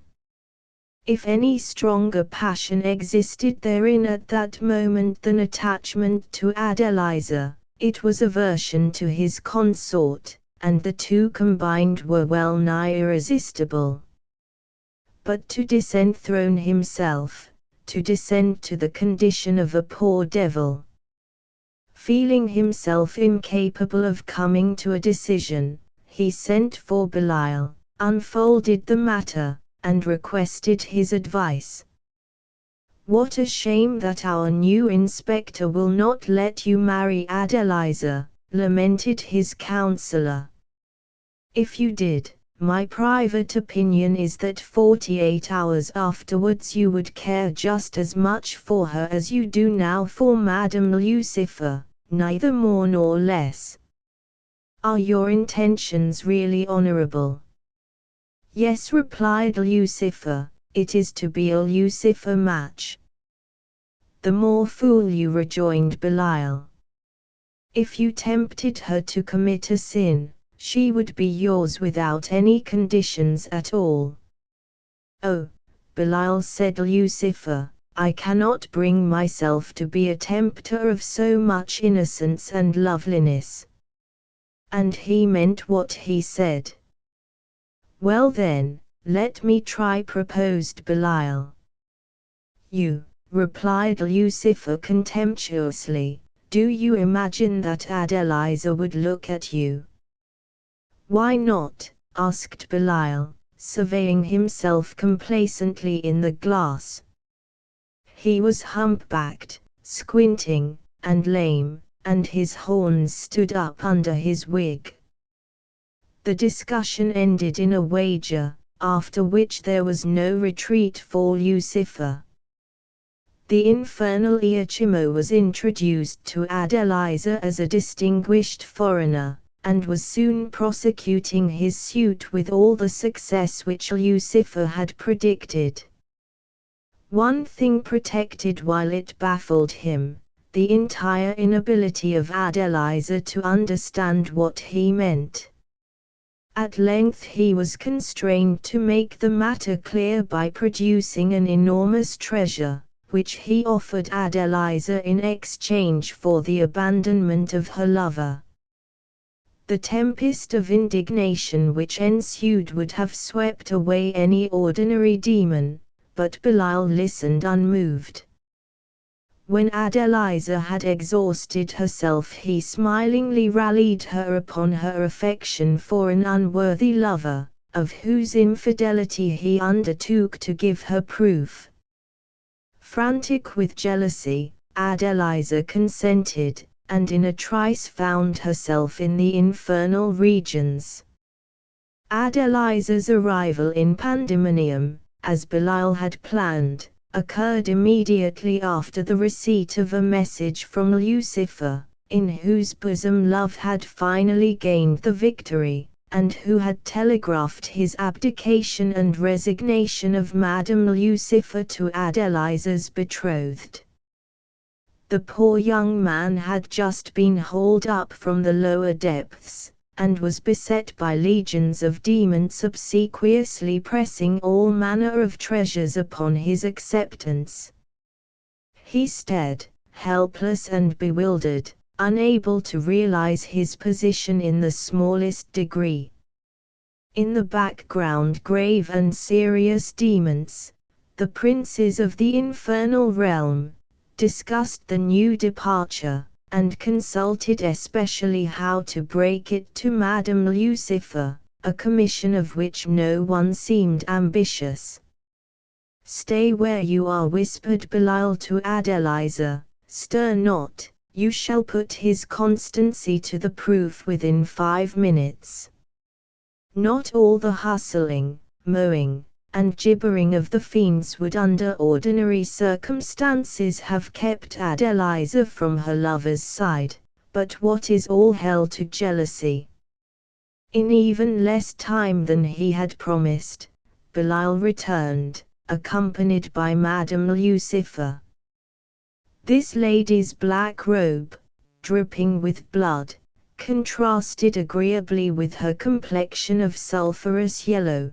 The absence of hair was compensated by the exceptional length of her nails. She was 1,000 million years old, and, but for her remarkable muscular vigor, looked every one of them. The rage into which Belial's communication had thrown her was something indescribable, but, as her eye fell on the handsome youth, a different order of thoughts seemed to take possession of her mind. "Let the monster go," she exclaimed, "who cares? Come, my love, ascend the throne with me, and share the empire and the treasures of thy fond Luciferetta." "If you don't, back you go," interjected Belial. What might have been the young man's decision if Madame Lucifer had borne more resemblance to Madame Vulcan, it would be wholly impertinent to inquire, for the question never arose. "Take me away," he screamed, "take me away, anywhere, anywhere out of her reach." "Oh, Adeliza!" With a bound Adeliza stood by his side. She was darting a triumphant glance at the discomfited Queen of Hell, when suddenly her expression changed, and she screamed loudly. 2 adorers stood before her, alike in every lineament and every detail of costume, utterly indistinguishable, even by the eye of love. A Lucifer, in fact, hastening to throw himself at Adeliza's feet and pray her to defer his bliss no longer, had been thunderstruck by the tidings of her elopement with Belial. Fearing to lose his wife and his dominions along with his sweetheart, he had sped to the nether regions with such expedition that he had had no time to change his costume. Hence the equivocation which confounded Adeliza, but at the same time preserved her from being torn to pieces by the no less mystified Madame Lucifer. Perceiving the state of the case, Lucifer with true gentlemanly feeling resumed his proper semblance, and Madame Lucifer's talons were immediately inserted into his whiskers. "My dear, my love," he gasped, as audibly as she would let him, "is this the way it welcomes its own Lucipussy?" "Who is that person?" demanded Madame Lucifer. "I don't know her," screamed the wretched Lucifer. "I never saw her before." "Take her away, shut her up in the deepest dungeon." "Not if I know it," sharply replied Madame Lucifer. "You can't bear to part with her, can't you? You would intrigue with her under my nose, would you? Take that. And that. Turn them both out, I say. Turn them both out." "Certainly, my dearest love, most certainly," responded Lucifer. "Oh, sire," cried Moloch and Beelzebub together, "for heaven's sake let your majesty consider what he is doing." "The inspector, bother the inspector," screeched Lucifer. "Do ye think I'm not 1,000 times more afraid of your mistress than of all the saints in the calendar?" They're addressing Adeliza and her betrothed. "Be off. You'll find all debts paid, and a nice balance at the bank. Out. Run. They did not wait to be told twice. Earth yawned. The gates of Tartarus stood wide. They found themselves on the side of a steep mountain, down which they scoured madly, hand linked in hand. But fast as they ran, it was long ere they ceased to hear the tongue of Madame Lucifer. Footnotes 27, taken by permission from The Twilight of the Gods, by Richard Garnett. Published by John Lane Company, New York. A Lucifer, 28, by Anatole France. Notes e si compiac tanto spinello di fallo oribile e contrafatto, chasai dice, tanto più alcuna fiataell'imagination, che la detta figura the lui dipintaglia parvin sogno, domandandolo dovigli eleves vegeta si brutta. 29, vite de più excellenti pittori. The Messer Giorgio Vasari. Vita di Spinello. Andrea Tafi, painter and worker in mosaic of Florence, had a wholesome terror of the devils of hell, particularly in the watches of the night, when it is given to the powers of darkness to prevail. And the worthy man's fears were not unreasonable, for in those days the demons had good cause to hate the painters, who robbed them of more souls with a single picture than a good little preaching friar could do in 30 sermons. No doubt the monk, to instill a soul-saving horror in the hearts of the faithful, would describe to the utmost of his powers that day of wrath, that day of mourning which is to reduce the universe to ashes. Test David at Sibylla, borrowing his deepest voice and bellowing through his hands to imitate the archangel's last trump. But there, it was all sound and fury, signifying nothing, whereas a painting displayed on a chapel wall or in the cloister, showing Jesus Christ sitting on the great white throne to judge the living and the dead, spoke unceasingly to the eyes of sinners, and through the eyes chastened such as had sinned by the eyes or otherwise. It was in the days when cunning masters were depicting at Santa Cruz in Florence and the Campo Santo of Pisa the mysteries of divine justice. These works were drawn according to the account in verse which Dante Alighieri, a man very learned in theology and in canon law, wrote in days gone by of his journey to hell, and purgatory and paradise, whither by the singular great merits of his lady, he was able to make his way alive. So everything in these paintings was instructive and true. And we may say surely less profit is to be had of reading the most full and ample chronicle than from contemplating such representative works of art. Moreover, the Florentine masters took heed to paint, under the shade of orange groves, on the flower-starred turf, fair ladies and gallant knights, with death lying in wait for them with his scythe, while they were discoursing of love to the sound of lutes and viols. Nothing was better fitted to convert carnal-minded sinners who quaff forgetfulness of God on the lips of women. To rebuke the covetous, the painter would show to the life the devils pouring molten gold down the throat of bishop or abbess, who had commissioned some work from him and then scamped his pay. This is why the demons in those days were bitter enemies of the painters, and above all of the Florentine painters, who surpassed all the rest in subtlety of wit. Chiefly they reproached them with representing them under a hideous guise, with the heads of bird and fish, serpents' bodies and bats' wings. This sore resentment which they felt will come out plainly in the history of Spinello of Arezzo. Spinello Spinelli was sprung of a noble family of Florentine exiles, and his graciousness of mind matched his gentle birth, for he was the most skillful painter of his time.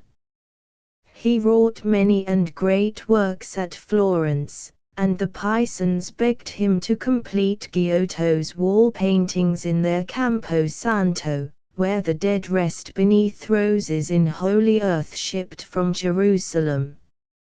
At last, after working long years in divers cities and getting much gold, he longed to see once more the good city of Arezzo, his mother.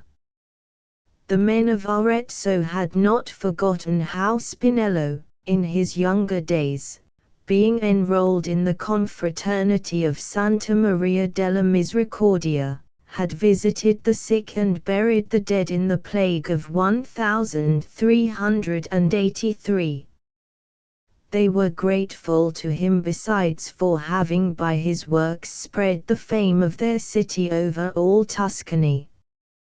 For all these reasons they welcomed him with high honors on his return. Still full of vigor in his old age, he undertook important tasks in his native town. His wife would tell him, "You are rich, Spinello. Do you rest, and leave younger men to paint instead of you. It is meet a man should end his days in a gentle, religious quiet. It is tempting God to be forever raising new and worldly monuments, mere heathen towers of Babel. Quit your colors and your varnishes, Spinello, or they will destroy your peace of mind." So the good dame would preach, but he refused to listen, for his one thought was to increase his fortune and renown. Far from resting on his laurels, he arranged a price with the wardens of Sant'Agnolo for a history of Saint Michael, that was to cover all the choir of the church and contain an infinity of figures. Into this enterprise he threw himself with extraordinary ardor. Rereading the parts of Scripture that were to be his inspiration, he set himself to study deeply every line and every word of these passages. Not content with drawing all day long in his workshop, he persisted in working both at bed and board, while at dusk, walking below the hill on whose brow Arezzo proudly lifts her walls and towers, he was still lost in thought. And we may say the story of the archangel was already limned in his brain when he started to sketch out the incidents in red chalk on the plaster of the wall. He was soon done tracing these outlines, then he fell to painting above the high altar the scene that was to outshine all the others in brilliancy. For it was his intent therein to glorify the leader of the hosts of heaven for the victory he won before the beginning of time. Accordingly Spinello represented Saint Michael fighting in the air against the serpent with 7 heads and 10 horns, and he figured with delight, in the bottom part of the picture, the prince of the devils, Lucifer, under the semblance of an appalling monster. The figures seemed to grow to life of themselves under his hand. His success was beyond his fondest hopes, so hideous was the countenance of Lucifer, none could escape the nightmare of its foulness. The face haunted the painter in the streets and even went home with him to his lodging. Presently when night was come, Spinello lay down in his bed beside his wife and fell asleep. In his slumbers he saw an angel as comely as Saint Michael, but black, and the angel said to him, "Spinello, I am Lucifer. Tell me, where had you seen me, that you should paint me as you have, under so ignominious a likeness? The old painter answered, trembling, that he had never seen him with his eyes, never having gone down alive into hell, like Messer Dante Alighieri, but that, in depicting him as he had done, he was for expressing in visible lines and colors the hideousness of sin. Lucifer shrugged his shoulders, and the hill of San Gemignano seemed of a sudden to heave and stagger. Spinello, he went on, will you do me the pleasure to reason a while with me? I am no mean logician, he you pray to knows that. Receiving no reply, Lucifer proceeded in these terms, Spinello, you have read the books that tell of me. You know of my enterprise, and how I forsook heaven to become the prince of this world. A tremendous adventure, and a unique one, had not the giants in like fashion assailed the god Jupiter, as yourself have seen, Spinello, recorded on an ancient tomb where this titanic war is carved in marble. It is true, said Spinello, I have seen the tomb, shaped like a great tun, in the church of Santa Reparata at Florence. 'Tis a fine work of the Romans. Still, returned Lucifer, smiling, the giants are not pictured on it in the shape of frogs or chameleons or the like hideous and horrid creatures. True, replied the painter, but then they had not attacked the true God, but only a false idol of the pagans. 'Tis a mighty difference. The fact is clear, Lucifer, you raised the standard of revolt against the true and veritable King of earth and heaven. I will not deny it, said Lucifer. And how many sorts of sins do you charge me with for that? 7. It is like enough, the painter answered, and deadly sins one and all. 7. Exclaimed the angel of darkness, well, the number is canonical. Everything goes by sevens in my history, which is close bound up with God's. Spinello, you deem me proud, angry and envious. I enter no protest, provided you allow that glory was my only aim. Do you deem me covetous? Granted again, covetousness is a virtue for princes. For gluttony and lust, if you hold me guilty, I will not complain. Remains indolence. As he pronounced the word, Lucifer crossed his arms across his breast, and shaking his gloomy head, tossed his flaming locks. Tell me, Spinello, do you really think I am indolent? Do you take me for a coward? Do you hold that in my revolt I showed a lack of courage? Nay. You cannot.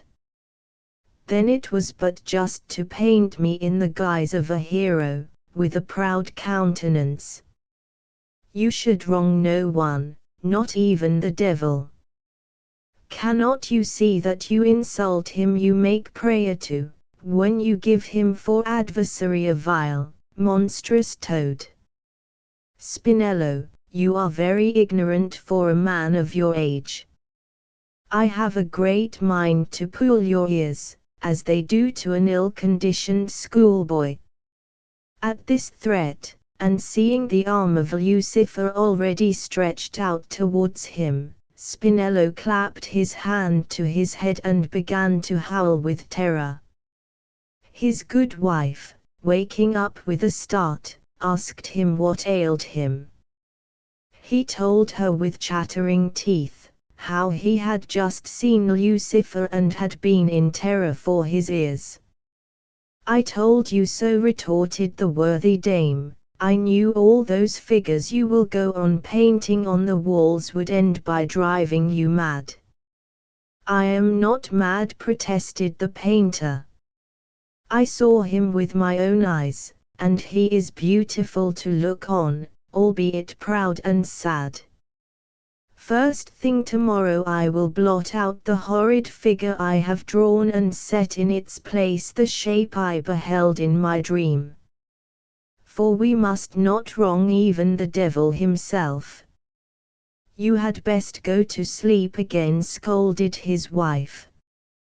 You are talking stark nonsense, and unchristian to boot. Spinello tried to rise, but his strength failed him and he fell back unconscious on his pillow. He lingered on a few days in a high fever, and then died. Footnotes 28, taken by permission from the Well of Saint Clair, by Anatole France, translated by Alfred Allinson. Published, 1909. By John Lane Company, New York. 29. And so successful was Spinello with his horrible and portentous production that it was commonly reported, so great is always the force of fancy, that the said figure of Lucifer trodden underfoot by Saint Michael in the altarpiece of the church of Saint Agnolo at Arezzo, painted by him, had appeared to the artist in a dream, and asked him in what place he had beheld him under so brutish a form. Lives of the Most Excellent Painters, by Giorgio Vasari. Life of Spinello. The Devil, 30, by Maxim Gorky. Notes: life is a burden in the fall, the sad season of decay and death.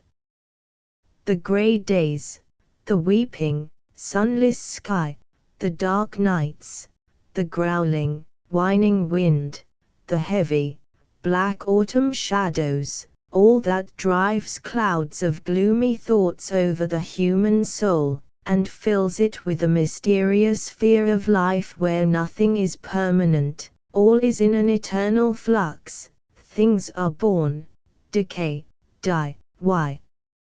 For what purpose? Sometimes the strength fails us to battle against the tenebrous thoughts that enfold the soul late in the autumn, therefore those who want to assuage their bitterness ought to meet them halfway. This is the only way by which they will escape from the chaos of despair and doubt, and will enter on the terra firma of self-confidence. But it is a laborious path, it leads through thorny brambles that lacerate the living heart, and on that path the devil always lies in ambush. It is that best of all the devils, with whom the great Goethe has made us acquainted. My story is about that devil. The devil suffered from ennui. He is too wise to ridicule everything. He knows that there are phenomena of life which the devil himself is not able to rail at. For example, he has never applied the sharp scalpel of his irony to the majestic fact of his existence. To tell the truth, our favorite devil is more bold than clever, and if we were to look more closely at him, we might discover that, like ourselves, he wastes most of his time on trifles. But we had better leave that alone. We are not children that break their best toys in order to discover what is in them. The devil once wandered over the cemetery in the darkness of an autumn night. He felt lonely and whistled softly as he looked around himself in search of a distraction. He whistled an old song, my father's favorite song, when, in autumnal days, a leaf from its branch is torn and on high by the wind is borne. And the wind sang with him, soughing over the graves and among the black crosses, and heavy autumnal clouds slowly crawled over the heaven and with their cold tears watered the narrow dwellings of the dead. The mournful trees in the cemetery timidly creaked under the strokes of the wind and stretched their bare branches to the speechless clouds. The branches were now and then caught by the crosses, and then a dull, shuffling, awful sound passed over the churchyard. The devil was whistling, and he thought, I wonder how the dead feel in such weather. No doubt, the dampness goes down to them, and although they are secure against rheumatism ever since the day of their death, yet, I suppose, they do not feel comfortable. How, if I called one of them up and had a talk with him? It would be a little distraction for me, and, very likely, for him also. I will call him. Somewhere around here they have buried an old friend of mine, an author. I used to visit him when he was alive. Why not renew our acquaintance? People of his kind are dreadfully exacting. I shall find out whether the grave satisfies him completely. But where is his grave? And the devil who, as is well known, knows everything, wandered for a long time about the cemetery, before he found the author's grave. Oh there, he called out as he knocked with his claws at the heavy stone under which his acquaintance was put away. Get up. What for? Came the dull answer from below. I need you. I won't get up. Why? Who are you, anyway? You know me. The censor. Ha, ha, ha. No. Maybe a secret policeman. No, no. Not a critic, either. I am the devil. Well, I'll be out in a minute. The stone lifted itself from the grave, the earth burst open, and a skeleton came out of it. It was a very common skeleton, just the kind that students study anatomy by, only it was dirty, had no wire connections, and in the empty sockets there shone a blue phosphoric light instead of eyes. It crawled out of the ground, shook its bones in order to throw off the earth that stuck to them, making a dry, rattling noise with them, and raising up its skull, looked with its cold, blue eyes at the murky, cloud-covered sky. I hope you are well, said the devil. How can I be? Curtly answered the author. He spoke in a strange, low voice, as if two bones were grating against each other. Oh, excuse my greeting, the devil said pleasantly. Never mind. But why have you raised me? I just wanted to take a walk with you, though the weather is very bad. I suppose you are not afraid of catching a cold, asked the devil. Not at all, I got used to catching colds during my lifetime. Yes, I remember, you died pretty cold. I should say I did. They had poured enough cold water over me all my life. They walked beside each other over the narrow path, between graves and crosses. Two blue beams fell from the author's eyes upon the ground and lit the way for the devil. A drizzling rain sprinkled over them, and the wind freely passed between the author's bare ribs and through his breast where there was no longer a heart. We are going to town, he asked the devil. What interests you there? Life, my dear sir, the author said impassionately. What? It still has a meaning for you. Indeed it has. But why? How am I to say it? A man measures all by the quantity of his effort, and if he carries a common stone down from the summit of Ararat, that stone becomes a gem to him. Poor fellow, smiled the devil. But also happy man, the author retorted coldly. The devil shrugged his shoulders.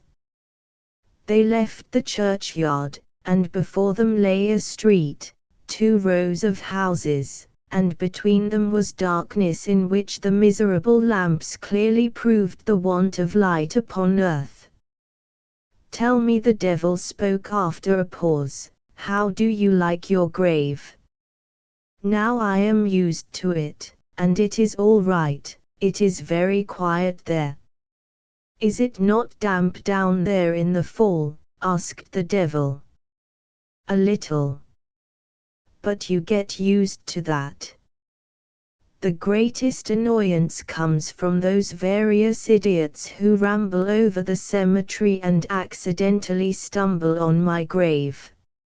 I don't know how long I have been lying in my grave, for I and everything around me is unchangeable, and the concept of time does not exist for me. You have been in the ground 4 years, it will soon be 5, said the devil. Indeed. Well then, there have been 3 people at my grave during that time. Those accursed people make me nervous. 1. You see, straight away denied the fact of my existence. He read my name on the tombstone and said confidently, there never was such a man. I have never read him, though I remember such a name. When I was a boy, there lived a man of that name who had a broker's shop in our street. How do you like that? And my articles appeared for 16 years in the most popular periodicals, and 3 times during my lifetime my books came out in separate editions. There were 2 more editions since your death, the devil informed him. Well, you see. Then came 2, and one of them said, oh, that's that fellow. Yes, that is he, answered the other. Yes, they used to read him in the Auld Lang Syne. They read a lot of them. What was it he preached? Oh, generally, ideas of beauty, goodness, and so forth. Oh, yes, I remember. He had a heavy tongue. There is a lot of them in the ground, yes, Russia is rich in talents. And those asses went away. It is true, warm words do not raise the temperature of the grave, and I do not care for that, yet it hurts me. And oh, how I wanted to give them a piece of my mind. You ought to have given them a fine tongue lashing, smiled the devil. No, that would not have done. On the verge of the 20th century it would be absurd for dead people to scold, and, besides, it would be hard on the materialists. The devil again felt the ennui coming over him. This author had always wished in his lifetime to be a bridegroom at all weddings and a corpse at all burials, and now that all is dead in him, his egotism is still alive. Is man of any importance to life? Of importance is only the human spirit, and only the spirit deserves applause and recognition. How annoying people are! The devil was on the point of proposing to the author to return to his grave, when an idea flashed through his evil head. They had just reached a square, and heavy masses of buildings surrounded them on all sides. The dark, wet sky hung low over the square. It seemed as though it rested on the roofs and murkily looked at the dirty earth. "Say," said the devil as he inclined pleasantly towards the author, "don't you want to know how your wife is getting on?" "I don't know whether I want to," the author spoke slowly. "I see, you are a thorough corpse," called out the devil to annoy him. "Oh, I don't know," said the author and jauntily shook his bones. "I don't mind seeing her. Besides, she will not see me, or if she will, she cannot recognize me." "Of course," the devil assured him. "You know, I only said so because she did not like for me to go away long from home," explained the author. And suddenly the wall of a house disappeared or became as transparent as glass. The author saw the inside of large apartments, and it was so light and cozy in them. Elegant appointments, he grated his bones approvingly, very fine appointments. "If I had lived in such rooms, I would be alive now." "I like it, too," said the devil and smiled. "And it is not expensive, it only costs some 3,000. That not expensive. I remember my largest work brought me 815 rubles, and I worked over it a whole year." "But who lives here?" "Your wife," said the devil. "I declare. That is good, for her." "Yes, and here comes her husband. She is so pretty now, and how well she is dressed." "Her husband, you say? What a fine-looking fellow. Rather a bourgeois phiz, kind, but somewhat stupid. He looks as if he might be cunning, well, just the face to please a woman." "Do you want me to heave a sigh for you?" the devil proposed and looked maliciously at the author. But he was taken up with the scene before him. What happy, jolly faces both have! They are evidently satisfied with life. "Tell me, does she love him?" "Oh, yes, very much." "And who is he?" "A clerk in a millinery shop." "A clerk in a millinery shop," the author repeated slowly and did not utter a word for some time.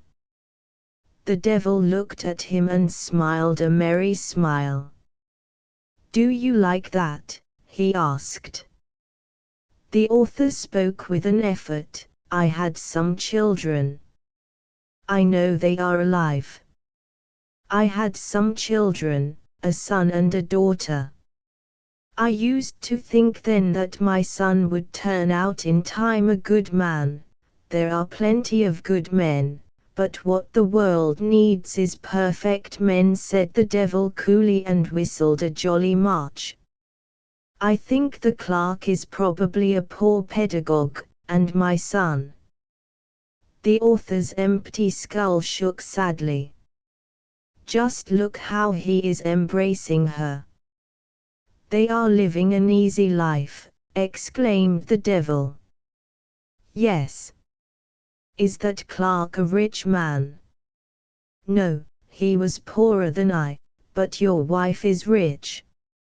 "My wife? Where did she get the money from?" "From the sale of your books." "Oh," said the author and shook his bare and empty skull. "Oh. Then it simply means that I have worked for a certain clerk." "I confess it looks that way," the devil chimed in merrily. The author looked at the ground and said to the devil, "Take me back to my grave." It was late.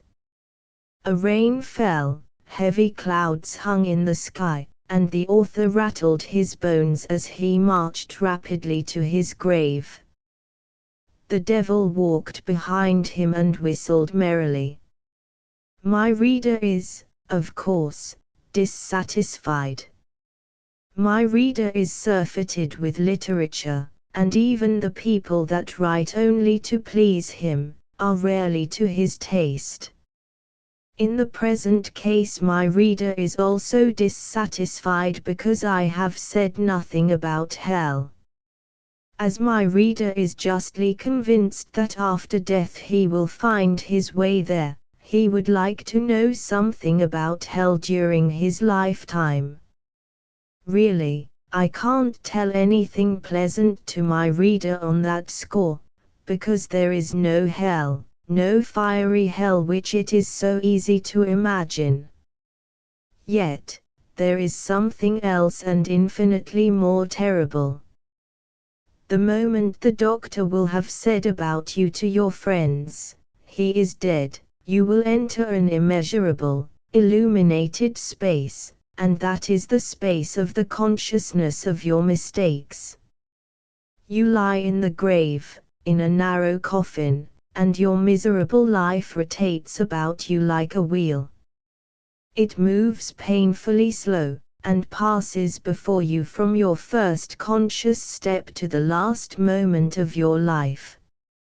You will see all that you have hidden from yourself during your lifetime, all the lies and meanness of your existence. You will think over anew all your past thoughts, and you will see every wrong step of yours. All your life will be gone over, to its minutest details. And to increase your torments, you will know that on that narrow and stupid road which you have traversed, others are marching, and pushing each other, and hurrying, and lying. And you understand that they are doing it all only to find out in time how shameful it is to live such a wretched, soulless life. And though you see them hastening on towards their destruction, you are in no way able to warn them, you will not move nor cry, and your helpless desire to aid them will tear your soul to pieces. Your life passes before you, and you see it from the start, and there is no end to the work of your conscience, and there will be no end, and to the horror of your torments there will never be an end, never. Footnotes 30, from the National Magazine, Volume 15. By permission of the editor and translator. The Devil and the Old Man, 31. By John Masefield. Notes Upper Way North. In the old days, in Chester, there was a man who never throve.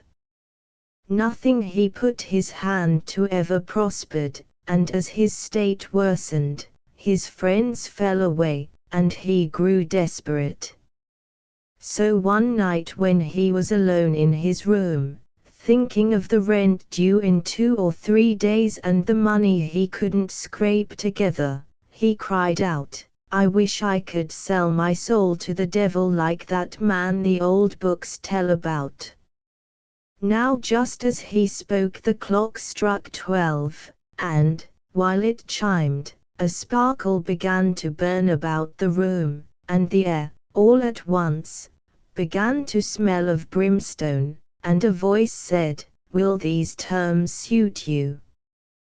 He then saw that someone had just placed a parchment there.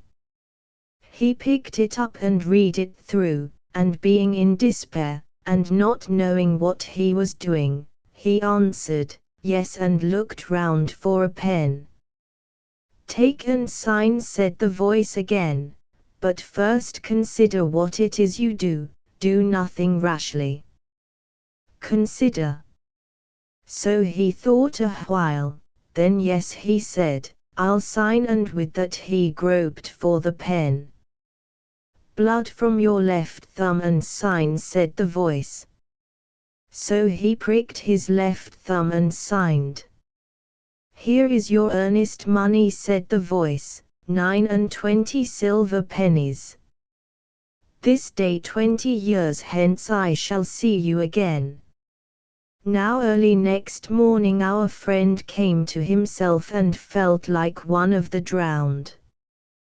What a dream I've had, he said. Then he woke up and saw the 29 silver pennies and smelt a faint smell of brimstone.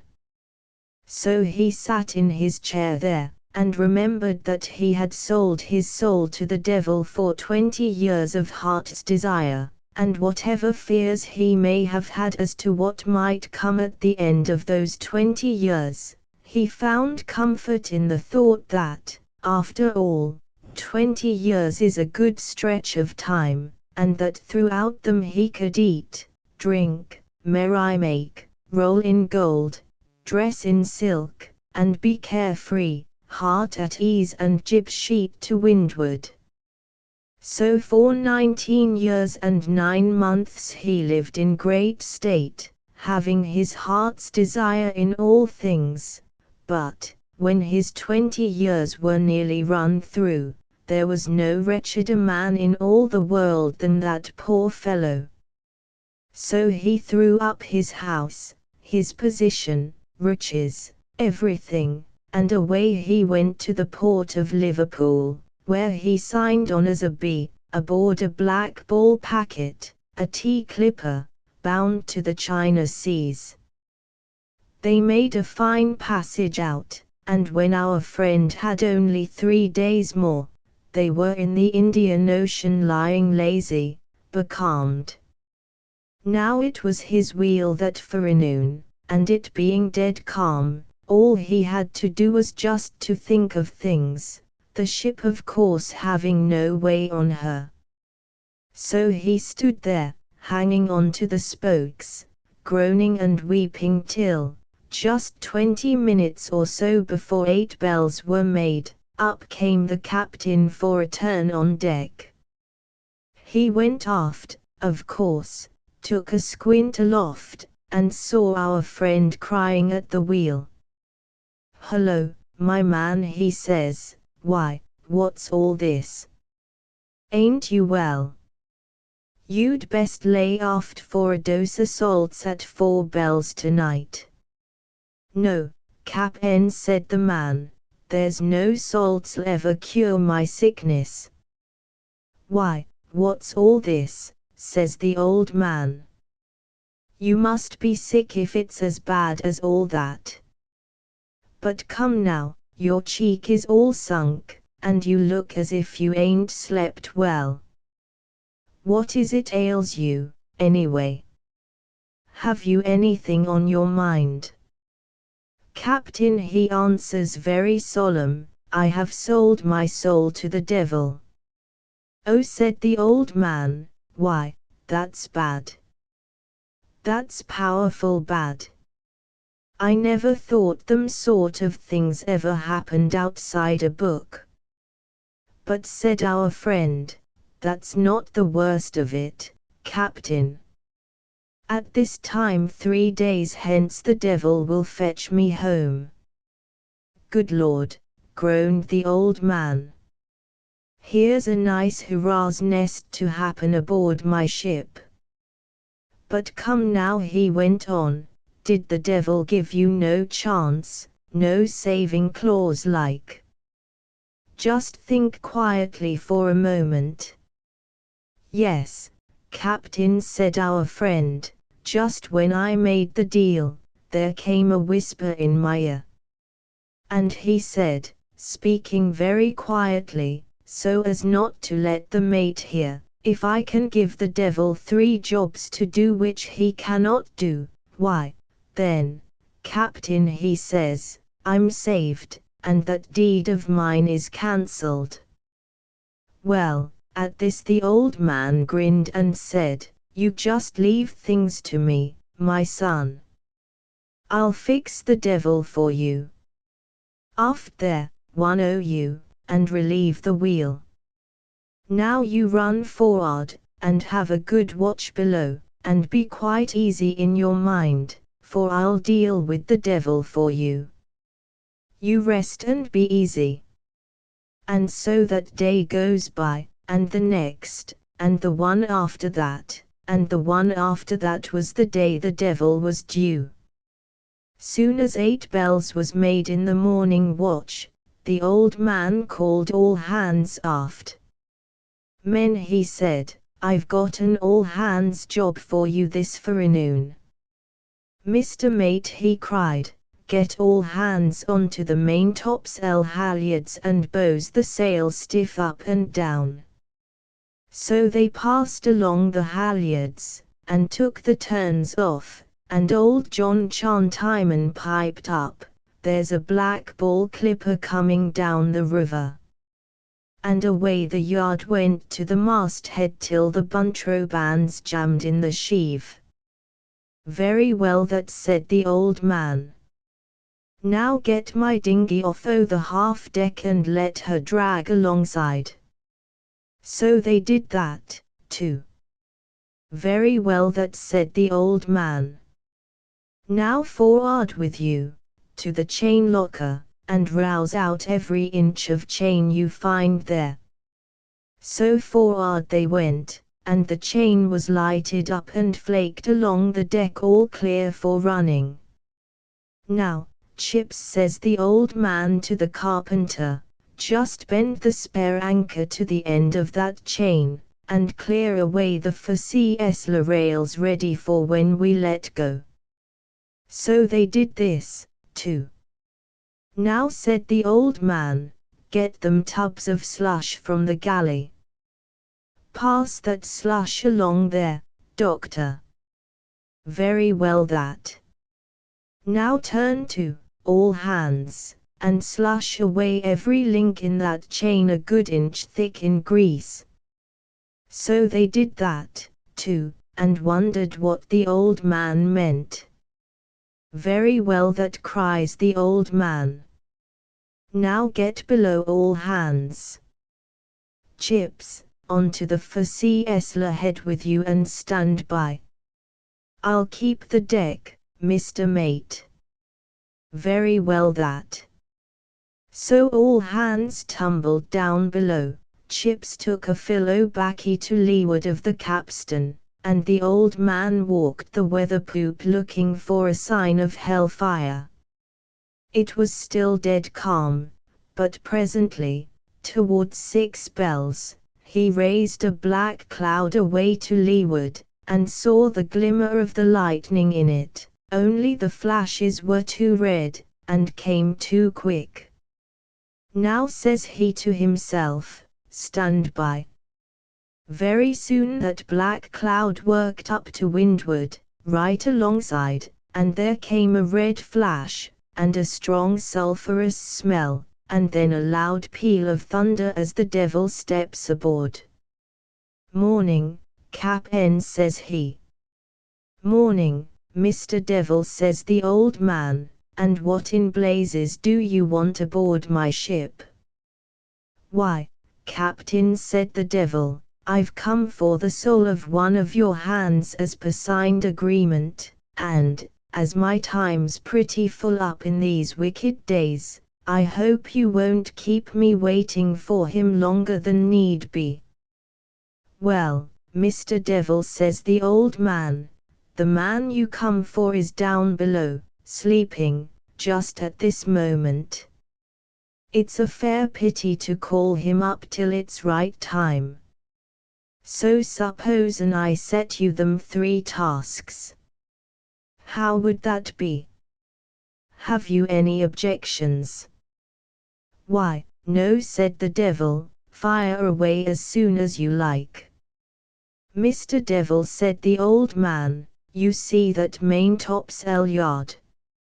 Suppose you lay out on that maintopsail yard and take in 3 reefs single-handed. Sir, the devil said, and he ran up the ratlines, into the top, up the topmast rigging and along the yard. Well, when he found the sail stiff up and down, he hailed the deck, below there. On deck there. Lower away your halyards. I will not, said the old man, nary a lower. Come up your sheets, then cries the devil. This main topsail's stiff up and down.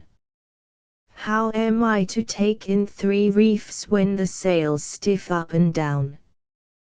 Why, said the old man, you can't do it. Come out o' that. Down from aloft, you hoof-footed son. That's one to me. Yes, says the devil, when he got on deck again, I don't deny it, Cap'n. That's one to you.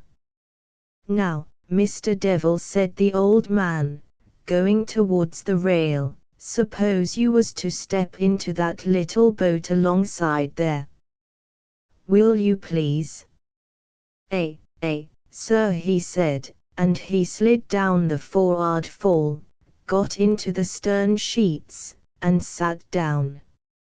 Now, Mr. Devil, said the skipper, taking a little salt spoon from his vest pocket, supposen you bail all the water on that side the boat onto this side the boat, using this spoon as your dipper. Well, the devil just looked at him. Say, he said at length, which of the New England states do ye hail from anyway? Not Jersey, anyway, said the old man. That's 2 up, all right, ain't it, sonny? Yes, growls the devil, as he climbs aboard. That's 2 up. 2 to you and 1 to play. Now, what's your next contraption?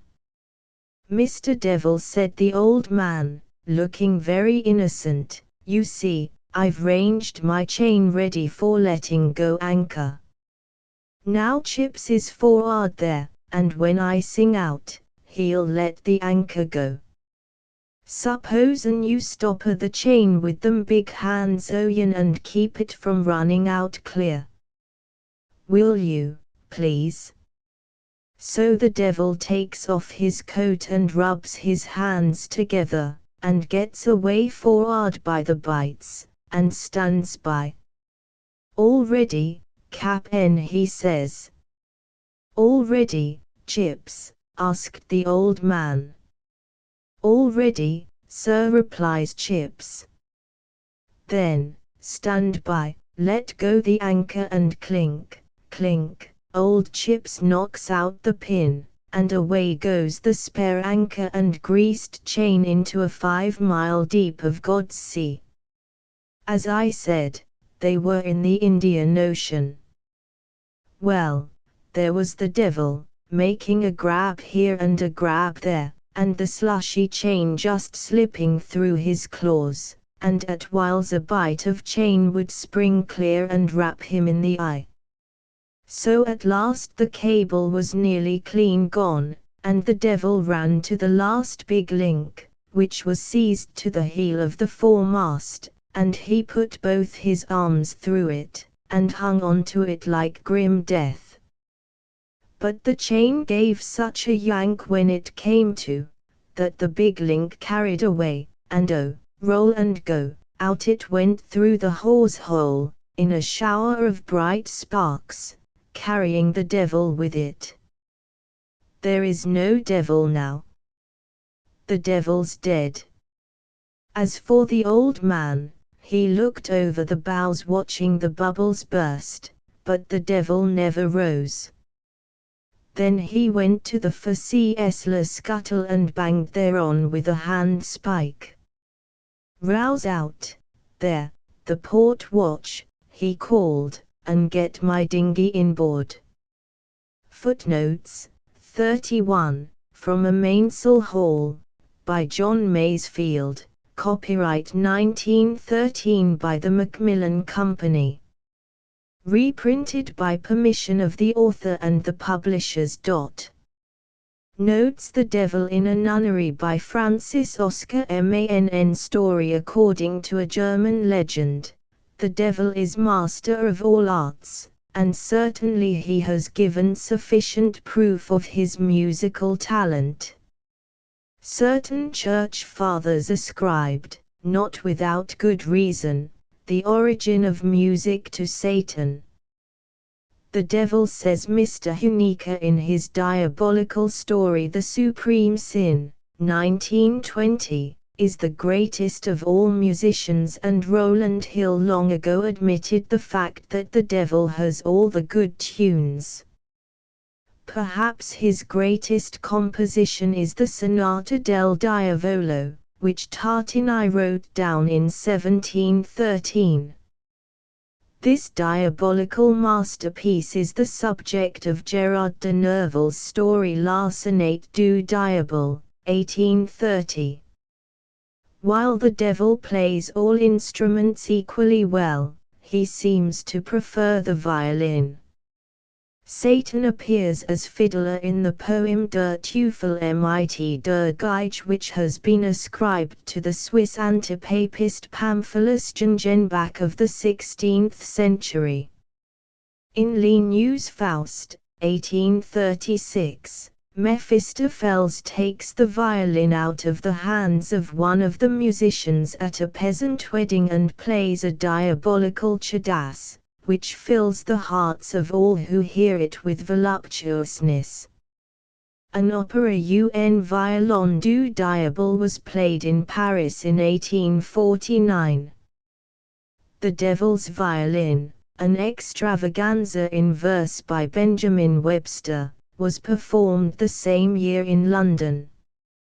In his story Les Tentations aux Héros, Plutus et la Gloire, Baudelaire presents the demon of love as holding in his left hand a violin which without doubt served to sing his pleasures and pains. The devil also appears as limping fiddler in a California legend, which appeared under the title The Devil's Fiddle in a Californian magazine in 1855. Death, the devil's first cousin, if not his alter ego, has the souls, in the dance of death, march off to hell to a merry tune on his violin. Death appears as a musician also in The Piper of Hamelin. In this legend, well known to the English world through Browning's poem Pied Piper of Hamelin, 1843, and Miss Peabody's play The Piper, 1909, the rats are the human souls, which Death charms with his music into following him. In the Middle Ages the soul was often represented as leaving the body in the form of a mouse. The soul of a good man comes out of his mouth as a white mouse, while at the death of a sinner the soul escapes as a black mouse, which the devil catches and brings to hell. Mephistopheles, it will be recalled, calls himself the Lord of Rats and Mice, Faust, 1, 1516. Devil Death has inherited this wind instrument from the goat-footed Pan. The devil is more busy in the convents, we are told by J.K. Huysmans in his novel En Route, 1895, than in the cities, as he has a harder job on hand. Belphug by Niccolo Machiavelli story. This story of the devil Belphug, who was sent by his infernal chief Pluto up to earth, where he married an earthly wife, but finally left her in disgust to go back to hell, is also of medieval origin.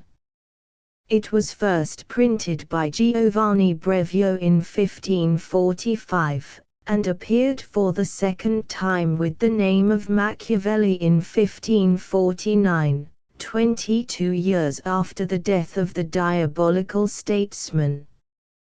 The two authors did not borrow from each other, but had a common source in a medieval Latin manuscript, which seems to have first fallen into the hands of Italians, but was later brought to France where it has been lost. The tale of the marriage of the devil appeared in several other Italian versions during the 16th century. Among the Italian novelists, who retold it for the benefit of their married friends, may be mentioned Giovan Francesco Straparola, Francesco Sansovino, and Gabriel Chapuis. In England this story was no less popular. Barnabrish inserted it in his collection of narratives in 1581, and we meet it again later in the following plays. Grimm, The Collier of Croydon, ascribed to Ulpian Fulwell, 1599, The Devil and His Dame by P. M. Houghton, 1600, Machiavel and the Devil by Daborn and Henslow, 1613, The Devil is an Ass by Ben Jonson, 1616, and Belfog, or The Marriage of the Devil, 1690. In France the story was treated in verse by La Fontaine, 1694, and in Germany it served the Nuremberg poet Hans Sachs as the subject for a farce, 1557. The Encyclopaedia Britannica is authority for the statement that Machiavelli's own married life had nothing to do with the plot of his story. The notion of this story is ingenious, and might have been made productive of entertaining incident, had Belfog been led by his cannibal connections from one crime to another. But Belfog is only unfortunate, and in no respect guilty, nor did anything occur during his abode on earth that testified to the power of women in leading us to final condemnation. The story of the peasant and the possession of the princesses bears no reference to the original idea with which the tale commences, and has no connection with the object of the infernal deputy's terrestrial sojourn. J. C. Dunlop, History of Fiction. To this criticism Mr. Thomas Roscoe replies that part of the humor of the story seems to consist in Belfog's earthly career being cut short before he had served the full term of his apprenticeship. But from the follies and extravagances into which he had already plunged, we are now authorized to believe that, even if he had been able longer to support the asperities of the lady's temper, he must, from the course he was pursuing, have been led from crime to crime, or at least from folly, to such a degree that he would infallibly have been condemned. T. Roscoe, Italian Novelists. The demon of Machiavelli offers no features of a deep psychology, but he distinguishes himself from the other demons of his period by his elegant manners. Like creator, like creature. Belfog, the god of the Moabits, like all other pagan gods, joined the infernal forces of Satan when driven off the earth by the Church triumphant.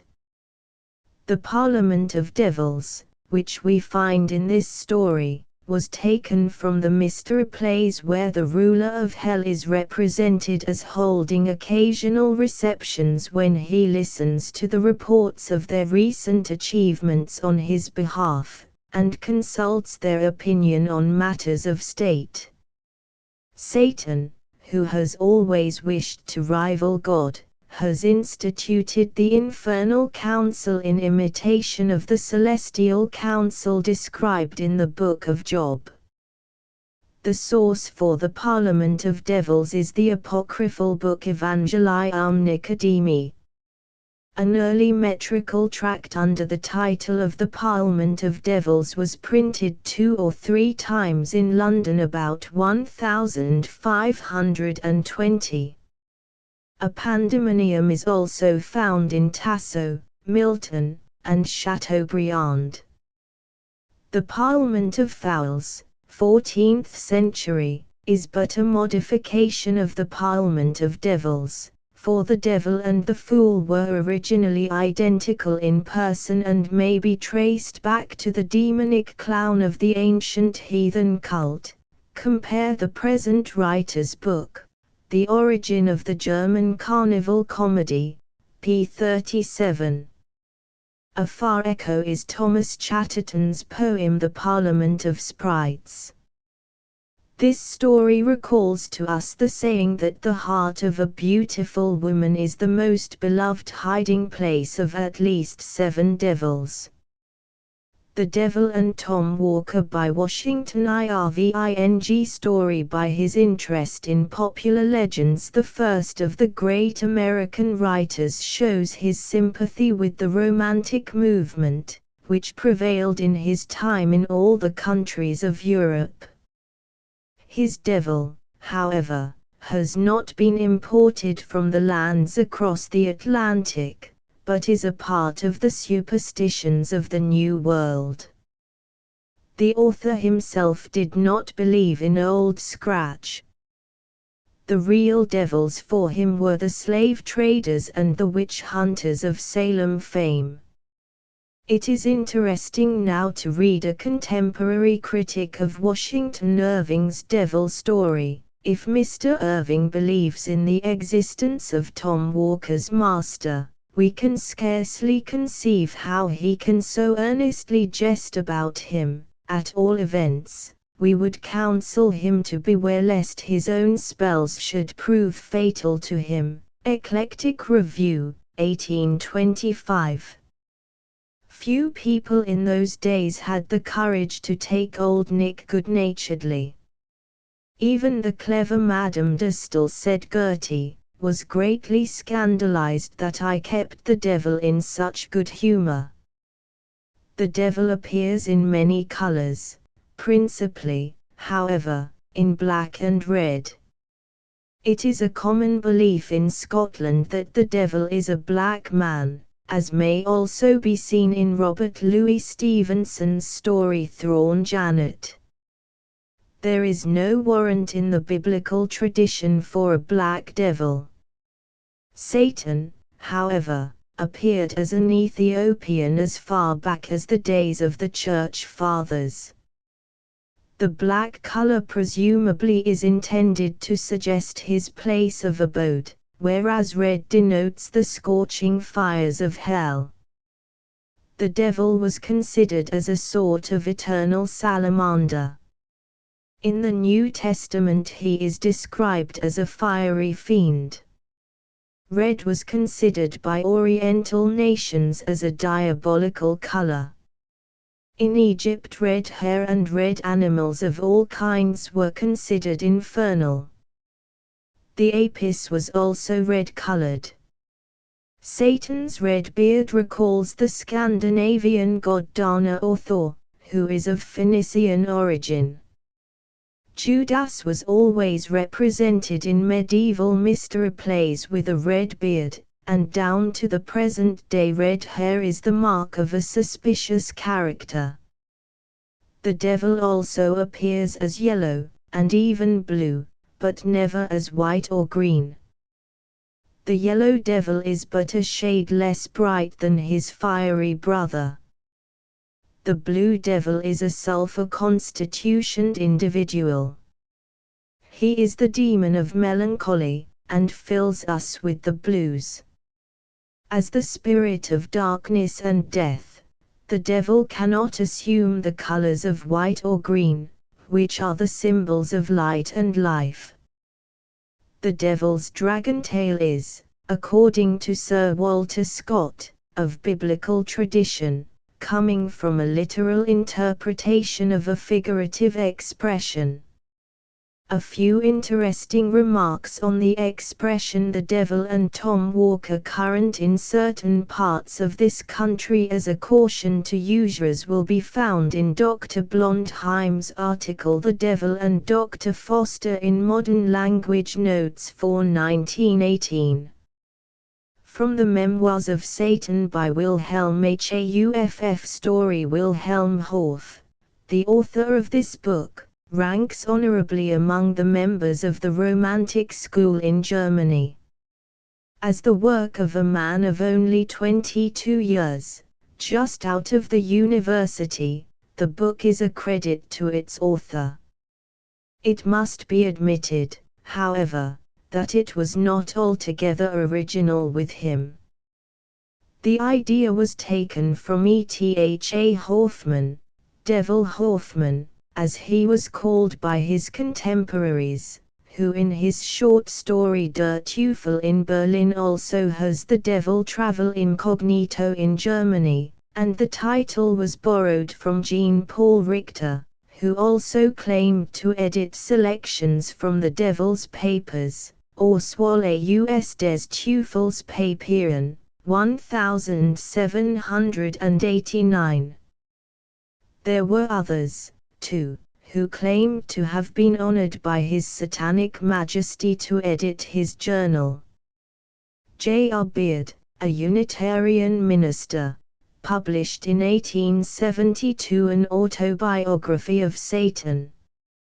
Another autobiography of Satan is said to have been found among the posthumous works of Leonid Andreev, author of that original diabolical work Anathema, a Tragedy, Ingleterre 1910. This book has just appeared in English under the title Satan's Diary. Frederick Solius Les Memoires du Diable, 183 7/8, consist of memoirs not of the devil himself, but of other people, which the Count de Loisy, the human partner to the diabolical pact, is very anxious to know. Hauff's book consists of a series of papers, which are but loosely connected. In certain passages we hear nothing of the autobiographer. The Swabian writer apparently could digest the diabolical only in homeopathic doses. His Satan, moreover, is a very youthful and quite harmless devil. He is nothing but a personified echo of the author's student days. The book by Hauff is perhaps the most popular personification of the devil in German literature. The passage presented here shows the fantastic element of the book at its best. The short introductory synopsis will give an idea of its satirical aspect. The humorous aspect has pretty nearly been lost in translation. Professor Brander Matthews has aptly said, "The German humor is like the simple Italian wines, it will not stand export." Of all the peoples, the Germans seem to have had the most kindly feelings towards the devil. This is because they knew him better. To judge from the many bridges and cathedrals, which the demon, according to legends, has built in Germany, he must have been a frequent visitor to that country. In Frankfurt, where with his own hands our author received the memoirs from the autobiographer, there is a gilded cock above the bridge in memory of the bargain the bridge builder once made with Satan to give him the first living thing that should cross the river. The day the bridge was finished, a cock fluttered from a woman's market basket and ran over the bridge. A claw-like hand reached down and claimed the prize.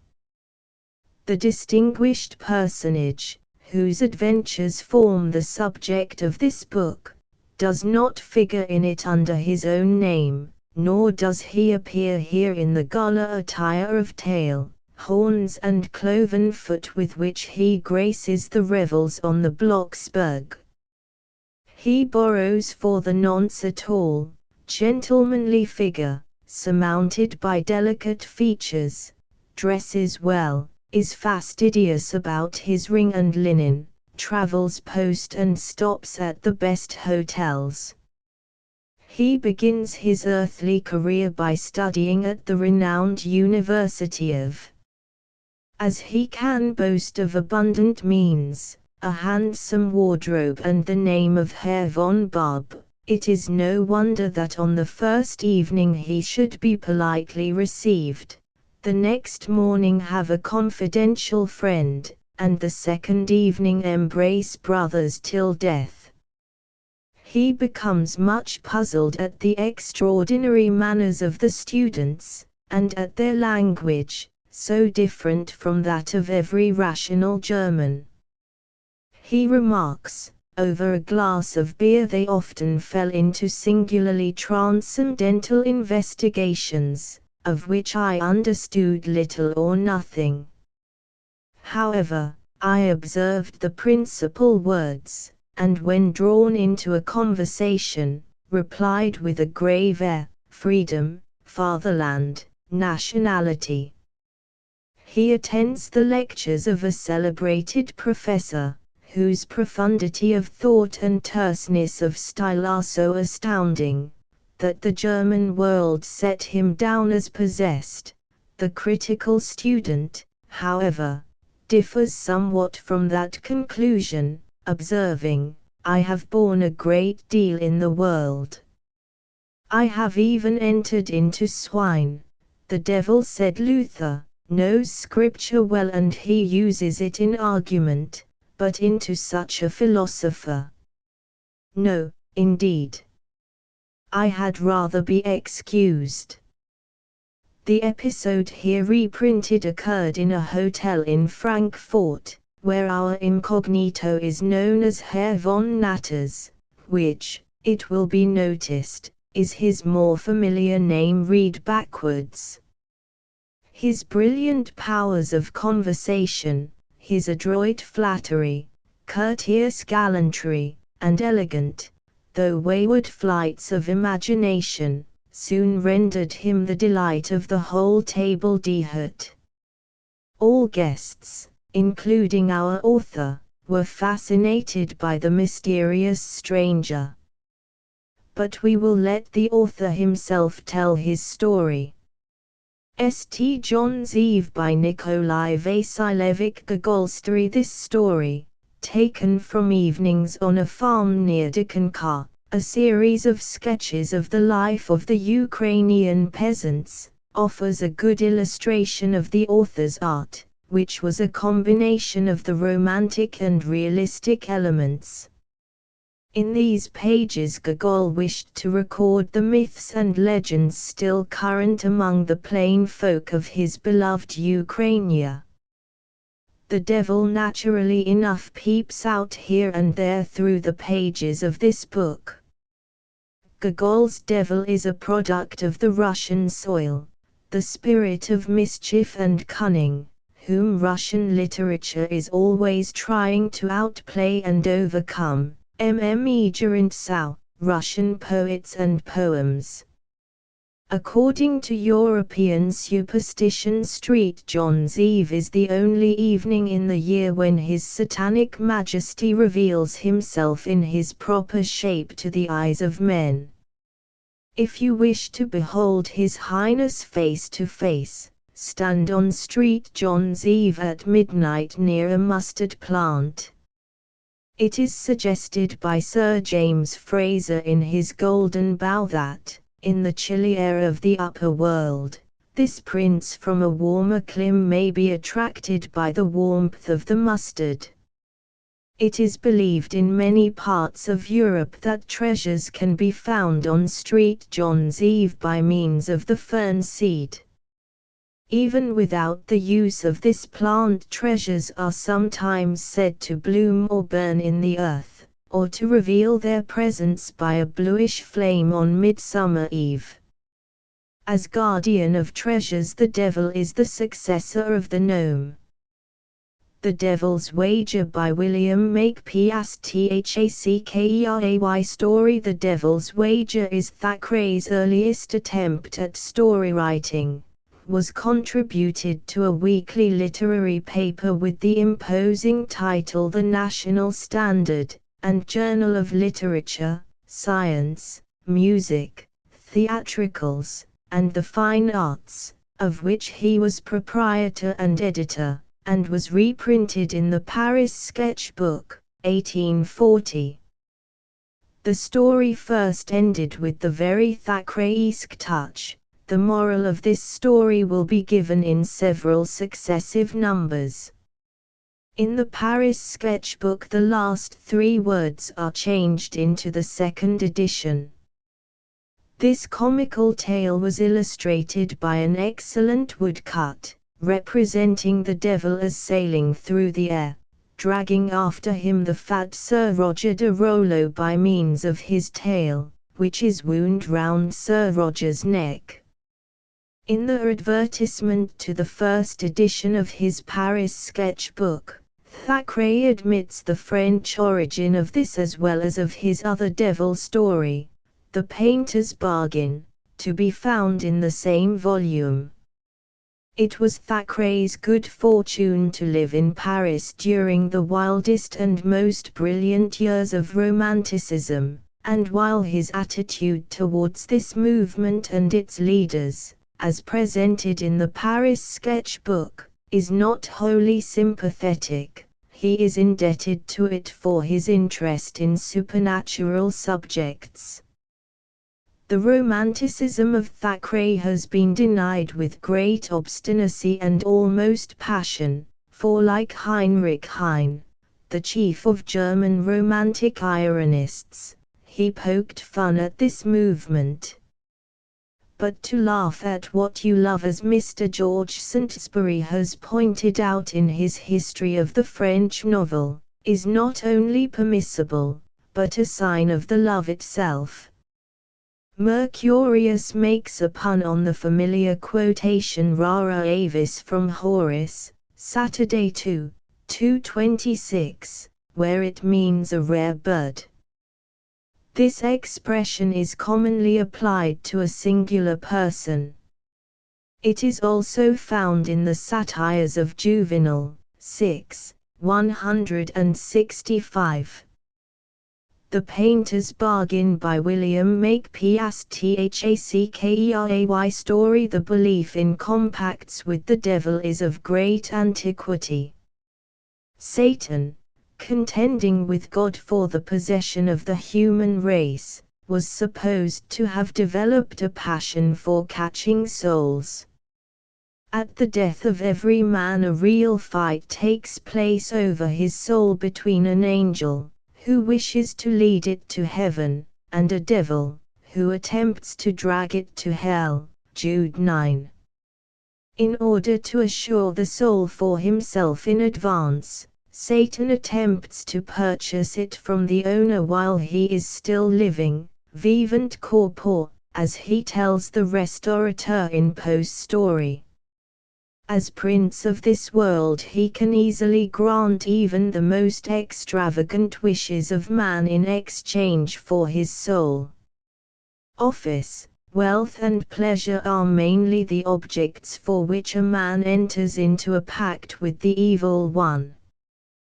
Count de Loisy in Frédéric Solié's Les Mémoires du Diable sells his soul to the devil for an uncommon consideration.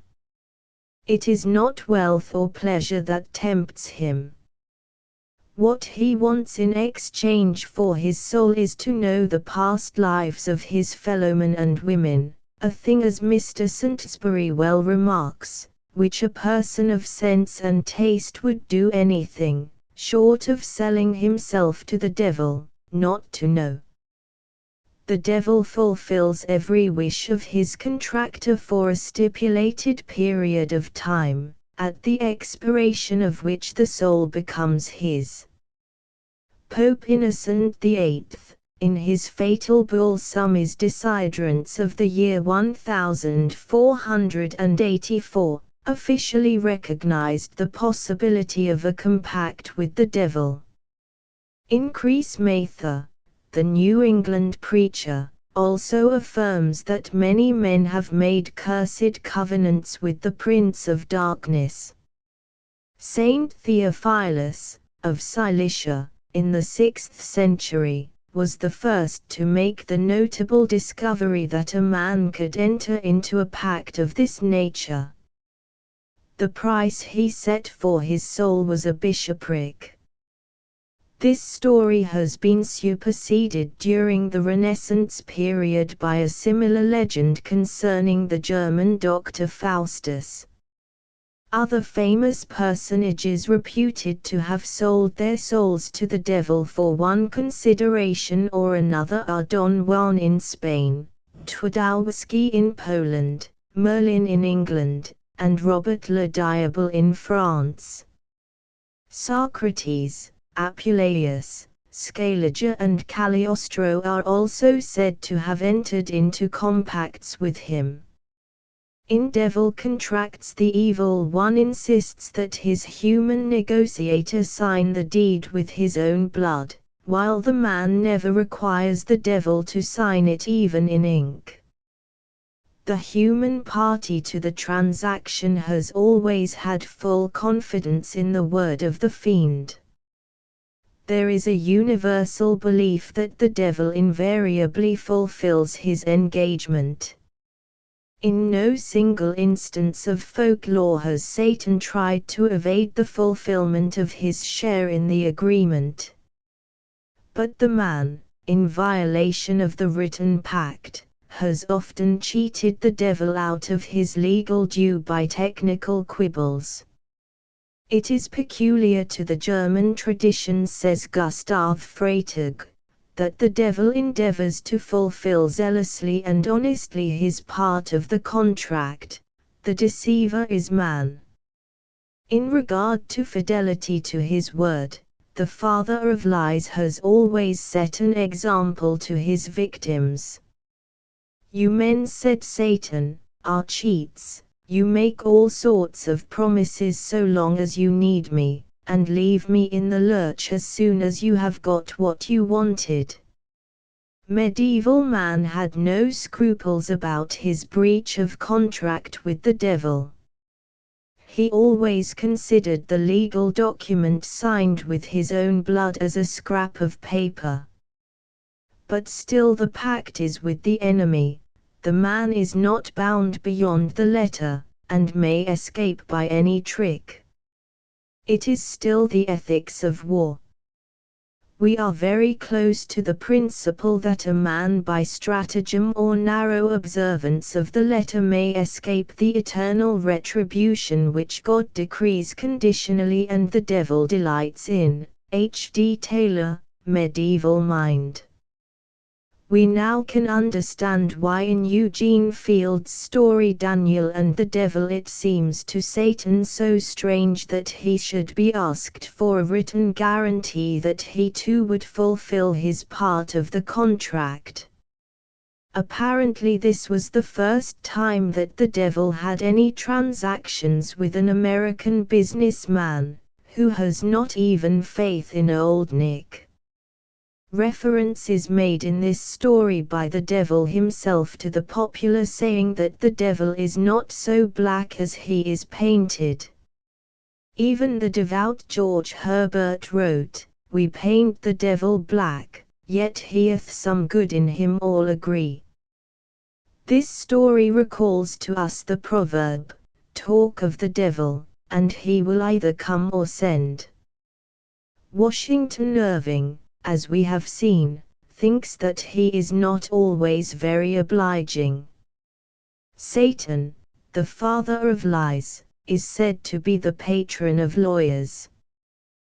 The men of the London bar formed a temple corps, which was dubbed the Devil's Own.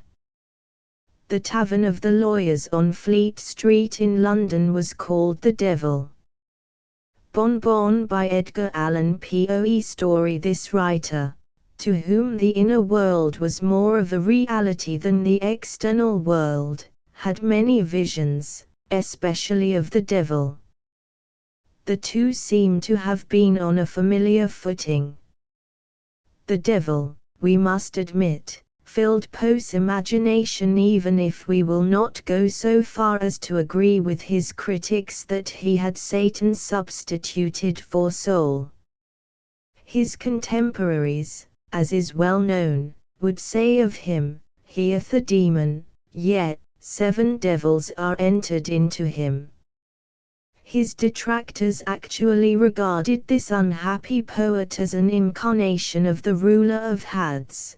Compare North American Review, 1856, Edinburgh Review, 1858, Dublin University Magazine, 1875. It was but recently that a writer in the New York Times declared Poe to have been grub-staked by demons. The story Bon Bon offers a specimen of Poe's grimly grotesque humor. It first appeared in the Broadway Journal of August, 1835. The devil of this most un-American of all American authors is not the child of New World fancy, but part of European imagination. The scenery of the story is aptly laid in the land of Robert le Diable. Poe's description of the devil is, on the whole, fully in accord with the universally accredited conception of his ordinary appearance. His brutal hoofs and savage horns and beastly tail are all there, only discreetly hid under a dress which any gentleman might wear. The devil is very proud of this epithet given him by William Shakespeare, and from that time on, it has been his greatest ambition to be a gentleman, in outer appearance at least, and to his credit it must be said that he has so well succeeded in his efforts to resemble a gentleman that it is now very hard to tell the two apart. The devil is accredited in popular imagination with long ears, a long, sometimes upturned, nose, a wide mouth, and teeth of a lion. It is on account of his fangs that Satan has been called a lion by the biblical writers. But although the Prince of Darkness can assume any form in the heavens above, in the earth beneath, and in the waters under the earth, he has never appeared as a lion. This, I believe, is out of deference to Judah, whom his father also called a lion. Hairiness is a pretty general characteristic of the devil. His hairy skin he probably inherited from the ancient fauns and satyrs. Esau is believed to have been a hairy demon. Old Harry is a corruption of Old Harry. As a rule, Old Nick is not pictured as bald, but has a head covered with locks like serpents. These snaky tresses, which already Monk Lewis wound around the devil's head, are borrowed, according to Sir Walter Scott, from the shield of Minerva. His face, however, is usually hairless. A beard has rarely been accorded to Satan. His red beard on the medieval stage probably came from Dana, whom, as Jacob Grimm says, the modern notions of the devil so often have in the background.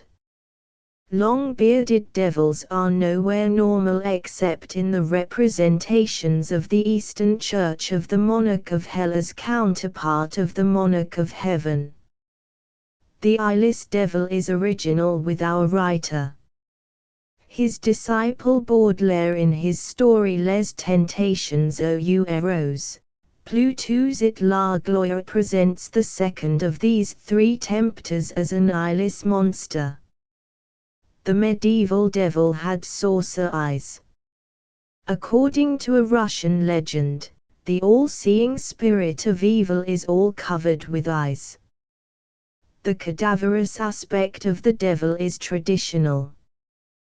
With but one remarkable exception, the Egyptian Typhon, demons are always represented lean. A devil said Caesarius of Heisterbach of the 13th century, is usually so thin as to cast no shadow. Dialogus Miraculorum, 3. This characteristic is a heritage of the ancient hunger demon, who, himself a shadow, casts no shadow. In the course of the centuries, however, the devil has gained flesh. His faded suit of black cloth recalls the medieval devil who appeared in his feathers all ragged and rent. It is not altogether improbable that the ecclesiastical appearance of the devil in this story was not wholly unintentional, as the author believes. While Satan cannot be said to be one of those who take to the ministry, mostly he often likes to slip into priestly robes. In The Temptation of Jesus by Lucas van Liden, the devil is habited as a monk with a pointed cowl. In the comparison of a soul with a shadow, there is a reminiscence of Adalbert von Chamisso, whose Peter Schlemihl, 1814, sells his shadow to the devil. In his story The Fisherman and His Soul, Oscar Wilde considers the shadow of the body as the body of the soul. That the devils in hell eat the damned consigned there for punishment is also in accord with medieval tradition. This idea probably is of Oriental origin. The 7 Assyrian evil spirits have a predilection for human flesh and blood. Ghouls and vampires belong to this class of demons.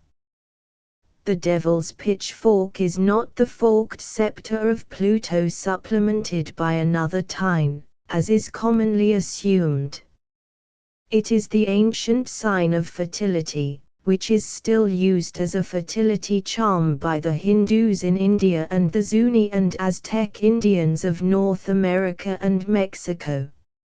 A related symbol is the trident of Poseidon or Neptune. This symbol was recently carried in a children's May Day parade through Central Park in New York.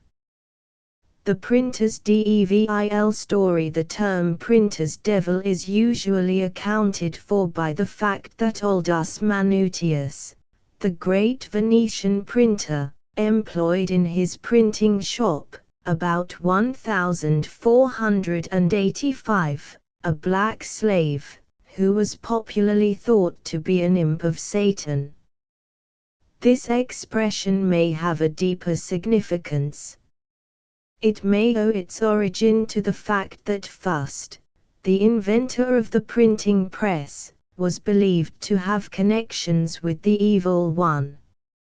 It will be remembered that during the Middle Ages and, in Catholic countries, even for a long time afterwards, every discovery of science, every invention of material benefit to man, was believed to have been secured by a compact with the devil. Our ancestors deemed the human mind incapable, without the aid of the Evil One, of producing anything beyond their own comprehension. The red letters which Fust used at the close of his earliest printed volumes to give his name, with the place and date of publication, were interpreted in Paris as indications of the diabolical origin of the works so easily produced by him. M. D. Conway, Demonology and Devil Law. Sacred days, as is well known, are printed in the Catholic calendar with red letters, and the devil has also employed them in books of magic. This is but another instance of the mimicry by God's ape of the sanctities of the Church. In the infernal economy, where a strict division of labor prevails, the printer's devil is the librarian of hell. The books over which he has charge must be as numerous as the sands on the seashore. For nearly every book written without priestly command was associated in the good old days with the devil. The assertion that Satan hates nothing so much as writing or printer's ink apparently is a very great calumny. He has often even been accused of stealing manuscripts in order to prevent their publication. The Prince of Darkness naturally rather shuns than courts inquiry.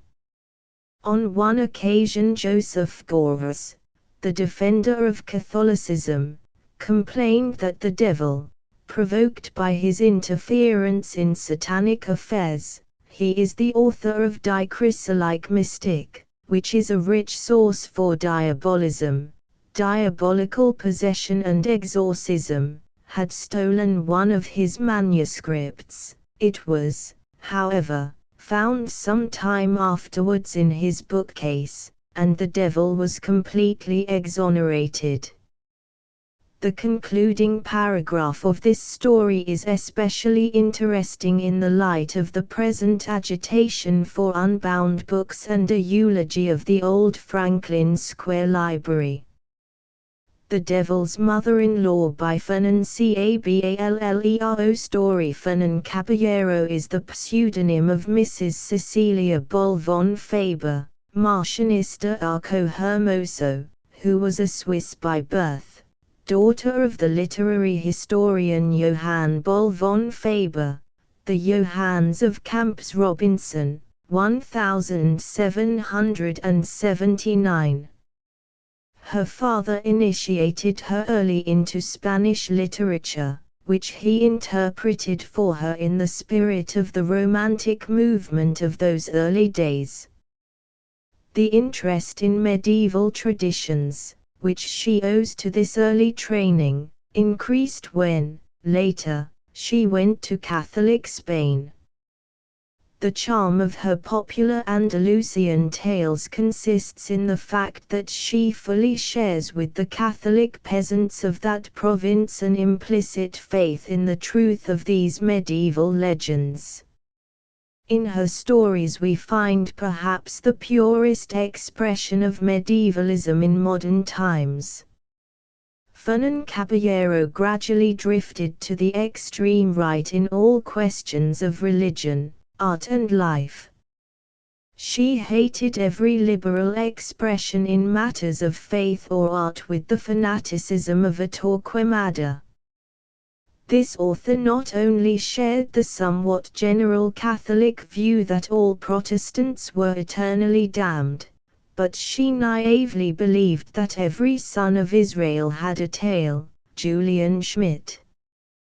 The story of woman's triumph over the devil is well characteristic of the land of the Blessed Lady, as Andalusia is commonly called. The legend of a devil imprisoned in a phial is also found in the work of the Spaniard Luis Vélez de Guevara called El Diablo Cojuelo, 1641, from whom Alain Lesage borrowed both title and plot for his novel Le Diable Boito, 1707. Asmodeus, liberated from a bottle, into which he had been confined by a magician, entertains his deliverer with the secret sights of a big city at midnight, by unroofing the houses of the Spanish capital and showing him the life that was going on in them. The legend was introduced into Spain from the east by the Moors and finally acclimated to find a place in local traditions. From that country it spread over the whole of Europe. The Asiatics believed that by abstinence and special prayers evil spirits could be reduced into obedience and confined in black bottles. The tradition forms a part of the Solomonic law, and is frequently told in esoteric works. In the Kabbalistic book Vinculum Spirituum, which is of Eastern origin, it is said that Solomon discovered, by means of a certain learned book, the valuable secret of enclosing in a bottle of black glass 3 millions of infernal spirits, with 72 of their kings, of whom Belair was the chief, Beliar, alias Belial, the second, and Asmodeus the third. Solomon afterwards cast this bottle into a deep well near Babylon. Fortunately for the contents, the Babylonians, hoping to find a treasure in the well, descended into it, broke the bottle, and freed the demons. Compare also the little key of Rabbi Solomon, containing the names, seals and characters of the 72 spirits with whom he held converse, also the art Almadal of Rabbi Solomon, carefully copied by Raphael London, 1879. This legend is also found in the tale of the fisherman and the jinn in the Arabian Nights, which was also treated by the German poet Klopstock in his poem Wintermärchen, 1776. The devil, as it is said in this story, has a mortal hatred of the sound of bells. The origin of ringing the church bells was, according to Sir James Fraser, to drive away devils and witches. The Devil in Poe's story The Devil in the Belfry, 1839, was, indeed, very courageous in invading the belfry. The concluding part of the story is identical with the Machiavellian tale of Belphegor. This tale of the devil's mother-in-law first appeared in the volume Cuentos y Poesías Populares Andaluces, Seville, 1859, which was translated the same year into French by Germain de Lavigne under the title Nouvelles Andalusies. An English translation under the title Spanish Fairy Tales appeared in 1881.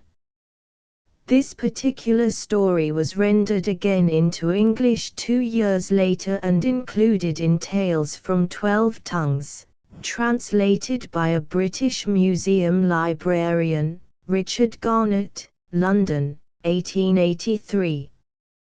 The Generous Gambler by Charles Pierre Baudelaire story. This worshipper and singer of Satan shared his American confrere's predilection for the devil.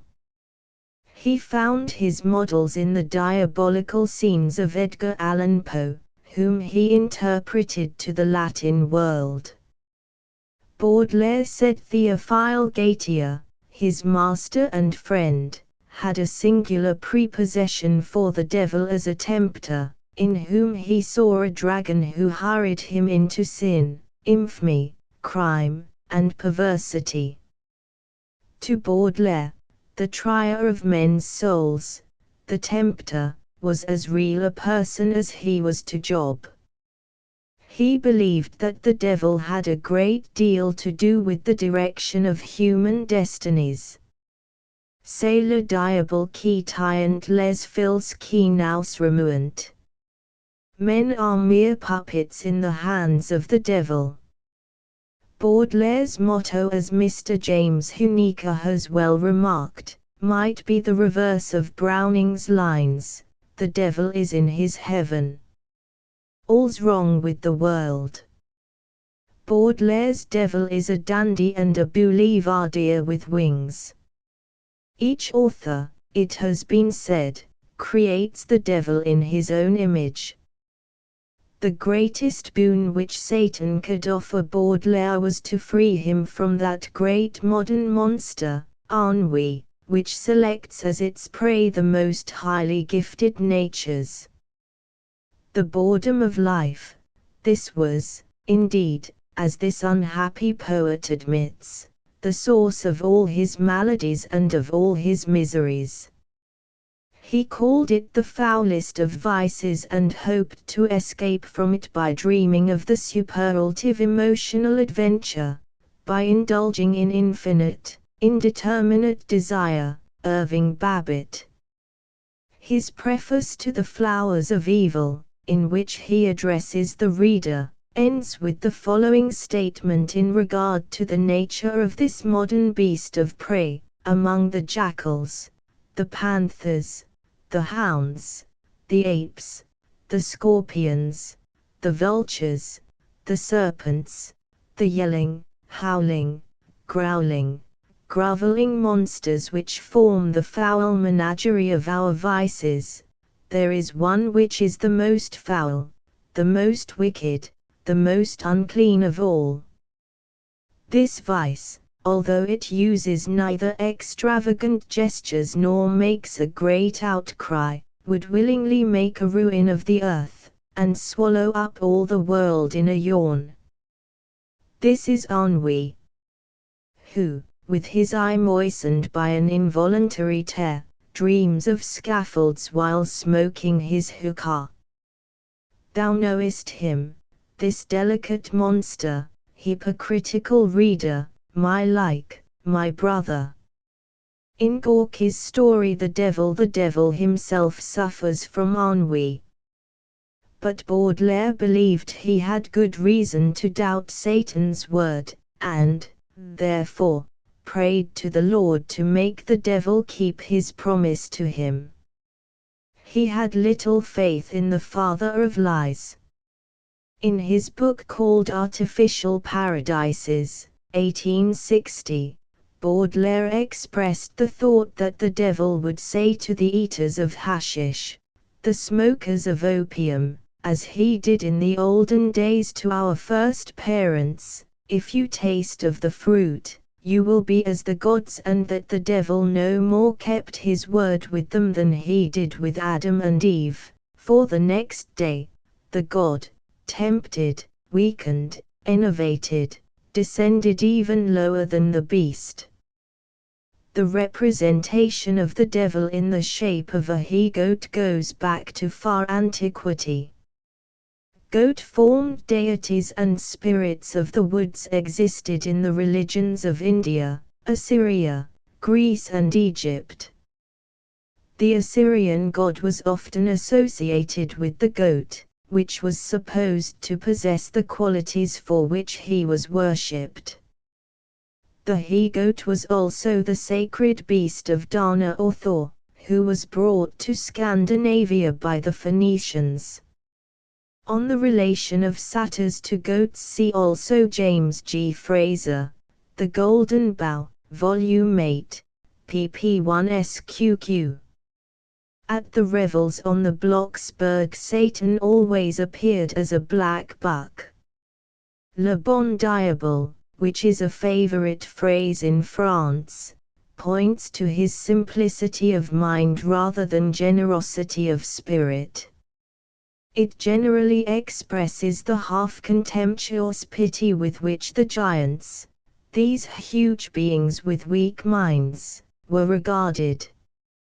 The idea that Satan would gamble for a human soul is of medieval origin and may have been taken by Baudelaire from Gerard de Nerval, who in his mystery play Le Prince des Sots, 1830, has the devil play at dice with an angel, with human souls as stakes. As a dice player Satan resembles Vuitton.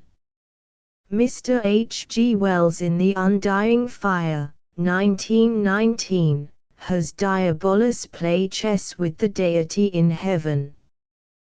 The devil in this story falls back into speaking Hebrew when the days of his ancient celestial glory are brought back to his mind. In Louis Menard's Le Diable au Café the devil calls Hebrew a dead language, and as a modern prefers to be called by the French equivalent of his original Hebrew name. In the Middle Ages the devil's favorite language was Latin. Marlowe's Mephistopheles also speaks this language. Satan is known to be a linguist. It is the devil by his several languages, said Ben Jonson. According to popular belief the devil is a learned scholar and a profound thinker. He has all science, philosophy, and theology at his tongue's end. The Shavian devil, in contradistinction to the Baudelairean fiend, does bitterly complain that he is so little appreciated on earth. Walter Scott's devil, in Wandering Willie's Tale 1824, also complains that he has been sair misguided in the world. The preacher to whom our author refers is the Jesuit Ravinon, who declared that the disbelief in the devil was one of the most cunning devices of the great enemy himself. La plus grande force du diable, c'est d'être parvenu à se faire nier.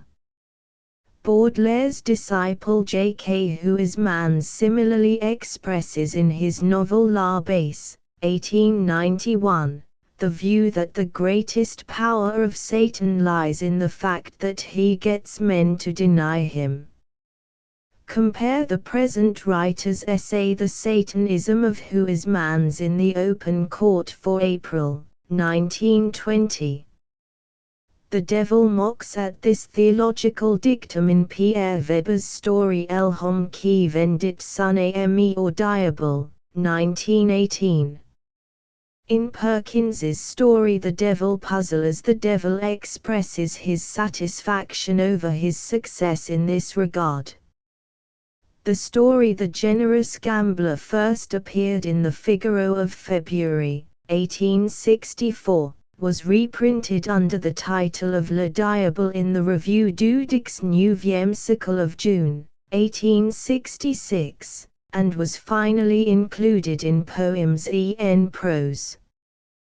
This story has also been translated into English by Joseph T. Shipley.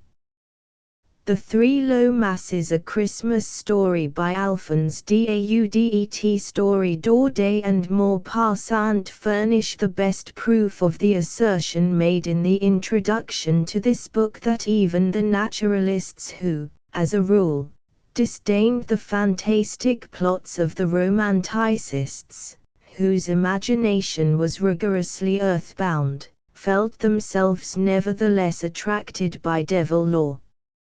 Although most of Daudet's subjects are chosen from contemporary French life, this short story treats a devil legend of the 17th century. This story, as the Pope's Mule and the Elixir of the Reverend Perrier-Gaucher, obviously has no other object but to poke fun at the Catholic Church. It belongs to the literary type known as the satirical supernatural. This story is characteristic of Daudet's art, containing as it does all of his delicacy and daintiness of pathos, of raillery, of humor.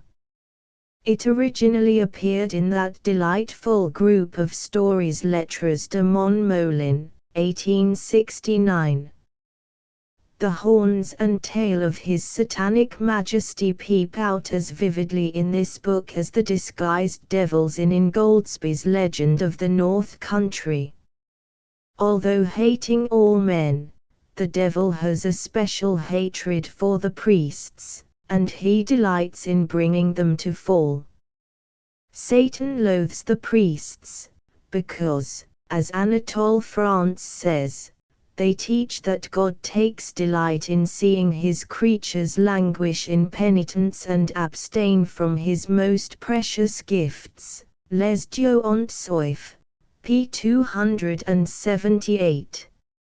It is evident from this story that the popular belief that the devil avoids holy edifices is not based on facts. Here the devil not only enters the church, but even performs the duties of a sacristan at the foot of the altar. According to medieval tradition, the devil has his agents even in the churches. In the administration of hell, where the tasks are carefully parcelled out among the thousands of imps, the church has been assigned to the fiend with the poetic name of Tutivillus. It is his duty to attend all services in order to listen to the gossips and to write down every word they say. After death, these women are entertained in hell with their own speeches, which this diabolical church clerk has carefully noted down. Tradition has it that one fine Sunday this demon was sitting in a church on a beam, on which he held himself fast by his feet and his tail, right over two village gossips, who chattered so much during the blessed Mass that he soon filled every corner of the parchment on both sides. Poor Tutavillus worked so hard that the sweat ran in great drops down his brow, and he was ready to sink with exhaustion. But the gossips ceased not to sin with their tongues, and he had no fair parchment left whereon to record their foul words. So having considered for a little while, he grasped one end of the roll with his teeth and seized the other end with his claws and pulled so hard as to stretch the parchment. He tugged and tugged with all his strength, jerking back his head mightily at each tug, and at last giving such a fierce jerk that he suddenly lost his balance and fell head over heels from the beam to the floor of the church.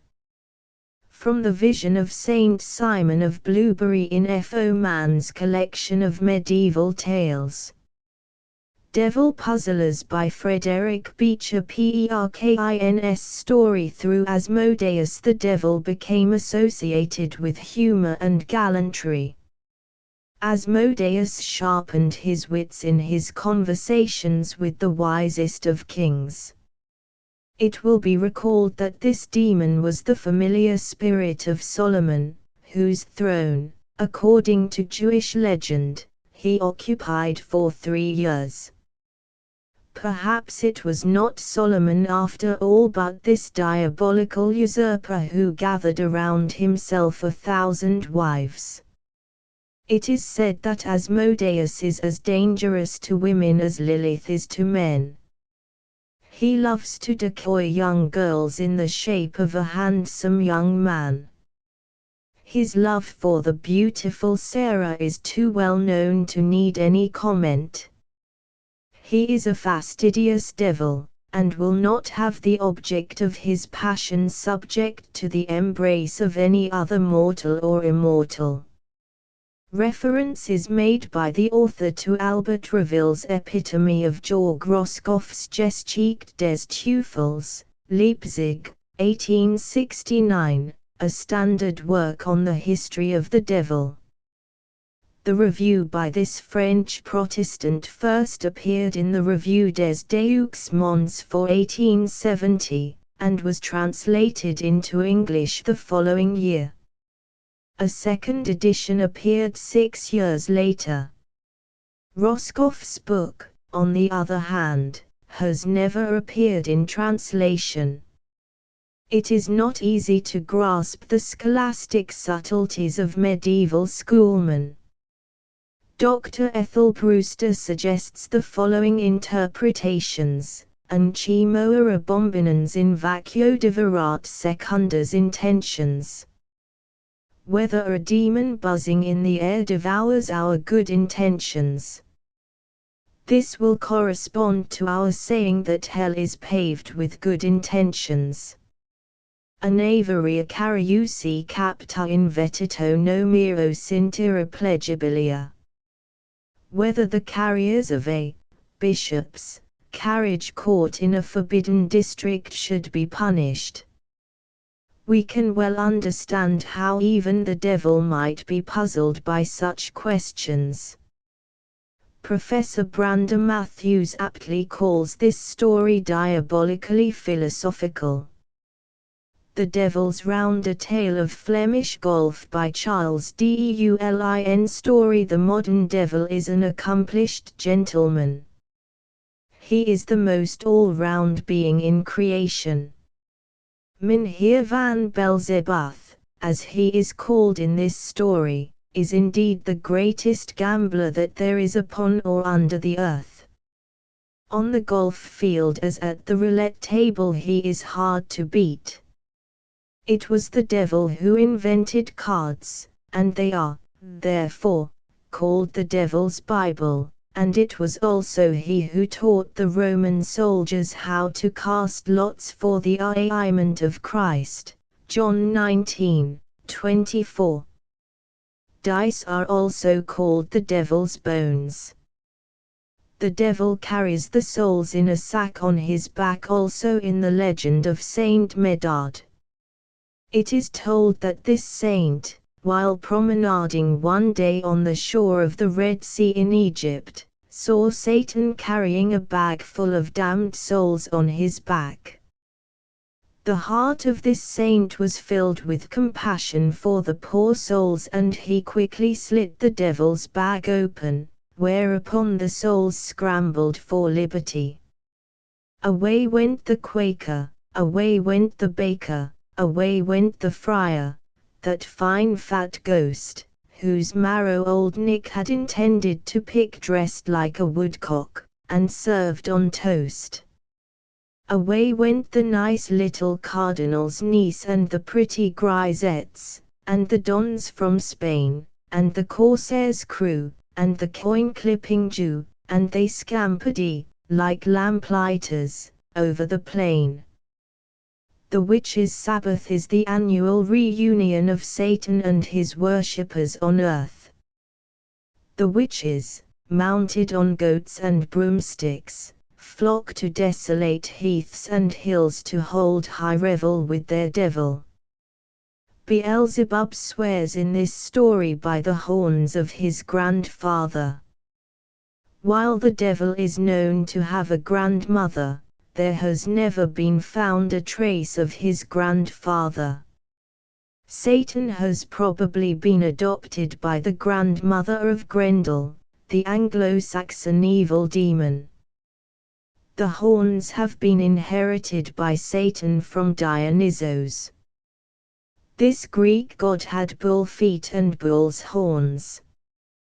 The reader, who is interested in the origin of the European carnival, Shrove Tuesday, customs, is referred to the editor's monograph The Origin of the German Carnival Comedy, New York, G. E. Stechert and Company, 1920. The Legend of Morn St. Michel by Guido Maupassant. Story. No greater proof of the permanence and persistence of the devil as a character in literature can be adduced than the fact that this writer, in whom we find the purest expression of naturalism, for whom the visible world was absolutely all that there is, was attracted by a devil legend. But on this point he had a good example in his godfather and master Gustave Flaubert, who, though a realist of realists, showed deep interest in the tempter of Saint Anthony. This legend of the fraudulent bargain between a sprite and a farmer as to alternate upper and underground crops, with which the great vision of the guarded mount is here connected, is of northern origin, but has travelled south as far as Arabia. It will be found in Grimm's Fairy Tales, number 189, Thill's Danish Legends, number 122, and T. Sternberg's The Dialect and Folklore of Northamptonshire, p. 140.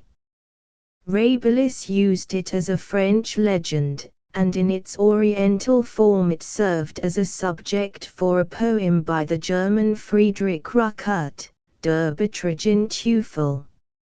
In all these versions the agreement is entered into between the devil, in the Northamptonshire form it is a bogey or some other field spirit, and a peasant. It was reserved for Maupassant to make Saint Michael get the better of Satan on earth as in heaven. According to this legend the devil broke his leg when, in his flight from Saint Michael, he jumped off the roof of the castle into which he had been lured by the saint. The traditional explanation for the devil's broken leg is his fall from heaven. I beheld Satan as lightning fall from heaven, Luke X, 18. All rebellious deities, who were universally supposed to have fallen from heaven, have crooked or crippled legs. Hephaestus, Vulcan, Loki and Wieland, each has a broken leg.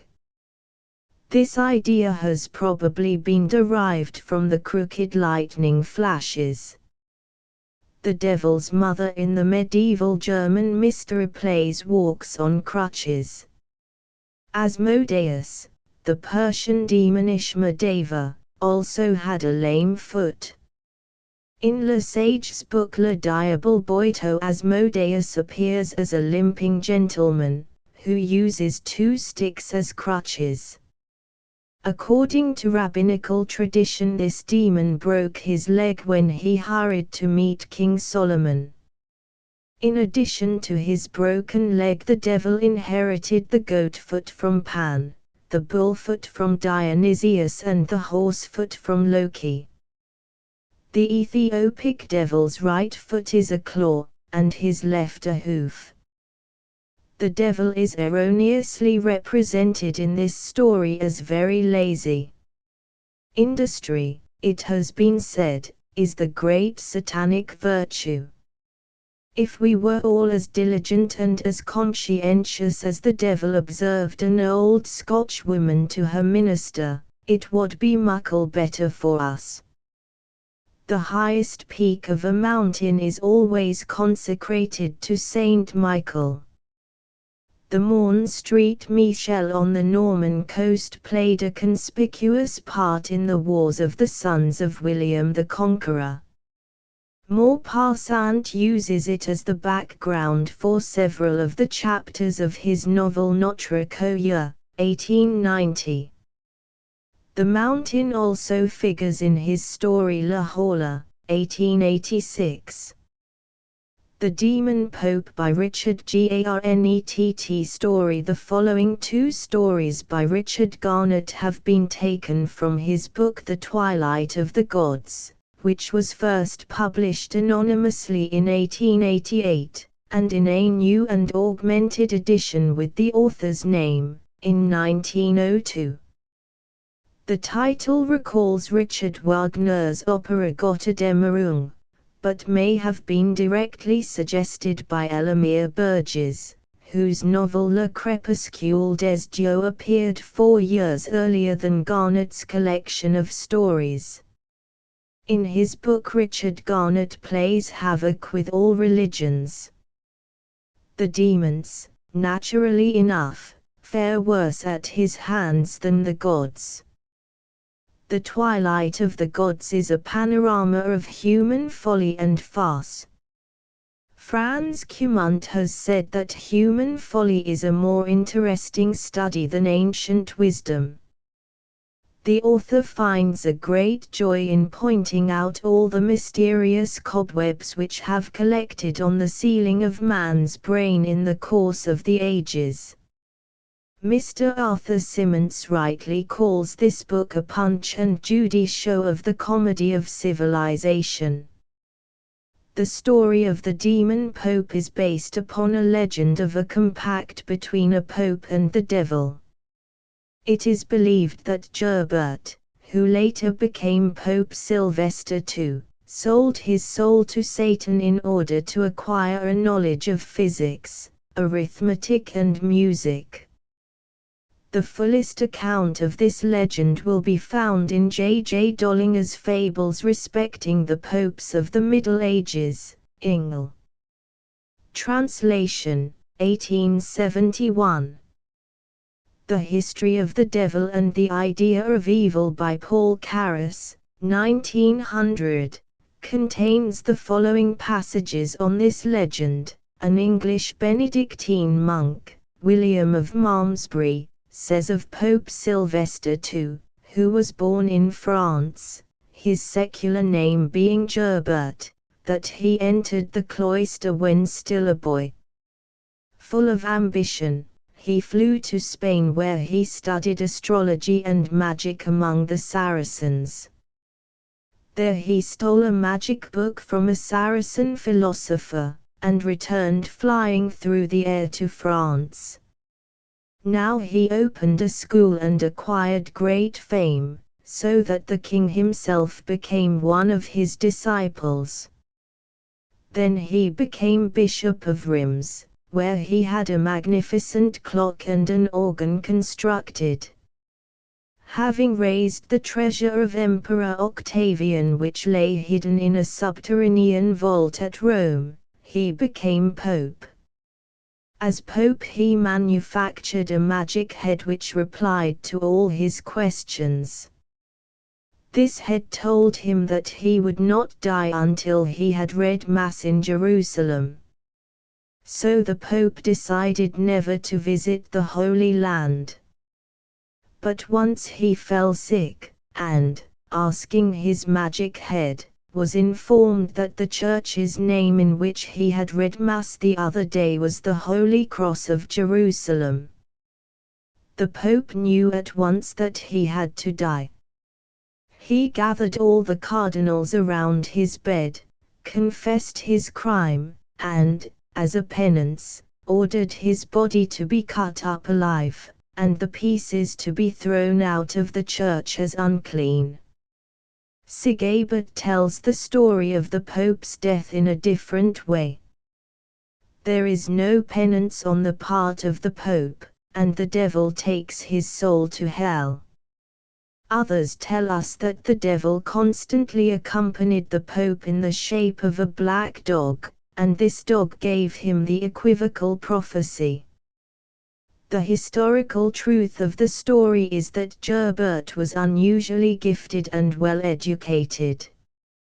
He was familiar with the wisdom of the Saracens, for Borel, Duke of Hither Spain, carried him as a youth to his country where he studied mathematics and astronomy.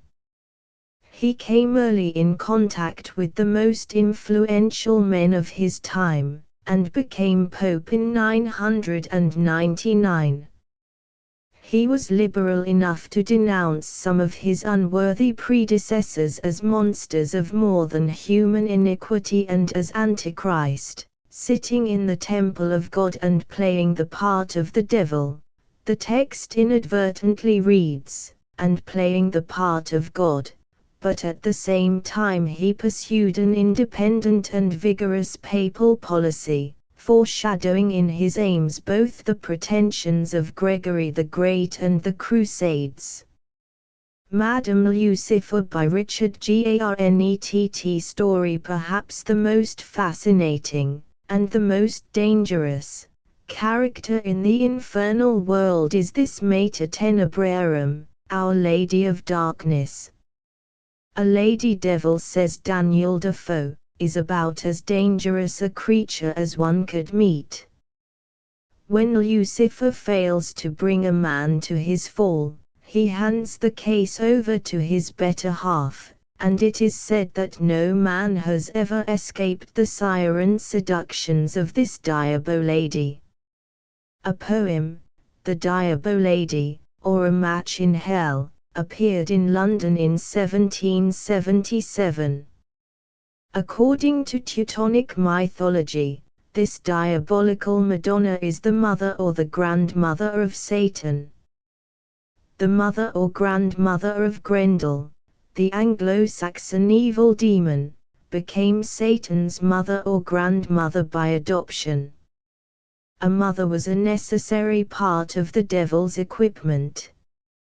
Having set his mind to equal Christ in every detail of his life, Satan had to get a mother somehow.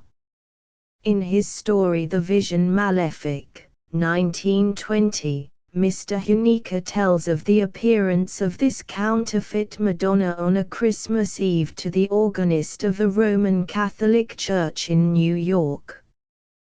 Partly out of devotion to her and partly also because he could not obtain the sacramental blessing of the church, Satan was forced to remain single. In the story Devil Puzzlers by Fred B. Perkins, the demon Apollyon appears as an old bachelor. "I have a mother, but no wife," he tells the charming Mrs. Hickok. the synagogue was more lenient towards the devil. The rabbis did not hesitate to perform the marriage ceremony for the diabolical pair. According to Jewish tradition, the chief of the fallen angels married Lilith, Adam's first wife. She is said to have been in her younger days a woman of great beauty, but with a heart of ice. Now, of course, she is a regular hell hag. If we can trust Rossetti, who painted Her Majesty's portrait, she still is a type of beauty whose fascination is fatal. This woman was created by the Lord to be the helpmeet of Adam, but mere man had no attraction for this superwoman. She is said to have started the fight for women's emancipation from man, and contested Adam's right to be the head of the family. Their married life was very brief. Their incompatibility of character was too great. One fine morning Adam found that his erstwhile angelical wife had deserted him and run away with Lucifer, whom she had formerly known in heaven. The king devil apparently always succeeded somehow or other in breaking the chains with which, according to legend, he had repeatedly been bound and sealed in the lowest depths of hell. From antediluvian times the demons appear to have been attracted by the daughters of men and to have come frequently up to earth to pay court to them. The only devil who must always remain in hell is the stoker, Brendley by name. The fires of hell must not be allowed to go out. The anatomically melancholic Burton also tells of a devil who was in love with a mortal maiden. Jacques Cazot tells the story of Beelzebub as a woman in love with an earthborn man. A Lucifer by Anatole France story. This writer has a great sympathy for devil lore, and many of his characters show the cloven hoof. An analyst of illusions, he has a profound interest in the greatest of illusions. An assailant of every form of superstition, he has a tender affection for the greatest of superstitions. An exponent of the radical and ironical spirit in French literature, he feels irresistibly drawn to the eternal denier and mocker. The story of the Florentine painter Spinello Spinelli, to whom Lucifer appeared in a dream to ask him in what place he had beheld him under so brutish a form as he had painted him, is told in Giorgio Vasari's Vite de più excellenti pittori, sculpturi, ed architetti, 1550, which is the basis of the history of Italian art. It was treated by Barilli in his novel The Devil's Portrait, 1882, Ingleterre 1885, from whom Anatole France may have got the idea for his story.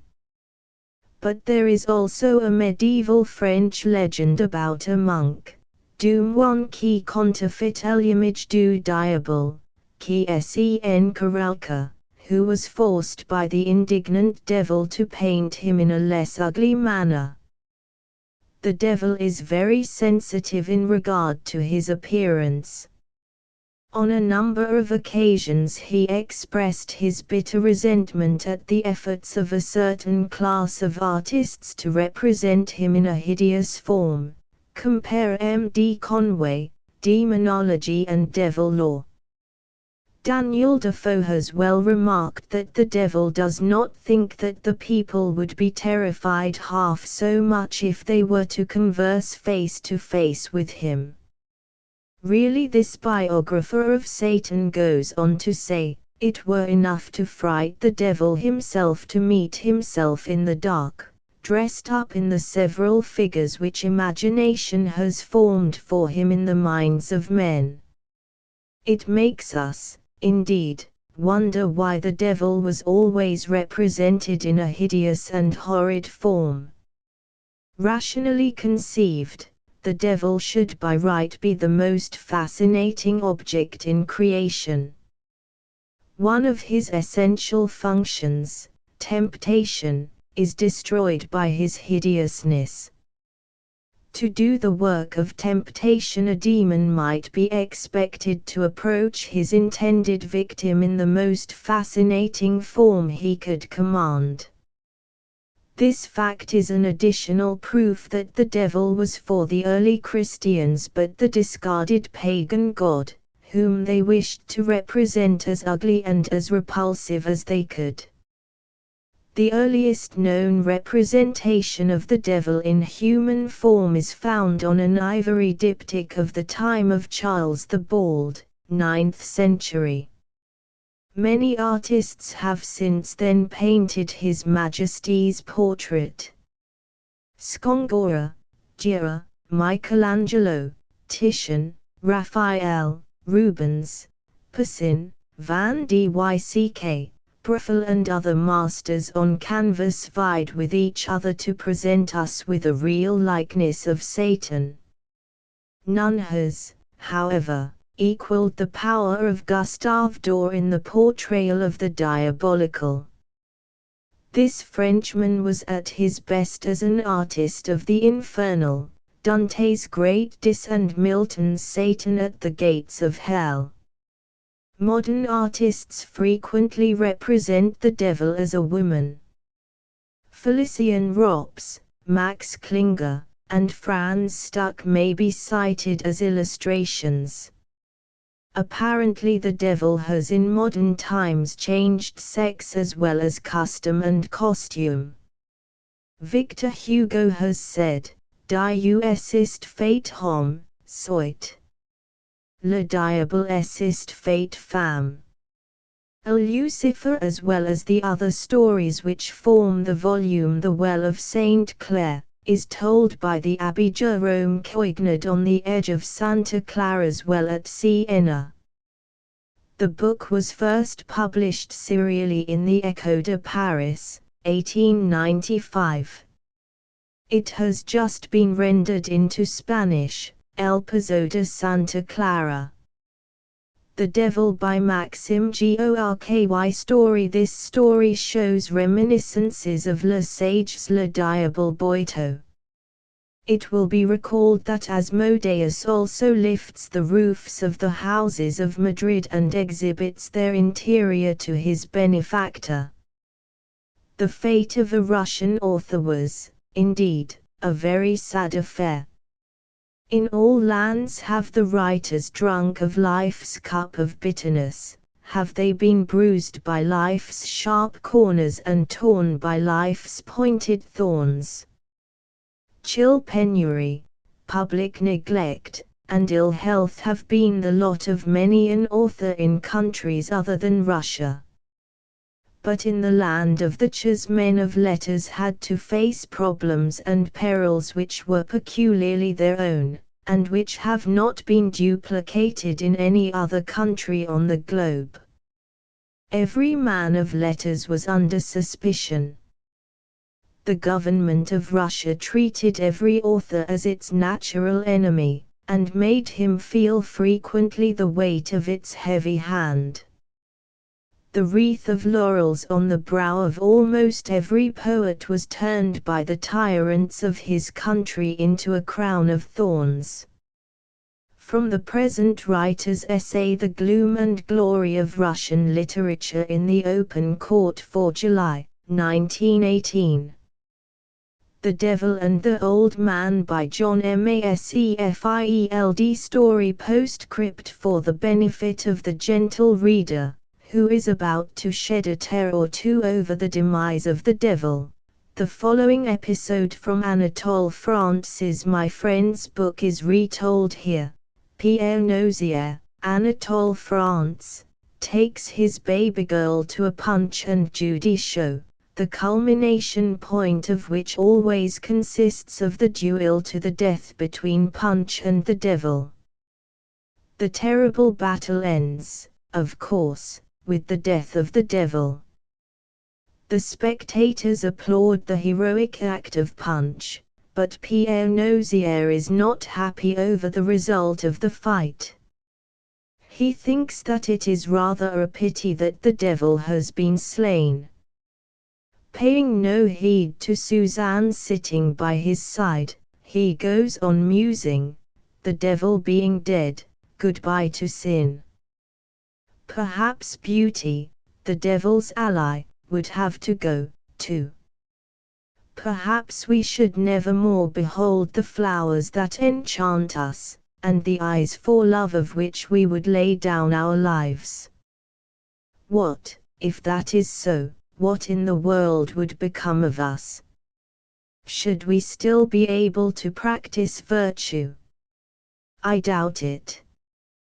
Punch did not sufficiently bear in mind that evil is the necessary counterpart of good, as darkness is of light, that virtue wholly consists of effort, and that if there is no more any devil to fight against, the saints will remain as much out of work as the sinners. Life will be mortally dull. I tell you that when he killed the devil, Punch committed an act of grave imprudence. Well, Pulcinello came on and made his bow, the curtain fell, and all the little boys and girls went home, but still I sat on deep in meditation. Mademoiselle Suzanne, perceiving my thoughtful mien, concluded that I was in trouble. Very gently and tenderly she takes hold of my hand and asks me why I am unhappy. I confess that I am sorry that Punch has slain the devil. Then she puts her little arms round my neck, and putting her lips to my ears, she whispers, I tell you something, Punch, he killed the nigger, but he has not killed him for good. Index, list of authors and titles contained in the notes.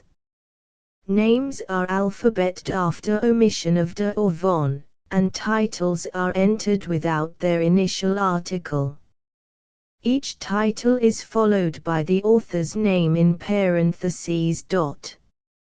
Ambrosio, or the monk, Louis, 296 Anathema, Andreeve, 286 Anatomy of Melancholy, Burton, 318 Andreeve, Leonid, 286 Artificial Paradises, Baudelaire, 304 Oswald Us des Teufels Papieren, Richter, 286 Autobiography of Satan, Beard, 286 Barham, Richard Harris, 307, Barilli, Anton Giulio, 319 Baudelaire, Charles Pierre, 279, 296, 303 to 306 Beard,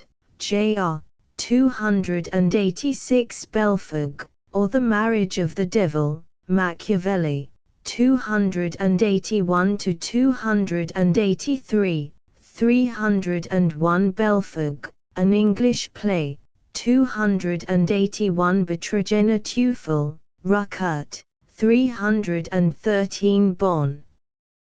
Bonn, Po. 295 to 297 Burgess, Elamir, 315 Brevio, Giovanni, 282 Browning, Robert, 280, 303 Burton, Richard, 318 Caballero, Vernon, 300 to 302 Caesarius of Heisterbach, 296 to 297 Camp, Joachim Heinrich, 300 Carus, Paul, 315 Cazot, Jacques, 318 Chamisso, Adalbert, 297 Chapuis, Gabriel, 281 Chateaubriand, François Auguste René, 283 Chatterton, Thomas, 283 Chrysolite Mystique, Gorvas, 299 Conway, Moncure Daniel, 298, 318 Crepuscule Desdio, Burgess, 315 Cumont, Franz, 315 Daborn, Robert, 281. Daniel and the Devil, Field, 294 Danish Legends, Thil, 313 Dante Alighieri, 320 Daudet, Alphonse, 307 to 308 Defoe, Daniel, 317, 319 Demon Pope, Garnet, 315 to 316 Demonology and Devil Law, Conway, 298, 319 Demonology and Witchcraft, W. Scott, 285, 296 Dulin, Charles, 311 to 312 Devil, Gorky, 304, 321 Devil, His Origin, Greatness and Decadence, Reville, 309 Devil and His Dame, Houghton, 281 Devil and the Old Man, Maysfield, 322 to 323 Devil and Tom Walker, Irving, 284 to 285 Devil in a Nunnery. Man, 279 to 280 Devil in Germany, Freytag, 293 Devil in the Belfry, Poe, 301 Devil is an Ass, Johnson, 281 Devil Puzzlers, Perkins, 306, 309 to 310, 317 Devil's Fiddle, 279 Devil's Mother-in-Law, Caballero, 300 to 302 Devil's Portrait, Barilli, 319 Devil's Round, Dulin, 311 to 312 Devil's Violin, Webster, 279 Devil's Wager, Thackeray, 290 to 291 Diable, Baudelaire, 306 Diable or Café, Menard, 305 Diable Boito, Le Sage, 300, 314, 321 Diablo Cojuelo, Guevara, 300 Diabo Lady, or A Match in Hell. 317 Dialect and Folklore of Northamptonshire, Sternberg, 313 Dialogus Miraculorum, Caesarius, 297 Joant Soif, France, 307 Dollinger, J.J., 315 Doom One Key Counterfeit Elumage du Diable, 319 Dunlop, J.C., 282 Elixir of the Reverend Periagosha, Daudet, 307 E.N. Root, Who is Man's, 280 Evangelii Omnicademi, 283 Evenings on a Farm near Dickenscar, Gogol, 289 Fables respecting the popes of the Middle Ages, Dollinger, 315 Fairy Tales, Grimm, 313 Faust, Gertie, 280 Faust, Lenau, 279 Faustus. Marlowe, 305 Field, Eugene, 294 Fisherman and His Soul, Wilde, 297 Flaubert, Gustave, 313 Flowers of Evil, Baudelaire, 303 France, Anatole, 307, 319 to 320, 322 to 323 Fraser, James George, 289, 301, 304 Freytag, Gustave, 293 From the Memoirs of Satan, Horth, 286 to 288 Fulwell, Ulpian, 281 Gertie, Wolfgang, 280, 284 Gogol, Nikolai Vasilevich, 289 Golden Bough, Fraser, 289, 304 Gorky, Maxim, 304, 321 Gorvas, Joseph, 299 Götterdämmerung, Wagner, 315 Grimm, The Collier of Croydon, Fulwell, 281 Grimm.